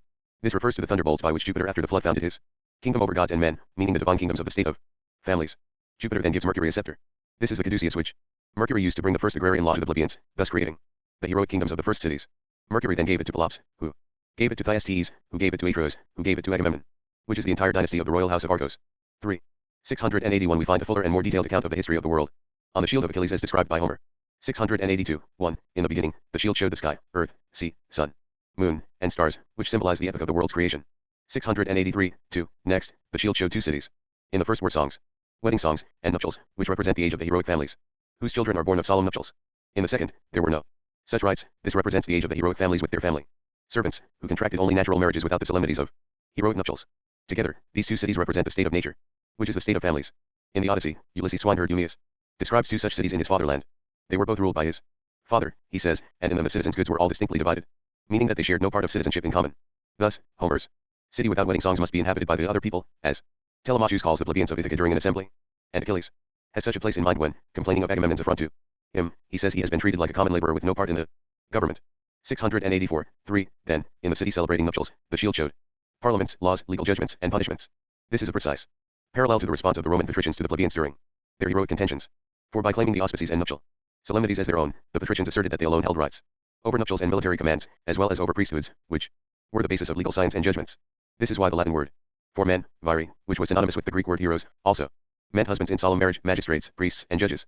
This Homeric city thus represents the epoch of heroic cities which, on the basis of families including servants, emerged in a severely aristocratic form. 685. 4. The other city is under armed siege, and both cities raid each other for booty. In other words, the city without nuptials, symbolizing the plebeians of the heroic cities, becomes independent from and hostile to the city of the heroes. This offers us striking proof that the first foreigners, hosts, were the plebeians of heroic peoples, against whom the heroes swore eternal enmity, according to Aristotle, since they regarded each other as foreign. These two cities waged unceasing hostilities against each other in the form of heroic raids. 686. 5. Finally, the shield depicted the history of the arts of civilization, beginning with the epoch of the families. First of all, it showed a father king who holds a scepter and orders the division of a roasted ox among his harvesters. Next, it showed planted vineyards, then, flocks, shepherds, and huts, and finally, dances. This image fairly and truly depicted the order of human institutions. First, the invention of the necessary arts, like agriculture, which produced bread and then wine. Next, the useful trades, like herding. Then, the arts of comfort, like urban architecture, and finally, the arts of pleasure, like dancing. Section 7. Poetic Physics. Chapter 1. Poetic Physics. 687. In Book 2, we saw that the trunk of poetic metaphysics splits into two branches. Having examined the topics of the first branch, poetic logic, morals, economics, and politics, we may now pass to the other branch, which is that of physics. It branches into cosmography, then into astronomy, which in turn yields chronology and geography. Let us begin with physics. 688. The theological poets contemplated physics within the world of nations. At first, they defined chaos as the confusion of human seeds in the abominable age when women were shared promiscuously. Later, when physicists were moved to contemplate the confusion of the universal seeds of nature, they expressed it by using the name chaos, which had been invented by the poets and was thus suitable. Poetic chaos was confused because it had no civilizing order, and it was obscure because it lacked the civil light which made heroes illustrious. The poets also imagined it as Arcus, a formless monster that devoured all things. For people born in this abominable promiscuity lacked the proper form of human beings, and, without any certain offspring, they were swallowed up by the void, leaving no trace of themselves.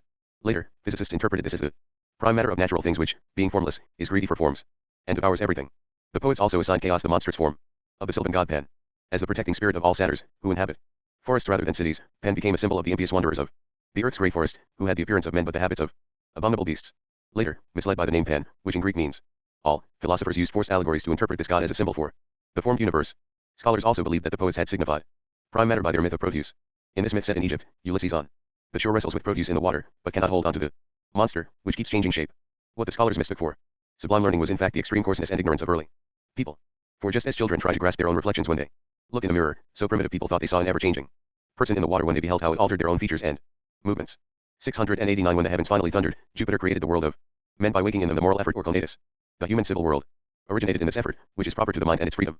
By the same token, the world of nature originated in motion, which is proper to physical bodies, which are not free agents but are subject to necessity.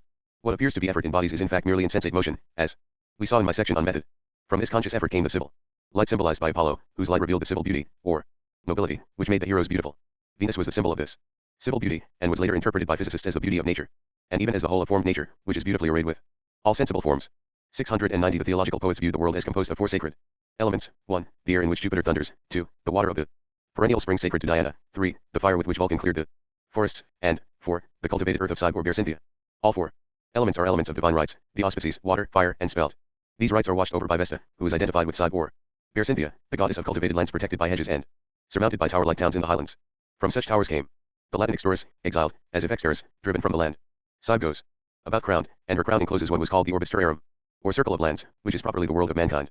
These elements of the world of men later moved physicists to contemplate the world of nature as composed of four elements. 691. The theological poets assigned living, sensate, and often human forms to these elements and to the countless natural species arising from them. In this way, they imagined many various deities, on which Plato easily imposed his doctrine of minds and intelligences, Jupiter as the mind of ether, Vulcan as the mind of fire, and so on. But the theological poets had so little conception of such intelligent substances that even in Homer's day, they did not even understand the human mind's capacity for opposing the senses by reflection. In two golden passages in the Odyssey, Homer calls The human mind, a sacred force and a mysterious power, which are synonymous terms. Chapter 2. Poetic Physics of the Human Body, Heroic Nature. 692. The greatest and most important part of physics is the contemplation of human nature. We have seen how the founders of pagan civilization used their frightful religions and terrifying paternal powers to generate and produce our properly human forms, both physical and mental. By means of sacred ablutions, they discard our proper human proportions from gigantic bodies, and by means of the discipline of household economy, they educated our human minds from bestial minds. This is the proper place to review this development, which is described in my Poetic Economy.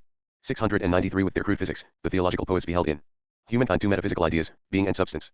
Being was clearly apprehended by the Latin heroes in a very coarse manner. Thus, the Latin verb esse, to be, originally meant to eat.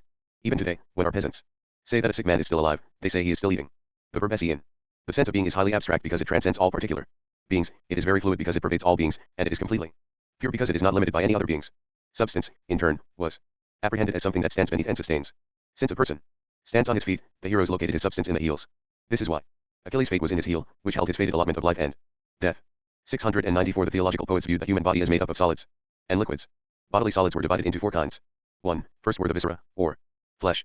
In Latin, visceratio refers to the act of Roman priests when they distribute the flesh of sacrificial victims to the people, and the verb esse, to feed, implies nourishment by eating meat. 2. Second were the bones and joints. In Latin, the word for joint is artus, so called from ars, which in early Latin meant bodily force, and from which was derived artitus, robust.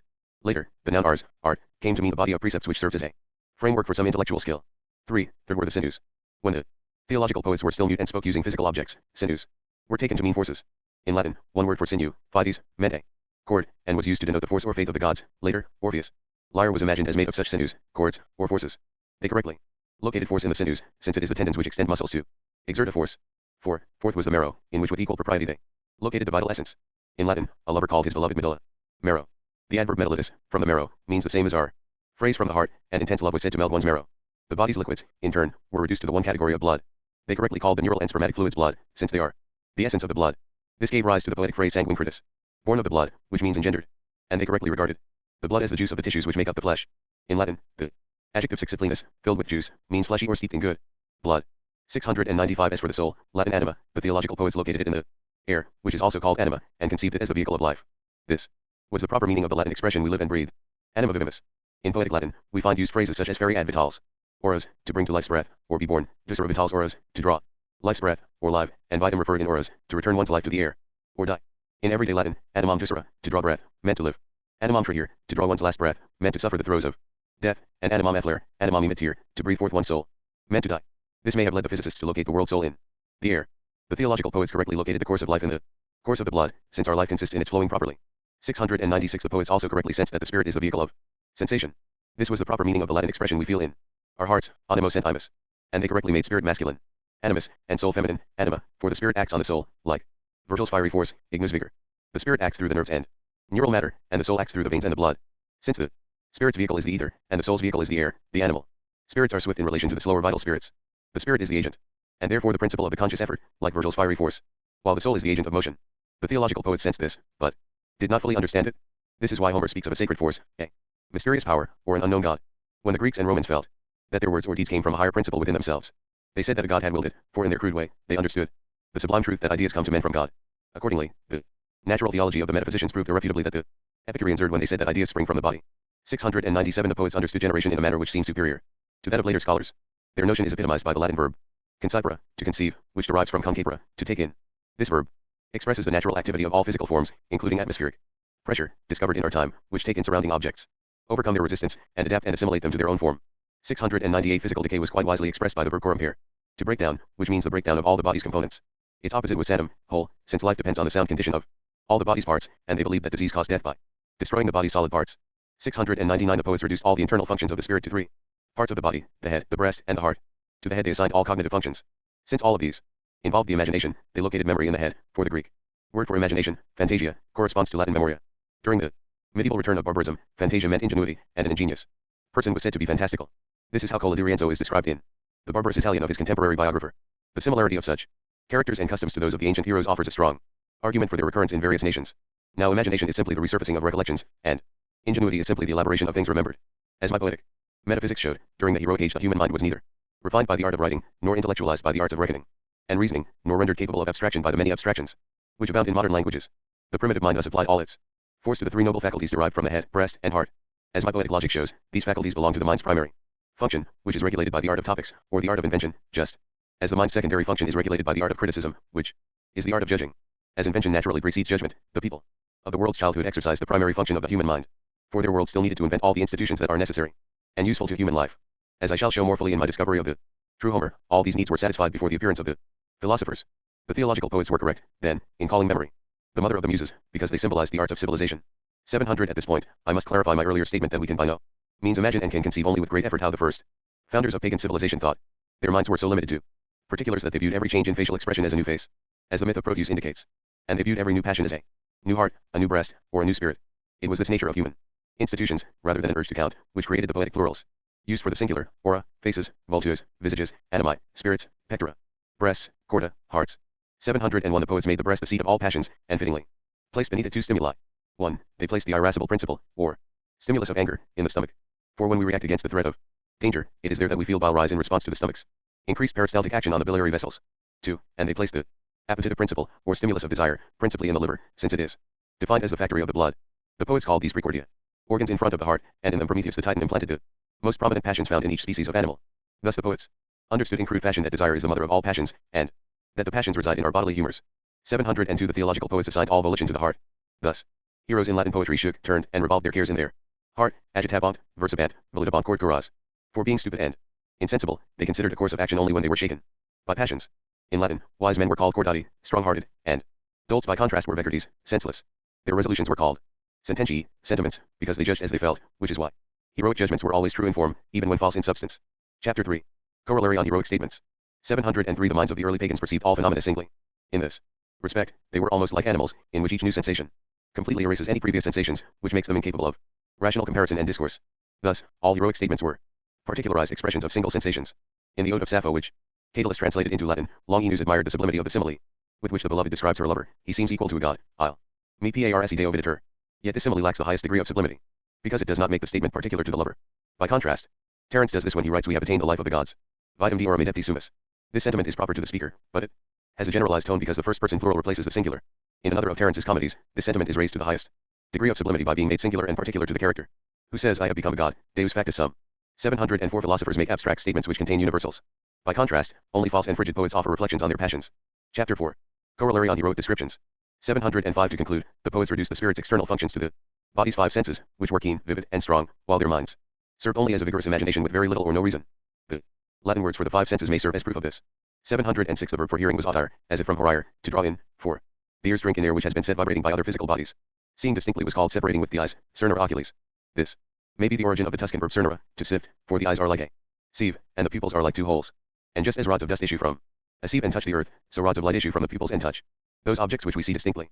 This is a visual rod or ray, which the Stoics theorized and whose existence Descartes has successfully demonstrated. Seeing in general was called usurpere oculis, to occupy with the eyes, as if one's vision actually took possession of the things it sees. The verb tangere, to touch, also meant to steal, for when we touch an object we take something away from it, as our most astute physicists are beginning to understand. Smelling was called olfacere, as if to smell an odor is to make it olfacere. In careful experiments, scientists later discovered that the senses truly create what are called sensible qualities. Finally, tasting was called sapere, properly. The verb refers to things which have a taste, and then to the testing of things for their proper taste. Later, by a fine metaphor, wisdom was called sapientia, tastefulness, because it puts things to their natural uses, rather than to artificial ones. 707 Here too we must admire divine providence for endowing us with senses to protect our bodies. Since in that early age primitive people had fallen into the condition of beasts, whose senses are astonishingly keener than human senses, providence ensured that they had the acutest senses for their survival. Later, when people entered the age of reflection, and could take counsel for their own defense, human senses grew less keen. As a result, Homer's heroic descriptions radiate a brilliance and splendor which no later poets could imitate, much less equal. Chapter 5. Corollary on heroic customs. 708 The heroic nature of such people, endowed with heroic senses, led to the formation of similarly heroic customs. Newly descended from giants, the heroes were extremely grotesque and savage, as the Patagonians are described, possessing limited intelligence, but endowed with vast imaginations and violent passions. As a result, they were boorish, crude, harsh, savage, and arrogant. They were difficult and obstinate in pursuing an end, and yet at the same time inconstant and easily diverted when confronted by something new and contrary. Today we often find such behavior in stubborn peasants. They yield to any reasonable argument they are offered, but having weak powers of reflection, they soon forget the argument that convinced them, and go back to what they originally wanted. This very lack of reflective power made heroic people frank, sensitive, magnanimous, and generous, which is how Homer describes Achilles, the greatest of the Greek heroes. In his Poetics, Aristotle has such heroic customs in mind when he formulates his precept that heroes who form the subject of tragedies should not be very good or very bad, but exhibit a mixture of great vices and great virtues. For the heroism which attains its ideal form through virtue belongs to philosophy rather than poetry, and Gallant heroism was invented after Homer. Later poets either invented entirely new myths, or they adapted early myths, which had originally been serious and severe, as befits the founders of nations, by altering and eventually corrupting them to suit the effeminate customs of later times. We find signal proof of this in the example of Achilles, who provides an important example of this historical mythology. After Agamemnon has seized his captive Briseis, Achilles makes outcries which both fill heaven and earth, and provide the entire plot of the Iliad. Yet nowhere in all the epic does he show the slightest feeling of amorous passion at losing her. Likewise, Menelaus mobilizes all of Greece against Troy on Helen's account. Yet through all that long and great war, he does not show even the smallest sign of a lover's anguish or jealousy of Paris, who has stolen Helen and enjoys her. 790 corollaries on heroic statements, descriptions, and customs will prove relevant to the discovery of the true Homer found in Book 3. Section 8. Poetic Cosmography. Chapter 1. Poetic Cosmography. 710 As the principles of their physics, the theological poets posited what they imagined as divine substances. And in their description of the cosmography corresponding to this physics, they posited a world formed of gods in three realms: 1. Gods of the heavens, the Latin dei superi; 2. Gods of the underworld, dei inferi; and 3. Gods intermediate between heaven and earth, dei medioxumi. 711 The first object of their contemplation in the world was the heavens, which the Greeks called mathemata, or sublime things, and the theoremata, or divine objects of contemplation. In Latin, the act of contemplating took its name from the regions of the heavens, templa caeli, which augurs marked off to take the auspices by observing the paths of falling stars. In the Near East, these heavenly regions gave their name to the Zoroastrians, a name which Bacchart interprets as meaning stargazers. 712 The theological poets thought that the first heaven was no higher than the mountain heights, where Jupiter's thunderbolts had stayed the giants from their brutish wandering. This is the heaven which reigned on earth and which began to confer great benefits on mankind. They clearly thought that the heavens were the mountain peaks. From the mountains, sharp edge, the Latin noun chylum also came to mean a burin, which is a tool for engraving stone and metal. In precisely this way, children imagine that mountains are columns supporting the upper story of the heavens, and the Arabs gave similar principles of cosmography to their Quran. Two of these columns came to be called the Pillars of Hercules. The original word, in Latin, columen, meant a prop or stay, which architects later made rounded in form. It was from such a roof on Olympus, as Thetis tells Achilles in Homer, that Jupiter and the other gods went to feast on Mt. Atlas. Hence, we must regard as post-Homeric the passage in the Odyssey, in which the Titans war against heaven by piling up high mountains, Ossa on Pelion and Olympus on Ossa, in order to climb up and expel the gods. For everywhere in the Iliad, Homer clearly describes the gods as residing on top of Mt. Olympus, so that the collapse of Olympus alone would have sufficed to cause the gods' downfall. Even in the later epic, the Odyssey, the myth of the Titans seems inappropriate, for in that poem, the underworld in which Ulysses sees and speaks with deceased heroes is no deeper than a ditch. Now, if in the Odyssey Homer had such a limited idea of the underworld, the heavens must have had similar dimensions, which would correspond to those in the Iliad. Thus, the myth cannot be Homeric. 713 It was in this heaven that the gods first reigned on earth and mingled with the heroes, beginning with Jupiter and following the order of the natural theogony outlined above. And it was from this heaven that Astrea dispensed justice on earth. Astrea was crowned with ears of grain, since the first human justice was administered by the heroes through the first agrarian law, and she held a balance, since people perceived weight first of all. Later, they perceived measure, and gradually number, which came to constitute the basis of reason. This is why Pythagoras conceived the essence of the human soul as numbers, which were the greatest abstraction from physical objects which he could conceive. Through this heaven heroes galloped on horseback, like Bellerophon on Pegasus, and in Latin volare equo, to fly on a horse, later meant to gallop on horseback. In this heaven, Juno widened the Milky Way with milk. Juno was barren, and this milk, rather than her own, was the milk of family mothers who suckled their legitimate children, born of the heroic nuptials which Juno protected. Over this heaven, the gods were born in chariots of poetic gold, meaning the grain for which the golden age was named. In this heaven, wings were not used for flight or to signify the swiftness of intelligence, but symbolized the heroic laws based on the auspices. Various gods wore such wings, including Hymen or heroic love, Astrea, the Muses, Pegasus, Saturn, and Fame. Mercury has wings on his temples and heels, as well as on his caduceus, which uses them to bring the first agrarian law down from heaven to the rebellious plebeians in the valleys. Wing 2 was the dragon, one of the serpents on the winged temples of the Gorgon Medusa, who cannot signify intelligence or flight. In this heaven, Prometheus steals fire from the sun. In other words, the heroes used flints to set fire to thorn bushes, dried by the burning sun on the mountain heights. In this sense, the torch of Hymen is truly made of thorns. From this heaven, Vulcan is cast down headlong by Jupiter's kick. From this heaven, Phaethon plunges headlong in the chariot of the sun, and from this heaven, the apple of discord drops. Finally, from this heaven fell the ancilia or sacred shields of the Romans. 714 The first underworld deities imagined by the theological poets were the water deities, and the first underworld was the source of perennial springs, which they called the river Styx and by which the gods swore. This may be why Plato supposed that the abyss of waters was found in the center of the earth. Yet in his contest of the gods, Homer describes how Pluto fears lest Neptune's earthquakes open the earth and expose the underworld to men and the gods. Now, if the abyss had been located in the deepest bowels of the earth, Neptune's earthquakes would have had the opposite effect, and would have submerged and covered the underworld with water. This shows that Plato's allegory is ill-suited to Homer's myth, and that the first underworld must have been no deeper than the source of the springs. The foremost deity of springs was Diana, who is described in poetic history as having three forms: Diana in heaven, the huntress Cynthia on earth, with her brother Apollo, and Proserpine in the underworld. 715 The second idea of the underworld was then extended to include graves. This is why the poets refer to the grave as the underworld. Infernum, an expression we also find in the Bible. This underworld is no deeper than a ditch, like that where Homer's Ulysses sees the underworld, and the souls of deceased heroes. In this underworld, they imagine the Elysian fields, where through burial the souls of the dead enjoy eternal peace. The Elysian fields are the happy abode of the Latin dei manes, or kind souls of the dead. 716 Later, the third idea of the underworld was also quite shallow and still only as deep as a furrow. Abducted here by Pluto, Proserpine, or Ceres. the seed of the grain, spent 6 months before returning to see the light of heaven. We shall see that the golden bough, with which Aeneas descends into the underworld, was a Virgilian invention continuing the heroic metaphor of the golden apples, which were ears of grain. 717 Finally, the underworld was interpreted to mean the plains and valleys, in contrast to the heavenly heights of the mountains. In these valleys, the impious peoples lived dispersed in their abominable promiscuity. The god of this underworld was Erebus, who was said to be the son of chaos, that is, of the confusion of human seed. Erebus is the father of Sibyl night, or the obscurity of family names, in contrast to the Sibyl light of the hero's splendor, which illuminates the heavens. Through this underworld runs the river Lethe, which is the river of oblivion, for such men left no name of themselves to their posterity, whereas the glory of heaven immortalizes the names of illustrious heroes. It is from this underworld that Mercury, who bears the agrarian law in his wand, recalls souls from all-devouring Arcus. This piece of Sibyl history is recorded in Virgil's verse. With this wand he summons souls from Arcus, Hacil. Onimus evocat orco. In other words, Mercury summons the lives of lawless and bestial men from their brutish state, which completely devours men who leave no name to posterity. Later, magicians used such a wand in the vain belief that it would help them revive the dead, and Roman praetors used such a rod to free slaves, striking them on the back, as if restoring them from death to life. In their witchcraft, sorcerer magicians used the same wand which the wise magi of Persia used for the divination of the auspices. Hence, divine properties were attributed to this wand, and nations regarded it as a god that would work miracles, as we learn from Justin's epitome of Pompeius Trogus. 718 This underworld is guarded by Cerberus, who shows dog-like immodesty by copulating shamelessly in public. He is triple-throated, which means that he has an enormous gullet, since the prefix tri is a superlative. And like Arcus he devours everything. When he comes up to the earth, the sun moves backward, that is, when he enters heroic cities, the hero Sibyl light reverts to Sibyl night. 719 At the bottom of this underworld flows the river Tartarus, where the damned are tormented.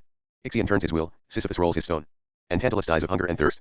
Here, the river Phlegethon, which in Greek means that they burn with thirst, flows into Acheron, the river, without gladness. Through their ignorance, later mythographers cast Tityrus and Prometheus into this underworld. But in fact it was in the sky that they were chained to the rocky crags, where their entrails were devoured by an eagle flying in the mountains, which represents the tormenting superstition of the auspices. 720 Later philosophers found all these myths quite useful in pondering and explaining their moral and metaphysical theories. These myths prompted Plato to conceive of 3 divine punishments which can only be imposed by the gods, and not by men: oblivion, infamy, and the remorse that torments a guilty conscience. Plato interpreted the underworld of the theological poets as meaning the way of purgation, via purgativa, which cleanses the human spirit of the passions tormenting it. This way leads to the way of unity, via unitiva, which unites the human mind with God through the contemplation of eternal and divine things, which is how Plato interprets the Elysian fields of the theological poets.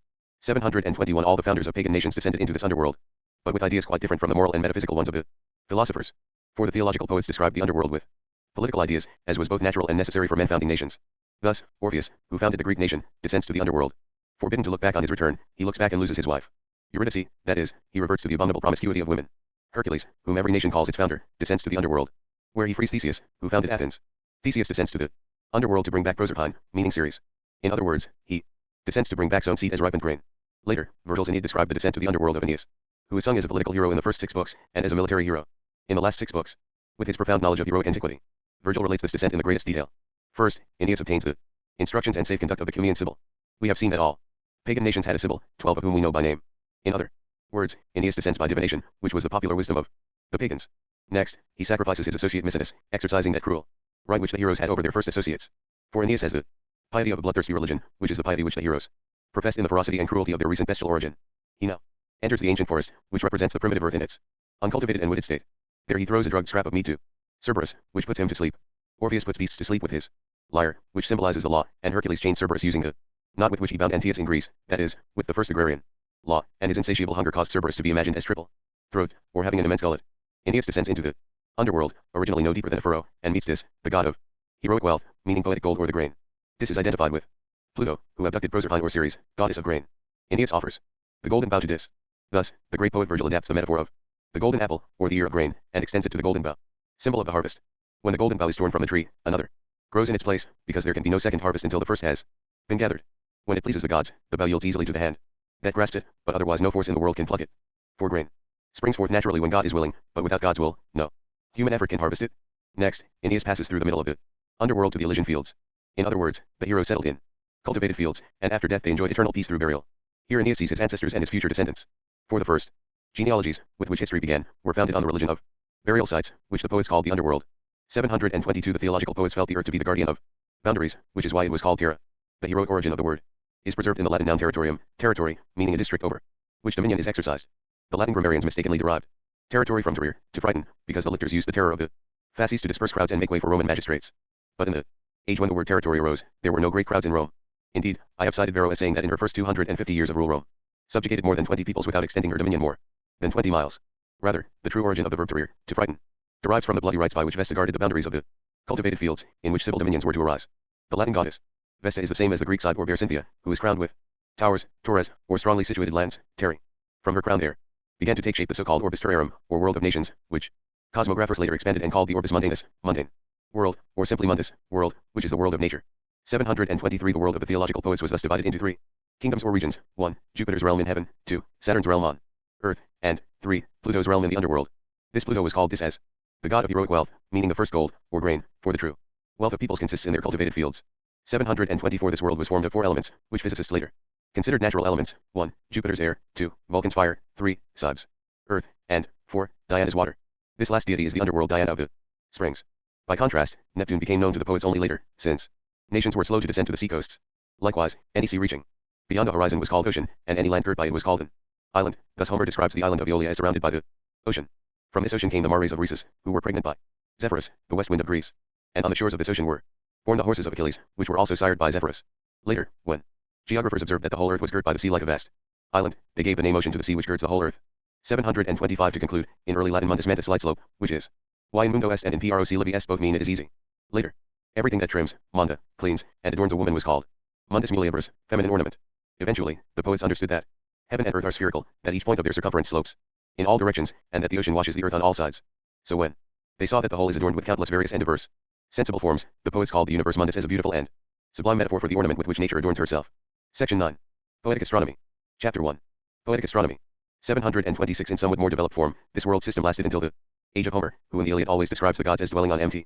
Olympus. We have heard Thetis tell her son Achilles that the gods have left Olympus to feast on Mt. Atlas. Clearly, in Homer's day the highest mountains in the world were believed to be columns supporting the heavens. Later, Abila and Calpe on the Straits of Gibraltar came to be called the Pillars of Hercules, named for the hero who had replaced Atlas when he grew weary of supporting the heavens on his shoulders. Chapter 2. Astronomical, physical, and historical proof that all ancient pagan nations shared uniform astronomical principles.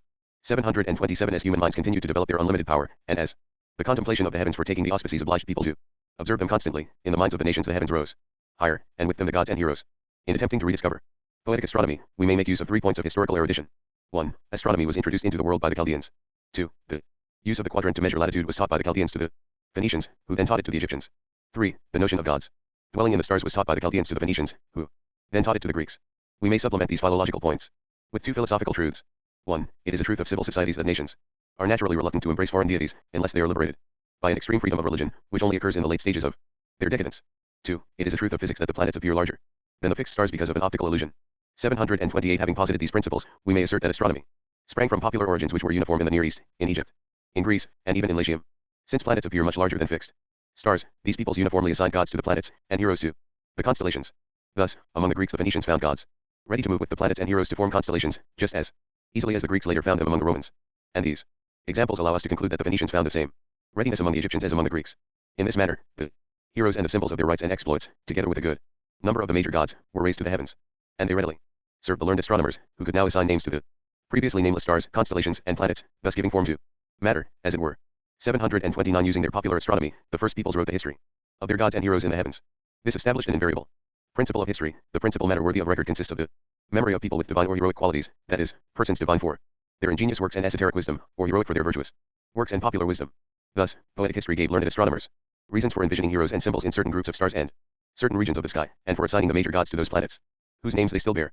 730 Let us describe the planets in more detail than the constellations. Diana is the goddess of the chastity of solemn nuptials who lies silently all night with sleeping Endymion. She is therefore assigned to the moon, which illuminates the night. Venus is the goddess of civil beauty, and therefore is assigned to the brightest and fairest planet of all. Mercury is a divine herald, clothed in civil light and adorned with the symbolic wings of nobility, who bears the agrarian law to rebelling clients, hence he is lodged in the planet, which is so covered with the rays of the sun that it is rarely seen. Apollo is the god of the civil light which makes heroes illustrious, hence he is assigned to the sun, the source of natural light. Mars is the bloody war god, and so is assigned to the blood-red planet. Jupiter is the king and father of gods and men, superior to the other planets, but inferior to Saturn. 4. Saturn is the father both of Jupiter and of time, and the period of his revolution is longer than those of all the other planets. If Saturn's wings are taken as an awkward allegory for the swiftness of time, they'll suit him, for he moves through the year more slowly than the other planets. Rather, when winged Saturn bears his scythe into heaven, it means that he reaps grain, rather than human lives. For the heroes reckoned years by grain harvests, and Saturn's wings symbolize the heroes' cultivated fields. We see then that the planetary gods who once rode through heaven on earth in their chariots of gold, or grain, now revolve in their celestial orbits. 731 From such observations, we may conclude that the predominant influence which the stars and planets were thought to exercise on sublunary objects were in fact transferred to them from the deeds of gods and heroes once on earth. So little do they depend on natural causes. Section 10. Poetic Chronology. Chapter 1. Poetic Chronology. 732 The theological poets based their chronology on their astronomy. Since Saturn was in Latin named for Sata, sown crops, and was in Greek called chronos, meaning time, we may assume that the first nations, being composed of peasants, initially reckoned years by their harvests of grain, which were the sole or principal object of their yearly labors. In their muteness, the early nations must have signified a number of years by holding up as many ears or straws, or by making as many reaping motions. This helps explain two passages in Virgil, whose knowledge of heroic antiquities was unrivaled. The first is that infelicitous phrase which by its infelicitous word order artfully expresses the infelicity of the first people in expressing themselves. After several ears of grain I shall marvel to see my kingdoms, post aliquot, me regnavidens, mirabor aristes, which means, after several years, post aliquot annos. The second is rather more clear. It was the third harvest, tertia messis erat. Even today the peasants in Tuscany, the region of Italy most esteemed for its speech, say we have harvested 3 times rather than 3 years ago. The ancient Romans preserved this heroic custom of poetically counting years by harvest in the Latin noun nona, which, derived from annus, year, signified the administration of the yearly surplus, principally of grain. 733 As the founder of the Olympiads, Hercules was the founder of the chronological epics of the Greeks, who are the source for all we know of pagan antiquity. For Hercules set fire to the forests to prepare lands for sowing, thus preparing the harvests by which people later reckoned their years. And Greek athletic games were clearly instituted by the people of Nemea to celebrate Hercules' victory over the fire-breathing lion. We have seen that this beast symbolized the earth's great forest, which was conceived as a powerful animal and called a lion because taming it required such great effort. Later, this name was applied to the most powerful animal, especially in heraldry, and astronomers assigned to Leo the house of the zodiac, which is next to that of Libra, or a stria crowned with ears of grain. This is why the Romans' oval circuses often featured images of lions and the sun, why their turning posts, originally made of grain, were surmounted by eggs, and why these circuses were shaped like the clearings or deforested eyes of the giants. Later, astronomers identified the oval with the ellipse described by the yearly course of the sun on its path through the ecliptic. Surely this interpretation is better suited to the egg which Neph holds in his mouth than Manetho's view that this egg signifies the generation of the universe. 734 The natural theogony which I outlined earlier helps establish the succession of the epochs which arose within the age of the gods. These epochs were associated with institutions necessary or useful to the human race, whose origins were always religious in nature. In each pagan nation, this divine age lasted at least 900 years after the appearance of Jupiter, that is, from the time when the heavens first began to thunder after the universal flood, and may be divided into 12 shorter epochs, corresponding to the 12 major gods imagined from Jupiter onwards. From this succession, our poetic history gains greater chronological certainty. Take Deucalion, for example. In traditional mythology, Deucalion appears immediately after the flood and the giants.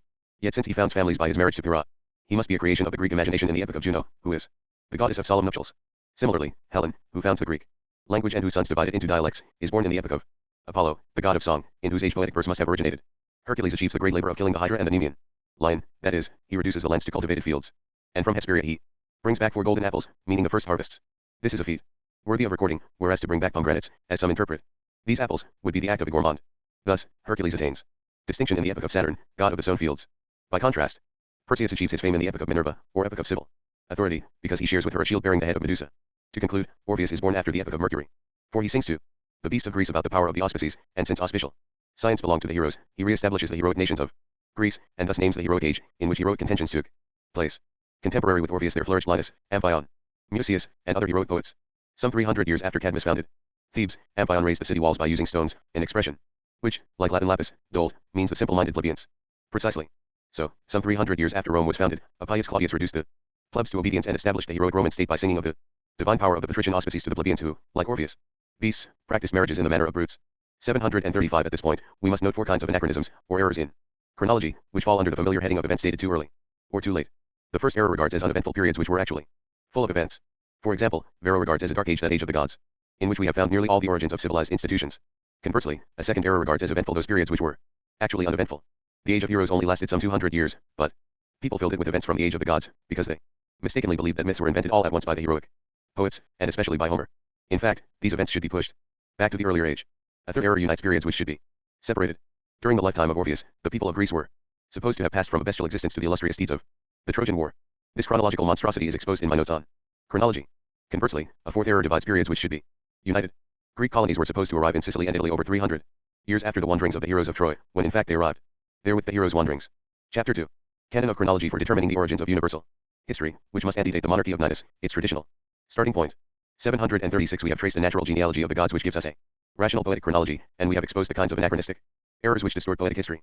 In order to determine the origins of universal history, which must antedate the kingdom of Ninus, I propose the following principle of chronology. 1. After the fall, the dispersion of humankind through the earth's great forest began in Mesopotamia, as Axiom 99 states. 2. This was followed by a relatively brief period of brutish wandering, 100 years for the impious descendants of Shem in eastern Asia, and 200 years for the descendants of Ham and Japheth in the rest of the world. This period came to an end when the leaders of the nations were moved by their religious awe of Jupiter, whose many manifestations among the early pagan nations are proof of the universal flood, and began to settle in the various lands to which fortune had led them. 3. There followed the age of the gods, which lasted 900 years. At first, all the nations were founded inland as scattered peoples. searched for food and fresh water, which are not found on the seashore. Then, as the age of the gods came to an end, the nations descended to the coasts, where the Greeks conceived the idea of Neptune, who is the last of the 12 major deities, as we have seen. In the same way, 900 years passed between the Latin age of Saturn, which was the golden age of Latium, and Ancus Marcius' descent to the sea to capture Ostia. 4. Finally, there followed a period of 200 years, which the Greeks reckon as their heroic age. This age began with the corsair raids of King Midas, continued with Jason's naval expedition to Pontus, extended through the Trojan War, and ended with the wanderings of the heroes, including Ulysses' return to Ithaca. Thus, it must have been more than 1,000 years after the flood that the Phoenician capital Tyre was moved first from an inland side to the shore, and later to a nearby island in the Phoenician Sea. Even before the Greek heroic age, Tyre was celebrated for both its navigation and its colonies, which were scattered throughout the Mediterranean and the ocean. This proves conclusively that the entire human race had its origins in the Near East, and it proves that the earliest nations were scattered through the rest of the world in 3 stages: first, during their brutish wanderings through the earth's inland regions, then under heroic law on both land and sea, and finally through the Phoenicians' maritime trading. These principles of the migration of peoples, formulated in Axiom 100, appear more reasonable than those imagined by Wolfgang Lazius. 737 We have seen that the uniformity of the gods raised to the stars, which the Phoenicians brought from the Near East to Egypt and Greece, demonstrates a uniform course run by all early nations. On the basis of this uniformity, we may conclude that the eastern kingdom of the Chaldeans lasted for an equivalent period of some thousand years, from Zoroaster to Ninus' founding of the world's first monarchy in Assyria. And we may conclude that in Egypt a similar period of 1,000 years extends from Hermes Trismegistus to the foundation of an equally great monarchy by Sesostris, whom Tacitus calls Ramses. Both the Chaldeans and the Egyptians were isolated inland nations. As a result, they must have arrived at monarchy, which is the last form of human government, by passing through the 3 forms into which the Egyptians divided all their previous history: divine rule, heroic rule, and popular liberty. We shall see later that monarchy can only spring from the people's unbridled liberty, to which in time of civil war the aristocracy subjects its power. For when power is divided into smaller units among the people, the whole of it is more easily seized by those leaders who, by championing popular liberty, eventually emerge as monarchs. By contrast, Phoenicia as a maritime nation had grown wealthy through trade, and thus remained in the stage of popular liberty, which is the first form of human government. 738 Thus, aided by reason alone, we have reconstructed the origins of universal history, both in ancient Egypt and in the more ancient Near East, and we have shed light on the origins of the Assyrian monarchy.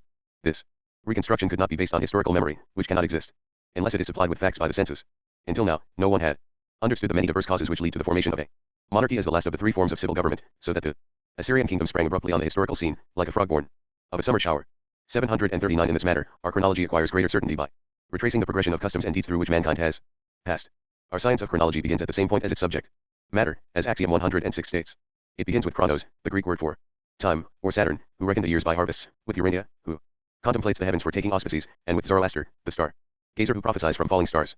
We have seen that these were the first mathemata and the first theoremata, the first sublime or divine phenomena that the nations contemplated and observed. Later, Saturn ascended to the 7th sphere, and Urania became the contemplator of stars and planets. And from the vantage point of their immense plains, the Chaldeans became astronomers and astrologers. For they measured the stars' motions, observed their aspects, and imagined their influence on sublunary bodies and, in their folly, on human free will. These sciences retained the original names given them, with great propriety, by the Greeks. Astronomy was the science of the laws of the stars, and astrology was the science of the language of the stars. Since both of these implied divination, their theoremata, or observations, gave rise to the term theology, which meant the science of the gods' language as revealed in their oracles, auspices, and auguries. Then, from these heavenly sciences, mathematics descended to measure the earth, using measurements whose validity derived from heavenly measurements. This primary and principal branch of mathematics took its proper name from the earth, so that the Greeks called it geometry, or earth measurement. 740 We are impressed by the stupendous erudition displayed by those 2 marvelous geniuses, Joseph Justus Scaliger in his critique of chronology and Denis Petau in his science of chronology. Yet they fail to begin their science at the point where its subject matter begins.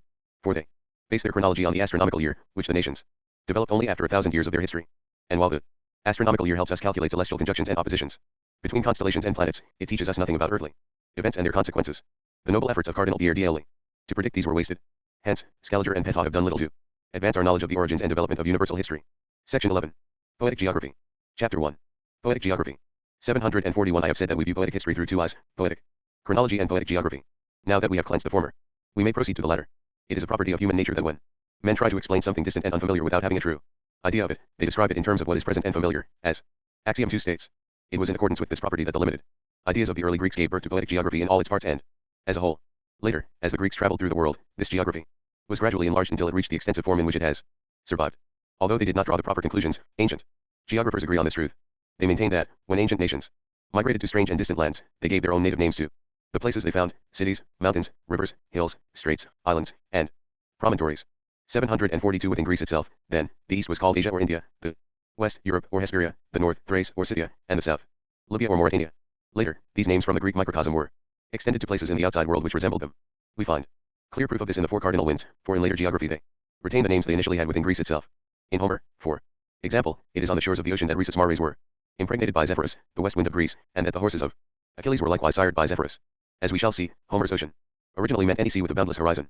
Similarly, Aeneas tells Achilles that the mares of Erichthonius were impregnated by Boreas, which was the north wind of Greece. This truth about the cardinal winds is confirmed by another immense projection. As the minds of the Greeks expanded, they extended the name of the mountain where the Homeric gods lived to the starry heaven, which thereafter was called Olympus.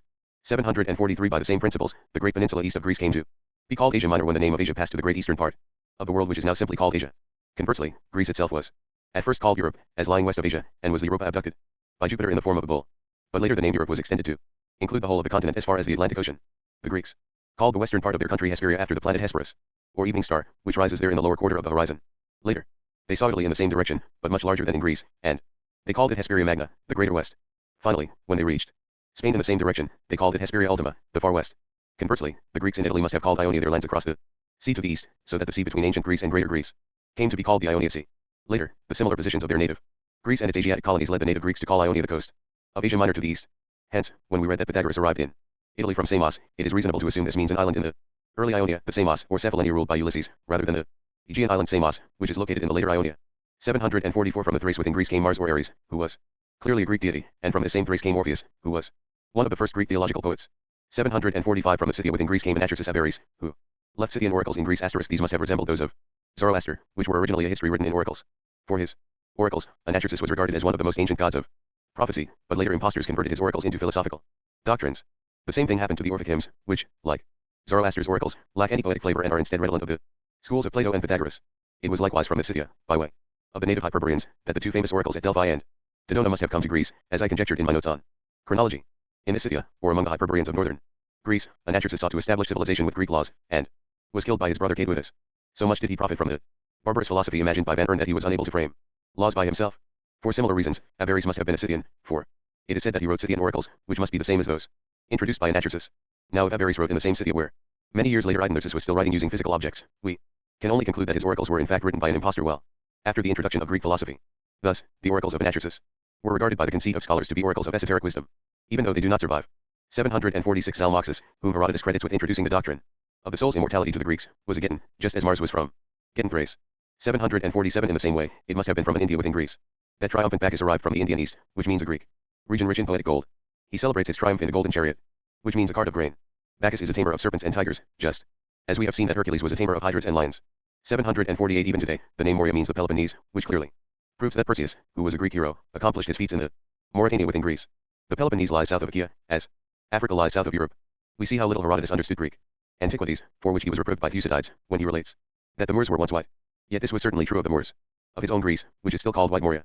749 When we read that Aesculapius used his medical skill to protect his native island of Kos from a Moorish pestilence, it must have come from this Mauritania within Greece. For protecting Kos from a Moroccan pestilence would have meant protecting it from all the pestilences in the world.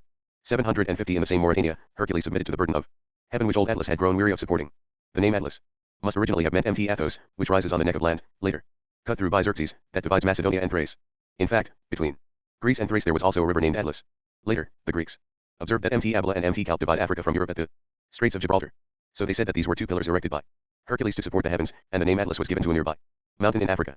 The identification of Atlas with Athos renders more plausible that passage in Homer in which Thetis tells her son Achilles that she cannot bear his complaint to Jupiter, because the gods have left Olympus to feast on Mt Atlas. The Homeric gods were thought to dwell on the tops of the highest mountains. It would be hard to believe that Homer meant the Mt Atlas in Africa, for he himself says that even Mercury, with his wings, could barely reach Calypso's island, which lay in the Phoenician Sea, much closer to Greece than the kingdom now called Morocco. 751 In this way, it was from the Hesperia within Greece that Hercules brought the golden apples to Attica, which was the home of the Hesperides, or daughters of Atlas, who guarded them. 752 In this way, the river Eridanus, into which Phaethon plunged, must have been the Danube in Greek Thrace, which flows into the Black Sea. Later, when the Greeks in Italy found that the river Po runs from west to east like the Danube, they called it the Eridanus. The later mythographers accordingly placed Phaethon's fall in Italy, but they were mistaken. For Greek constellations, including Eridanus, only represent figures from Greek heroic history, and not those of other nations. 753 Finally, when the Greeks reached the Atlantic Ocean, they extended their limited idea of an ocean. Previously, an ocean was any sea with a boundless horizon, which explains why Homer described the island of Aeolia as girt by the ocean.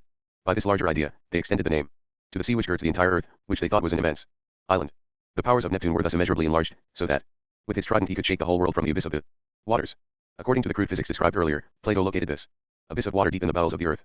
754 These principles of poetic geography acquit Homer of three serious errors which have been wrongfully imputed to him. 755 1. Homer's lotus eaters, who ate the bark of a plant called the lotus, lived closer to Greece than some have thought. Homer says that Ulysses' voyage from Cape Malea to the lotus eaters took 9 days. But if they lived beyond the Straits of Gibraltar, as many thought, this 9-day Voyage would have been not only implausible, but impossible. This is an error imputed to Homer by Eratosthenes. 756. 2. In Homer's day, the Laestrygons must have been a people in Greece. When Homer says that they have the longest days, he must mean within Greece rather than in the whole world. This passage led the scholiast Honorius to locate the Laestrygons under the head of Draco, which is a polar constellation. But the authoritative and exact historian Thucydides places the Laestrygons in Sicily, where they must have been the northernmost people. 757. 3. Similarly, the land of the Cimmerians was in the northernmost region of Greece, where the nights were the longest, which is why the Cimmerians were said to live near the underworld. The people of Cumae, who lived near the cave of the Sibyl which led to the underworld, came to be called Cimmerians because of the apparent similarity of the sites. Later, the name Cimmerian was applied to the distant inhabitants of the Sea of Azov. But it is scarcely credible that in a single day Ulysses could travel to these remoter Cimmerians, visit the underworld there, and then return to Circe to the present-day Mtcirclo near Cumae. We should note that Ulysses made this journey without using any magic, for he was protected against Circe's spells by a secret herb given to him by Mercury. 758. These principles of poetic geography also allow us to resolve many difficulties in the ancient history of the East. For peoples originally found in the Near East, especially in the north and south, have been taken for inhabitants of the distant Orient. 759. We may apply the principles of Greek poetic geography to the ancient geography of the Latin people. Originally, Latium must have been very limited in size. We have seen that Rome, during the first 250 years of its kingship, subdued some 20 peoples but only extended its dominion by 20 miles. And early Italy was clearly confined to the area between Cisalpine Gaul and Greater Greece. Only later did Roman conquest extend the name Italy to the entire peninsula, which is its present meaning. By the same token, the Etruscan or Tyrrhenian Sea must have been quite small, when Horatius Cockles alone withstood the entire Etruscan nation at the bridge. But later Roman victories extended the name to mean the entire western coast of Italy. 760. In exactly the same way, the Pontus to which Jason sailed with the Argonauts must originally have been the land closest to Europe, from which it is divided by the strait called Propontis. From this land, the name passed to the Sea of Pontus, and then was extended further into Asia, where Mithridates had his kingdom.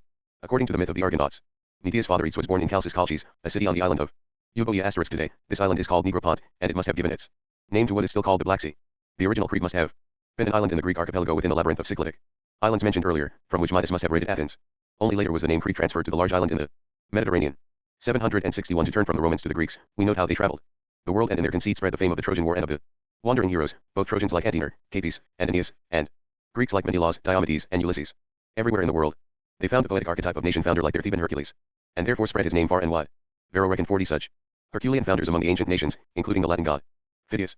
We have seen that the Egyptians claimed that their god Ammon was the world's oldest Jupiter, and that every Hercules in the world derived from their Egyptian one.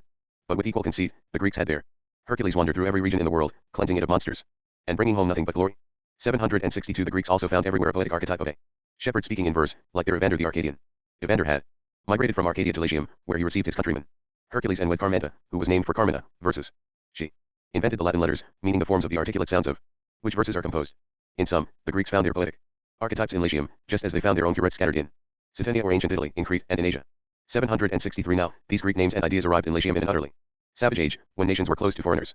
In the age of Servius Tullius, for example, Livy says that it was impossible for even the name of Pythagoras, much less the philosopher himself, to reach Rome from Croton, since the way was blocked by so many nations with different languages and customs.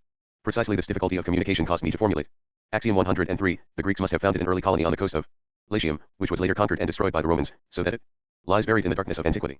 Such a colony could have taught the Latins their letters, which according to Tacitus originally resembled the earliest Greek ones. This strongly suggests that the Latins got their alphabet from Greeks living in Latium, and not from the inhabitants of Greater Greece, much less those of Greece proper. For the Romans only encountered these Greeks during their wars with Tarentum and Pyrrhus, and from them the Romans would have adopted the latest Greek letters, rather than retaining the earlier Greek alphabet. 764. In this way, the names of Hercules, Evander, and Aeneas arrived in Latium from Greece. This illustrates the following four customs of the nations. 765. 1. Barbarous nations cherish their native customs, but when they begin to grow more refined, they take delight in foreign languages as well as in foreign merchandise and fashions. For example, the Romans exchanged their god Phidias for the Greek Hercules instead of their native oath Medius Phidias. By Phidias, they introduced new oaths like Mehercule, by Hercules, Megastor, by Castor, and Oedipole, by Pollux. 766. 2. The conceit of nations causes them to boast of illustrious foreign origins, particularly when their own barbarous traditions offer them some motive. For example, the Latins gladly disavowed their true founder Phidias in favor of the Greek founder Hercules, and exchanged their own shepherd poets for Evander the Arcadian. Similarly, in the medieval return of barbarism, Giovanni Villani wrote that Atlas had founded Fiesole and that a Trojan king named Priam had reigned in Germany. 767. 3. When people of one nation observe foreign things which they cannot express clearly in their native language, they must perforce make use of foreign words. 768. 4. Finally, since early peoples cannot abstract the qualities inherent in objects, they name the objects themselves to signify their qualities. This property is discussed in my poetic logic. The following Latin idioms offer us striking examples of this usage. 769. The early Romans had no idea of luxury, but when they observed the luxuries of the Greeks in Tarentum, they called anyone wearing perfume a Tarentine. The Romans had no conception of military stratagems, but when they observed how the Carthaginians used them, they called them Punic tricks. They had no notion of pomposity, but when they observed it in the Capuans, they used the expression Campanian haughtiness to mean pompous or proud behavior. Similarly, Numa Pompilius and Ancus Marcius were said to be Sabines, because there was no Latin word to describe notable piety like that of the Sabines. Servius Tullius was said to be Greek, because there was no word for cutting. The Romans had no such word until they had conquered Tarentum and encountered its Greek inhabitants. Servius Tullius was also said to be a slave, because they had no word for weakling. For by his first agrarian law, Servius granted bonitary ownership of the fields to the plebeians, an act for which the patricians may have had him killed. We may note that cunning often accompanies weakness, and both qualities were foreign to Roman candor and bravery. Indeed, it is a great insult to early Rome and an affront to her founder Romulus to assert, as some have, that Rome could produce no heroes worthy to be kings, and had to endure the reign of an ignoble slave. Such a compliment is paid her by critics who have only consulted literary sources, and it was succeeded by a similar compliment, intended to salvage the myth that the law of the 12 tables came to Rome from Athens. In this view, the Romans, after having founded a powerful empire in Latium, and defended it from the massed forces of Etruria, were supposed to roam, like lawless barbarians through Italy, Greater Greece, and Greece itself to find laws establishing their liberty. Chapter 2. Corollary on Aeneas' arrival in Italy. 770. The preceding remarks reveal the actual manner in which Aeneas arrived in Italy and founded the Roman nation in Alba, the city from which the Romans trace their origin. There must have been a Greek city on the coast of Latium which was founded by Greeks from Phrygia in Asia Minor, the site of Troy. This city was unknown to the Romans until their conquests led them down to the nearby coast. This happened under the third Roman king, Ancus Marcius, who began by colonizing the nearby coastal city of Ostia, which as Rome expanded later became its port. In this manner, the Romans first received the Arcadians as inland refugees in Latium. Later, they offered their protection to the Trojans who had fled Phrygia by sea, and, by the heroic right of war, destroyed their coastal city. But two anachronisms distorted the sequence in which these two peoples reached safety in the refuge of Romulus. The arrival of the Arcadians on land was dated too late, and arrival of the Trojans by sea too early. 771. If we reject the sequence of events, we must be perplexed and confused by Aeneas' role in the origin of Rome, as Axiom 103 states. Scholars from Livy onwards have sought to avoid this perplexity and confusion by regarding Rome's origin as a myth. But in so doing, they ignore the fact that myths have a public basis in truth, as Axiom 16 states. In the traditional view, Evander is so powerful in Latium that he offers Hercules hospitality 500 years before the founding of Rome. Aeneas in turn founds the royal house of Alba, which grows to such distinction under its 14 kings that it becomes the capital of Latium. And after living many years as nomads, the Arcadians and Trojans at last flee to the refuge of Romulus. Yet how could people from Arcadia, deep in the Greek interior, shepherds who by nature knew nothing of the sea, have crossed such a large expanse of it and journeyed deep into Latium, when Ancus Marcius, the third king after Romulus, was the first Roman to lead colonists to the nearby sea? How could the Arcadians, together with the dispersed Trojans from Phrygia, have arrived there 200 years before the age when, in Livy's judgment, not even the name of Pythagoras, so renowned in Greater Greece, could have traveled from Croton to Rome, because the way was blocked by so many nations of diverse languages and customs? And how could they have arrived 400 years before the Greeks of Tarentum had even heard of the Romans, although they were already a power in central Italy? 772. Such popular traditions must originally have had a firm public basis in truth, as Axiom 16 states, which is why the entire nation of Rome preserved them for such a long period of time. What then? Clearly, we must presume that there was a Greek city on the coast of Latium, just as there were many others that long remained on the shores of the Tyrrhenian Sea. The Romans must have conquered the city before the law of the 12 tables existed, destroyed it by the heroic right of barbaric victory, and adopted its defeated people as their heroic associates. Using poetic archetypes, the Greeks must have called Arcadians those inland nomads who wandered the forests, and Trojans or Phrygians those who wandered by sea. In the same way, the Romans said that people subdued by conquest and capitulation had been received into Romulus' refuge. This simply meant that they were employed as day laborers, like the clients created by Romulus when he opened his refuge in the clearing. Such conquered and capitulating peoples evidently became Roman clients between the expulsion of the kings in 509 BC and the adoption of the law of the 12 tables in 451 BC. From them there emerged those Roman plebeians who gained bonitary ownership of their fields under Servius Tullius' agrarian law. When they demanded more than this, Coriolanus sought to reduce them to their former status as Romulus laborers.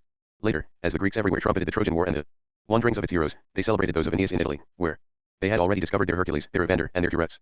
Over the years these traditions were altered and eventually corrupted by the barbarous people who inherited them. In this manner, Aeneas became the founder of the Roman people in Latium, even though Samuel Bockhart insists that he never set foot in Italy, even though Strabo says he never left Troy, and even though the weightier authority of Homer relates that he died in Troy and left a kingdom to his descendants. Thus was Aeneas transformed by the contrary conceits of two nations. By proclaiming the fame of the Trojan War, the Greeks imposed Aeneas on the Roman people, and by vaunting their illustrious foreign origin, the Romans eventually adopted him as their national founder. 773. In fact, this myth must have arisen late, around the time of the war with Pyrrhus, when the Romans began to take delight in Greek things. For we find that nations develop such taste only after they have had long and extensive contact with foreigners. Chapter 3. Names and descriptions of heroic cities. 774. To complete our discussion of poetic wisdom, it only remains to discuss the two principal parts of geography. These are nomenclature and chorography, which denote respectively the naming and the description of places and of cities in particular. 775. We have seen that divine providence caused heroic cities to be built in fortified sites, to which in their divine age the ancient Latins gave the sacred name altars. They were also called arses, citadels, just as lordships during the medieval return of barbarism were in Italian called roque, from roci, steep and sheer cliffs, and later called castella, castles, or fortresses. Similarly, the meaning of the noun era must have been extended to the entire district of a heroic city. In terms of its borders with foreigners, a city was called ager, field, whereas in terms of jurisdiction over its citizens, it was called territorium, territory. On this, there is a golden passage in Tacitus describing the great altar of Hercules in Rome, which I cite here at length as weighty proof of my principles. The furrow marking the city boundary began at the cattle market, where we now see the bronze statue of an ox, which is the animal commonly yoked to the plow, and it was drawn to include the great altar of Hercules. A similar golden passage in Sallust describes the famous altar of the Falanus brothers, which marked the boundary between the dominions of Carthage and Cyrene. 776 All of ancient geography was strewn with such altars. To begin with Asia, Christophe Celereau says in his Geography of the Ancient World that all the names of the cities in Syria begin or end with Era, altar, and that Syria itself was called Aramea or Aramea. In Greece, Theseus founded the city of Athens on the famous altar of the unfortunates. He justly regarded as unfortunate the lawless and godless men who had fled the quarrels caused by their abominable promiscuity and had taken refuge in the strongholds of strong men. These refugees arrived alone, weak, and in need of all the benefits which the pious men derived from civilization. In Greek, the noun era also means now, for the first victims were consecrated to Vesta and then killed on the altars of the early pagan world. These early sacrifices were in Latin called Saturn's victims, and in Greek anathemata, accursed, a term the Romans translated as victims consecrated to the Furies, direst devotee. And the sacrificial victims were the violent and impious people who dared trespass on the heroes' tilled fields, campi, to which the weak fled for safety. This may explain why the Italian verb campere means to survive. From this slaying, the Latin noun supplicium, prayer, came to mean both punishment and sacrifice, senses in which it is used by Sallust and other authors. These meanings are wonderfully matched by those of the Greek noun era, which means not only a vow, but also an offending party, Latin noxa, and the Furies, Latin diri, as well. In Book 4, we shall see that the first victims were consecrated, or devoted, to the Furies, and then sacrificed on the altars of the early pagan world. By the same token, the Latin noun hara, which survived in the sense of a sty or pen, must originally have meant victim, and from it clearly derives haruspex, seer, so called for consulting the entrails of victims slain at the altars. 777 Tacitus' account of the great altar of Hercules makes it clear that, when Romulus founded Rome in his refuge in the clearing, he based it on an altar like that of Theseus. Indeed, the later Romans never spoke of a clearing or sacred grove without mentioning an altar raised there to some divinity. Thus, when Livy characterizes refuges as the ancient council of city founders, he reveals why we read in ancient geography of so many cities named altars. This also shows that Cicero spoke as an expert in antiquities when he called the Roman Senate an altar of associates, era sociorum, for it was to the Senate that Roman provinces referred their fiscal grievances against the mismanagement of greedy governors. 778 I have shown that heroic cities in both Asia and Europe, particularly in Greece and Italy, were called altars, auri, and in Africa, Sallust describes the famous altar of the Falanus brothers. To return to Europe, the northern cities of Transylvania are called altars of the Sicilians, or Zikliac. Besides the Hungarians and Saxons, the inhabitants of this region descend from the ancient nation of Huns, a nation of noble peasants and shepherds. In Germany, Tacitus mentions a town called the altar of the Ubians, Era Ubiorum. In Spain, the word Era is still part of the names of many cities, such as Aranjuez. In the Syrian language, the word Ari means lion. Similarly, we saw in our natural genealogy of the 12 major divinities that the Greeks derived their notion of Mars, called Ares, from the defense of their altars, Proris. And in the medieval return of barbarism, the same idea of strength led many cities and noble houses to charge their coats of arms with lions. This word era, so uniform in sound and meaning in various nations separated by distance, time, and customs, must be the root of the Latin noun eritrum, plough, the curved part of which was called herbs, city. Also from era must derive the Latin noun arx, citadel, and the verb arcere, to defend, as well as the cognate expression ager arsifinius, buffer land, used by writers on the subject of fields and their boundaries. From this same root must derive the nouns arma, arms, and arcus, vow. 4. The ancient Latins had a just idea of strength, which they conceived as driving back harm and keeping it at a distance. Conclusion. 779 We have seen that poetic wisdom justly deserves supreme and sovereign praise on two counts. 1. As is clearly and consistently recognized, poetic wisdom founded pagan civilization. Even while striving to affirm this, the conceits of nations and scholars have in fact denied it. 4. The nations have imagined poetic wisdom as a vain magnificence, while scholars have distorted it with incongruous philosophical wisdom. 2. As popular tradition relates, poetic wisdom created sages who were equally great as philosophers, lawmakers, generals, historians, orators, and poets. But in creating them, this wisdom formed them only roughly. This is how we see them in their myths, in which we perceive the embryonic outlines, as it were, of all esoteric wisdom. We may conclude that in their myths the nations used crude and physical language to describe the principles of the world of sciences. Later, this was elucidated by the specialized researches of scholars who used rational argument and general rules. All this confirms the thesis of my second book, that the theological poets were the sense of human wisdom, as the philosophers were its intellect. Book 3. Discovery of the True Homer. Section 1. The Search for the True Homer. Introduction. 780 In Book 2, I showed that poetic wisdom was the popular wisdom of the peoples of Greece, who were first theological and later heroic poets. It follows necessarily that Homer's wisdom was no different in kind. But Plato's belief in Homer's sublime and esoteric wisdom became so firmly embedded that all the other philosophers eagerly followed his view, especially Plutarch, who dedicated an entire book to the subject. In response to them, I propose to examine whether Homer was in fact a philosopher. According to Diogenes Laertius in his Life of Pyrrhon, Longinus devoted an entire book to this question. Chapter 1. The esoteric wisdom attributed to Homer. 781 If we are to judge this question, we must concede that Homer shared the popular feelings and customs of the barbarous Greeks of his time, for such feelings and customs constitute the proper materials of all poets. And we must concede that Homer means what he says when he asserts that the gods are ranked by their physical strength. Homer illustrates this in his myth of the Great Chain, in which Jupiter cites his supreme strength to prove that he alone is the king of gods and men. Only such a belief makes it credible that Minerva first helps the mortal Diomedes wound Venus and Mars, and then in the battle of the gods disarms Venus and strikes Mars with a rock. This shows how little Minerva was popularly regarded as the goddess of philosophy, and how well she uses arms befitting Jupiter's wisdom. And let us concede that Homer describes the fearful customs current among the barbarous people of Greece. Even though many think that the Greeks spread civilization throughout the world, these customs run contrary to what theorists have called the eternal practices of the natural law of nations. First, the Greeks poisoned their arrows, which is why Ulysses goes to Ephyra in search of poisonous herbs. And second, they denied burial to enemies killed in battle, whose bodies were left as carrion for crows and dogs. This is why Priam paid so much to ransom his son Hector, even after Achilles had bound his corpse to a chariot and dragged it around the walls of Troy for 3 days. 782 Poets are the teachers of the masses, and the aim of poetry is to tame their savagery. So it was unworthy of a wise man, versed in savage feelings and customs, to arouse such admiration of them that the masses found pleasure and hence encouragement from his myths. And it was unworthy of a wise man to arouse the pleasure of the knavish masses by describing the knaveries of the gods, to say nothing of the heroes. In the battle of the gods, we find Mars insulting Minerva as a dogfly, and Minerva striking Diana in the chest. Even the two kings, Agamemnon, commander of the Greek allies, and Achilles, the greatest of the Greek heroes, call each other dogs, an insult which the servants in our comedies would scarcely utter today. 783 As for Agamemnon's supposed wisdom, good heavens, what can we call it but folly? When Apollo sends a deadly plague and decimates the Greek army for the seizing of Chryses, this commander of the Greeks has to be compelled by Achilles to do his duty and restore Chryses to her father, Chryses, who is the priest of Apollo. Then, considering his dignity slighted, Agamemnon decides to regain his honor by observing a justice commensurate with his great wisdom. He wrongfully seizes Briseis from Achilles. In response, the hero who carries Troy's fate in his heel withdraws, in disgust, taking with him his men and ships, and allows Hector to kill any Greeks who have survived the plague. This is the Homer who was previously regarded as the founder of Greek polity or civilization. From this incident, he weaves the whole fabric of the entire Iliad, whose principal characters are two Greek leaders, the commander Agamemnon, and the hero Achilles, whose character we discussed in the heroism of early peoples. This is Homer, the incomparable creator of poetic archetypes, whose greatest characters are completely unsuited to our present civilized and social nature, but are perfectly suited to the heroic nature of punctilious nobles. 784 What shall we say, then, when Homer relates that his heroes take so much pleasure in wine, and that in their greatest afflictions they take comfort in drunkenness, especially the wise Ulysses? Such precepts of consolation are truly worthy of a philosopher. 785 Julius Caesar Scaliger takes offense because nearly all of Homer's similes are based on wild animals and other savage things. But even if we concede that Homer thought them necessary to making himself understood by the wild and savage masses, it is clear that no mind civilized and refined by philosophy could have succeeded in inventing such similes, which are truly incomparable. And no mind rendered humane and compassionate by philosophy could have created the truculent and ferocious style which Homer uses in describing the great variety of bloody battles, and the great variety of extravagantly cruel kinds of slaughter, which constitute the particular sublimity of the Iliad.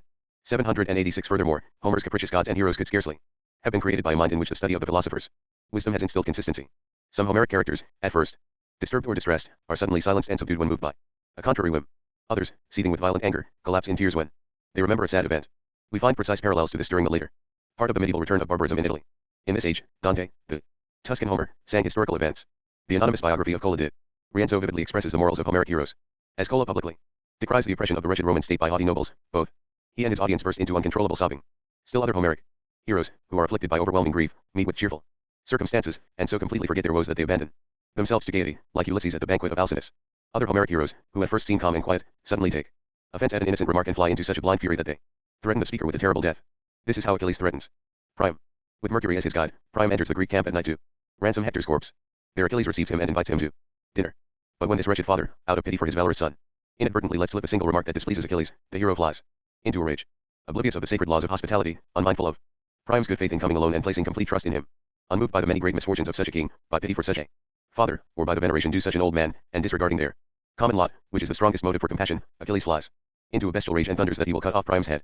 Furthermore, Achilles refuses with impious obstinacy to forgive Agamemnon's personal affront which, though serious in nature, could not be avenged justly by the ruin of their homeland and the entire Greek nation. Instead, this hero who carries Troy's fate in his heel takes pleasure in letting all the Greeks suffer miserable defeat and destruction at the hands of Hector. Nor is he moved by devotion to his homeland or the glory of his nation to offer them any aid. When he finally aids the Greeks, it is only to assuage his personal grief because Hector has killed his friend Patroclus. Even in death, his wrath at the loss of Briseis is not yet placated. The beautiful princess Polyxena, who is the daughter of the once rich and powerful Priam, and is now a miserable slave despite her royal birth, must be sacrificed on Achilles' tomb, so that his ashes, thirsty for vengeance, may soak up the last drop of her blood. To say nothing of what defies comprehension, how a poet with any philosophical gravity or decorum could have spent his time inventing the many old wives' tales, suitable for children, which fill his second epic, the Odyssey. 787 In Book 2, I describe the morals of early peoples as crude, boorish, fierce, cruel, volatile, unreasonable, and unreasonably headstrong, capricious, and foolish. Since such behavior can only be found in people who have the mental weakness of children, the vigorous imagination of women, and the seething passions of violent youths, we must deny that Homer possessed any esoteric wisdom. These are the reasons which first occasioned the doubts that inevitably led to my search for the true Homer. Chapter 2. Homer's native land. 788 So much for the esoteric wisdom previously attributed to Homer. Let us now consider his native land. Nearly all the cities of Greece vied for the honor of being his birthplace, and there were even some who maintained that he was a Greek from Italy. In his essay on Homer's native land, Leone Alexei labors in vain to resolve the question. Now, since no author older than Homer survives, as Josephus stoutly maintains against the grammarian Apion, and since all other authors wrote long after his age, we are obliged to consider Homer the founder of his nation. Hence, we must apply our metaphysical criticism to discover in Homer's text the truth about his age and his native land. 789 A golden passage in the Odyssey offers us certain proof that the Homer who wrote that work came from southwestern Greece. When Ulysses is eager to depart from Phaeacia, or present-day Corfu, the king Alcinous offers him a well-fitted ship manned by his vassals. He says they are expert sailors who can, if necessary, take Ulysses even as far as Euboea, or present-day Negropont. The latter is named as a sort of Ultima Thule of the Greek world, which is described as very distant by those who have chanced to see it. This passage shows clearly that the Homer of the Odyssey is different from the author of the Iliad, for Euboea was not far from Troy. Troy was located in Asia Minor by the shore of the Hellespont, the narrow strait where the two fortresses called the Dardanelles now stand. Even today, their name preserves its origin in Dardania, which was the ancient territory of Troy. Indeed, Seneca tells us that there was a celebrated debate among Greek scholars on the question of whether the Iliad and the Odyssey were by the same author. 790 The Greek cities vied for the honor of claiming Homer as their own because in his epics they found words, phrases, and dialectal forms which belonged to their own vernaculars. 791 These observations will aid us in our discovery of the true Homer. Chapter 3. Homer's age. 792 The following passages in Homer's epics offer us certain proof about his true age. 1. 793 During Patroclus' funeral, Achilles organizes nearly all the kinds of games which were later celebrated in the Olympics of civilized Greece. 2. 794 Among other things, the shield of Achilles indicates that the arts of lower-leaf casting and of metal engraving had already been invented. By contrast, painting had not yet been invented. Casting abstracts a surface with some relief, and engraving abstracts it with some depth. But painting completely abstracts the surfaces it depicts, which requires considerable ingenuity. The fact that neither Homer nor Moses mentions paintings is one indication of their antiquity. 3. 795 The delights of the gardens of Alcinous, the magnificence of his palace, and the sumptuousness of his banquets prove that the Greeks already admired luxury and pomp. 4. 796 To the ports of Homer's Greece, the Phoenicians had already introduced wares such as ivory, purple dye, Arabian incense, the scent of Venus cave, cotton gauze finer than onion skin, and garments with embroidery. One of the suitors' gifts to Penelope was a robe woven with brooches which made the fabric fit the contours of the body, truly an invention worthy of today's effeminate refinements. 5. 797 The coach in which Priam rides to see Achilles is made of cedar, and its fragrance fills the cave of Calypso. Such sensual refinements were still unknown in the Rome of Nero and Heliogabalus, when voluptuaries madly squandered their estates on luxuries. 6. 798 Homer describes luxurious baths on Circe's island. 7. 799 In the Odyssey, the suitors' young servants are handsome, graceful, and blonde boys, precisely like those required by today's amenities. 8. 800 Some Homeric men wear their hair long like women. Hector and Diomedes reproach the effeminate Paris for this. 9. 801 Homer consistently portrays his heroes eating roast meat, which is the simplest and plainest kind of food, since it can be prepared just using coals. Later, sacrificial meals retained this simple custom. At first, the Romans roasted the meat of victims on the altar, and then carved and served its slices, prosychia, to the guests. Later, they roasted it on spits just like unconsecrated meat. When Achilles prepares a dinner for Priam, he chops up a lamb, which Patroclus then roasts, setting the table with bread in baskets. All the banquets celebrated by the heroes were sacrifices, in which they acted as priests. In Latin, such sacrifices survived as the Apuli. Sumptuous banquets usually given by the great, as the Apulum, a public feast for the people, and as the sacred banquet celebrated by the priests, known as Apulon. Agamemnon slaughters 2 lambs as a sacrifice to ratify his treaty with Priam. Such was the magnificence in that age of something we now associate with a butcher. Only later were meats boiled. Besides a fire, such cooking requires water, a cauldron, and a tripod. Virgil describes his heroes as eating such boiled meat, as well as roasting it on spits. Finally, as seasonings were discovered, people learned how to prepare seasoned food. To return to Homeric banquets, the greatest delicacy of the Greek heroes is simply a mixture of meal with cheese and honey. And 2 Homeric similes refer to fishing. Indeed, in the Odyssey Ulysses, disguised as a pauper begging alms, tells one of the suitors that hospitable kings, who are generous to poor travelers, are rewarded by the gods with seas abounding in fish, which are the greatest delicacy of a banquet. 10.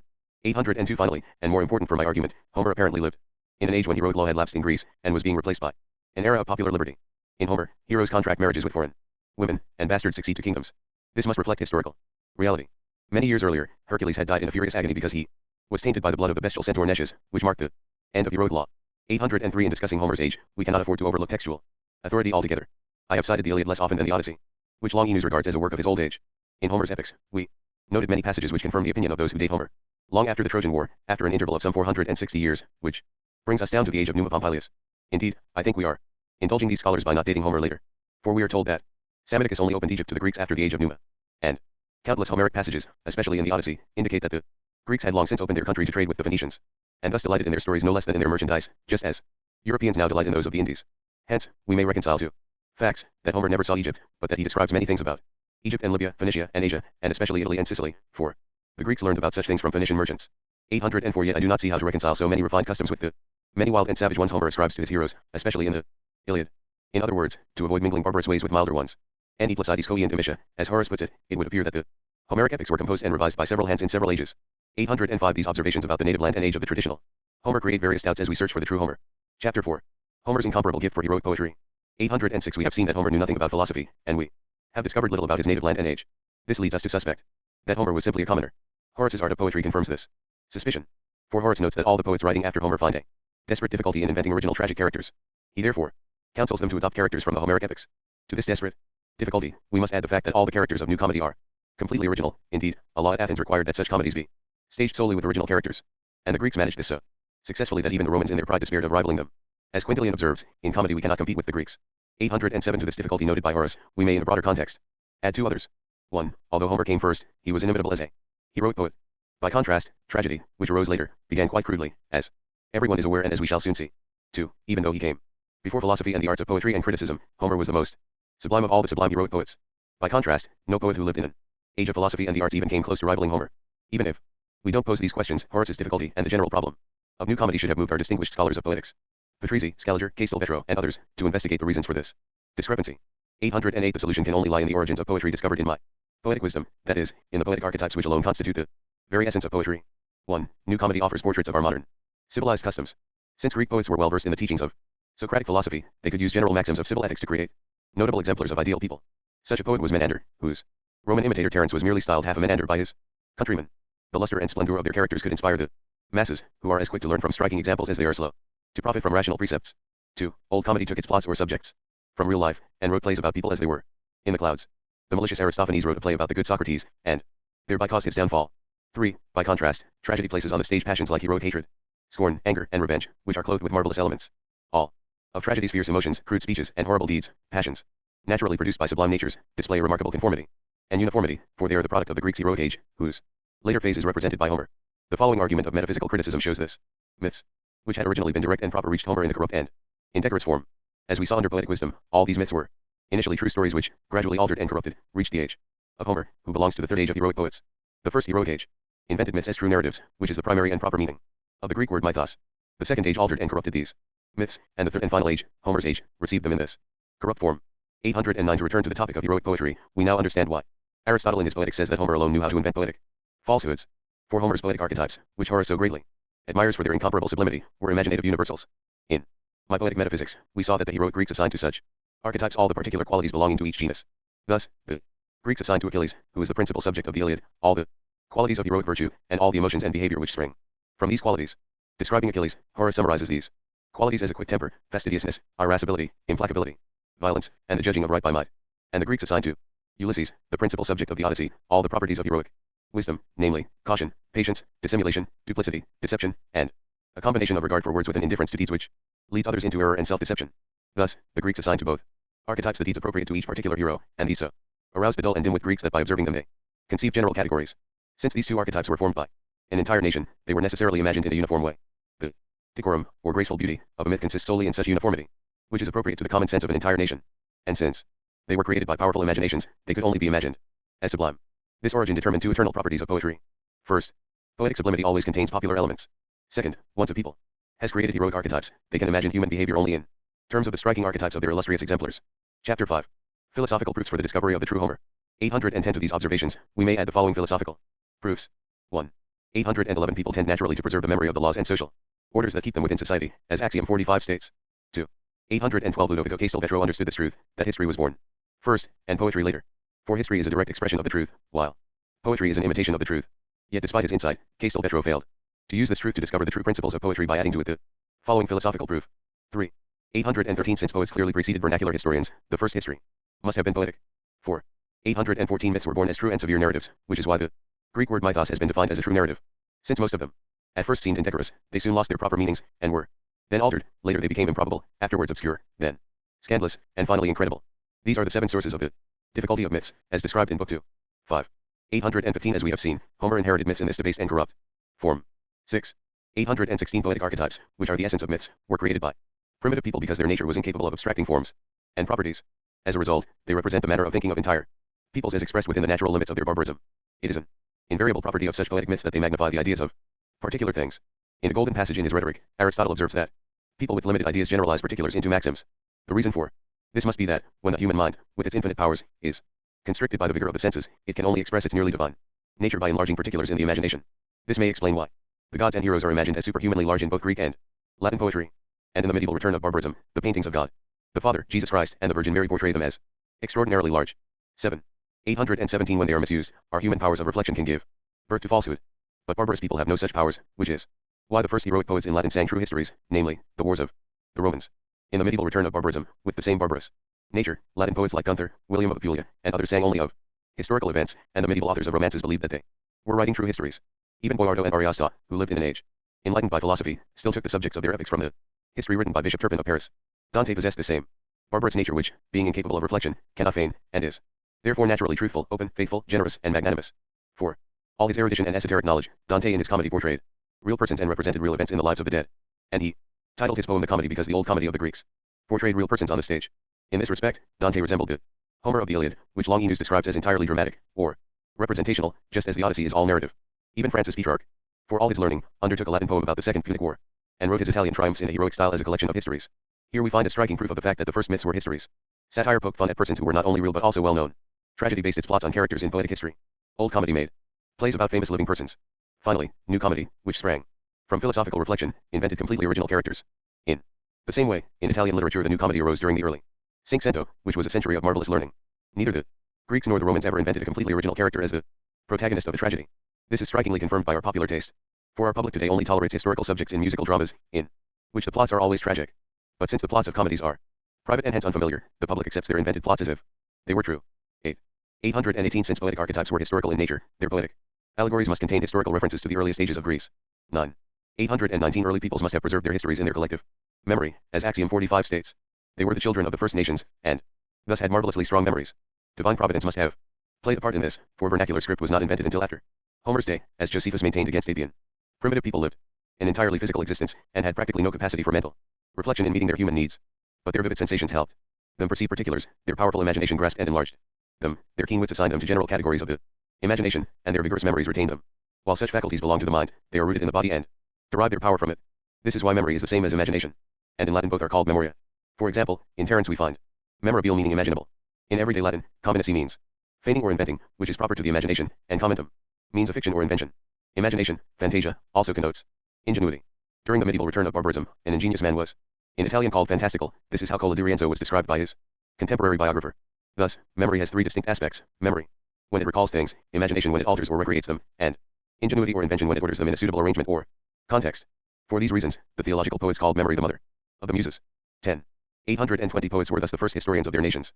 Unfortunately, Castelvetro failed to use his insight about history to find the true origins of poetry. Indeed, like all the others who have discussed the topic since Plato and Aristotle, he could easily have observed that all pagan histories have their origins in myth, as Axiom 46 states and as my poetic wisdom shows. 11. 821 By the very nature of poetry, it is impossible for anyone to be both a sublime poet and a sublime metaphysician. For metaphysics draws the mind away from the senses, while the poetic faculty sinks the whole mind into them. Metaphysics rises above universals, while the poetic faculty plunges deep into particulars. 12. 822 Axiom 51 states, in every endeavor but poetry, people with no natural gift can still succeed by their industry, but in poetry, no one who lacks the natural gift can possibly succeed in this way. This is why the arts of poetry and criticism may refine a talent, but not make it great. 4. Delicacy is a minute virtue, but greatness naturally disdains all small things. Just as a great rushing torrent carries muddy water and sweeps rocks and trunks along in its violent course, so we often find base elements swept along in the flow of Homer's poetry. 13. 823 Yet despite these elements, Homer remains the supreme father of all sublime poets. 14. 824 Aristotle judged Homer's falsehoods incomparable, and Horace judged his characters inimitable, which is the same thing. 15.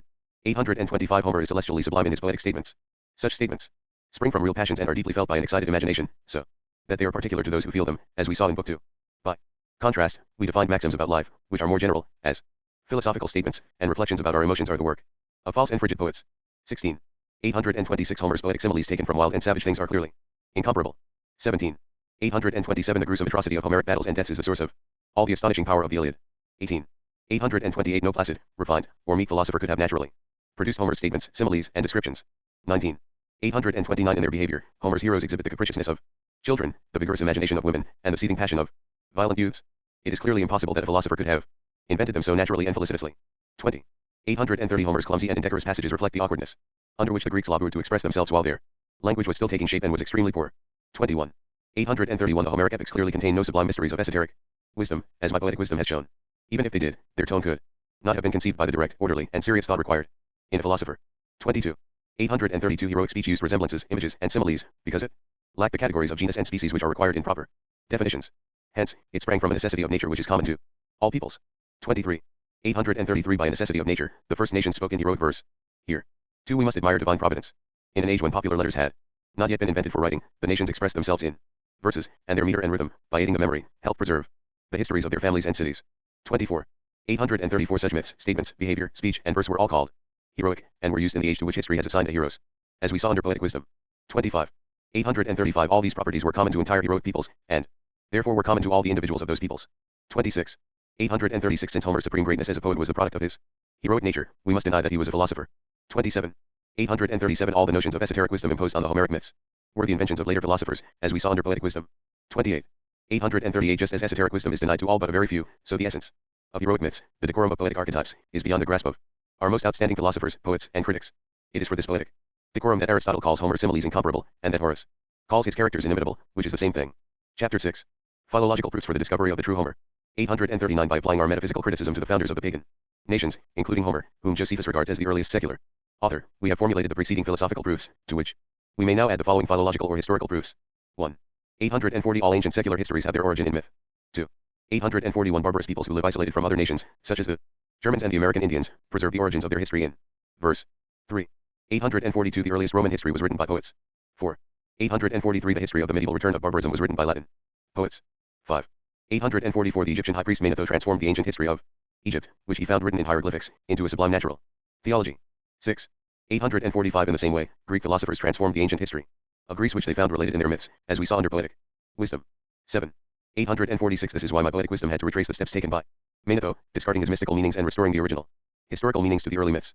The natural ease with which we did this, which involved no violence, duplicity, or distortion, confirms the aptness of the historical allegories these myths contained. 8. 847 All these observations clearly confirm the golden passage in which Strabo asserts that before Herodotus, and indeed before Hecataeus of Miletus, all the history of the Greek peoples was written by poets. 9. 848 In Book 2, we saw that the first writers of both the ancient and modern nations were poets. 10. 849 There are two golden passages in the Odyssey in which someone is praised for telling a story well, and is said to have told it like a musician or singer. Just such were the Homeric rhapsodes, who were simple commoners, who memorized various books of the Homeric epics and thus preserved them. 11. 850 Homer did not write down his epics, a fact which Josephus stoutly maintains against the Greek grammarian Apion. 12. 851 The rhapsodes traveled throughout the cities of Greece, singing the various books of Homer's epics at fairs and festivals. 13.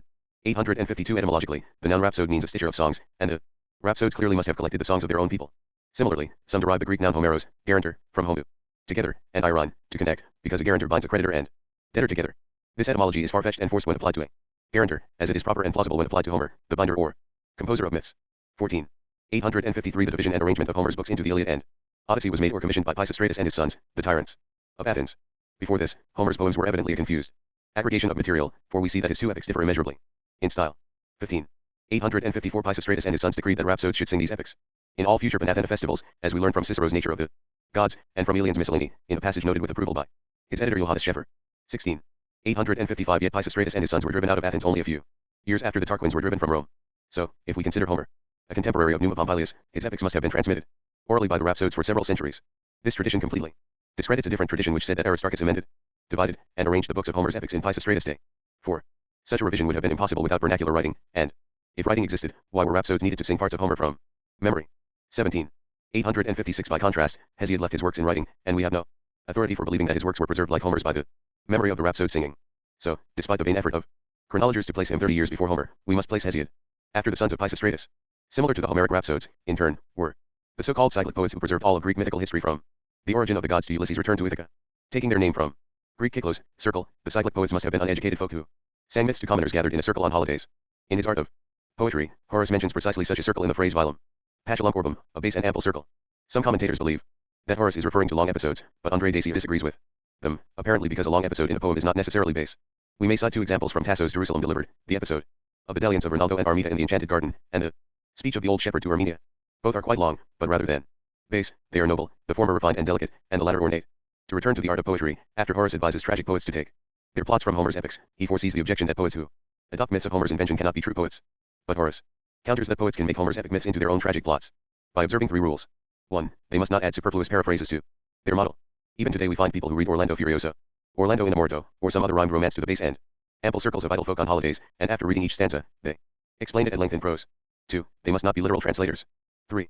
Most important, they must not be slavish imitators. While preserving the characters of Homer's heroes, they must develop them to produce new emotions, speeches, and actions. For it is by treating the Homeric subjects in this way that they become poets different from Homer. By the same token, Horace also uses the term cyclical poet in the art of poetry to mean a street corner or carnival poet. In Greek, authors of this kind are ordinarily called kyklaioi and enkyklaioi, cyclic. Their collective works were called cyclic epics, kyklos epikos, kylica ep, poema. Enkyclican, and sometimes merely kyklos, cycle, with no modifier, as Gerard Longbin notes in his preface to Longinus. Hence, in this sense, Hesiod may have preceded Homer, because his poems contain all the myths of the gods. 18. 857 These arguments concerning Hesiod lead us to similar conclusions. About Hippocrates. He left many great works which are written not in verse, but in prose, and which therefore could not naturally be transmitted orally. Hence, we may consider him a contemporary of Herodotus. 19. 858 With too much good faith, Gerard Voss thought he had proved Josephus wrong by citing 3 heroic inscriptions which Herodotus attributes to Amphitryo, Hippocon, and Laodamas. But in fact these were ancient forgeries, not unlike those produced by counterfeiters today. And Martin Scook rightly takes Josephus' side against Voss. 20. 859 We should add that Homer never refers to vernacular Greek letters. Rather, when he describes the famous letter which Proetus wrote to Uriah as a trap for Bellerophon, he says it was written in signs, schemata. 21. 860 Despite the emendations of Aristarchus, Homer's epics retain such a great variety of dialectal forms, so many irregularities of expression, and such metrical liberties that they must reflect the local idioms of various peoples of Greece. 22. 861 Homer's native land is unknown. 23. 862 Nearly all the peoples of Greece claimed Homer as one of their own. 24. 863 We have seen strong arguments that the Homer of the Odyssey was from southwestern Greece, and the Homer of the Iliad from northeastern Greece. 25. 864 Even Homer's age is unknown. 26. 865 Among the many opinions about Homer's age, the most extreme differ by some 460 years, placing him as early as the Trojan War, and as late as Numa Pompilius. 27. 866 Longinus was unable to gloss over the great stylistic difference between the Homeric epics, and therefore wrote that Homer composed the Iliad in his youth, but the Odyssey in his old age. This is truly a nice distinction to make about this greatest luminary of Greece, when we are in the dark about the 2 essential facts of his history, namely, when and where he lived. 28. 867 This observation should undermine all our faith in Herodotus or whoever else was the author of the life of Homer, which contains so many charming details that it fills an entire volume. And the same is true of the life written by Plutarch, even though as a philosopher he wrote with greater seriousness. 29. 868 Of course, it is possible that Longinus based his conjecture on the fact that in the Iliad Homer depicts Achilles' pride and anger, which are the qualities of a young man, whereas in the Odyssey he recounts Ulysses' deceptions and precautions, which are characteristic of an old man. 30. 869 According to tradition, Homer was blind, and this blindness gave him the name Homeros, which in the Ionic dialect means unseeing. 31. 870 In the Odyssey, Homer himself describes 2 blind poets who sing at the banquets of the great Demodocus at Alcinous banquet for Ulysses, and Phemius at the suitor's banquet. 32. 871 By property of human nature, blind people have astonishingly powerful memories. 33. 872 To conclude, tradition says that Homer was poor and wandered the marketplaces of Greece singing his own epics. Section 2. Discovery of the true Homer. Introduction. 873 When some of my friends, men remarkable for their acumen and scholarly learning, read my New Science in its less methodical first edition, they began to suspect that the traditional Homer had never existed, a thesis I had not yet conceived or formulated. In this light, the traditional accounts of Homer and his epics, combined with my own analysis of them, compel me to assert that the same thing happened to Homer as to the Trojan War. That is, it defines an important historical era, but the most perceptive critics agree that it never really took place. And like the Trojan War, if Homer had not left behind great and certain vestiges in the form of his epics, so many difficulties would lead us to conclude that Homer was a purely ideal poet, who in fact never existed as an individual. Faced with these difficulties on the one hand, and the extant poems on the other hand, we seem compelled to posit a sort of halfway existence and to say that Homer was an idea or heroic archetype of the Greeks who recounted their history in song. Chapter 1. Inconsistencies and improbabilities in the traditional Homer become consistent and necessary in the Homer discovered here. 874 In light of this discovery, all the inconsistencies and improbabilities of the traditional Homer become consistent and necessary facts about the true Homer revealed here. As a first step, the great unresolved questions about Homer compel us to note the following points. 1. 875 The peoples of Greece so vigorously contested Homer's native land, and nearly all of them claimed him as their own, because these Greek peoples were themselves Homer. 2. 876 Opinions about his age vary so greatly because the true Homer lived in the oral memory of the Greeks from the Trojan War down to the age of Numa Pompilius, a span of 460 years. 3. 877 Homer's blindness. 4. 878 And his poverty were characteristic of the rhapsodes. For as blind men, each called Homeros, unseeing, they possessed extraordinary memories. And as poor men, they sustained themselves by wandering through the cities of Greece, singing the Homeric epics. In fact, the rhapsodes were themselves the authors of these epics, since they were part of the peoples who recorded their history in these epics. 5. 879 In this sense, Homer composed the Iliad in his youth, when Greece was young and therefore burning with sublime passions, like pride, anger, and thirst for revenge. Such passions brook no dissembling, but love, magnanimity, and this youthful Greece admired Achilles, the hero of violence. In turn, Homer wrote the Odyssey in old age, when the spirits of Greece had been somewhat cooled by reflection, which is the mother of prudence. This older Greece admired Ulysses, the hero of wisdom. In the time of Homer's youth, the peoples of Greece took pleasure in coarseness, boorishness, ferocity, savagery, and atrocity. In the time of his old age, they delighted in the luxuries of Alcinous, the sensuality of Calypso, the pleasures of Circe, the songs of the sirens, the recreations of the suitors, and their attempts, or rather, their siege and assaults, on Penelope's chastity. Earlier, when we considered such customs as contemporaneous, we judged them incompatible. This difficulty so troubled the divine Plato that he attempted to resolve it by saying that only Homer's inspiration allowed him to foresee the sickening, morbid, and dissolute morality of the Odyssey. But, in so doing, Plato made Homer a dull-witted founder of Greek civilization, who, despite all his censures, taught the corrupt and decadent behavior that was destined to befall the Greeks long after their nations had been founded. Thus, Homer accelerated the natural course of human institutions, so that the Greeks hastened towards their own corruption. 6. 880 In this matter, we may show that the Homer of the Iliad is considerably older than the Homer of the Odyssey. 7. 881 We may further show that the Homer of the Iliad was from northeastern Greece, since he sang the Trojan War as fought in his country, and the Homer of the Odyssey was from southwestern Greece, since he sang of Ulysses, whose kingdom was in that region. 8. 882 Since the true Homer is lost in the multitude of the Greek peoples, we may acquit him of all the charges which critics have brought against him, particularly the following. 9. 883 Base and uninspired statements. 10. 884 Gorge manners. 11. 885 Crude similes. 12. 886 Local idioms. 13. 887 Metrical liberties. 14. 888 Dialectal inconsistencies. 15. 889 And his portrayal of men as gods, and gods as men. 890 In defending Homer's myths, Longinus has recourse to the props of philosophical allegory. In effect, he argues that, as they sounded when first sung to the Greeks, these myths cannot justify Homer's glory as the founder of Greek civilization. Thus, Homer incurs the same objection as that raised against Orpheus as a founder of Greek civilization. Now, the Greeks of Homer's day had all the characteristics listed above, and particularly their fusion of things human and divine. As my natural theogony shows, the earliest Greeks made their gods precisely as pious, religious, chaste, courageous, just, and magnanimous as they were themselves. Just so, people naturally bend doubtful or obscure laws to suit their passions or their advantage, as Axiom 54 states. Later, after the passage of time had made their myths obscure and their own morality corrupt, they believed that the gods were as dissolute as themselves, as we saw under poetic wisdom. 4. The Greeks feared that the gods would prove contrary to their prayers if divine morals were contrary to their own. 16. 891 In all fairness, we must grant Homer two great distinctions which are, in fact, a single one: his unique ability to create what Aristotle calls his poetic falsehoods and what Horace calls his heroic characters. Horace even declares himself to be no poet because he is ignorant or incapable of observing what he calls artistic conventions, colores operum. This expression is synonymous with Aristotle's poetic untruths. In Plautus we find the parallel expression of tenere colorum, to put on a good appearance, in the sense of telling a lie that appears truthful in every respect, which is what a good fiction must be. 892 Besides these things, Homer possesses all the special qualities which the masters of the poetic art have bestowed on him. They declare him incomparable. 17. 893 For his wild and savage similes. 18. 894 For his bloody and gruesome descriptions of combat and carnage. 19. 895 For his statements filled with sublime emotions. 20. 896 And for his vivid and luminous style. All these were qualities of the heroic age of the Greeks.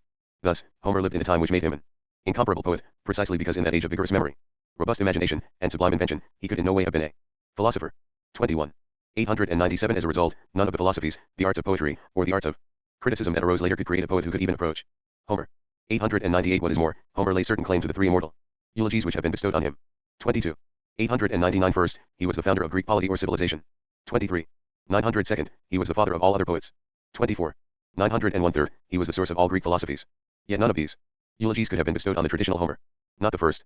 For if we reckon from the time of Decline and Pyrrha, Homer appears 1,800 years after Greek civilization was established by the institution of marriage, as we saw under poetic wisdom. Not the second, for it was certainly before Homer's day that the theological poets flourished, including Orpheus, Amphion, Linus, Mucius, and others, among whom chronologers place Hesiod, dating him some 30 years before Homer.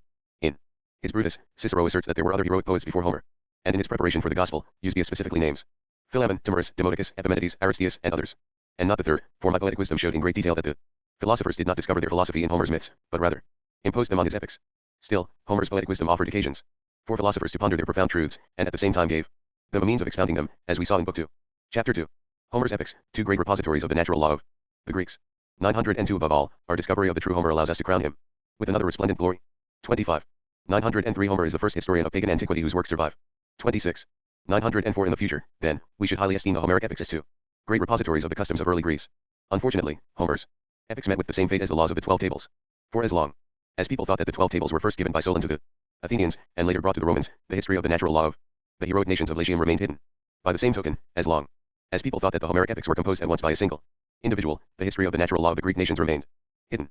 Appendix. A rational history of the dramatic and lyric poets. 905 We have seen that there were three ages of poets up to Homer's day. 1. The age of the theological poets, heroes who sang true and severe myths. 2. The age of the heroic poets, who altered and corrupted these myths, and 3. The age of Homer, who received them in this altered and corrupted form. Our metaphysical criticism of the history of darkest antiquity, which helped explain the ideas that were naturally formed by the earliest nations, will now elucidate and define the history of the lyric and dramatic poets, which was previously treated by philologists in an obscure and confused manner. 906 Among the lyric poets, these scholars include Arrian of Methymna, a very ancient poet of the heroic age, who invented the dithyramb, which led to choral poetry. Arrian introduced satyr singing in verse, and the dithyramb was a chorus of dancers who, like satyrs, sang the praises of Bacchus. These scholars say that celebrated tragic poets flourished at the same time as the lyric poets, and Diogenes Laertius asserts that in tragedy, the chorus was at first the only actor. They also say that the first tragic poet was Aeschylus, who was commanded by Bacchus to write tragedies, as Pausanias tells us. By contrast, Horace says that Thespes was the inventor of tragedy. In his Art of Poetry, Horace traces the origins of tragedy to satire, and says that Thespes introduced satyr plays which were acted on carts during the wine harvest. Later came Sophocles, whom Polemon called the Homer of tragic poets. Finally, tragedy reached its zenith with Euripides, whom Aristotle called the most tragic poet. Tragikotetos. Contemporary with Euripides was Aristophanes, the inventor of Old Comedy, whose comedy The Clouds led to Socrates' death and opened the way towards New Comedy, which was developed by Menander. Now, some scholars date Hippocrates to the age of the tragic poets, while others date him to that of the lyric poets. But Sophocles and Euripides lived some years before the law of the 12 tables, and the lyric poets lived after it. So any chronology dating Hippocrates to the age of the 7 sages of Greece must appear seriously flawed. 907. To resolve this difficulty, we must assert that there were two kinds of lyric poets and two kinds of tragic poets. 908. The ancient lyric poets were at first the authors of hymns praising the gods, like the so-called Homeric hymns written in heroic hexameters. Later, like Homer's Achilles, they used lyric to praise deceased heroes. In the same way, the first poets in Latin were the authors of the Salii verses, which were hymns sung on divine festivals by the priests called Salii.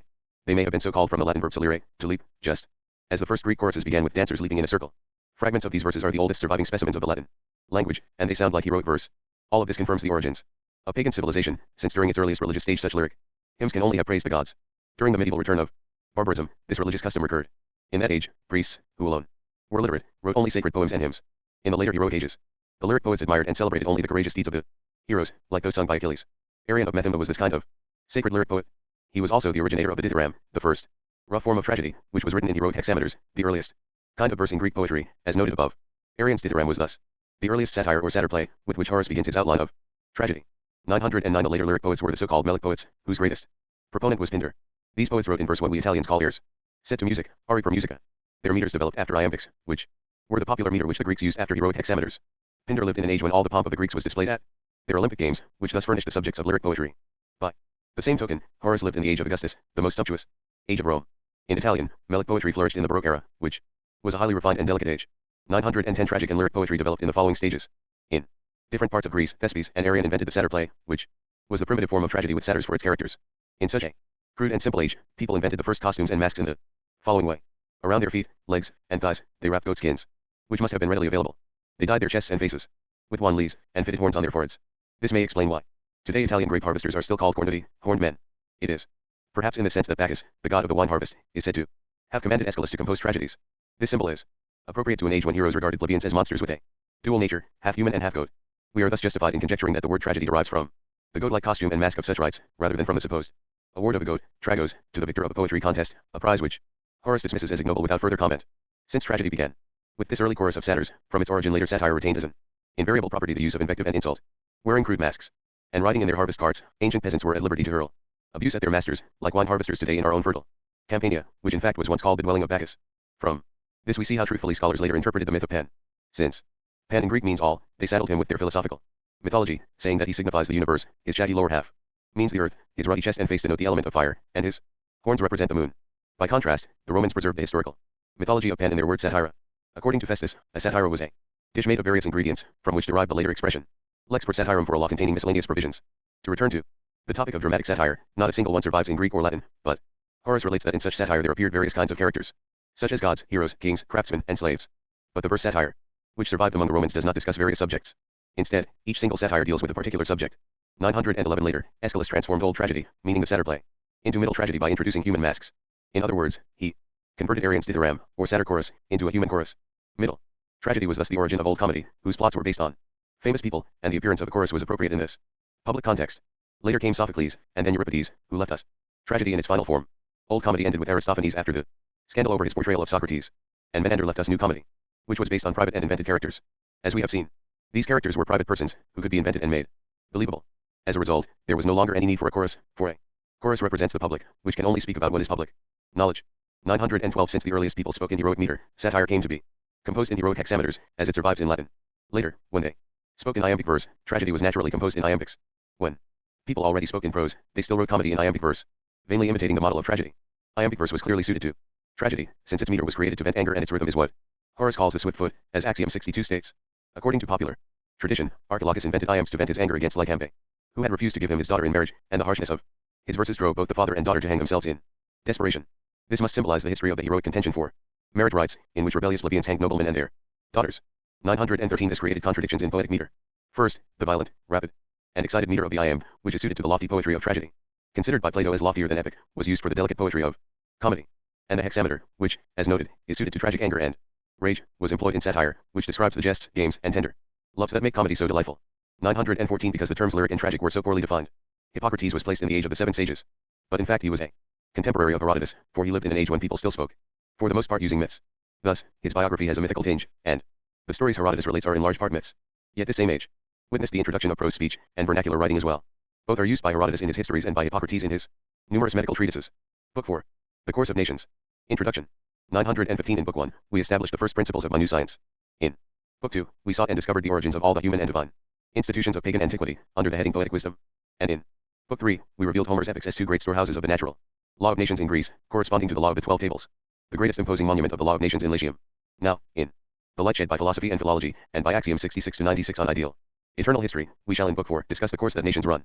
For in all their various and diverse customs, nations proceed with constant uniformity through the three distinct ages which the Egyptians noted in their earliest history, the ages of gods, heroes, and men. Corresponding to these three ages are a number of threefold stages through which nations must pass. Since every nation is governed by the same constant and unbroken process of causes and effects, it must pass through 1. Three kinds of natures. From these natures spring 2. Three kinds of customs, and springing from these customs we observe 3. Three kinds of natural laws of nations. As a result of these laws, men establish 4. Three kinds of governments or commonwealths. In a civilized society, men seek to communicate these three kinds of essential institutions, customs, laws, and states, by employing 5. Three kinds of languages and 6. Three kinds of symbols or characters. And they seek to justify these same institutions by applying 7. Three kinds of jurisprudence, each accompanied by 8. Three kinds of authorities and 9. Three kinds of reasons in 10. Three kinds of judgments. Finally, the three kinds of jurisprudence are practiced according to 11. Three schools of thought, which people profess throughout the course of their life as nations. These particular groups of three in turn engender many others which I shall discuss in this book. Together all of them lead to a general unity, the religion of a provident deity, which is the unity of the spirit that gives form and life to the world of nations. In the previous books, I discussed these topics separately, but here I shall show how they develop together. Section 1. Three kinds of human nature.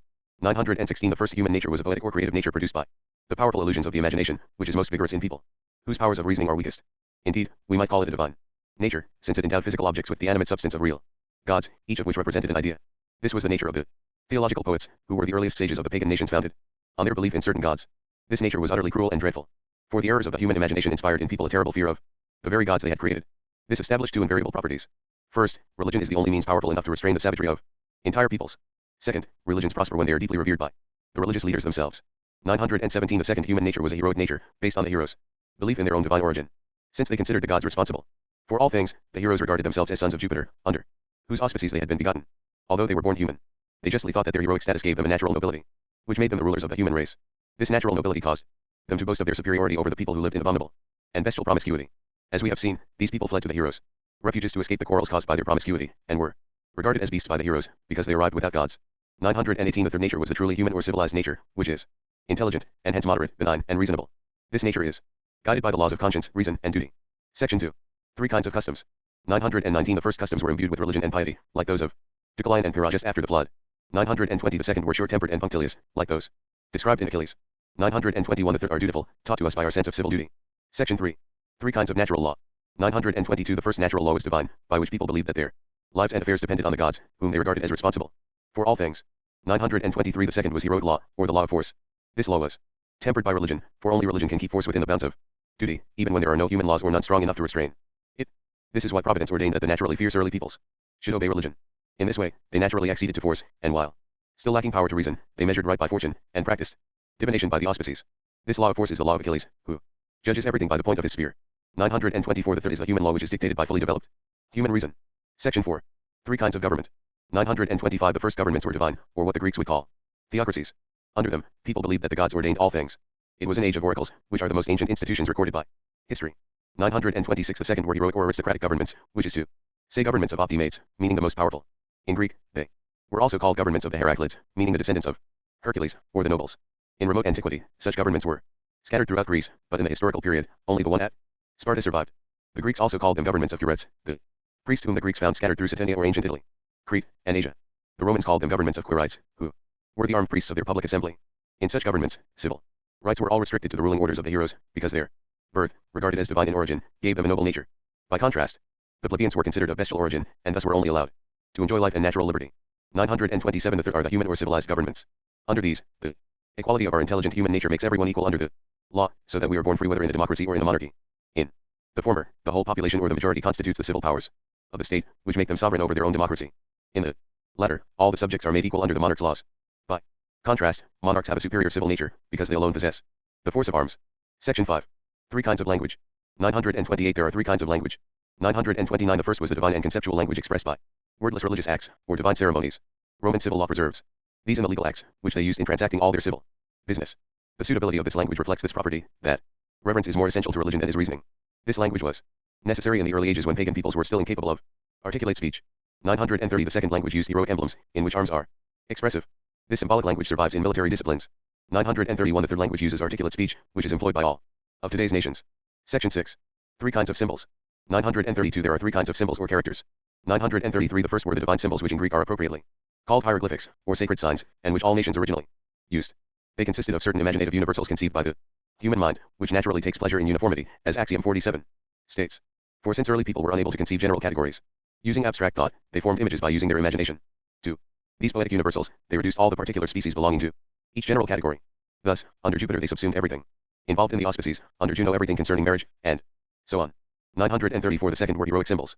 These two were imaginative universals, under which heroic people subsumed specific varieties of heroic things. Thus, all the exploits of valiant warriors were subsumed under Achilles, and all the counsels of wise men under Ulysses. Later, as the human mind learned to abstract the forms and properties of things, these imaginative general categories became intelligible categories, from which philosophy emerged. Later, in Greece's most civilized age, the authors of the New Comedy used the philosophers' intelligible categories of human behavior for the portraits of their comedies. 935 Finally, men invented vernacular symbols or characters, together with their vernacular languages. In vernacular languages, words offered what we may call general categories to replace the particulars previously used by the heroic languages. Thus, we saw that the sentence "I get angry" replaced the heroic sentence "The blood boils in my heart." In the same way, vernacular symbols used a small number of letters to signify a large number of words. By contrast, the 120,000 words of vernacular Chinese are still expressed by 120,000 ideograms, or hieroglyphic symbols. The invention of vernacular symbols or letters was clearly not the work of a merely human mind. Indeed, we have seen that Bernard von Mallinckrodt and Inge Waldeiling regard it as a divine invention. Various nations were moved by their common feeling of wonder to attribute the invention of their alphabet to prominent divines, witness Saint Jerome among the Illyrians, Saint Cyril among the Slavs, and others.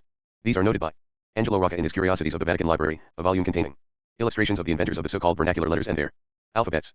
Yet this popular opinion proves manifestly false when we pose the following question: why didn't these divine men simply teach their own alphabets? I already noted this objection in my discussion of Cadmus. For it is said that Cadmus brought letters from Phoenicia to the Greeks, but afterwards the Greeks used letters quite different from those of the Phoenician alphabet. 936 Such languages and letters were under the sovereignty of the common masses of their peoples, which is why they are called vernacular or popular. This sovereignty over their languages and letters makes free peoples equally sovereign over their laws. For the people give the laws interpretations which the powerful are compelled to observe even against their will, as Axiom 92 states. It is naturally impossible for monarchs to deprive the people of this sovereignty. Yet by virtue of this negative nature of human civil institutions, this sovereignty which is inseparable from the people contributes largely to the power of monarchs. For monarchs may issue royal laws which are binding even on the powerful, according to the interpretation given them by the people. According to the order of civil nature, this sovereignty over vernacular letters and languages determined that free democracies preceded monarchies. Section 7. 3 kinds of jurisprudence. 937 There are 3 kinds of jurisprudence or legal wisdom. 938 The first kind was the divine wisdom, which was called mystical theology, which means the science of divine speech or the understanding of the divine mysteries of divination. This science of auspicial divinity was the popular wisdom, whose sages were the theological poets, the first sages of the pagan world. From their mystical theology, they were called mysti, initiates, a word which Horace nounly translates as interpreters of the gods. Part of this first jurisprudence was the first act of interpretation, which properly speaking derived from interpretare, to enter into the fathers, as the gods were at first called. In Italian, Dante calls this in the arsi, to enter into the mind of God. By this jurisprudence, justice depended entirely on the solemn rites of divine ceremonies. This explains why the Romans later observed their legal acts so superstitiously, and why in Roman law solemn nuptials and testaments were called just. 939 The second kind was heroic jurisprudence, or taking precautions by the use of certain proper words. This is the wisdom of Homer's Ulysses, who always speaks so cleverly that he gets what he wants without breaking his word. Hence, the entire reputation of ancient Roman jurists rested on the counsels and precautions implied by the Latin verb cavere. The legal counsel given by jurists was called ire respondere, which meant that they instructed their clients how to present the relevant facts which the judge, or praetor, had to admit. The reputation of medieval jurists depended on their ability to safeguard contracts and wills, and on their knowing how to formulate legal pleas and arguments. These are precisely the same skills which Roman jurists called cavere and ire respondere. 940 The third is human jurisprudence, which examines the truth of the bare facts and which generously bends the strict principles of laws as equity dictates. This kind of jurisprudence is practiced by humane governments, namely democracies, and especially monarchies. 941 Thus, in primitive nations, divine and heroic jurisprudence are based on certainty. By contrast, in enlightened nations human jurisprudence is based on truth. These terms are defined in Axioms 9 to 10 and 111, 13. Section 8. 3 kinds of authority. 942 There are 3 kinds of authority. The first is divine authority, by which providence cannot be called to account. The second kind is heroic, and is entirely based on the solemn formulas of the law. The third is human authority, which is based on the trust placed in experienced persons, who are noted for their remarkable prudence in practical matters and for their sublime wisdom in intellectual matters. 943 Corresponding to the 3 kinds of authority cited by jurisprudence as nations develop, there are 3 kinds of senatorial or legislative authority, which follow the same development. 944 Let us review the 3 kinds of senatorial authority. 1. The first was the authority of ownership. By virtue of this authority, persons granting title to property were called octaries. Indeed, the law of the 12 tables always calls ownership octaritas.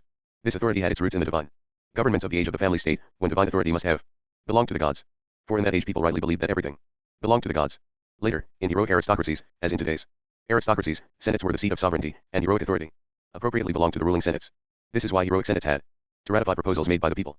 In Livy's words, what the people had ordained was then authorized by the fathers, eis, quod populus, ius dein patri fierent auctories. Yet this process dates not from Romulus interregnum, as the historians tell us, but from the late period of the aristocracy, when citizenship had already been extended to the plebeians. This arrangement, as Livy himself says, often threatened to lead to rebellion, si spectabat ad vim. Indeed, if the people wanted to prevail, they had to nominate consuls acceptable to the Senate, in precisely the way the people nominate magistrates under today's monarchies. 945, 2. After the Publian law had declared the Roman people free and absolute master of the political power, the authority of the Senate became that of a guardianship. In Roman law, the approval which guardians give to business dealings of their wards, who are masters of their patrimonies, is similarly termed the guardian's authority, auctoritas tutorum. This authority was conferred on the people by the senators when they presented a law drafted earlier in the Senate, and it was conveyed in a formula like that by which guardians confer their authority on their wards. By this formula, the Senate was to be present among the people, present in the great assemblies, and present when the law was promulgated, if the people chose to approve it. If not, the people would reject the law and approve the old ways, probere antiqua. They were said to antiquate the proposed changes. This process prevented the people, whose judgment was imperfect, from enacting laws harmful to the state, for it subjected popular legislation to senatorial regulation. The formulas of the laws which the Senate presented to the people for promulgation are nominally defined by Cicero as written out authorities, prescriptae auctoritates. These were not personal authorizations, like those of guardians, whose presence is required to approve the actions of their wards. And Cicero's verb prescribere means that they were authorities written out at length. By contrast, the formulas of legal actions were written using abbreviations, for notas, which the people did not understand. This was the import of the Publian law, that henceforth the authority of the Senate, to borrow Livy's expression, would prevail before a vote was taken in the popular assembly, valerit in insertum, commissiorum eventum. 946, 3. Finally, after the state had passed from democracy to monarchy, there developed the third kind of authority, which was based on the trust placed in people with a reputation for wisdom. This is an authority of council, which is why jurists under the emperors were called auctories, authorities. This is the authority of those senates which convene under monarchs, who have full and absolute freedom to follow or disregard their senatorial advice. Section 9. Three kinds of reason. Chapter 1. Divine reason and reason of state. 947 There were three kinds of reason. 948, 1. The first is divine reason, which is only understood by God, and which is only known to people through his revelation. The Jews and later the Christians received this revelation in two forms, the internal speech of God the Spirit to human minds, and the external speech of the prophets and Jesus Christ to the apostles, who proclaimed it to the church. By contrast, God revealed his divine reason to the pagans through auspices, oracles, and other physical signs.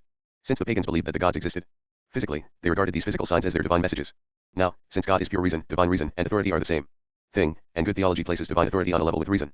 Yet the earliest pagans did not understand reason, especially in the family state. So Providence, which once again deserves our admiration, allowed the pagans to err by substituting the authority of the auspices for divine reason. In this way, the pagans governed themselves according to the divine counsels which they perceived in the auspices. For it is an invariable property that, when human affairs appear to lack reason and even to contradict it, people resign themselves to the inscrutable counsels hidden in the abyss of divine providence.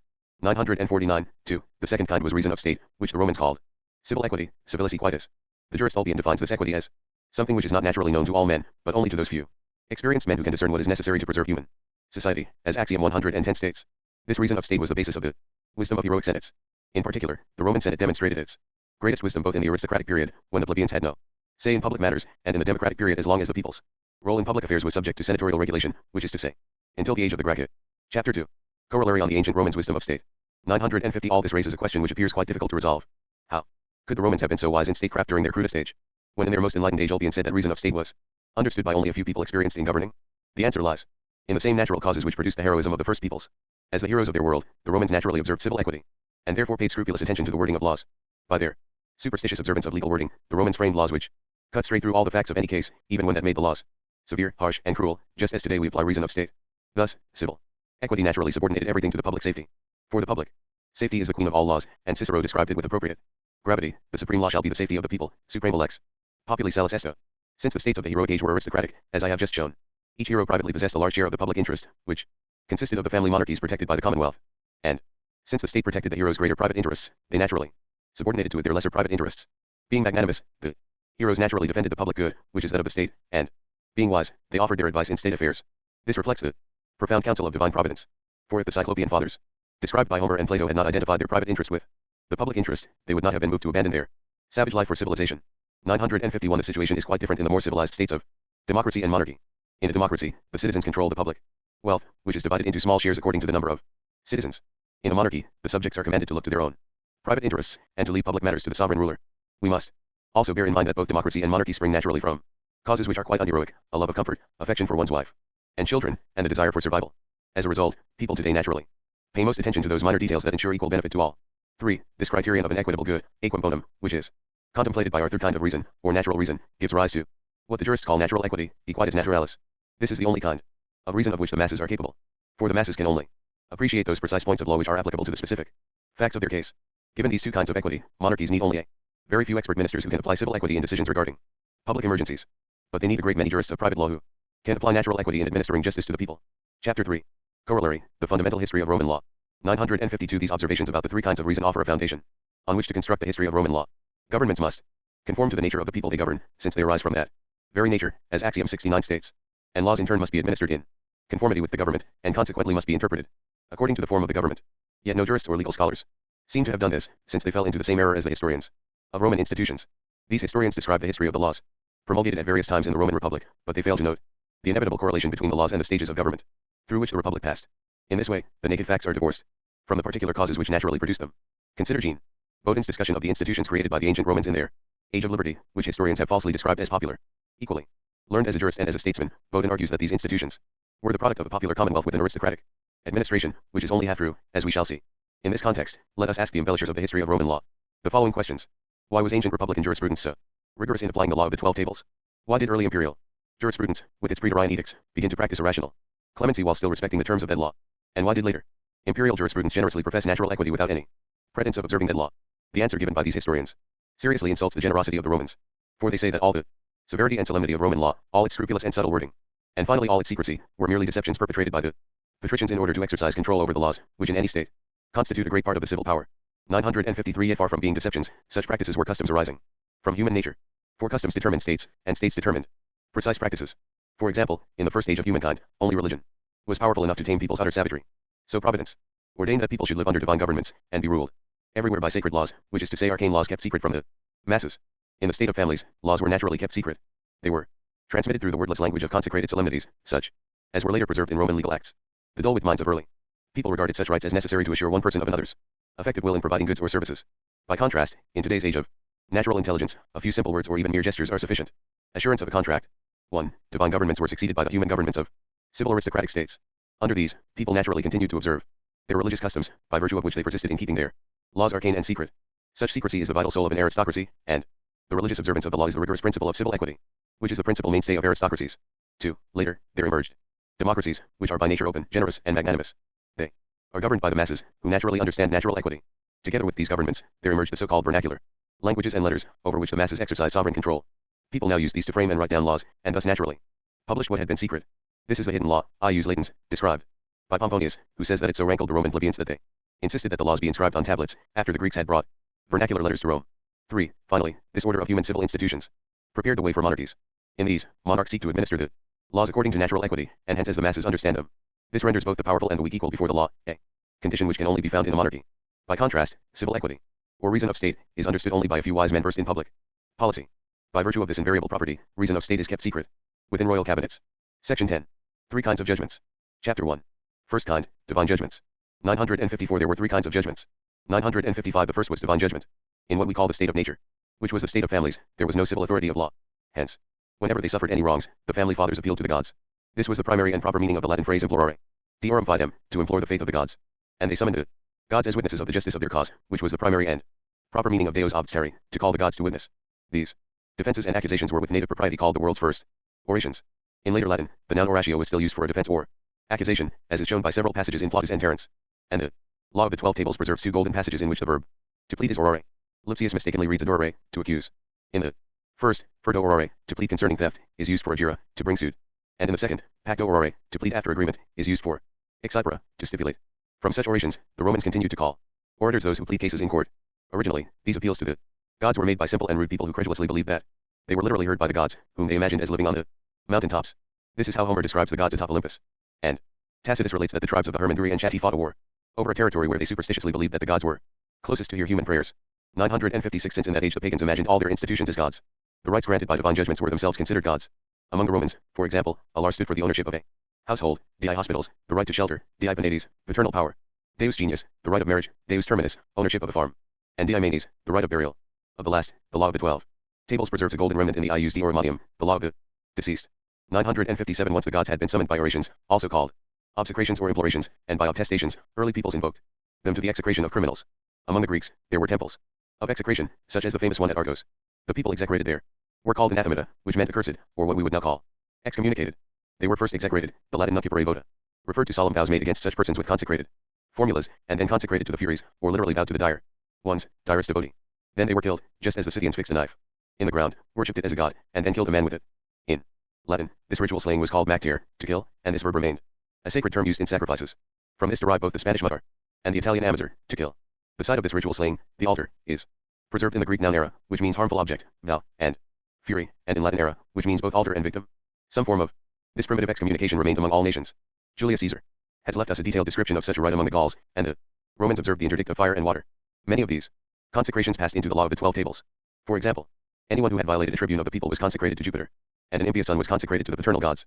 Further, anyone who had set fire to another's crops was consecrated to Ceres, and then burned alive. Such persons must have been those whom Plautus calls Saturn's victims. All this shows us that the punishments of divine judgments rivaled the cruelty of bloodthirsty witches, as Axiom 40 states. 958 From such judgments rendered in their private affairs, peoples went forth to fight what they called pure and pious wars, pura et pia bella. Such wars were waged for their altars and hearths, pro eris et focis, that is, for both their public and private institutions. They considered all human institutions as manifestations of the divine, and all heroic wars were wars of religion. When heralds delivered a declaration of war to an enemy city, they summoned the gods to leave, and consecrated the foe to the gods. In the triumphs of the early Romans, defeated kings were presented to Jupiter, Feretrius on the Capitoline, and then killed there. This followed the example of the impious and violent men who were the first victims, sacrificed by Vesta on the world's first altars.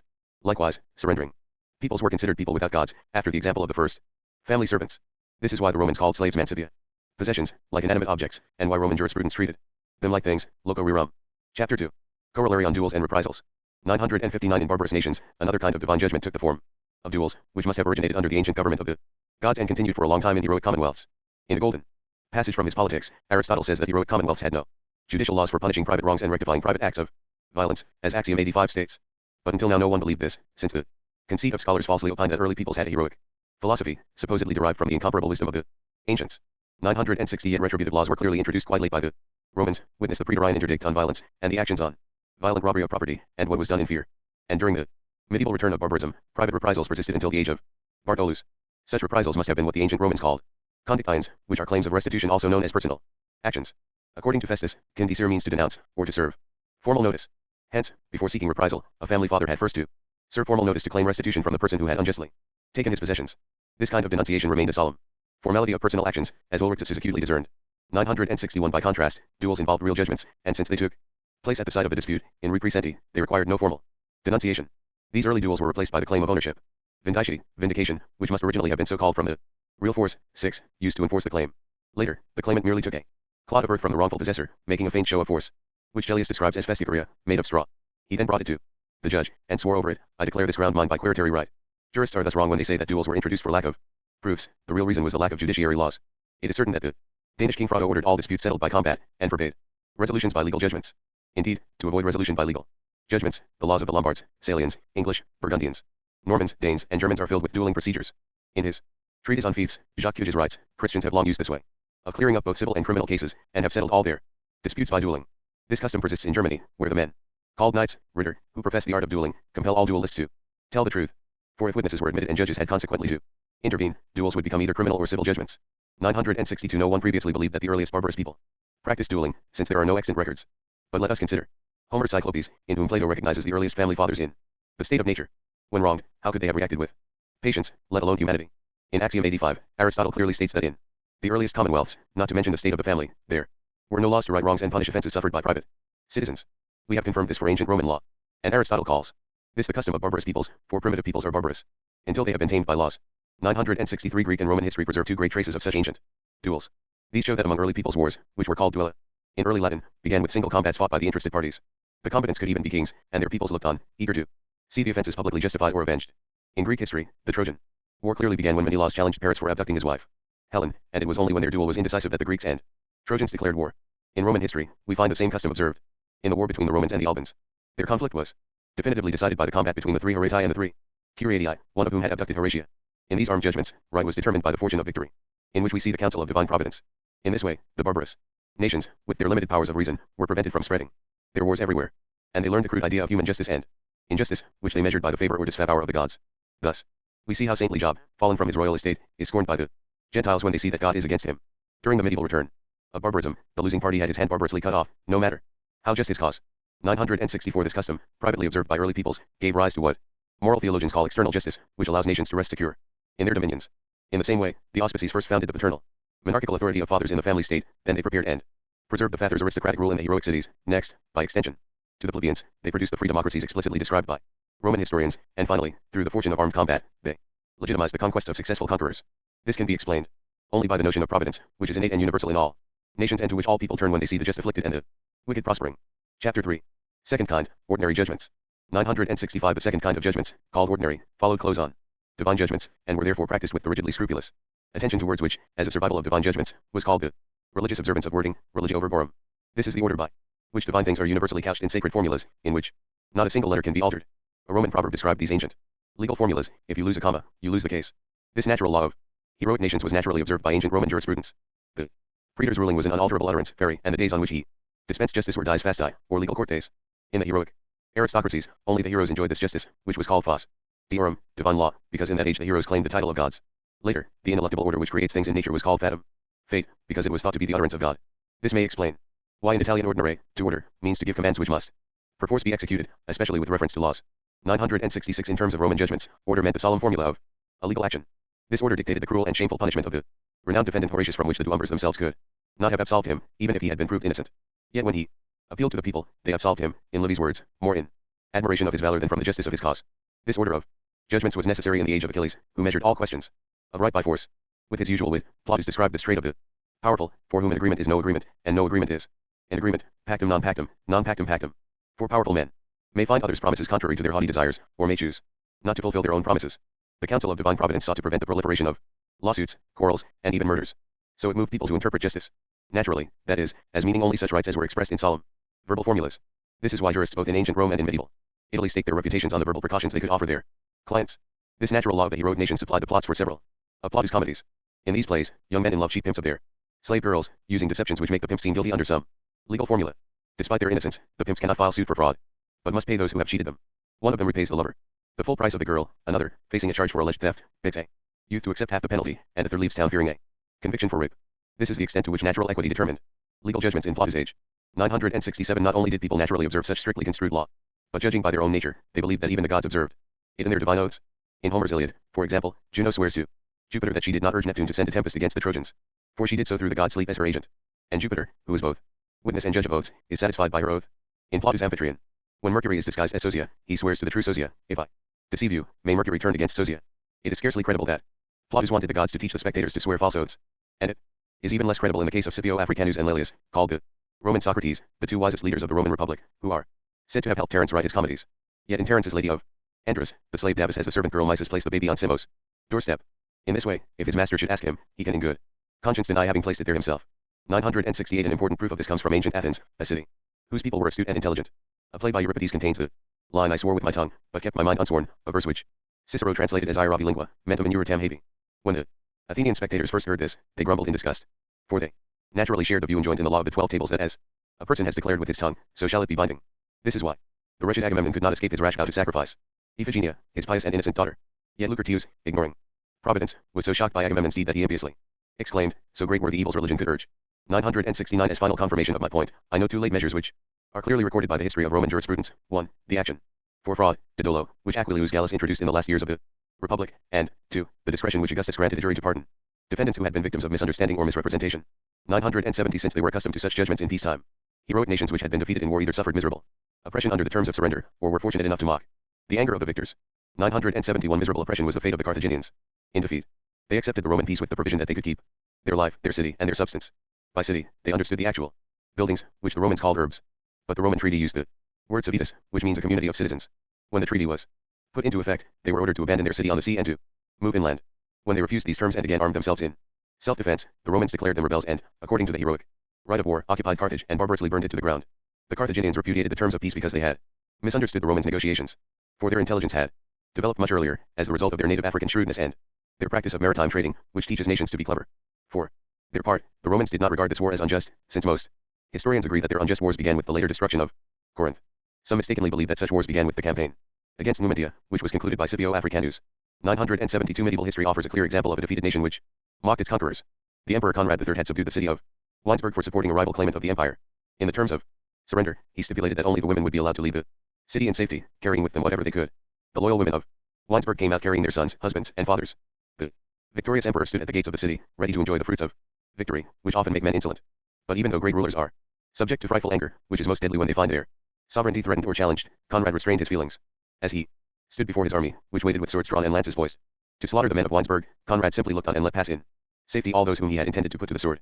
To such an extent the natural law of advanced human reason, touted by Grotius, Selden, and Pufendorf, naturally pervades all nations in all ages. 973 Axioms 111-14, which define truth and certainty in laws and agreements, offer the basis for this entire discussed sign of ordinary judgments.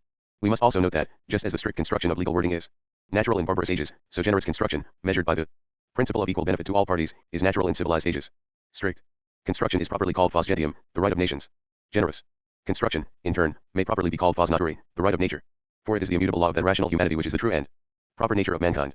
Chapter 4. Third kind, human judgments. 974 The third kind of judgments are all extraordinary, or rendered outside the strict order. While they are governed by the truth of the facts involved, the law is construed generously, following the dictates of conscience, and ensures that the principle of equal benefit to all parties is applied.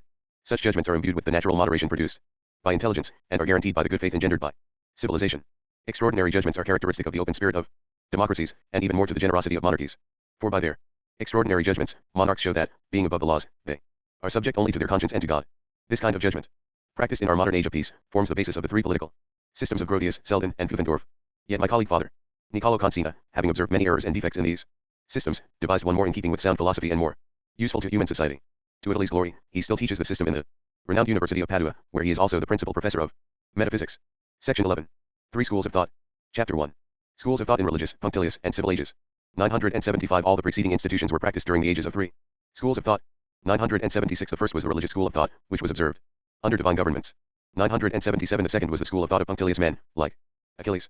During the medieval return of barbarism, this was the age of duelists. 978 The third was the school of thought of civility or moderation, which was practiced under the natural law of the nations which Ulpian specifically calls human or civilized. This is why Latin authors of the Roman Empire call the duty of Roman subjects officium civil, and call any legal violation of natural equity incivile, uncivil or unjust. This is the last of the schools of Roman jurisprudence, which began with the age of popular liberty. Later, as the character, customs, and government of the Romans changed, the Roman praetors reduced the severity, and relaxed the rigor of the law of the 12 tables, which had been enacted in the spirit of Rome's heroic age. Finally, the emperor stripped this law of all the veils in which the praetors had cloaked it, thus revealing all the openness and generosity of natural equity, as befitted the civility now customary in the nations. 979 The jurists appeal to these schools of thought in justifying their views on justice. And while they are proper to Roman jurisprudence, these schools of thought are the source of the agreement between the Romans and the other nations of the world. For they were taught by divine providence, which Roman jurists establish as a principle basic to the natural law of nations. These schools of thought are not the same as the philosophers' sects, even though some learned interpreters of Roman law have violently thrust them into legal matters, as Axioms 104 and 114 state. The emperors themselves, when seeking to justify their laws or decrees, say that they were moved by the current school of thought, as we see from the passages assembled by Barnaby Brisson in his legal formulas and solemn oaths of the Roman people. For the school of princes is the morality of the age, or saeculum, as Tacitus calls the degenerate moral code of his age when he writes that to corrupt and be corrupted passes for the spirit of our age. Coram et coram p saeculum vocator. Today we would call it the fashion. Section 12. Further proofs drawn from the properties of heroic aristocracies. Introduction. 980 A powerful concatenation of diverse causes and effects determines the constant, continuous, and ordered progression of human civil institutions. As we have observed it in the course the nations run, this progression must force us to accept the truth of my principles. But since I wish to leave no room for doubt, I now offer an account of other civil institutions, which can only be explained in terms of the heroic commonwealths which we have discovered. Chapter 1. The guarding of boundaries. 981 The two greatest invariable properties of aristocracies are, 1. The guarding of boundaries, and, 2. The guarding of social orders. 982. 1. As we have seen, the guarding of boundaries began under divine governments with the bloody religious rites by which people set boundary lines around their fields, thus putting an end to the abominable promiscuity of possessions in the bestial state. These boundary lines formed the basis for all the boundaries of later social groups, first, families, then, clans or houses, later, peoples, and finally, entire nations. In the Odyssey, Polyphemus tells Ulysses that each giant lived in his own cave with his wife and children. Retaining the habits of their recent savagery, the giants never meddled in the affairs of others, and they brutally killed anyone who entered within their boundaries, just as Polyphemus sought to kill Ulysses and his shipmates. From this practice of the Cyclopes, whom Plato regards as the fathers of the family state, there derived the long-standing custom that cities regarded each other as enemies. So much for the peaceable division of the fields described by the jurist Hermogeninus and accepted in good faith by every interpreter of Roman law. Now, since sciences should begin at the point where their subject matter began, the jurist's discussion of the division of property and the acquisition of ownership should have begun with the most ancient origin of this human institution. The guarding of boundaries is most naturally observed in aristocracies, which is why they are not made for conquest, as political thinkers have observed. Later, once the abominable promiscuity of property had been completely eliminated by the establishment of boundaries between peoples, democracies arose, which are made for the expansion of empires, and eventually monarchies arose, which are even better suited for expansion. 983 This must be the reason why the law of the 12 tables did not recognize simple possession. Instead, natural transfers of property were in heroic ages solemnized by use of caption, which was defined by the best jurists as domini iudictio, or the addition of civil ownership to previously acquired natural ownership. Later, in the age of popular liberty, the praetors supported simple possession by their interdicts, so that use of caption became known as domini iudictio, or the direct acquisition of civil ownership. And, whereas cases of possession were initially not heard in court, the praetors decided them by extrajudicial rulings. Today the most certain judgments are those called possessory, as regarding the right of possession alone. 984 As a result, the Romans' distinction between four kinds of ownership, bonitary, queritary, optimal, and civil, was largely lost under their popular liberty, and it completely disappeared under the monarchy. Originally these terms had meanings quite different from their present ones. Bonitary meant natural ownership, which was upheld by continuous physical possession. Queritary meant ownership that one could legally vindicate. This ownership was current among the plebeians, since the patricians extended it to them in the law of the 12 tables. But plebeians could legally claim it only by summoning the patrician who had authorized their title. Optimal meant ownership free of any encumbrance, either public or private. This was held by the patricians alone until they established the census, which was the basis of popular liberty. Finally, civil ownership meant that of the cities, which we now call eminent domain. During the age of liberty, the distinction between optimal and queritary ownership had become so blurred that later imperial jurists took no account of it. Under the monarchy, even bonitary ownership, which is created by mere natural delivery, and queritary ownership, which is created by emancipation or civil conveyance, were utterly confused in Justinian's code, as in the constitutions titled the abolition of mere queritary rights and the transfer of use of caption, and the famous distinction between conveyable property, residential mancipi, and non-conveyable property, residential nec. Mancipi was completely abolished. As a result, civil ownership came to mean ownership which could be legally claimed, and optimal ownership came to mean ownership subject to no private encumbrance. Chapter 2. The guarding of social orders. 985. 2. The guarding of social orders originated in the divine age with acts of jealousy, symbolized by Juno, the goddess of solemn matrimony, which protected the certain offspring of families against the abominable promiscuity of women. This jealous guarding is naturally characteristic of aristocracies, in which the nobility seek to keep the bonds of kinship and succession, with their attendant wealth and power, within their own orders. This is why nations were slow to adopt testamentary laws, and Tacitus relates that the ancient Germans had no wills at all. Hence, when King Agis tried to introduce such laws in Sparta, he was strangled by command of the ephors, who were the guardians of the liberty of the Lacedaemonian nobility. This shows us the wisdom of those embellishers of the 12 tables, who assigned to table 11 the article the auspices shall be withheld from the plebeians. In early Rome, all civil institutions, public and private, depended on the auspices. These included solemn matrimony, paternal power, legitimate succession, testaments, guardianships, and legal kinships, including proper heirs and relatives through the males or the clan. Now, in the first 10 tables, the patricians had extended all these rights to the plebeians, especially the testamentary law, and had thus established laws suited to a democracy. Yet we are to suppose that 1 year later, by a single article in Table 11 restricting the auspices to the patriciate, they changed the entire Roman state back into an aristocracy. Still, for all the confusion of these institutions, the same scholars managed by a happy guess to note the historical truth that Tables 11 and 12 codified several ancient Roman customs as law, which verifies my point that the ancient Roman state was aristocratic. 986 To return to our subject, once the human race had been firmly settled through solemnized marriage, democracies arose, and much later, monarchies. In these, the orders of the nobility were shaken by marriages with plebeians and by the resulting successions, and the wealth was gradually drained from their noble houses. As we have seen, Roman plebeians contracted only natural marriages until 445 BC, when they finally prevailed on the patricians to grant them connubium, or the right of contracting solemn nuptials. Indeed, as Roman history records, in their wretched state, like abject slaves, the plebeians could not aspire to marriage with the patricians.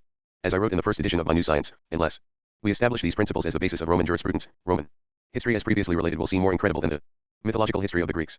For while we do not know how to interpret Greek myths, we are aware that the facts of Roman history run completely contrary to the normal pattern of human desires. For it describes how the neediest men first sought nobility in their struggle for solemn marriage, then honors in their struggle for the consulate, and finally wealth by aspiring to the priesthoods. Yet their invariable social nature causes people to desire wealth first, then honors, and nobility last of all. 987 There is only one way to explain this. Under the law of the 12 tables, which was the world's second agrarian law, the plebeians won from the patricians the right to certain ownership of the fields, but they still remained aliens, since such ownership was open even to aliens. Experience soon taught the plebeians that they could not bequeath their fields i.e. state to their kin, since without solemn marriage they had no legal kinship, whether proper heirs, or relatives through the males or the clan, much less by testament, since they were not citizens. Their status is scarcely surprising, for the plebeians had little or no understanding, witness the fact that it took 3 later plebiscites, the Furian, Vocanian, and Falcidian laws, for them to achieve their goal of preventing bequests from exhausting estates.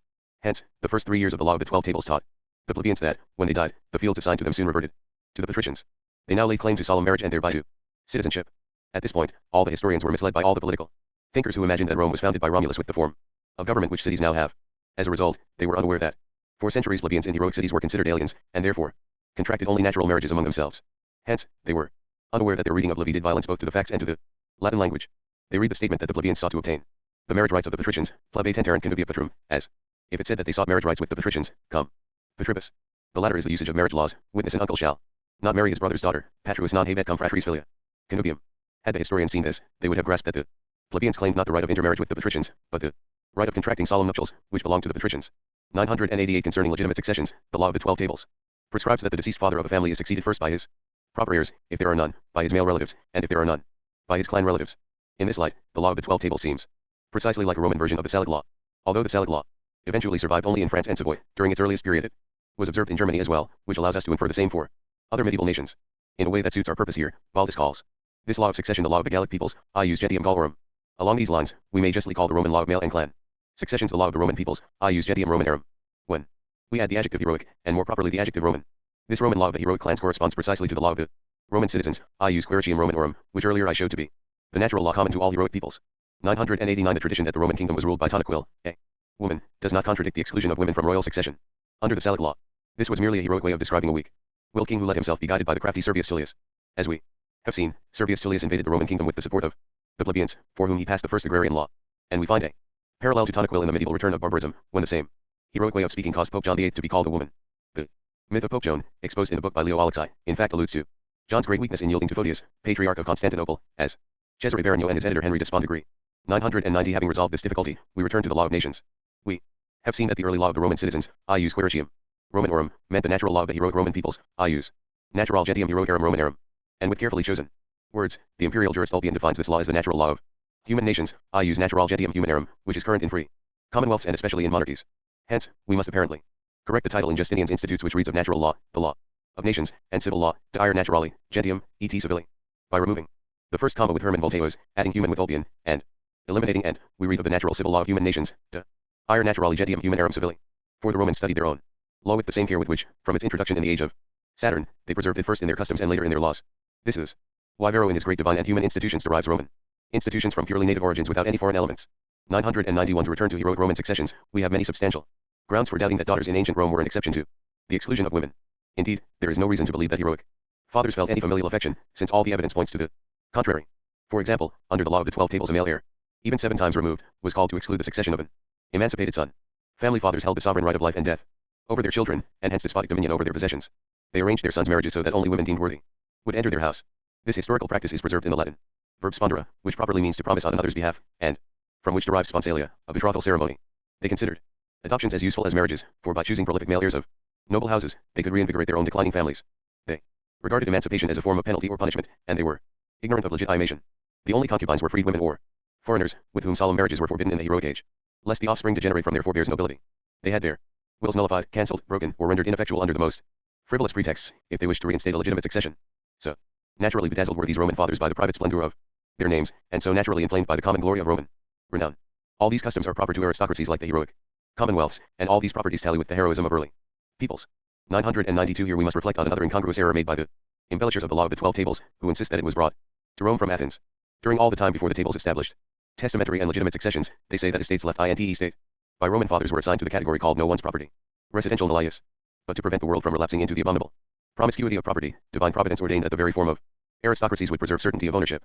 Hence, all the early nations observed legitimate successions even before they understood the idea of testaments, which are proper to democracies and even more to monarchies. Tacitus explicitly relates this about the ancient Germans, whose example allows us to infer the same for other early barbarian peoples. This is the basis of my conjecture that the Salic law, which clearly obtained in Germany, was universally observed by the nations during the medieval return of barbarism. 993 Roman jurists of the imperial school judged the institutions of obscure antiquity in terms of more recent ones, an approach which is a source of countless errors. They thought that the law of the 12 tables called daughters to inherit the estates of fathers who died inte state.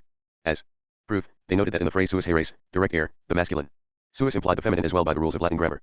But heroic jurisprudence interpreted the wording of laws in their strictest meaning, and suis can only refer to the son of a family. This is clearly proved by the formula for the education for posthumous children, which Gallus Aquilus introduced many centuries after the 12 tables. It specifies that if a son or daughter be born, sicis natus nat haberit, because the masculine form natus, child, alone might not imply a daughter. Justinian was unaware of this when he wrote in his Institutes that the noun anatus, relative on the father's side, was used in the law of the 12 tables to call both male and female agnates, but that jurists of the middle period later made the law more rigid by restricting it to sisters of the same blood. In fact, just the opposite must have happened. First the pronoun suis must have been extended to include family daughters, and later the noun anatus extended to include sisters of the same blood.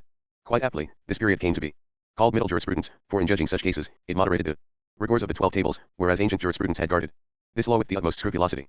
994 Once sovereignty had passed from the nobles to the people, the plebeians began to measure their strength, wealth, and power by the number of their offspring, and so began to feel affection for their own blood. By contrast, the plebeians of the heroic cities had not felt such affection. Plebeian fathers had only begotten children into slavery. Indeed, the nobles forced them to mate so that the offspring were born in the springtime, when they would be more healthy and even robust. Latin etymologists view this as the origin of the noun verni, family slaves, from which derives the Expression vernacular languages. Plebeian mothers in turn must have hated rather than loved children who occasioned the pains of childbirth and the inconveniences of nursing without offering them any joy or benefit in life. In this early age, the large number of plebeians posed a threat to the aristocracies, which are based on and named after the minority. But later, they contributed much to the greatness of democracies and even more of monarchies, which is why imperial laws compensate women so generously for the dangers and pains of childbirth. In the age of popular liberty, praetors began to recognize the rights of blood relations by granting them the inheritance is called possessions of property, bonorum possessions, and they began to offer remedies for faulty or defective testaments in order to promote the diffusion of wealth, which the masses value above all else. 995 Finally, when the emperors took power, they felt themselves in the shadow of the patriciate's splendor and therefore devoted themselves to promoting the rights of human nature, which are common to both plebeians and patricians. This began with Augustus, who undertook to protect trusteeships, and succeeded so well that in his lifetime they gained the power of compelling heirs to fulfill them. Before this, property could pass by trusteeship to persons incapable of inheritance, but only when the fiduciary heirs acted in good conscience. There followed a great number of senatorial decrees which placed cognates, or relatives on the mother's side, on a par with agnates, those on the father's side. At last, Justinian abolished the distinction between legacies and trusteeships, fused the minimum inheritance of the Falcidian and Trebellian laws, eliminated nearly all distinctions between testaments and codicils, and made agnates and cognates virtually equivalent in inte state cases. These late Roman laws so lavishly favored last wills that, whereas in ancient times the slightest reason invalidated them, today they must always be interpreted in a way which supports their validity. 996 These later ages were more humane. Democracies love children, and monarchies encourage parents to love them.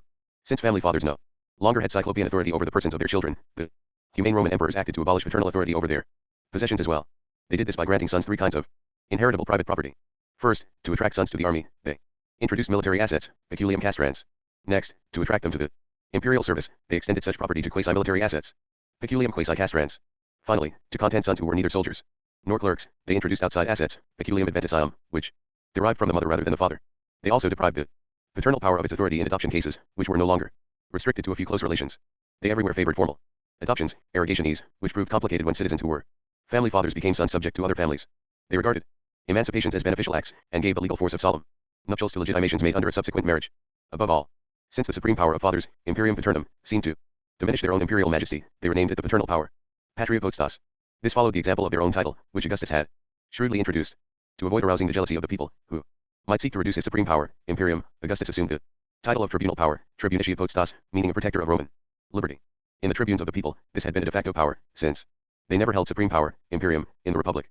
In Augustus' day, a tribune of the people ordered Marcus Antistius Labeo to appear before him. Labeo, who founded one of the 2 schools of Roman jurists, refused to obey on the reasonable ground that the tribunes of the people had no supreme power. Oddly, no philologists, jurists, or historians have grasped the patricians' tactics during the plebeians' struggle to share in the consulship. To satisfy the plebeians without surrendering any of their own supreme power, the patricians found the expedient of creating military tribunes. Part noble and part base-born, these officers were endowed with consular power, cum consulari potestate, as historians consistently describe it, but not with consular supreme power, cum consulari imperio, which is nowhere mentioned in history. 997 The free Roman Republic was conceived on the basis of the threefold formula: the authority of the Senate, the supreme power of the people, and the power of the people's tribunes, senatus auctoritas, populi.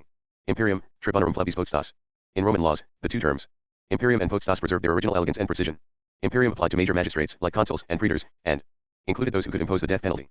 Potestas applied to minor magistrates, like aediles, and involved limited means of coercion. Modica coercition continiter. 998 Finally, as the Roman emperors extended their clemency towards all mankind, they began to show favor to slaves by restraining the cruelty of their masters against these wretches. They increased the legal effects of manumission while reducing its solemn formalities.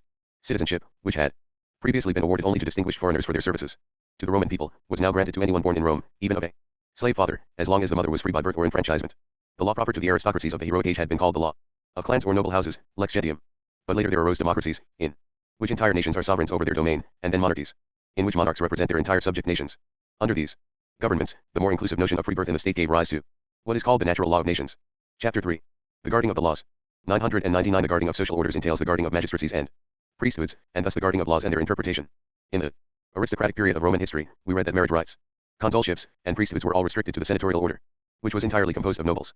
And as in all other heroic nations, the science of the laws was kept sacred or secret. The terms are synonymous within the College of Pontiffs, to which only patricians were admitted.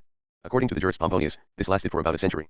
After the law of the 12 tables, during this age, legal husbands, magistrates, priests, and judges were in Latin simply called viri, men, which was synonymous with Greek heroes. We must now discuss the guarding of the laws, for as an essential property of heroic aristocracies it was the last thing which the patricians shared with the plebeians. 1000 In the divine age, the guarding of the laws was scrupulously observed, and this observance of divine laws was simply called religion.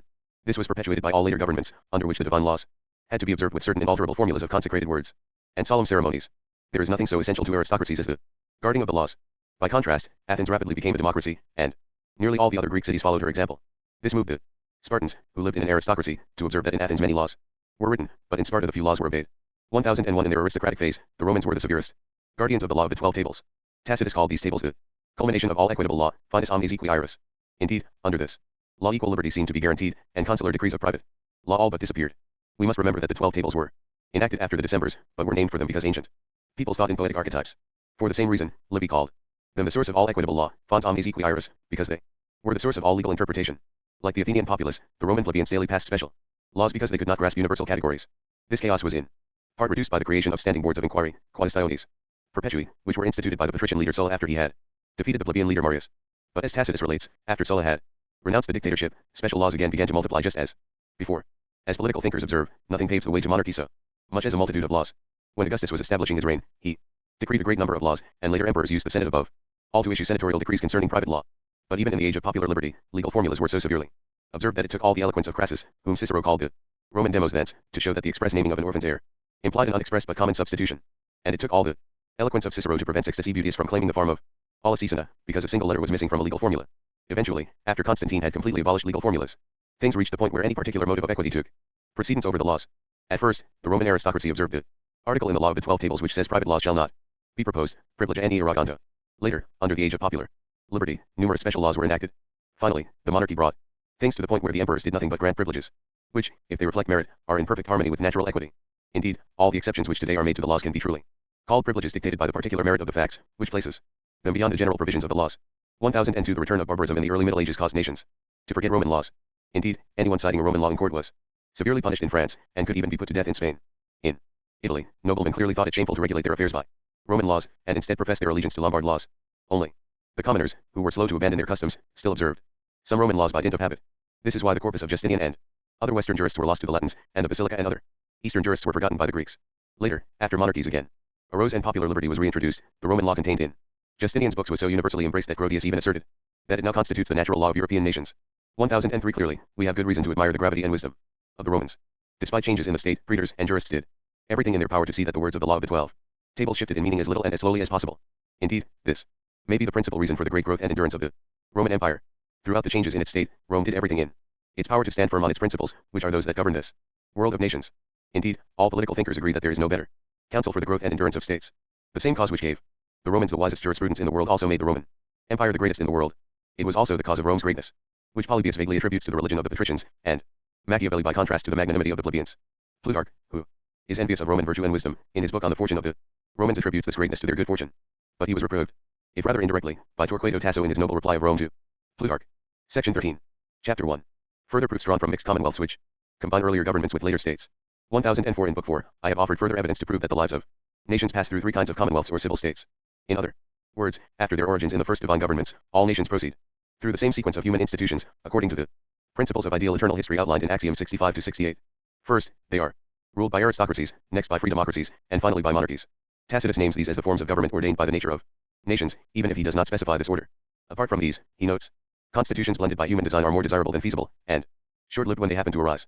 To eliminate any doubts about this, I shall show how within the natural sequence of civil constitutions, some mixtures occur. Clearly, one form cannot mix with another to produce monstrous hybrids. But sometimes an earlier form of government, or administration, persists and mixes with a later form of state, or constitution. Such a mixture illustrates Axiom 71, which says that, even as people change, they still follow for some time in the tracks of their earlier habits. 1005 In this way, even after their transition from bestial to human life, the earliest pagan fathers during the religious state of nature retained much of the savagery and cruelty of their recent origin, traits which caused Plato to recognize in Homer's Cyclopes the world's first family fathers. In the same way, even as the first aristocracies were formed, family fathers retained intact the private sovereignty which they had held in the earlier state of nature. Then, since they were all equal and none in his pride yielded to any other, the family fathers submitted only to the public sovereignty of their own ruling orders, which they had created in this aristocratic form of state. In this state, their private dominions united to form the higher public dominion of their senates, just as in the state of nature the private sovereign powers they held over their families had joined to form the sovereign civil power of their social orders. This is the only possible manner in which cities could have been formed, namely, as aristocracies in which the sovereign families were preserved. 1006 Early commonwealths remained aristocratic as long as the fathers retained their authority of ownership within their ruling orders. But then the laws of the heroic fathers granted the plebeians the certain ownership of fields, marriage rights, sovereign powers, and priesthoods with the attendant knowledge of laws. The plebeians of the heroic cities now grew numerous and warlike besides, which frightened the fathers, who must have been very few in a commonwealth comprising so few citizens. By the force of their numbers, the plebeians began to enact laws without senate authority, so that the commonwealths changed from aristocratic to democratic. But two supreme legislative powers could not coexist for a moment when there was no distinction between the subjects, times, or territories involved. in their legislation. This is why the Publian law of the dictator Philo declared that the Roman Republic had by its nature become democratic. In this change, authority of ownership tended to retain what it could of its changing form, and was naturally transformed into the authority of guardianship. In the same way, when a father dies, paternal power over minor children becomes the authority of those appointed as guardians. The newly free peoples now found themselves masters of their own sovereign powers, but like wards attempting to rule, they proved weak in public council. In view of the father's authority, they naturally let themselves be governed by their guardians, the senates. Hence, these republics were by nature free in their form, but were governed aristocratically. Eventually, the powerful persons in the democracy directed public counsel towards the private interests of their power. By pursuing their own private interests, free peoples let themselves be seduced by the powerful into subjecting their own public freedom to the ambition of others. This led to factions, acts of sedition, and civil wars, which proved ruinous to their nations and introduced the monarchical form into the state. Chapter 2. An eternal and natural royal law by which nations come to rest in monarchies. 1007 The monarchical form was introduced in keeping with the eternal and natural royal law, which all nations sensed when they recognized Augustus as the founder of the Roman monarchy. The interpreters of Roman law failed to see this law because they were all engrossed with the myth of the royal law of Tribonian, a law which Tribonian explicitly claims as his own in the Institutes but ascribes to Ulpian in the Digest. But Roman jurists, who were versed in the natural law of nations, clearly understood this law. Thus, in his brief history of Roman law, Pomponius described this royal law with the insightful phrase, when circumstances dictated, kingdoms were founded. 1008 This natural royal law is conceived under the following natural and invariable formula of self-interest. In free commonwealths, all citizens are so intent on their private interests that they use public arms to serve them, which leads to the ruin of the nation. To preserve the nation, a single ruler must arise who, like Augustus in Rome, assumes command of the army and thus takes control of all public concerns. At the same time, such a monarch allows his subjects to manage both their private affairs and any part of public affairs he may grant them. This ensures the survival of a people which would otherwise destroy itself. Professors of law agree on this truth when they say that corporations under a king are treated like private persons, since the majority of citizens take no part in the public welfare. In his Annals, Tacitus, who was an expert in the law of nations, describes the family succession of the Caesars in terms of the following sequence of political ideas. As Augustus neared the end of his life, he writes, a few vainly discoursed on the benefits of liberty. On Tiberius' succession, everyone awaited the ruler's commands. Under the next three Caesars, the Romans at first displayed indifference, incuria, and finally an ignorance of the state as of something foreign to them. Thus, as citizens become a sort of foreigners in their own nations, it proves necessary for monarchs to rule and represent them in their own persons. In a free commonwealth, a powerful man can become monarch only when the people support his party. This is why monarchies must by nature be popularly governed through the following measures. First, monarchs use laws to establish the equality of all their subjects. Then, by property of all monarchies, sovereigns humble the powerful in order to keep the masses free and secure from oppression. Next, by a similar property, they see that their subjects' needs are satisfied and their enjoyment of natural liberty assured. Finally, they grant privileges to entire classes, which are called privileges of liberty, and they confer extraordinary civil honors on individuals of exceptional merit by means of special decrees dictated by natural equity. This is why monarchy is the form of government best suited to human nature when it possesses the most developed reason. Chapter 3. A refutation of the principles of political theory based on the system of Jean Bodin. 1009 We are now in a position to judge the validity of the principles underlying Jean Bodin's political theory. Bodin places the forms of civil states in the following sequence: first, monarchy, then, after a tyrannical phase, democracy, and finally, aristocracy. This view is thoroughly refuted by the natural sequence of political forms, as demonstrated by countless proofs in my science. But I would like to go even further and point out what is impossible and absurd in his theory. 1010 Now, Bodin admits the truth that the first cities were made up of families. But by the common error I noted earlier, he believes that such families included children only. Let us ask him, then, how could monarchies have arisen from such families? 1011 There are two possible means, either by force or by fraud. 1012 Was it by force?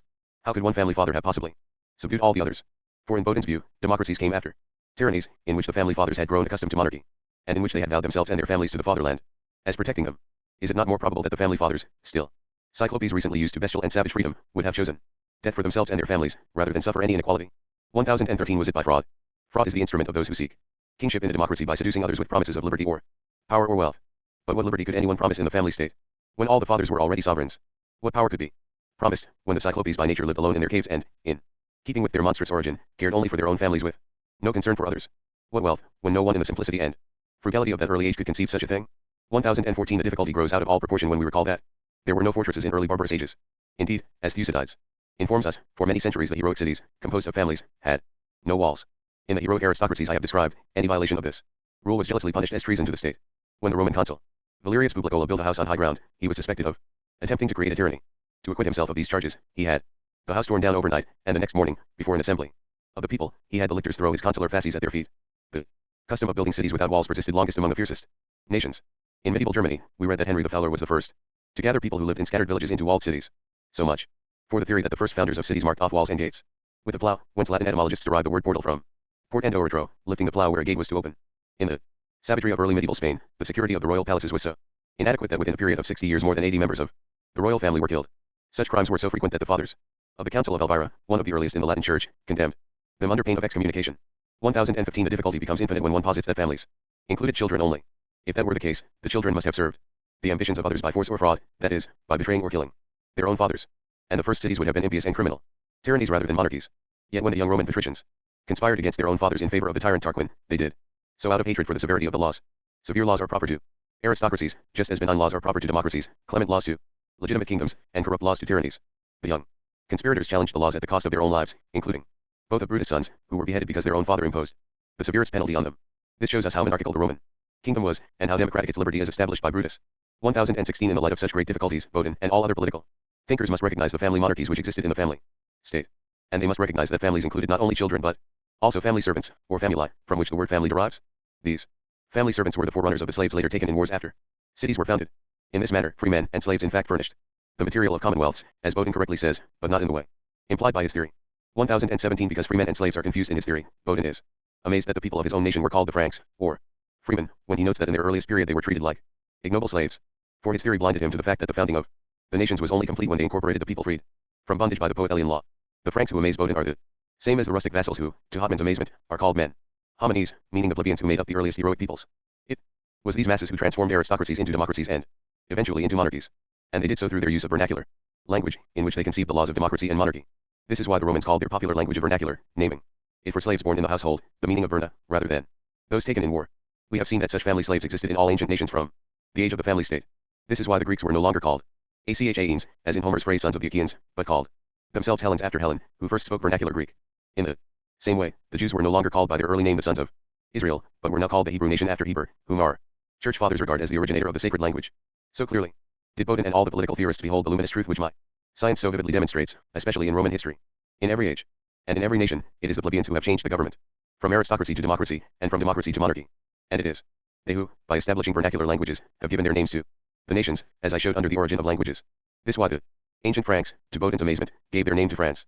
1018 Finally, to consider our own experience, we see that very few aristocracies survived from the medieval age of barbarism, Venice, Genoa, and Lucca in Italy, Ragusa in Dalmatia, and Nuremberg in Germany. The others cited by Bodin are in fact democratic states with aristocratic administrations. Now, according to Bodin's theory, the Roman kingdom was a monarchy, and the expulsion of the tyrants introduced democratic liberty in Rome. Hence, Bodin cannot discover in the early period of Roman liberty the effects which should follow from his principles, since they were the effects of an aristocracy. To be sure, Bodin tries to acquit himself honorably by saying that at first the Roman state was democratic, but had an aristocratic administration. But in another passage, the force of truth compels him to confess, with shameful inconsistency, that both the state and the government were aristocratic. 1019 Such errors in political theory were the result of the failure to define three crucial terms: 1. People, 2. Liberty, and 3. Kingdom. 1. Everyone thought that the first peoples comprised both plebeians and nobles, but I have shown 1,000 times over that only the nobles were included. 2. They thought that the liberty of ancient Rome was popular in nature because it ensured the people's freedom from the patricians. Yet we have seen that it was an aristocratic liberty which ensured the patricians freedom from the Tarquin tyrants. This is why statues were erected to the slayers of tyrants, who had acted by order of the ruling senates. 3. The kings, living in unprotected palaces amid savage peoples, were aristocrats rather than monarchs. Witness the 2 lifelong kings at Sparta, which was clearly an aristocracy, and later the 2 yearly consuls at Rome, whom Cicero in his laws calls annual kings. Livy explicitly declares that the creation of the consulship by Junius Brutus did nothing to change the royal power within the Roman kingdom. Indeed, we observed earlier that appeal could be made to the people during the reign of these yearly kings, and that when their reign had expired they had to give the people an account of their administration. We also observed how kings in the heroic age were dethroned almost every day, as Thucydides tells us. And we compared this with the medieval return of barbarism, in which we read that nothing was more uncertain and variable than the fortune of kingdoms. We pondered the words which open the annals of Tacitus, who often conveys his message by the propriety and force of the words he chooses. In the beginning kings had the city of Rome, urbum Romum principio regis habuer. He uses the verb, which signifies the weakest of the 3 degrees of possession distinguished by the jurists, habere, tenere, possidere, to have, hold, and possess. And he uses the noun urbs, city, which properly means buildings, to denote a possession held by the body rather than civitas, the community of citizens, who, as a whole or as a majority, establish the public law by their minds. Section 14. Final proofs confirming the course of nations. Chapter 1. Punishments, wars, and the order of numbers.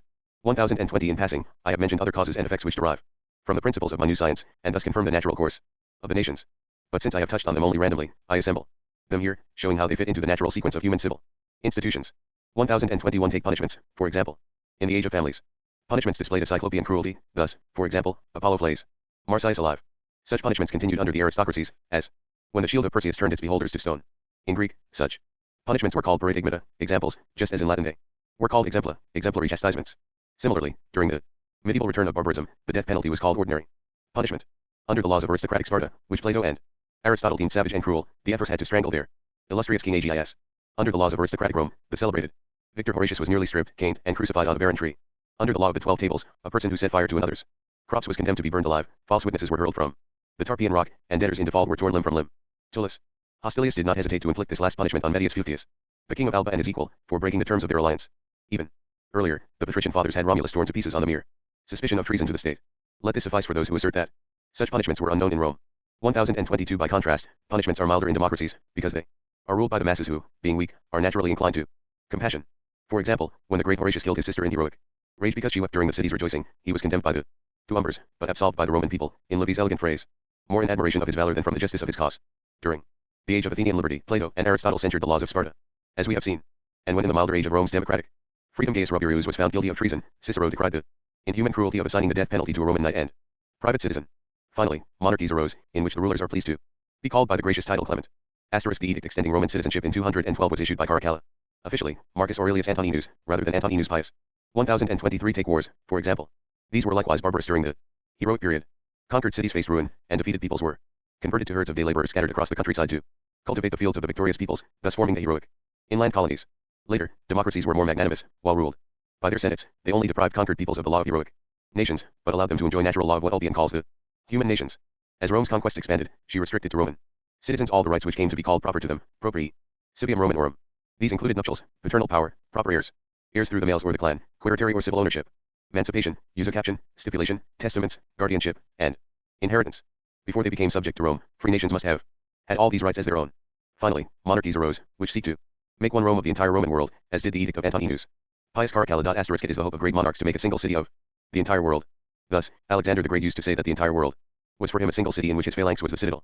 As the monarch sought to make all the subjects equal before the law, the natural law of the nations, as formulated in the provinces by Roman praetors, finally became the law of Rome, and the heroic law which had governed her provinces disappeared. Take jurisprudence. The Roman jurisprudence, which in heroic times was entirely based on the law of the 12 tables, had by Cicero's day, as he informs us in his dialogue on laws, begun to follow the edicts of Roman praetors, and from the Emperor Hadrian onwards, it dealt exclusively with the perpetual edict, which was assembled and arranged by Salvius Julianus, almost entirely from provincial edicts. 1024. Take territories. Beginning from small districts which are governed well by aristocracies, nations expand to the larger provinces, which democracies tend to conquer, and finally arrive at monarchies, which derive their beauty and magnificence from their great size. 1025. Take political passions. Nations pass from the deadly suspicions of aristocracies, through the feverish turmoil of democracies, and finally come to rest under monarchies. 1026. Take numbers, as a last example. The progression of numbers, which are abstract and simple, corresponds to the order of human civil institutions, which are concrete and complex. Governments began with the one in the unit of the family monarchies, passed to the few of heroic aristocracies, advanced to the many and the all in democracies, in which all the citizens or the majority make up the body politic, and finally return to the one in civil monarchies. By the very nature of numbers, we cannot conceive a more comprehensive division or a different order than one, few, many, and all. Yet in this progression, each quantity retains unity as its basic principle, since numbers consist of indivisible units, as Aristotle says. And after we have passed through the totality of the all, we must return to the unity of the one. Thus, all of human civilization is contained between the family monarchies and the civil monarchies. Chapter 2. Corollary. Ancient Roman law is serious epic poem, and ancient jurisprudence as severe poetry containing the first rough outlines of legal metaphysics, also, the legal origins of Greek philosophy. 1027. There are many other great effects, especially in Roman jurisprudence, whose causes must be traced to the same principles. We know, for example, that people are naturally inclined to seek what is true, and when the truth eludes them, they hold to what is certain, as Axiom 9 states.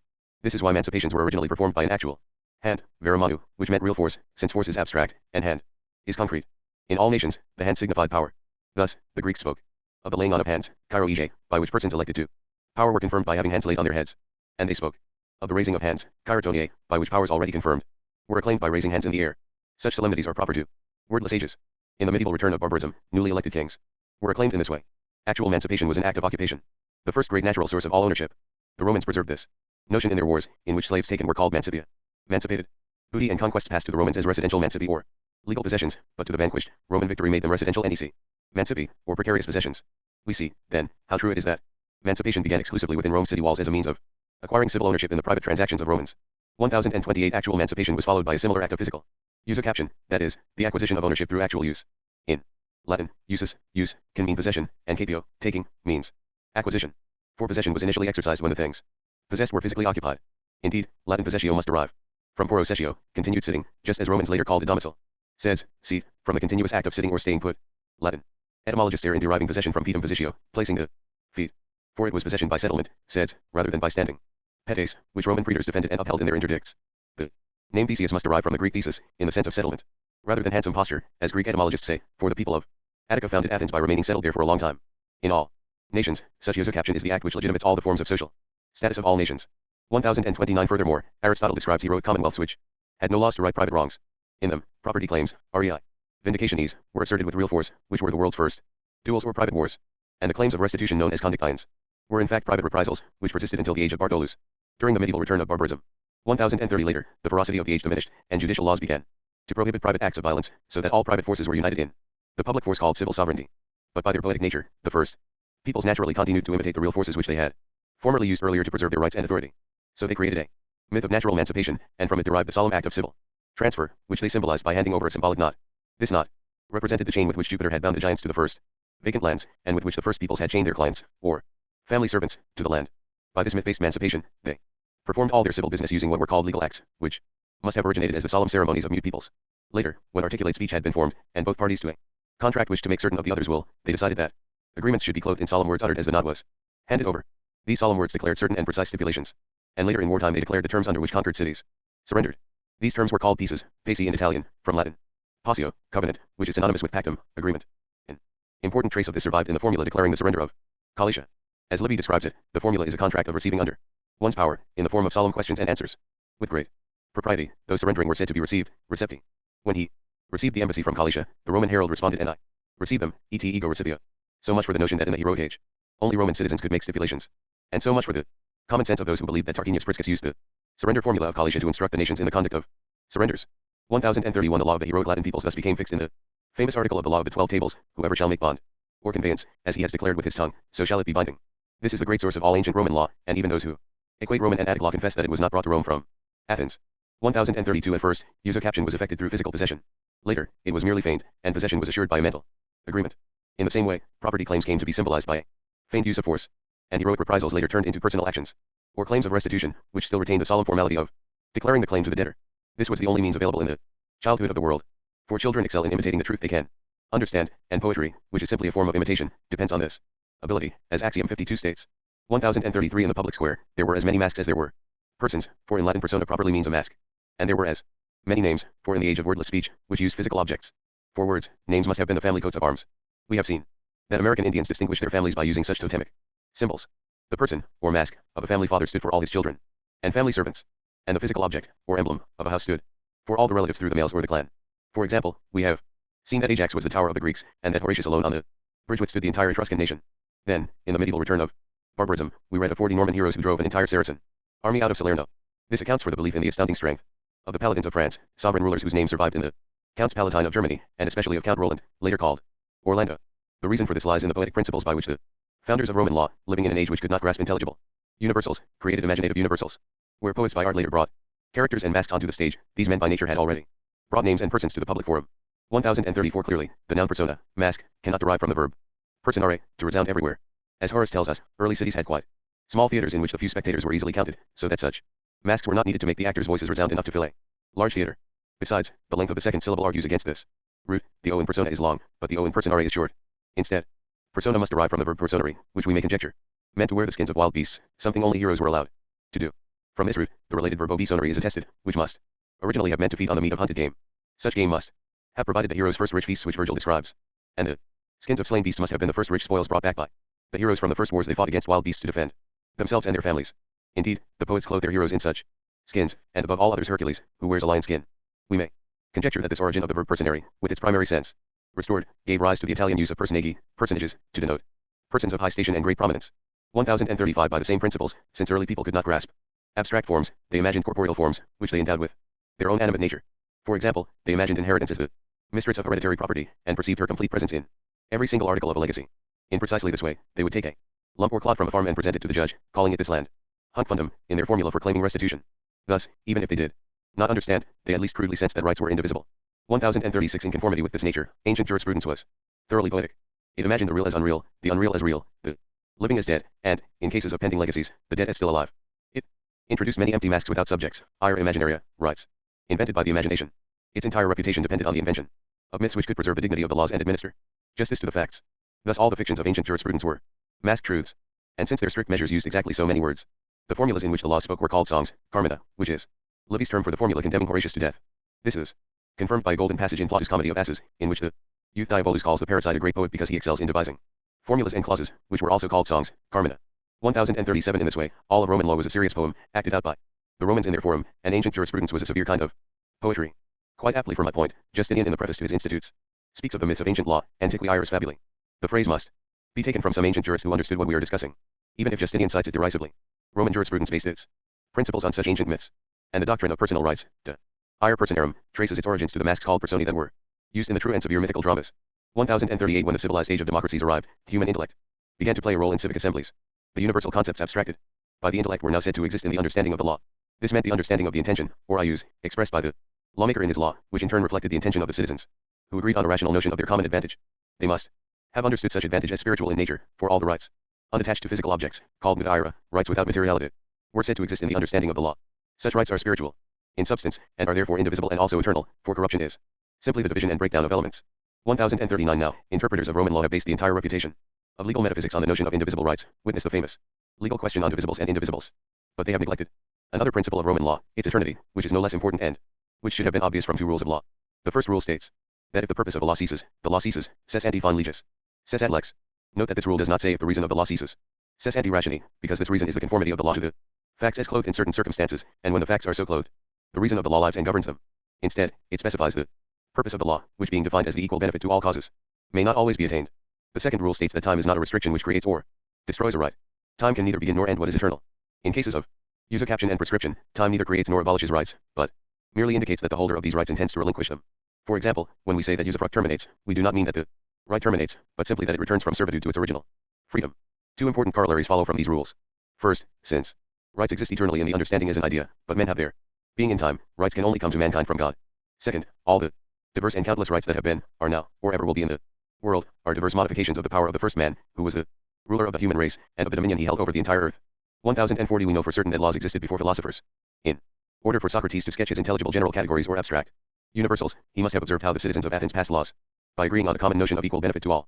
Socrates did this by means of induction, which means assembling uniform particulars to make up a general category characterized by this uniformity. 1041 In civic assemblies, individuals passionately pursue their own private advantage, but they all dispassionately agree on a notion of their common advantage. This is the source of the saying separately men are led by their private interests, but collectively they seek justice. It was by observing this that Plato raised himself to contemplate the highest intelligible ideas of created minds. These ideas are distinct from the created minds, and can reside only in God. In this way, Plato arrived at his lofty conception of a philosophical hero who commands his passions at will.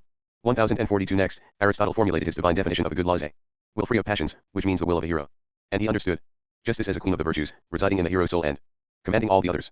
For he had observed how legal justice, residing in the soul of sovereign civil power, commands prudence in the legislature, fortitude in the army, and moderation in festival celebrations. And he saw that justice commands two particular kinds of justice: distributive justice in the public treasury, based on geometrical proportion, and commutative justice in the forum, based on arithmetical proportion. He must have observed distributive justice in the census, which is the basis of democracies and which distributes honors and taxes using the geometrical proportions of citizens' estates. Before Aristotle's day, people only understood arithmetical proportion. This is why Istria, goddess of heroic justice, is depicted with a balance. And it is why we read that the law of the 12 tables punished financial crimes by twice the damages, duplio, and physical harm by injury in kind, talio.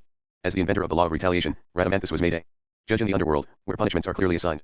When Aristotle in his Ethics calls retaliation Pythagorean justice, he is referring to the mythical Pythagoras who founded a nation in Magna Graecia whose nobles were called Pythagoreans. For such an invention would be a disgrace if attributed to the Pythagoras who became a sublime philosopher and mathematician. 1043 We may therefore conclude that all the principles of metaphysics, logic, and ethics originated in the public square in Athens. As we said in a corollary of poetic logic, Solon's advice to the Athenians, know thyself, gave rise to democracies, which gave rise to laws, which in turn gave rise to philosophy. And Solon, a sage of vernacular wisdom, was believed to be a sage of esoteric wisdom. This may be viewed as a fragment of the history of philosophy recounted philosophically, and as the last of many confutations presented in this work against the remark of Polybius that, if there were philosophers in the world, there would be no need for religions. But if in fact there had been no religions, and hence no commonwealths, there would have been no philosophers in the world. And if Providence had not guided human affairs, there would have been no notion of either science or virtue. 1044 To conclude this argument, it was during the humane ages of democracy and then monarchy that people first understood the nature of legal causes, causi. At first, these causes were precautionary formulas, with proper and precise wording. From taking precautions, cabra, they were called cavaci, a form later shortened to causi. In consensual contracts, such causes were found to be identical with the affairs or transactions themselves. Today such affairs or transactions are solemnized by pacts, which are agreed upon in the act of contract in order to produce actions. In contracts which constitute valid titles for the transfer of ownership, these agreements solemnize the natural delivery in order to effect the transfer. Only in those contracts said to be completed by verbal agreement, or stipulations, did precautionary formulas remain causes in the strict original sense. This should shed more light on my earlier discussion of the obligations arising from contracts and agreements. 1045 To sum up, a human being properly consists only of mind, body, and speech, with the last as a sort of intermediate between mind and body. In questions of justice, certainty in wordless ages was at first understood in bodily terms. Later, when articulate speech had been invented, it passed to certain ideas expressed by verbal formulas. Finally, when the human mind had fully developed its reason, it reached its final stage in the truth of ideas about justice, which were determined by the particular factual circumstances of a case. This truth is a formless formula, which the learned Varro calls the formula of nature, formula naturae. When this truth is diffused over the external aspects of a case, it acts like light in giving form to their minutest details, as Axiom 113 states. Book 5. The Resurgence of Nations and the Recurrence of Human Institutions. Introduction. 1046 Countless passages in my new science have shown us the astonishing correspondence between the barbarism of antiquity and its medieval return. For the resurgence of nations entails the recurrence of human institutions. In order to offer the reader more thorough proof of this point, I have chosen to devote this last book of my science to this particular subject. This will shed greater light on the second barbarism of the medieval period, which has remained even more obscure than that of the first barbarism, called the Dark Age by Varro, the greatest scholar of early antiquities. And it will show how God, the best and greatest, has used the counsels of his providence, which guides the human institutions of all nations, to serve the ineffable decrees of his grace. Chapter 1. Medieval barbaric history illuminated by ancient barbaric history. 1047 In late antiquity, Providence acted in superhuman ways. It revealed and confirmed the truth of the Christian religion by setting the virtue of martyrs against the power of Rome, and the teaching of the fathers and the holy miracles of saints against the vain wisdom of Greece. But later, when armed nations rose up to combat the true divinity of their creator, Providence allowed the birth of a new order of human civilization among the nations, by which the true religion was firmly established within the natural course of human institutions. 1048 By this eternal counsel, Providence restored the truly divine ages of antiquity, for Catholic kings everywhere, like heroic priests, swore to defend the Christian religion as its protectors. They put on the dalmatics of church deacons. They consecrated their royal persons, which is why they still retain the title Sacred Royal Majesty. They took ecclesiastical orders. In his genealogy of the kings of France, Symphorien Champier writes that Hugh Capet took the title of Count and Abbot of Paris. In his Annals of Burgundy, Guillaume Paradin cites ancient documents in which the rulers of France bore joint titles such as Duke and Abbot or Count and Abbot. And these first Christian kings founded military religious orders. In this way, they re-established the Catholic religion in their realms against the Arians, who had polluted nearly all the world, according to Saint Jerome, against the Saracens, and against numerous other infidels. 1049 This marked the true return of what heroic peoples had called pure and pious wars, which is why the crowns of all Christian powers still bear the cross raised on a globe, an emblem which they once displayed on their banners in fighting the wars they called crusades, or wars of the cross. 1050 The recurrence of civil human institutions during the medieval return of barbarism is truly astonishing. We recall that, when ancient heralds declared war on an enemy city, they literally called out their gods, to cite the elegant and splendid formula which Macrobius has preserved. For they believed that this would deprive conquered peoples of gods, and thus of the auspices which are an essential principle of civilization. Indeed, under the heroic law of victory, conquered peoples were left without civil rights, public or private, which depended on the auspices. This was entirely encompassed by the heroic formula of surrender, such as that used by Tarquinius Priscus at Calicia, by which the conquered people relinquished all their sacred and secular institutions to the victors. In just this way, whenever medieval barbarians had captured a city, their first concern was to find and carry away any famous remains or relics of saints. This is why people in that age took such great care in burying or hiding these remains, and why we find such repositories in the innermost and deepest recesses of churches everywhere. And it is why nearly all the removals of saints' bodies took place during the medieval period. A trace of this custom persists today, when conquered townspeople must pay the victor's ransom for the bells of their city. 1051 By the 5th century, moreover, many barbaric nations had begun to inundate Europe, Africa, and Asia, and neither conquerors nor conquered could understand each other's language. In their barbarism, the invaders, as enemies of the Christian religion, destroyed all written trace of the vernacular languages of this new Iron Age, whether Italian, French, Spanish, or German. In his Annals of Bavaria, Johannes Aventinus says that the Germans only began to write documents in their own language during the age of the Emperor Frederick II, and others date this from the age of Rudolf I. In all these nations, we find writing solely in barbarous Latin, which was understood by only a handful of nobles who were also clerics. During those unfortunate centuries, we may surmise that the nations reverted to wordless speech, using mute signs. And since vernacular writing was rare, they must have reverted to the symbolic writing of hieroglyphics. Witness their family coats of arms, which proved ownership by signifying the rights acquired by a lord over such things as houses, graves, fields, and flocks. 1052 Certain kinds of divine judgments returned, which were called canonical purgations. By contrast, medieval canon law did not recognize duels, which were the divine judgments of heroic antiquity. 1053 Heroic raids returned, and it became a title of nobility to be a corsair, just as ancient heroes considered it an honor to be called brigands. 1054 Heroic reprisals returned, and persisted until the age of Bartolus. 1055 Heroic slavery returned and persisted for many years, even among Christian nations. All the wars of the medieval barbarism were religious in nature, like those of heroic antiquity. When heroic duels were customary, conquerors believed that the conquered had no god, and so considered them no better than beasts. This nationalistic feeling persists even today between Christians and Turks. To a Christian, the name Turk means a dog, and the Turks call Christians swine. Christians who want or have to treat Turks politely call them Muslims, which means true believers. In their wars, both nations practice heroic slavery, although the Christians do so more humanely.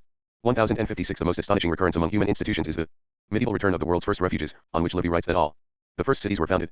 In the utter savagery and ferocity of these barbarous centuries, violence, robbery, and murder were rampant everywhere.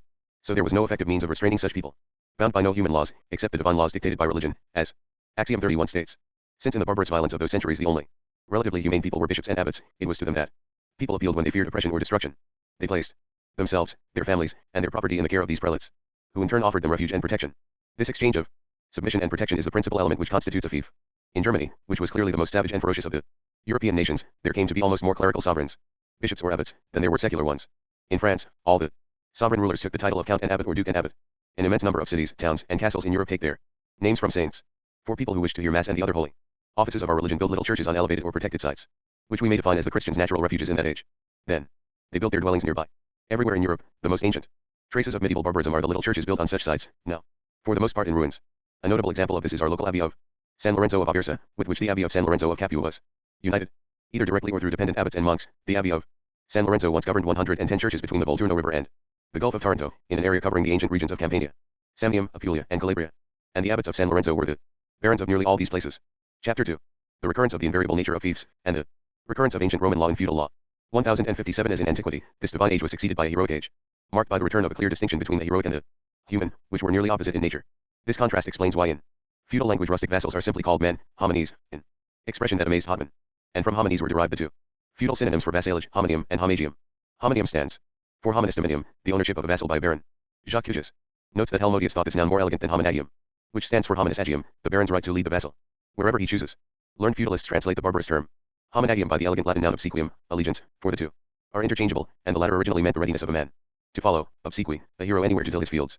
The principal sense of this allegiance is the loyalty which a vassal owes his baron, and the Latin noun obsequium means both the homage and the loyalty which must be sworn when a fief is invested.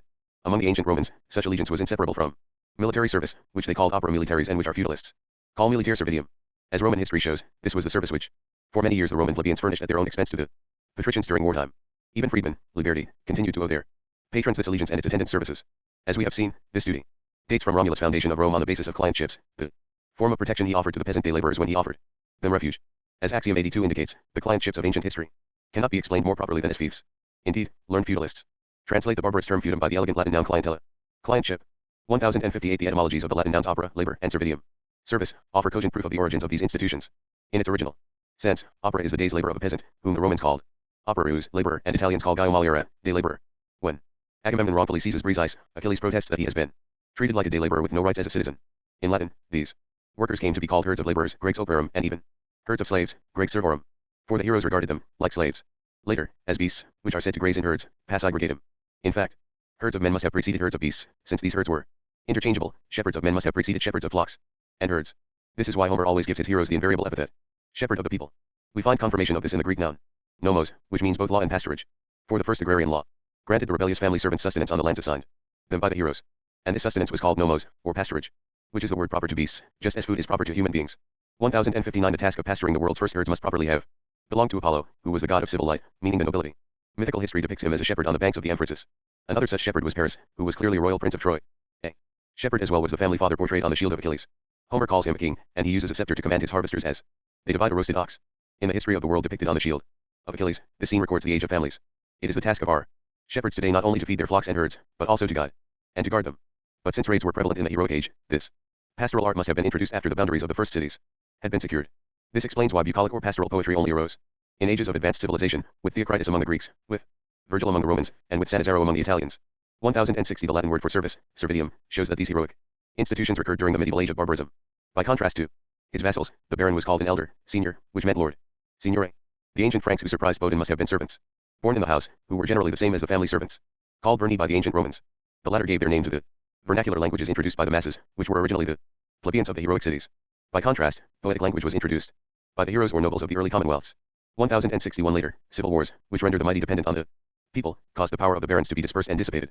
This power was easily absorbed by monarchical kings, and the fealty of freedmen developed into allegiance to the ruler, obsequium principes, which, in Tacitus' view, constitutes the entire duty of subjects in a monarchy. But feudal titles continued to reflect a belief in the difference between two natures, one heroic and one human. Feudal lords were called barons, a term which, like the heroes of the poetic Greeks and the viri of the ancient Romans, simply meant men, a sense preserved in Spanish varon, man. By contrast, vassals, being weak, were called women, in the heroic sense we discussed earlier. 1062. Furthermore, the Italian word for barons, signori, is clearly derived from Latin seniors, elders, who must have made up the first public parliaments in the new European kingdoms. In precisely this way, Romulus called his public council the Senate because he naturally filled it with the senior members of the patriciate. Just as the Senate fathers were called patra, owners who freed their slaves were called patroni, patrons, from which is derived Italian patroni, which means protectors with all the propriety and elegance of its Latin original. Conversely, the term clients was used with equal elegance and propriety to mean the rustic vassals to whom Servius Tullius granted fiefs, for in decreeing the census, he changed as little as possible the clientships of Romulus. These clients correspond precisely to the freedmen, a Franchidae, who gave their name to the nation of the Franks, as noted in my reply to Bodin. 1063. In this matter, fiefs returned, springing from the eternal sources of fiefs described in Axioms 80 to 81. We saw that fiefs offer all the benefits we hope to gain from civil society, and hence are properly and elegantly called beneficia by learned feudalists. This is noted without further comment by Hotman, who observes that in conquered lands the victors kept the cultivated fields for themselves, but allowed the poor conquered people to sustain themselves on the uncultivated fields.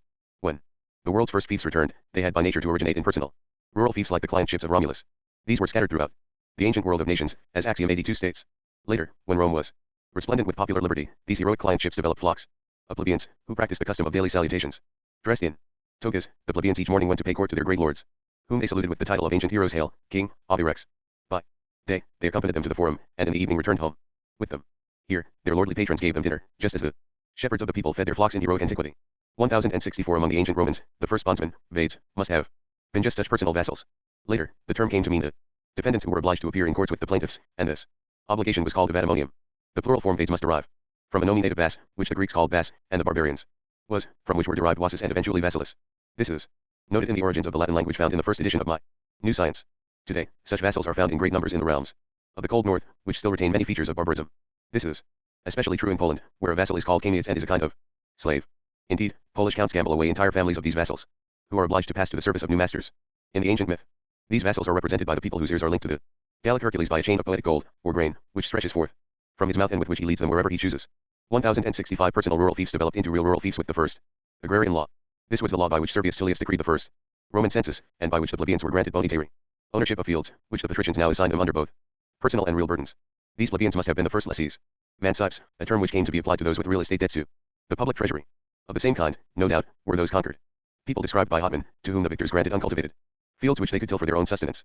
Thus returned to Antiochus, bound to the soil by the Greek Hercules, and the bondsmen Nexi, of the god Phidias, the Roman Hercules, who were eventually released by the Poet-Elian law. 1066. The bondsmen freed by the Poet-Elian law correspond exactly to medieval vassals, who were initially called lieges because they were bound, legati, by such a knot. Our feudalists define them as men who must recognize their lord's friends and enemies as their own, which is precisely the oath which Tacitus says the ancient Germans swore, pledging themselves to serve the glory of their chieftains. Later, when fiefs had attained the splendor of political sovereignty, liege vassals included the conquered kings to whom the Roman people gave kingdoms as a gift, regna. Dando dabit, for this solemn formula, recorded in Roman history, means they gave them in fief, dabit beneficia. Later, such kings were allied to Rome by a so-called unequal league, foedus inequal, and were called royal friends of the Roman people, just as later emperors called noble courtiers their friends. This kind of unequal alliance was merely the investiture of a sovereign fief expressed by the formula that Livy cites, that the allied king must preserve the majesty of the Roman people. In the same way, the jurist Paulus Proculu says that the praetor renders justice, while preserving the majesty of the Roman people. In other words, he renders justice to those to whom the law is granted, and withholds it from those to whom the law denies it. Such allied kings were thus lords of sovereign fiefs subject to a greater sovereignty. This restored to Europe a common notion of the title majesty, which is reserved for the great kings, who are lords of large kingdoms with numerous provinces. 1067. Together with the rural fief, which gave rise to other institutions, there returned the impidiasis, a long-term or perpetual farm lease, by which in antiquity the earth's great forests had been cultivated. From such contracts, the lease premium, Italian laudomio, came to mean both the vassal's payment to his lord and the rural tenant's rent to his landlord. 1068. There returned the ancient Roman clientships, now called commendations. Hence, with Latin elegance and propriety, learned feudalists call vassals clients, and their fiefs clientships, clientele. 1069. There returned the census of the kind instituted by Servius Tullius, under which for many years the Roman plebeians offered the patricians wartime service at their own expense. These medieval vassals were known as angarii or parangarii, men who rendered required services. They were the equivalent of the ancient Roman assiduii, tribute payers, so called because they fought at their own expense, sui cibis milita bant. For until the Poet-Elian law released the plebeians from the feudal law of obligation, nexum, Roman patricians had a similar right of private imprisonment over plebeian debtors. 1070. There returned the precaria, or provisional tenancies. Originally, these were lands granted by lords in response to the entreaties, prex, of the poor, who wished to sustain themselves by cultivating them. Precisely. This kind of simple possession is nowhere recognized in the law of the 12 Tables. 1071. The violence inherent in barbarous society destroys the trust on which commerce depends, and forces people to think only of the bare necessities of life. All medieval rents had to be paid in what are called natural products, which gave rise to the libellus, or annual deed of lease, for the exchange of real estate. This offered obvious advantages. When people owned fields producing crops which others lacked, they would simply exchange some of their property. 1072. There returned emancipations, by which a vassal placed his hands in those of his lord as a token of his fealty and submission. The rural vassals, created by the census of Servius Tullius, were the Romans' first mancipes. With emancipation there returned the division of property into conveyable, residential mancipi, and non-conveyable, residential nec mancipi. Thus, feudal estates were nec mancipi for the vassal, who cannot alienate them, but mancipi for their lord, precisely as estates in the Roman provinces were non-conveyable for the provincials, but conveyable for Roman citizens. With the act of emancipation there returned stipulations, also called infestications or investitures, which are synonymous, as we have seen, with stipulations. There returned precautionary clauses. In ancient jurisprudence, these were originally called cavici, a form later shortened to causi. In the medieval return of barbarism, they were called cauteli from the same Latin root. Since all contracts in that age were feudal, the use of these clauses to solemnize pacts and contracts was called homologare after the homines, vassals, from which hominium and hominagium also derived. With these clauses, there returned pacts which were guaranteed in the act of emancipation. Roman jurists called these stipulated pacts pacta stipulata, after the stipula or stock which clothes the grain. In the same sense, medieval doctors of law named vested pacts pacta vestita, for their investitures, which were also called investigations. Using the same expression in the same sense, jurists of both periods called pacts without safeguards naked pacts, pacta nuda. 1073 There return two kinds of ownership, direct and useful. Dominium directum and dominium utile, which correspond exactly to the quiritary and bonitary ownership of the ancient Romans. Direct ownership originated in the same way as the Romans' quiritary ownership, which was the ownership of lands granted by the patricians to the plebeians. When the plebeians' possession lapsed, they had recourse to the claim for restitution, expressed in the formula I declare this ground mine by quiritary right. This claim was in fact a citation of the patrician order, the only true citizens of Rome under the aristocracy, as the authority from which the plebeians derived the civil ownership entitling them to claim lands. The law of the 12 tables always calls this sort of ownership auctoritas, meaning the authority of ownership held by the ruling senate over the Roman territory at large. Later, with the advent of popular liberty, the sovereign command, or imperium, over this territory passed to the Roman people. 1074 Here, as with countless other institutions, my new science uses the antiquities of the first barbarism to shed light on the authority of the second barbarism. Indeed, the later medieval period proves more obscure than the earlier classical one. Medieval authority has left three conspicuous traces in three feudal terms: directus, laudaemio, lauda. 1. The Latin adjective directus proves that the claim for restitution was at first authorized directly by the immediate overlord. 2. The Italian laudaemio, lease premium, refers to the vassal's payment when he takes possession of a fief by the citation, laudatio, of his lord's authority. 3. The Italian lauda, ruling, originally a judge's ruling, later came to mean what is called an arbitrated decision. For such feudal cases apparently ended in friendly terms, in contrast to the judgments concerning allodium, or freeholds, which the contending lords originally decided by armed duels. In Dudas' view, the medieval Latin allodium derives from allodium, just as Italian lode derives from laud. This custom persists even today in the kingdom of Naples, where barons use duels rather than civil suits to avenge the incursions of rival barons into their feudal territories. Like the quiritary ownership of the ancient Romans, the direct ownership of medieval barbarians eventually came to mean an ownership which produces a real civil suit. 1075 Here is another shining example of the recurrence of national institutions, namely, the recurrent fate of Roman law at the hands of the later Roman jurists and the more recent medieval doctors of law. We have seen countless times that the jurists of late antiquity lost sight of ancient Roman law. Just so, we find that the medieval legal doctors lost sight of ancient feudal law. For the learned interpreters of Roman law stoutly deny that their jurisprudence recognizes the barbarous kinds of ownership called direct and useful. But they were so blinded by the difference in terminology that they completely failed to see that the principles were equivalent. 1076 There return those goods said to be held by supreme right, ex ire optimo. Learned feudalists define these as allodile goods free of every encumbrance, public or private, and they compare them to the few houses remaining at Rome which Cicero says were still held ex ire optimo. But, just as any mention of such goods was lost in late imperial Roman legislation, so in our day we cannot find a single instance of these allodile freeholds. Like the Roman estates held by perfect right, the later allodia developed into real estate free from any real private encumbrance but subject to real public encumbrances. This repeated the manner in which the census of Servius Tullius developed into the census which was the basis of the Roman treasury. The two great categories of property in feudal law, allodia and fiefs, were originally distinguished in this way. Feudal goods were protected by a citation of the lord's authority, but allodile goods were not. Since they fail to grasp these principles, all the learned feudalists are at a loss to explain why allodia, which they translate by Cicero's phrase bon ex ire optimo, came to be called goods of the spindle. As we have seen, these goods in their proper sense were held by a strong title which was not weakened by any public encumbrance. Such were the goods acquired by fathers in the family state and held by them for many years in the state of the first cities. Now, the fathers had acquired their property through the labors of Hercules, and this mythical origin aids us in solving the riddle. For we recall that in myth Hercules took to spinning when he became the slave of Iole and Omphale. This means that the heroes, who had previously called themselves men, grew effeminate and yielded their heroic rights to the plebeians, whom they regarded as women. And they allowed their goods, now goods of the spindle, to be subjected to the public treasury under the census, which was first the basis of democracies, and later a suitable foundation for monarchies. 1077 This ancient feudal law was forgotten by later ages, but it returned in the medieval estates held ex ire quiritium. Originally, this meant the right of the Romans in public assembly, armed with the lances called quires, and from these quirites was derived the formula in a claim for restitution. I declare this ground mine by quiritary right, which cited as authority the heroic citizens of Rome. In the medieval return of barbarism, these fiefs were called goods of the lands, which implied a citation of a feudal lord as authority. By contrast, allodile freeholds were called goods of the spindle, with reference to the spinning of Hercules, now demeaned and enslaved by women. In similar fashion, the motto on the royal arms of France, lilies do not spin, lilia nondent, means in heroic language that women may not succeed to that kingdom. For the medieval period witnessed the return of the laws of successions found in the law of the 12 tables, which were called the law of the clans of Rome, ius gentium Romanorum, and its counterpart, the Salic law, is termed by Baldus the law of the clans of France, ius gentium Gallorum. Since the Salic law was observed in Germany, it must have been observed in all the early medieval nations of Europe. Later, it was limited to France and Savoy. 1078 Finally there returned armed courts, which resembled the heroic assemblies convened under arms by the Greek curites and the Roman quirites. The first parliaments of the European realms must have been formed of barons, just as the French parliament was in fact formed of peers. French history explicitly relates that the original heads of the parliament were the French kings, who created the peers of the court in the capacity of commissioners for judging cases, whence their later title of dukes and peers of France. This is a precise parallel to the first Roman trial in which Cicero says that a citizen's life was at stake. For the king Tullus Hostilius created the duumbers in the capacity of commissioners whose task it was, in Livy's legal phrase, to charge Horatius with treason, in Horatium per duellianum diserent, for killing his sister. 1079 Horatius was so charged because in that severe age, when only heroes made up a city, the killing of a citizen was regarded as an act of hostility against the fatherland, which is the precise meaning of per duellio, high treason. Any such killing was called a parricidium, as if patricidium. For a slain citizen was necessarily a father or patrician, since Rome in that age consisted only of patricians and plebeians. From Romulus to Tullus Hostilius, there were no trials for the murder of a patrician.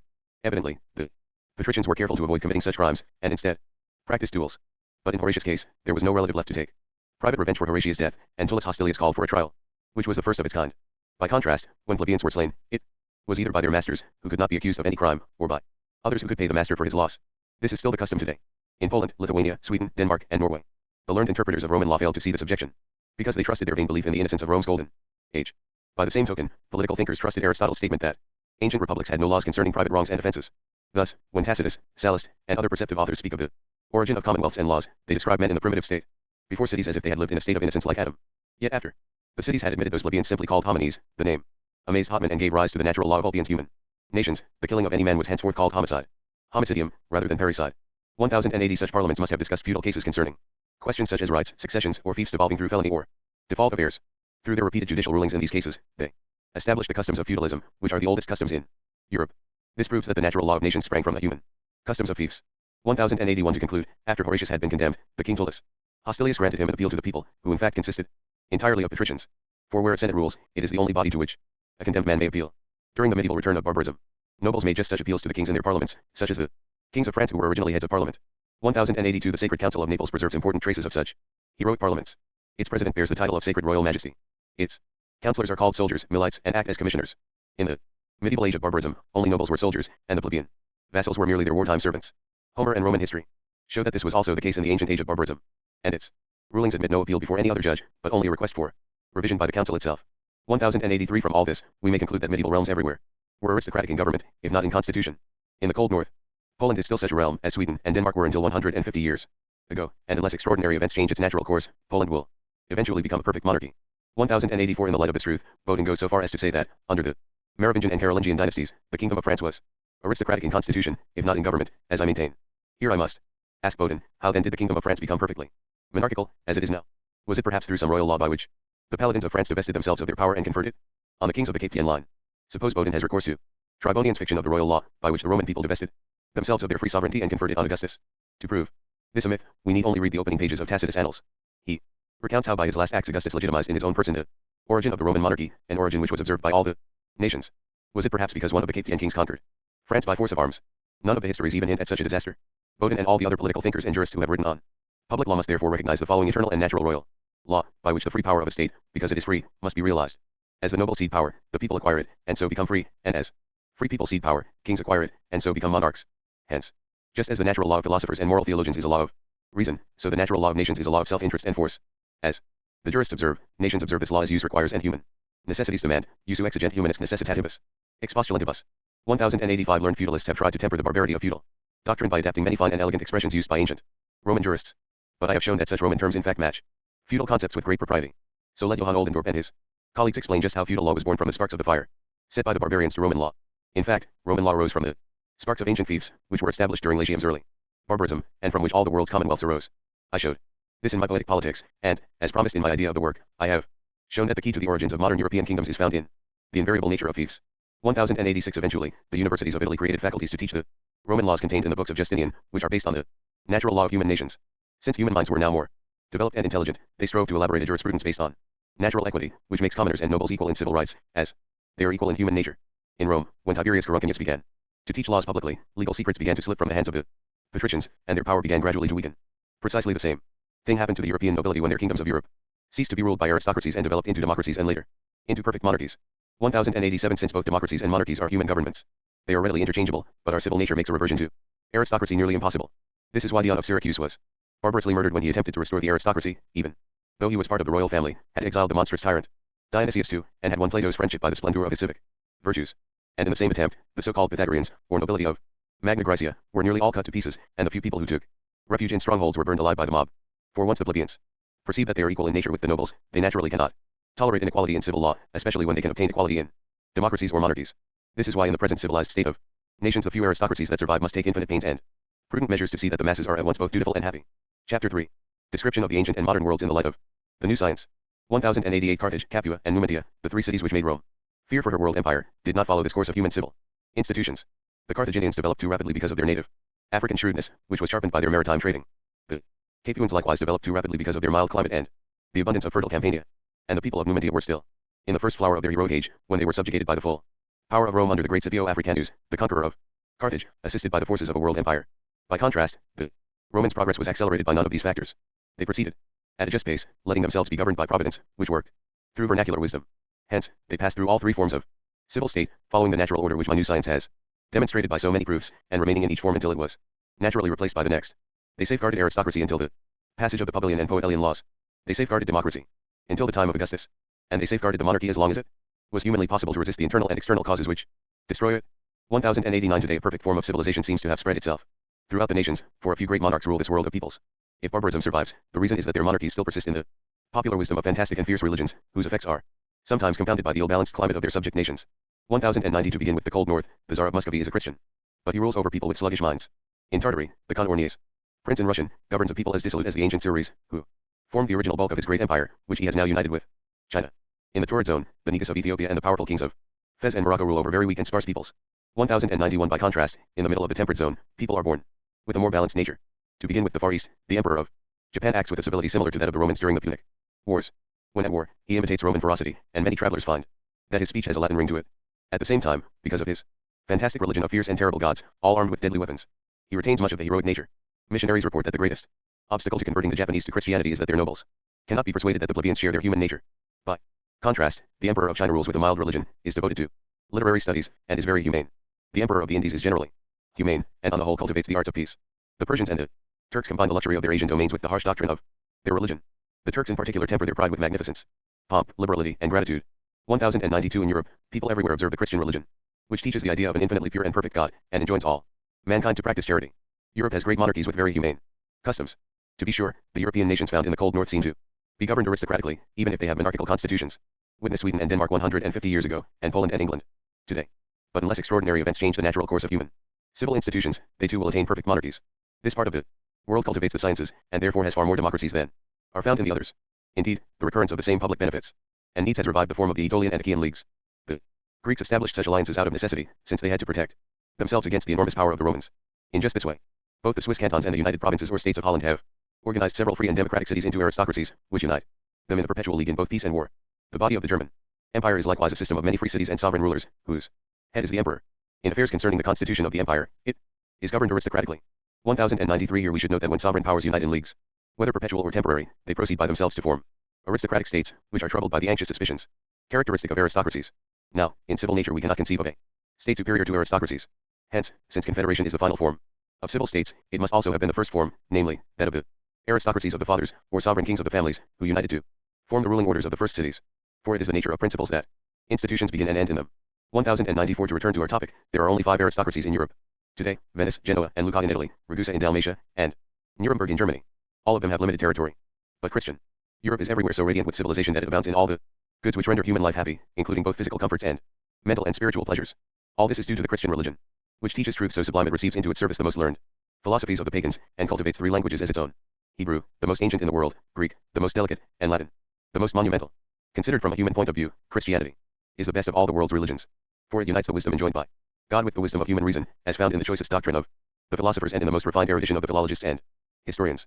1095 Finally, across the Atlantic, we see that the American Indians in the New World would have followed this course of human institutions, if they had not been discovered by the Europeans. 1096 My book 5 has examined the recurrence of civil human institutions. In summary, we may review the parallels I have drawn throughout my new science between the first and final ages of nations, both ancient and modern. This will not merely explain the particular chronological history of the Greeks and Romans. Instead, by finding the substantial identity of meaning amid the diversity of manifestations, we shall provide an ideal history of eternal laws which all nations follow in the course of their birth, growth, maturity, decline, and fall. They would follow this course even if there were infinite worlds, which is not true. This is why I could not refrain from giving this work the invidious title of New Science.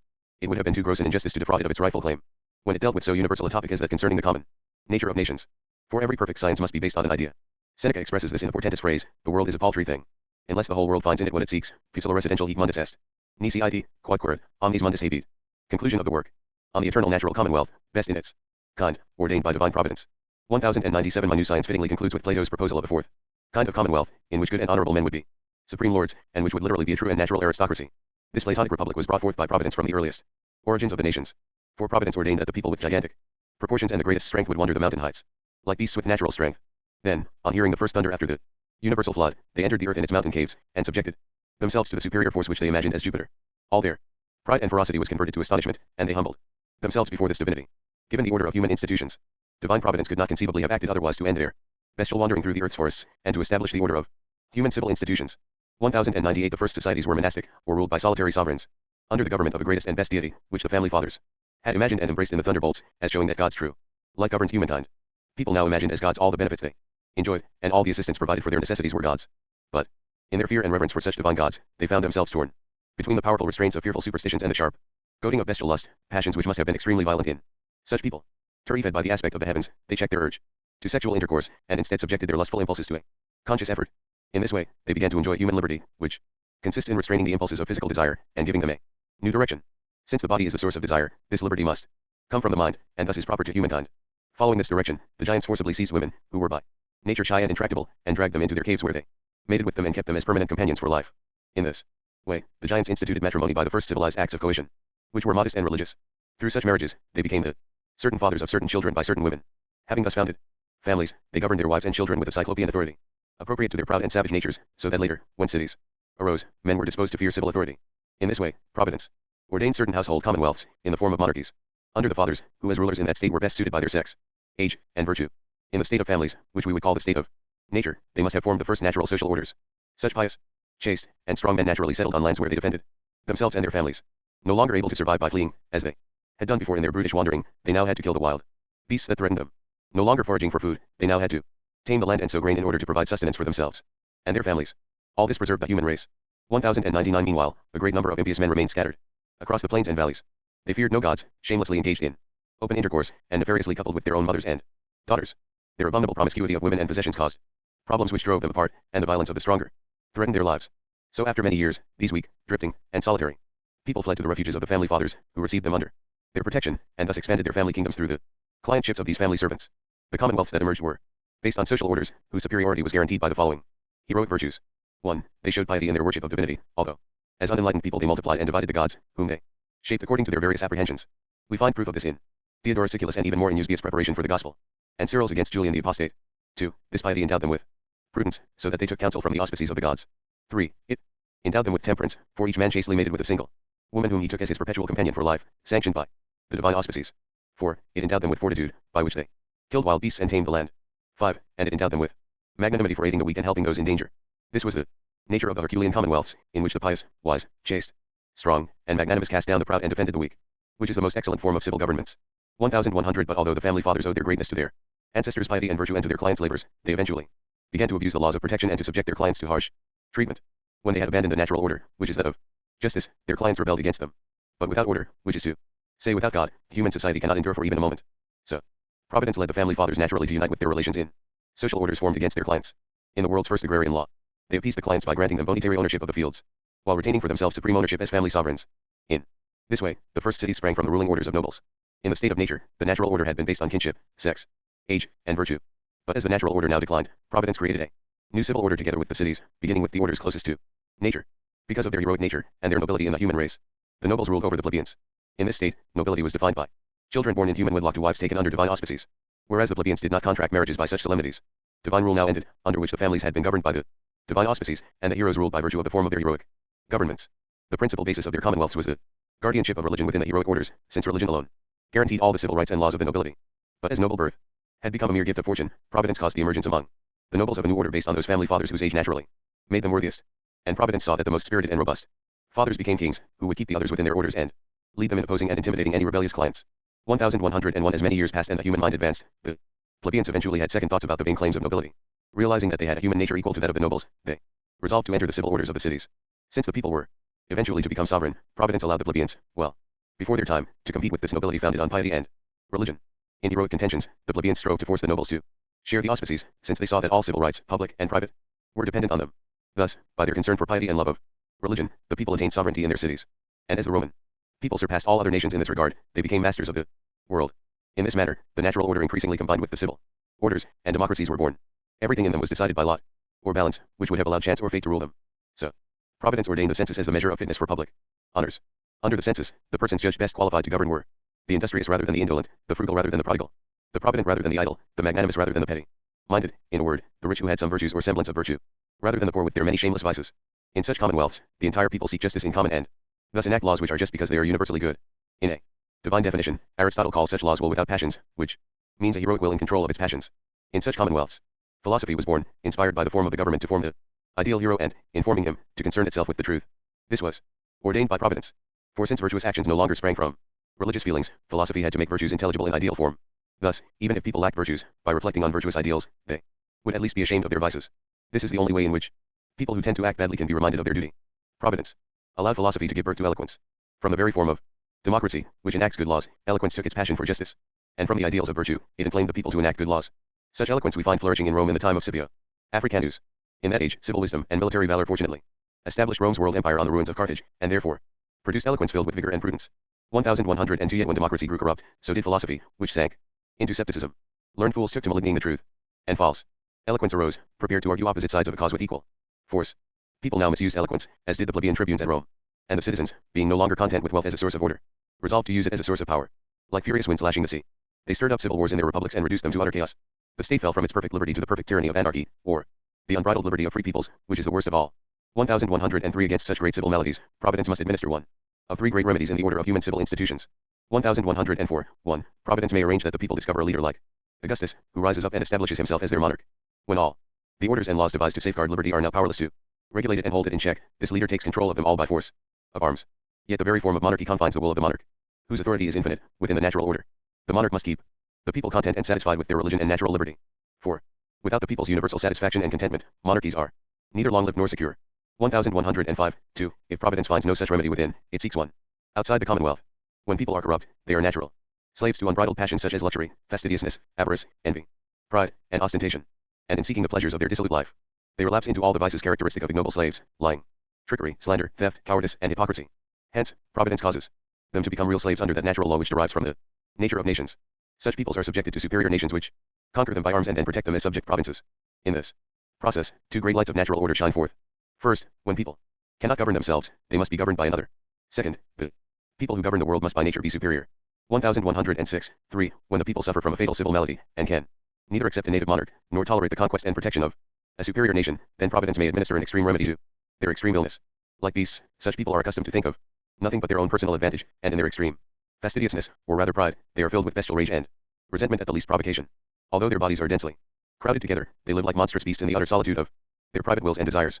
Not even two of them can agree, because each pursues his own pleasure or caprice. Seeing all this, Providence causes their obstinate factional strife and desperate civil wars to turn their cities into forests and their forests into human lairs. In this way, long centuries of barbarism wear down the evil schemes of malicious minds. This calculating barbarism of reflection turns such people into beasts even more savage than did the primitive barbarism of the senses.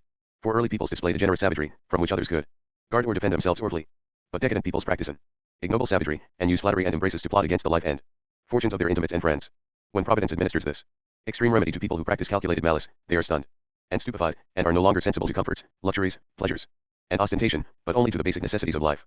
Eventually, the few survivors, finding themselves amid an abundance of life's necessities, naturally become sociable. Returning to the primitive simplicity of the early world of peoples, they naturally become religious, truthful, and faithful. Thus, Providence renews the piety, faith, and truth, which are both the natural foundations of justice, and the grace and beauty of God's eternal order. 1107. Even if we learned nothing else from the philosophers, historians, philologists, and jurists, this pure and simple analysis of the institutions of the entire human race would lead us to affirm that this is the great city of the nations founded and governed by God.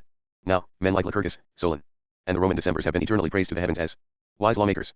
For it was previously thought that, by establishing good social orders and good laws, they had founded the three cities which outshone all others in the finest and greatest civil virtues: Sparta, Athens, and Rome. Yet these cities were of short duration and limited extent in comparison to the universe of peoples. This universe was ordered by such institutions and secured by such laws that, even when it is corrupted, it takes on forms of states which uniquely ensure its widespread survival and its perpetual existence. Must we not declare this a counsel of superhuman wisdom?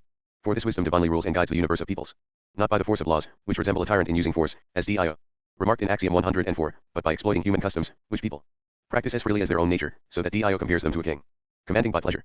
1108. The world of nations is in fact a human creation. Having despaired of discovering this truth in the philosophers and philologists, I adopted it as the first incontestable principle of my new science. Yet, without doubt this world was created by the mind of Providence, which is often different, sometimes contrary, and always superior to the particular. goals which people have set for themselves. Instead, to preserve the human race on the earth, Providence uses people's limited goals as a means of attaining greater ones. Thus, people seek to satisfy their bestial lust and abandon their offspring, but they establish the chastity of marriage, from which families arise. Fathers seek to exercise a moderate paternal authority over their clients, but they subject them to the civil powers which create cities. The ruling orders of the nobility seek to abuse their lordly freedom over the plebeians, but they become slaves to the laws which create popular liberty. Free people seek to free themselves of laws, but become the subjects of monarchs. Monarchs seek to strengthen their rule by debasing their subjects in every kind of dissolution and vice, but they prepare them to endure slavery under stronger nations. Nations seek to disband, but their fragmented peoples take refuge in isolated regions from which nations rise. Again, like the phoenix. In all these cases, the agent is mind, since people have acted with intelligence. It was not fate, for they acted by choice. It was not chance, for the results of such consistent actions are always the same. 1109 The facts therefore refute Epicurus and his disciples Hobbes and Machiavelli, who believe in chance. And they refute Zeno and Spinoza, who believe in fate. Instead, they speak in favor of the political philosophers who are led by the divine Plato. For Plato established the fact that human institutions are guided by providence. This is why Cicero was right to say that he could not discuss laws with Atticus unless he renounced Epicurus and granted that human institutions are guided by providence. In recent political theories, Pufendorf refused to recognize providence, Selden took it for granted, and Grotius ignored it. But the Roman jurists established it as the first principle of their natural law of nations. My new science has shown in detail how providence caused the world's first governments to base themselves on religion, which alone made the state of families possible. Next, as they developed into heroic civil governments, or aristocracies, religion clearly provided the principal stable foundation. Then, as they advanced to popular governments, religion likewise served as the people's means of attaining democracies. Finally, as they come to rest in monarchical governments, this same religion must be the shield of rulers. If peoples lose their religion, nothing remains to keep them living in society. They have no shield for their defense, no basis for their decisions, no foundation for their stability, and no form by which they exist in the world. 1110 Now let Bell explain how nations can in fact exist without any knowledge of God. And let Polybius examine the truth of his statement that if there were philosophers in the world it would need no religions. Only religion can make people perform virtuous works by appealing to their feelings, which effectively move people to action. By contrast, the logical maxims of the philosophers about virtue only assist moral eloquence in inciting the feelings to fulfill the obligations of virtue. There is an essential difference between our true Christian religion and all the other religions, which are false. In Christianity, divine grace inspires virtuous works for the sake of an infinite and eternal good. And since this good lies beyond the feelings, the mind must move the feelings to virtuous actions. By contrast, false religions have as their goal the finite and transient goods both of this life and the next, and in both they expect to find blessedness in physical pleasures. Hence, their feelings must drag the mind to perform virtuous works. 1111 Within the order of civil institutions outlined in my new science, providence makes itself clearly felt through three feelings. First, wonder. Second, veneration, which scholars felt towards the incomparable wisdom of the ancients, and third, ardent desire, with which scholars burn to seek and attain this wisdom. For the three stages of human institutions are in fact three lights of providential divinity, which inspired these three lofty and righteous feelings in people. Later, these feelings were distorted by the conceit of scholars and the conceit of nations, described in axioms 3 and 4, and repeatedly reproved throughout my new science. These feelings are shared by all scholars, who wonder at, venerate, and desire unity with the infinite wisdom of God. 1112 In sum, all the observations contained in this work lead to one conclusion. My new science is indissolubly linked to the study of piety. And unless one is pious, one cannot be truly wise.